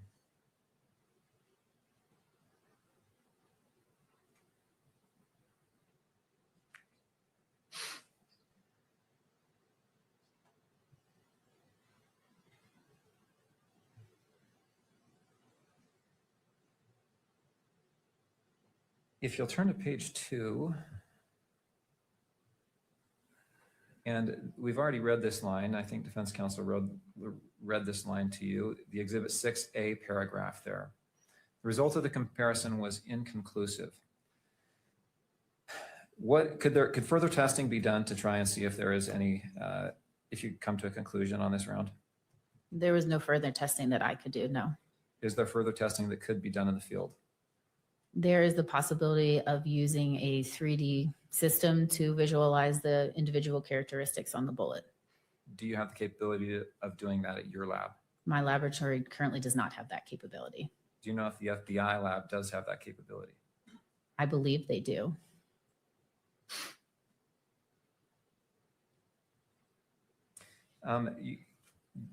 Defense counsel put up a list of potential firearms that could have fired this round or this bullet. Is that list comprehensive?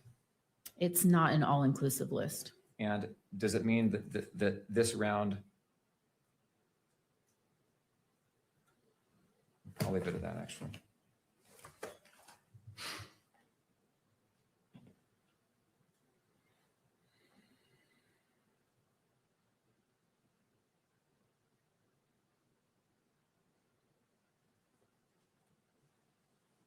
There's been some discussion about a bullet, the 6A bullet jacket fragment. Will you describe what a bullet jacket is?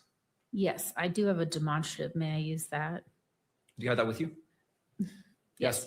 Yes, please go ahead. So this is a demonstrative of a bullet. So a bullet jacket, it would refer to the outside of the bullet.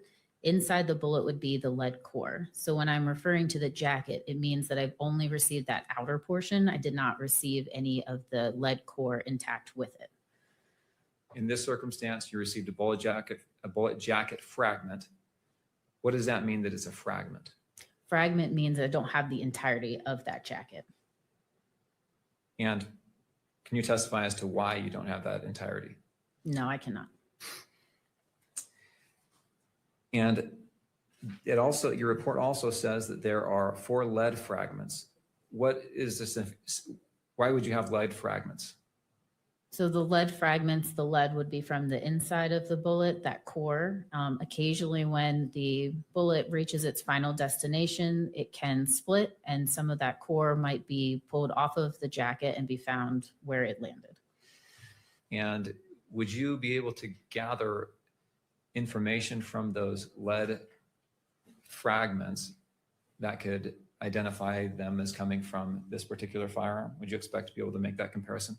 I would not expect to see any characteristics that would help me reach a conclusion now. Why not?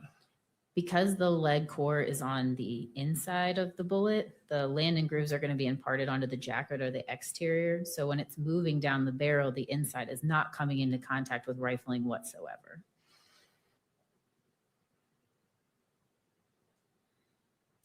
In this case, do you have a verification step where your work is reviewed by another analyst? We do, yes. And were your conclusions in this case verified by another analyst? Yes, they were.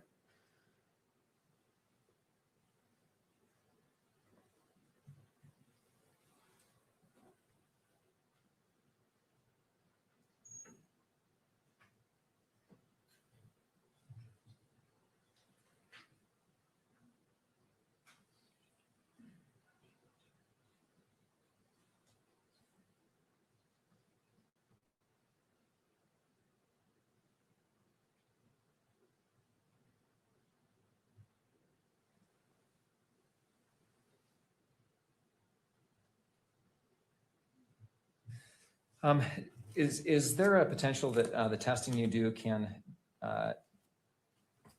destroy the evidence that you're reviewing?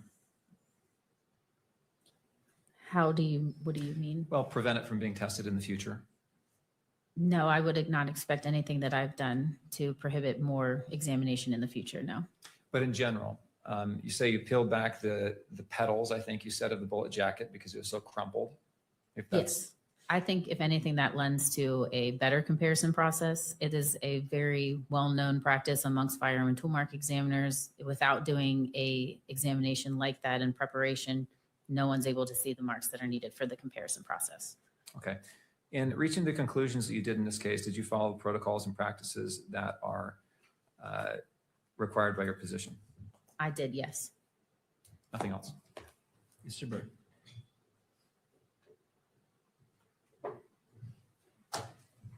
You said a couple of things of interest to me.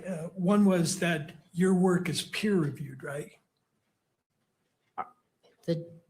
There's a peer reviewer, a second reviewer? It is a verification process. Verification process. And you know, in this case, we requested to produce the case file from your reviewers so we could see whether it was accurate or not. You're aware of that, right? I am not, and the verification process does not require that the verifier has case notes. Their case notes would be within mine, and it's just an authored verification chart. Well, you wrote a memo to Mr. McBride dated May 19th, did you not? In which you said in answer to our request for the reviewers' work product that ATF laboratories do not release materials concerning technical reviewers or verifiers. And you went on to state, did you not, that we don't even release the CVs of who the reviewers are. So that is not authored by me. That is our ATF procedures and protocols. If that was an email that came from me, I am just verbatim what our quality assurance manager has said. Do you think science works best when it works in secret? Objection, argumentative. Counsel. It goes to the issue that was raised on cross-examination, which is my work was peer reviewed. So how do we evaluate the strength of that assertion when they refuse to hand over to us the work product of the reviewers or even identify what their credentials are? That's relevant. Well, I'm not agreeing or disagreeing with that, but the question itself was argumentative because we can look at the question working in secret. Let me rephrase. Okay, so I am going to sustain the objection because of the phrasing. It is inherently argumentative. It wouldn't be a question that would be able to proceed into prelim. Do you have an opinion on whether it is scientifically defensible to rely on a peer reviewer and not reveal that peer reviewer's work product? I believe I understand what you're asking. However, in this case, the verifier does not have any work product to show. If you'd like to see their CV, I cannot testify to anything about the procedures of giving their information out. All I can say is that they are employed at my laboratory, are under the same scrutiny of proficiency testing, went through the same training with competency and practical exercises, so they are a trained and competent examiner. Right. They don't have any work product to show, but your protocol calls for, does it not, documentation of whatever it is they did. And that is included in my case file. Right, but not the reviewer's work product. The reviewer's work product is a verification sheet. If you'd like, I can refer to my case notes and find that specific page number, but that would be the only work product that they would have in this case. I see. Now, you said two things about the PCAS report on cross-examination. One was that, if I understood it, that the PCAS findings have been addressed in subsequent studies. Did I hear that correctly? Because one of the recommendations was to further, actually, I think their recommendation was one more black box study to show the foundational validity of firearm tool mark examination. And since 2016, several have been published. All right, let's look at that for a second.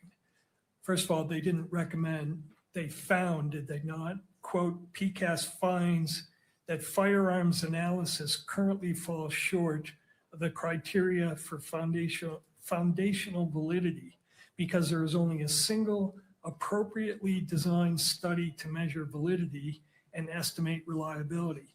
The scientific criteria for foundational validity requires more than one such study to demonstrate reproducibility. Isn't that what they found? That is what their finding was, correct. Okay. And then after that report was published in 2017, they came out with a second report because people said, oh, the literature already exists. You missed it. And they said, no, that's not true. Isn't that right? They concluded. Relevance to preliminary hearing. We're now well into 702 argument. He raised this issue on cross, Your Honor. He clearly went beyond the 2009 reference that the court allowed and opened this area up. And I don't think it's fair for him to be allowed to do that without me being able to respond to it. Thank you.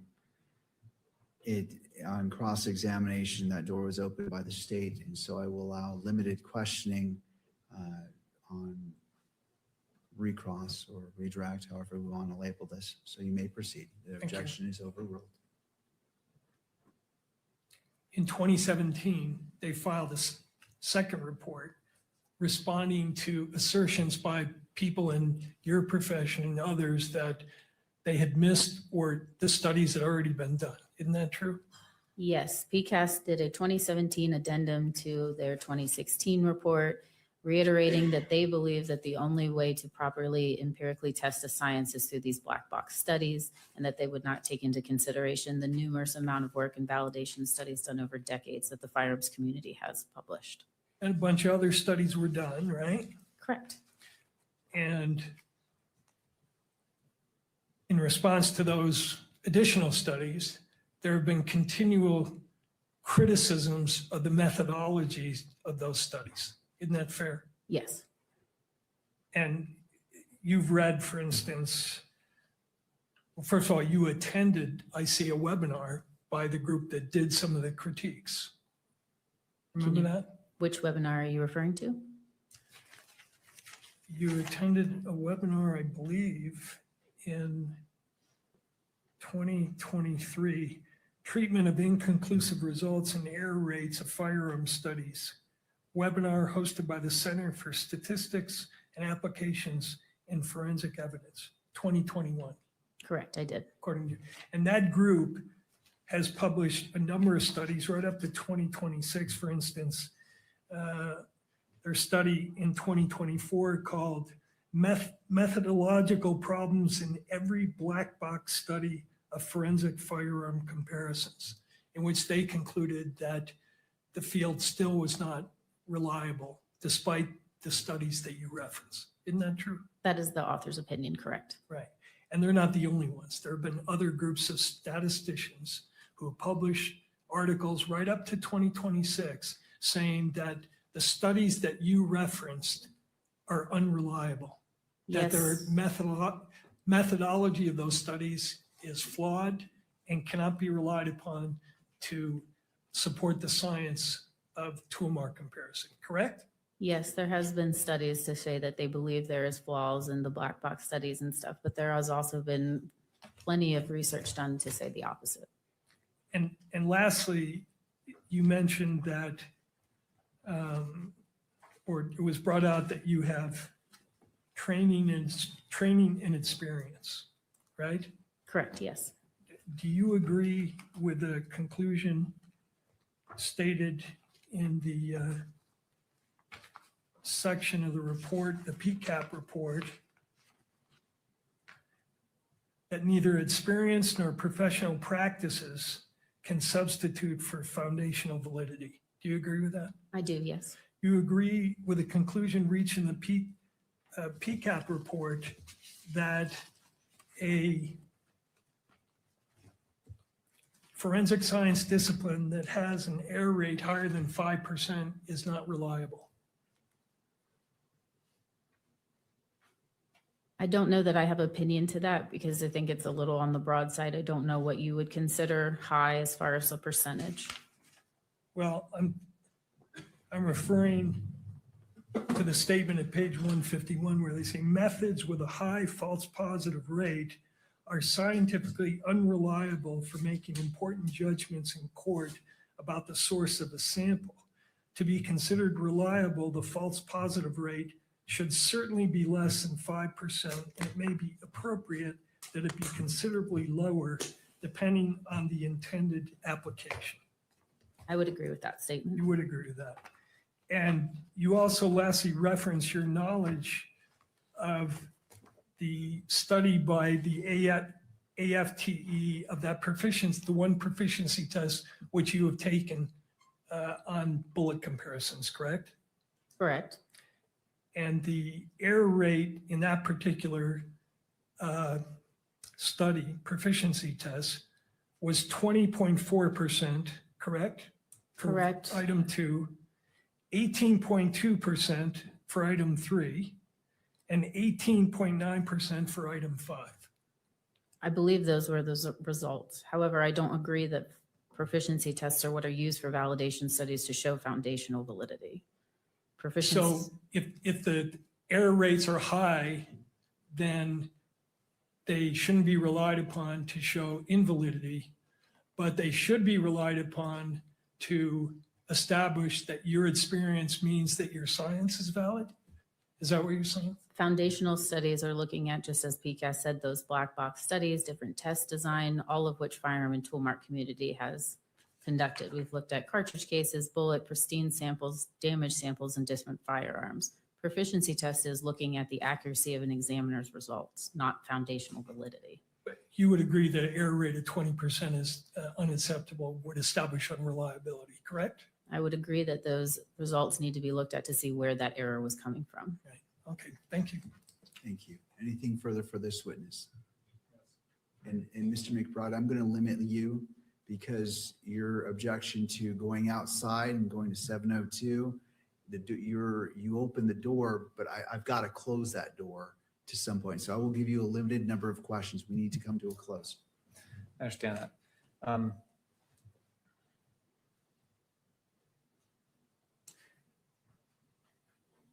Your science has been accepted by courts across the country, correct? Correct, yes. It's routinely admitted in courts across the country, correct? That is correct, yes. Your science has been peer-reviewed and viewed favorably by numerous publications and studies across the country and across the world, correct? Correct, yes. No more questions. May this witness be excused. Thank you, Mr. Burt. Thank you, Mr. McBride. And thank you for being here. You're excused. All right, that brings us to a close. Do either party wish the benefit of the record before we adjourn for the night? Connor, can you just give us about 5 minutes and then I think we can make an announcement. Can you just give us a minute to chat? Yes, you may have that. And we'll stay in court for these 5 minutes just because it would take longer to let everyone go and then come back in. Okay, while we do that, there was a Let's see here. There was a story that someone sent me earlier. I have not watched it yet, but I'm curious to see what it was. It was something that was from Fox News, of all places, but it said Fox contributor warns judge in Charlie Kirk assassination hearing is losing control. Quote, he can stop all this. So I'm curious to see what the context of that was, because it sounds like the Fox contributor thought things were getting out of hand. With what? With the hearing. With what part of the hearing? Well, I don't know. That's why we're going to have to watch the video. And since Okay, I also want to go to. Oh, sure. Yeah, that's fine. I also want to go to. Well, you first, but I also want to go to Valhalla. Oh, well then go ahead and go that. Let's take a look at that. Well, you first. You first. Yeah. Real quickly, Valhalla is saying. You keep interrupting. Valhalla is saying it was a soft tip or a soft point bullet, and that actually makes it worse for the state as far as no exit wound. And has he said what, why he believes that, or did it physically because look those like are that? designed. I think we have some delay here. I think he's saying that. I'll have to play the clip. I'll play the clip here in a bit. We're live. So court is back in session. All the parties are present, except for maybe one. Oh, they're already done. Mr. Grunender, should we wait? That was a quick 5 minutes. Counsel. Take maybe 30 seconds to wait for Mr. McBride. All right, we'll wait for Mr. McBride. I just want to ensure all the attorneys are present. But he said it was a soft point tip, I guess, based on the visual inspection of it. And those are designed to penetrate even farther. Those are the ones that are actually designed to take down elk. So it actually makes it worse.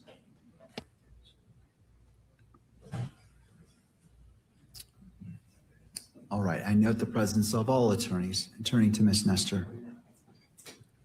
Thank you, Your Honor. Your Honor, we have just one more witness who would be a fairly short witness, not super long.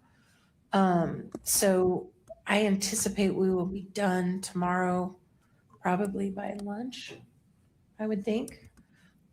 So maybe if we could plan that we'll be finished. We probably will not need the entire day tomorrow, is my suggestion. All right. Turning to the state, obviously I'm not holding you to your answer today, but just for guidance, does the state anticipate and rebuttal witnesses?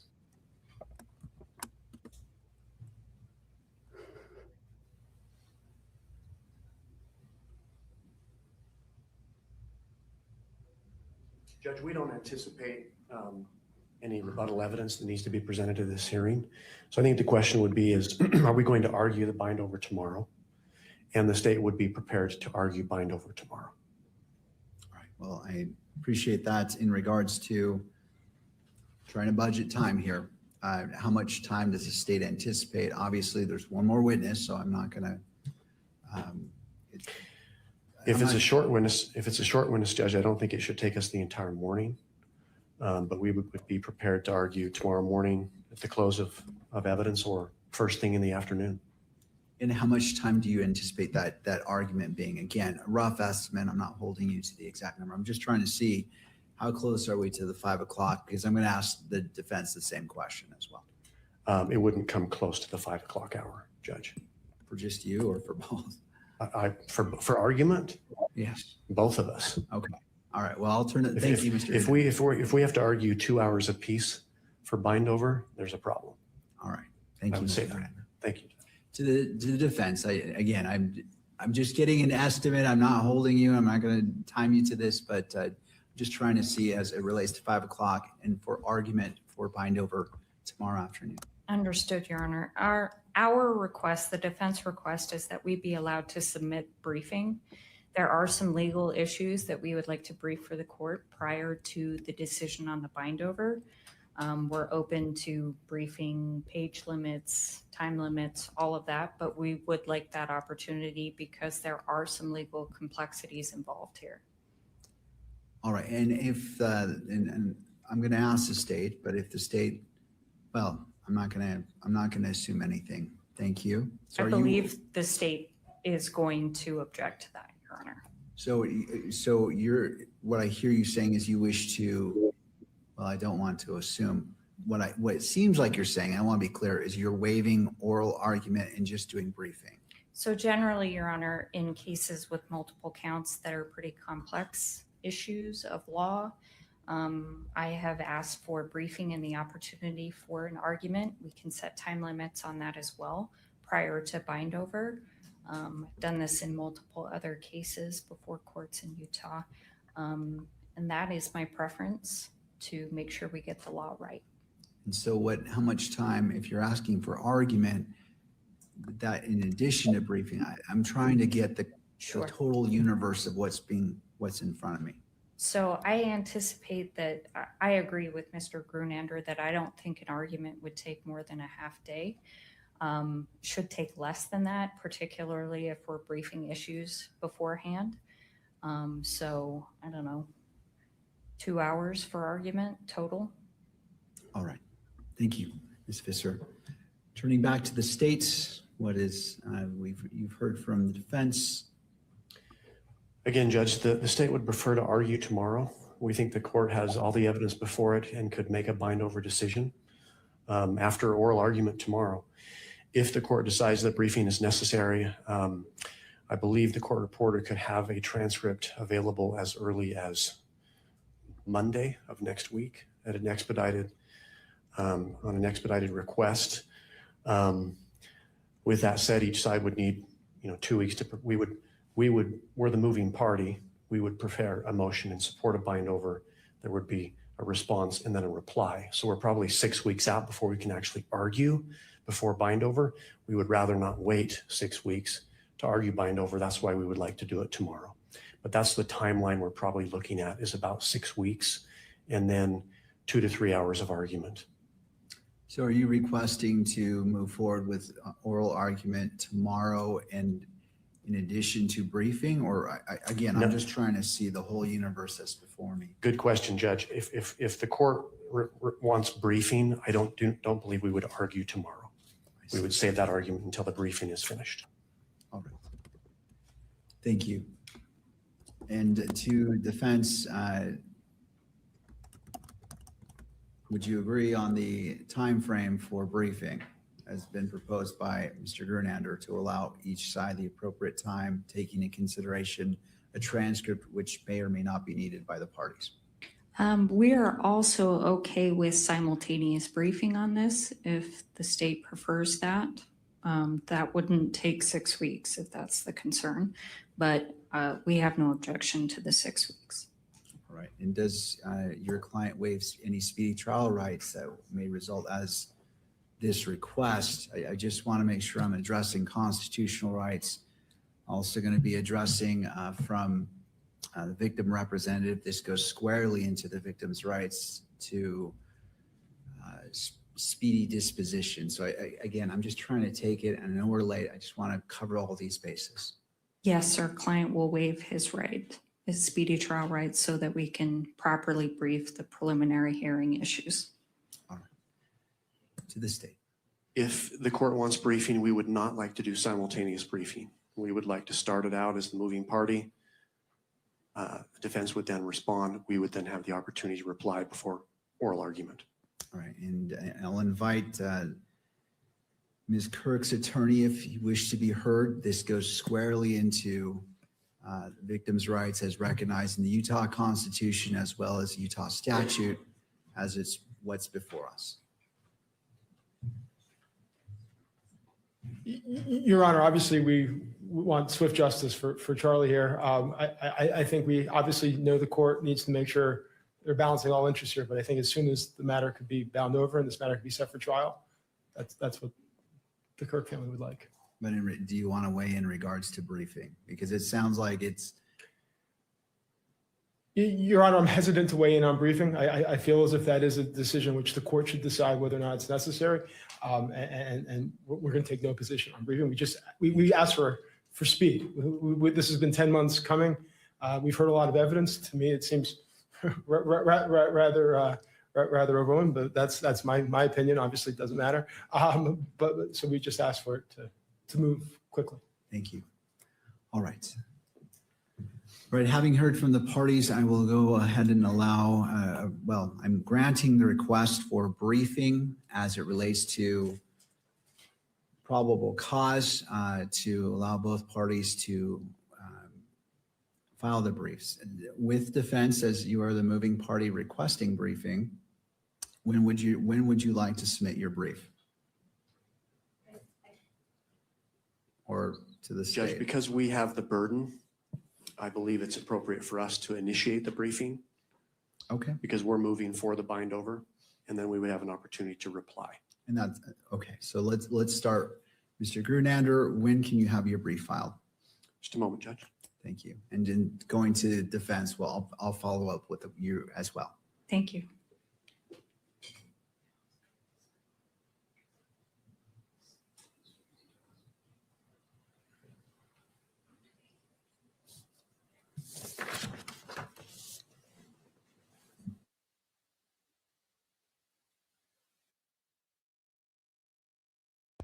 All right, it's not adjourned yet, but we should be pretty close to being done here. So for people asking about bindover, what is bindover? I did some research. I didn't know what that was 10 minutes ago, but I did some research. Apparently, if the prelim hearing results in a finding of probable cause, meaning there's enough to move forward with the case, you go into bindover then, which means discussing whether or not the case needs to go to a higher court and discussing bond. Mr. Grunander, I I'm don't trying to get logistics so we can move this along. I don't think there's bond in this case. He's not going to be able to bond out. So I think this would be a discussion about, is this going to move to a higher court, to a higher judge? Judge, if we were able to collect the transcript Monday, if we had 2 weeks from Tuesday, we could have our motion in. I believe that's the 28th of July. All right. So state's brief by the 28th of July, assuming that they can get the transcript by Monday. All right. State's brief. Okay. Ms. Visser. We need 2 weeks after that. So August 11th, I believe, is 2 weeks. All right. And to the state, if you wish to file a reply, when it would be 7 days after that, Judge. So the 18th. August 18th. All right. And for oral argument, what I can set is September 1st in the morning. Let me take a quick glance here at the calendar. I'm trying to keep that close in time so we can move this along for all reasons previously stated. And we can start at 10 a.m. 10 a.m. on September 1st. How does that look for the parties? That works for the state.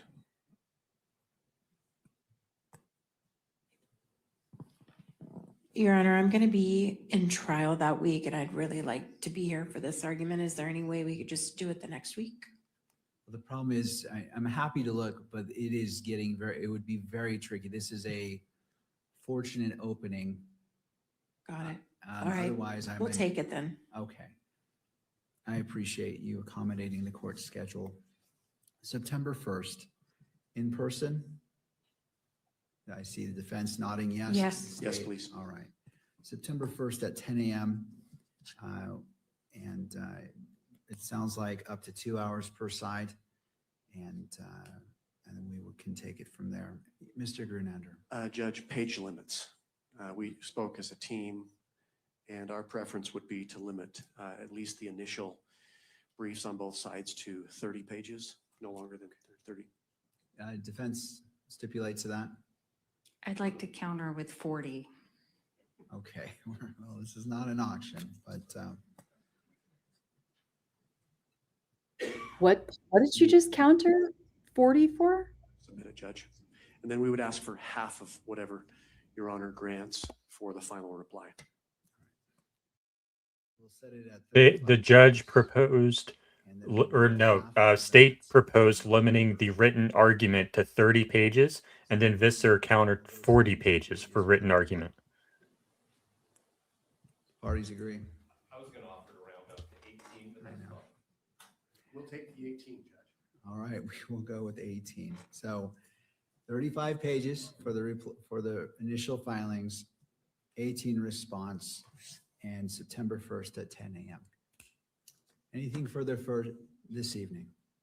Yes, Judge, I believe the Kirk family, there was a ruling that was reserved by the court with respect to publication of an exhibit that probably needs to be addressed. Yes, and now my understanding is what's being requested is the portion that had been altered, which I believe is about 1 minute.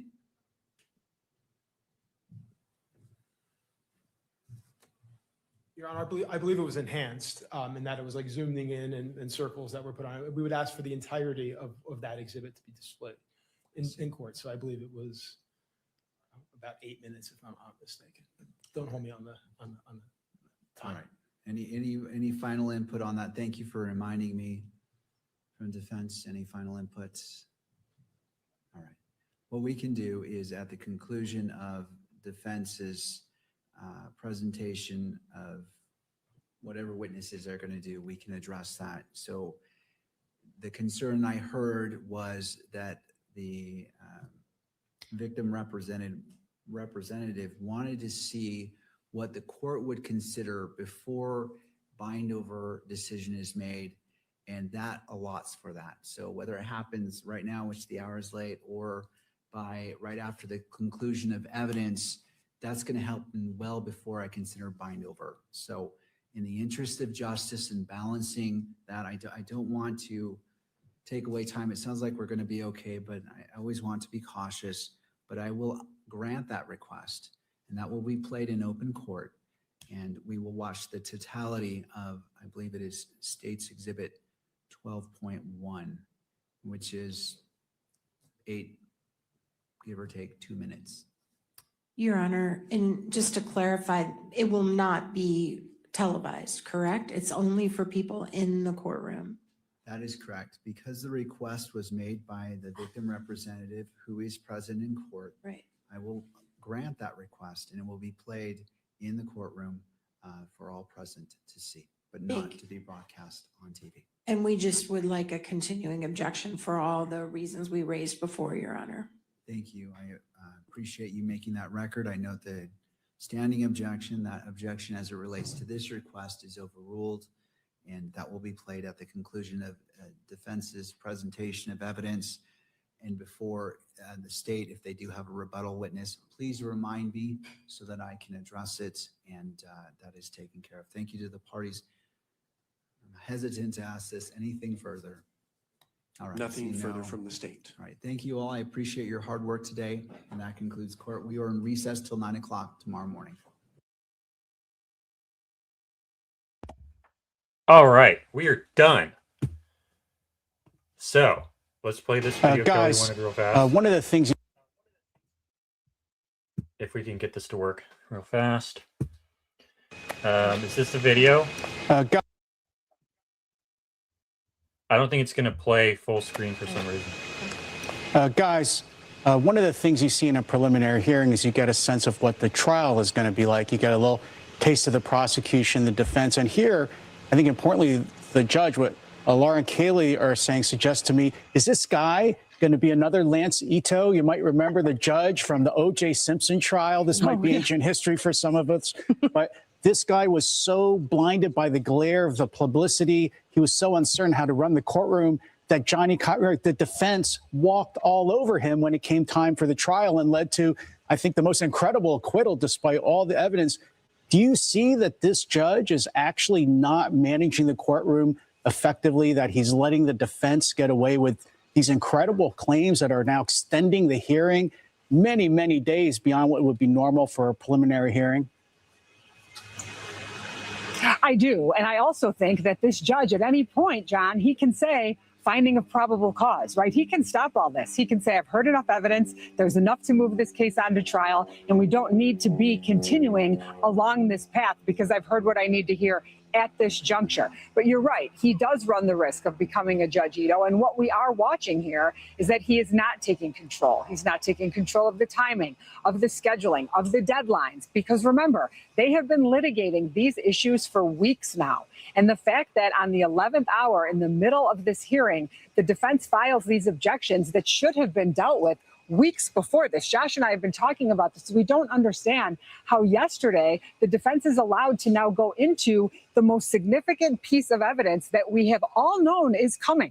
Right? We may not know what's in it, but we knew that it was happening. So the fact that now in the middle of this, we have raised these other evidentiary issues that not only have had the opportunity to have been dealt with, but the higher court already ruled on the fact that this is a preliminary hearing, hearsay's coming in, and the fact that they keep relitigating the issue and the judge is letting them do that is creating this appearance for the world that this is not judicial, it is not expedient, and everybody's wondering when we're just going to move on to the next phase of this proceeding. Okay. So I thought that was really interesting because they are already trying to compare him to Judge Ito. I don't know if you remember anything about Judge Ito with the O.J. Simpson case, but I mean, he became the stuff of like Saturday Night Live. You know, Oh, yeah. Yeah, Is there a compilation of him? probably. And yes, because that was Fox, that certainly explains it. You know, as they're covering this trial, you would think that like they can, I don't know, disclose that they sponsor TPUSA events, that their anchors are, you know, Turning Point speakers. Anyway, whatever. Responsibility of the media that I'm beyond being outraged. Sufficient evidence guilty of the crime. Judge stations. First interview, Judge This verdict was a just verdict. Ito refused all interview requests, saying judicial ethics keep him from talking. A spokesman for the judge says. Okay, that's not a very good compilation, but There's probably like an SNL of Judge Ito or something, but I mean, in order for those things to be funny, like most of the time you have to know kind of the context. But basically the idea was that, you know, he got run over by the attorney. yeah. He was a pushover. I mean, that's what they say, but then he also kind of became a little bit of a celebrity. Counsel, please approach the bench. Mr. Shapiro, Mr. Cochran, Mr. Bailey, Ms. Clark, you, whoever you are. After much deliberation, I have reached a number of decisions on what evidence I will and will not allow. I will allow the 1985 police report on Mr. Simpson attacking Mrs. Simpson's car with a baseball bat. But I will not allow Mr. Simpson's jailhouse confession on Pamela. Okay, I probably need some additional context for that to make sense. So anyway, Real people quick. are saying that we wanted to remind everyone that we've got a show tonight. Right? Yes. Do we? I Yeah? think I'm planning on it. I don't know how you feel though, but we're planning on it, or I'm planning on I'm it. at gonna least, which is suck it up. okay. We'll talk about that later. But the show tonight, if it happens, will be a recap where it's like, how many hours have we streamed this week, Kelly? 10 hours, 10 hours, 5 hours, 9 hours. So what is that? Like, we're gonna almost do like 40 to 50 hours. If you are a random person who doesn't have time to listen to 50 hours of live stream over the last week, if you're a normal person, you don't have time to figure out what all happened in the prelim hearing. You need someone to put together like a 30-minute 1 hour long summary of what just happened over the last 40, 45, 50 hours. So that's what we're going to be doing tonight, or at least I will, try and prove it tonight. We're going to summarize what has happened in court so far. It will obviously exclude what happens tomorrow, but as you saw with the defense today, and I want to talk about this real fast. Oh my God, dude. That was some of the worst direct examination I've ever seen. Not that I've seen a lot, but God, that was awful. Was like, whose witness was that? Apparently it was the defense's. Or that the defense called them, I guess is what you were saying. It did not, it's like there was a good amount of momentum going. And even though, I'm sure for a lot of people, the Lance interview today like raises flags in terms of Tyler's potential innocence and involvement, there was a good momentum going, and I feel like it came to a screeching halt after that. Oh, hi, Did he Brayden. change his profile pic? Did he change his profile pic? Yes, I think so. Is that a plane? Yep. He's very into flight simulation and all things plane. Yeah, I mean, I think like that was a shtick. Basically, that entire testimony was a shtick, or however you pronounce it. Like literally, that's what it was. He gave her a bunch of BS photos, I think, that were of completely different cases, and was trying to make a point that the entire thing was BS because she would come to these conclusions. It was a trap, and it's like at the end, it's like what? And it didn't work. Like the whole thing was just a shtick, whatever. No, if there's a new take on all of this today that's come out in the last few hours, I have not seen it. All right, guys. So conveniently, I'm not a firearms expert.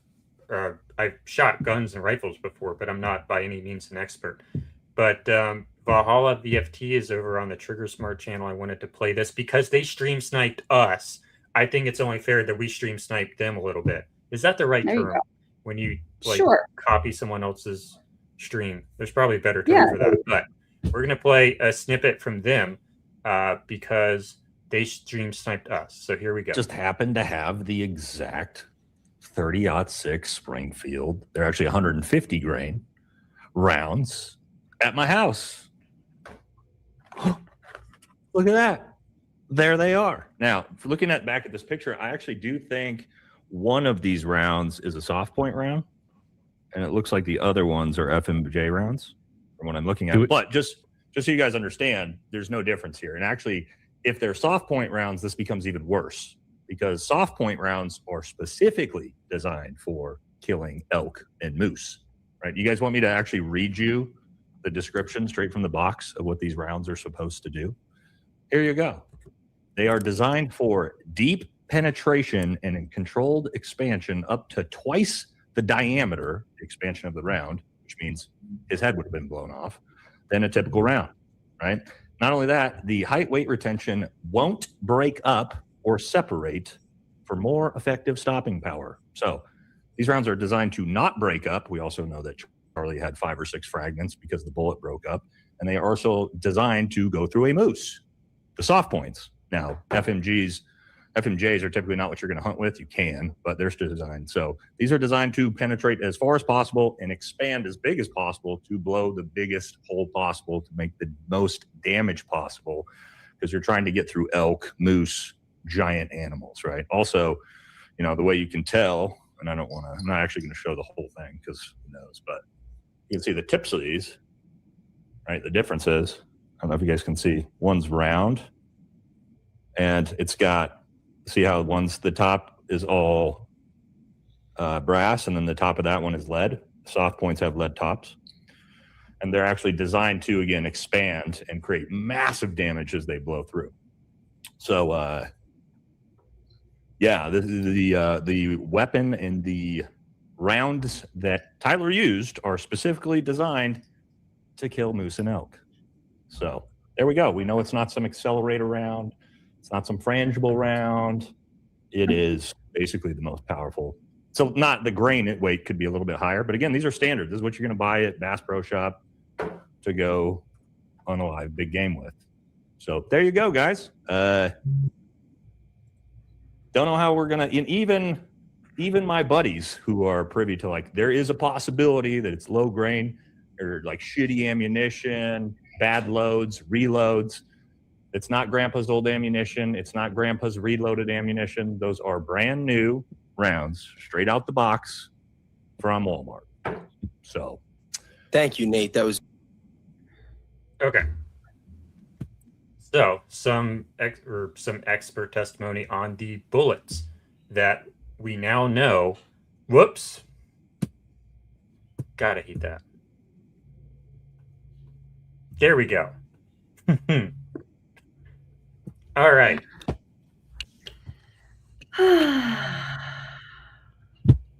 Thank you guys for being here. We really appreciate it. And we will see you. We'll definitely see you again tomorrow morning. And I think if you're, if you're up for it, we'll see you this evening too. Oh yeah, I'm definitely up for it, but I was worried about you. So I know I have another meeting that I have to run out. Yeah. All right. Oh, good night, everyone. We can talk about it later. Yeah, let's talk about it later. We can look at that Andrew Colvett video, and I'm sure probably, that whole camp will have put out some things, I'm sure. Yeah, I think there's one other thing I wanted to talk about, but I forget. So we will go ahead and end it there. Thank you, everyone, for coming on. Have a good afternoon. Bye.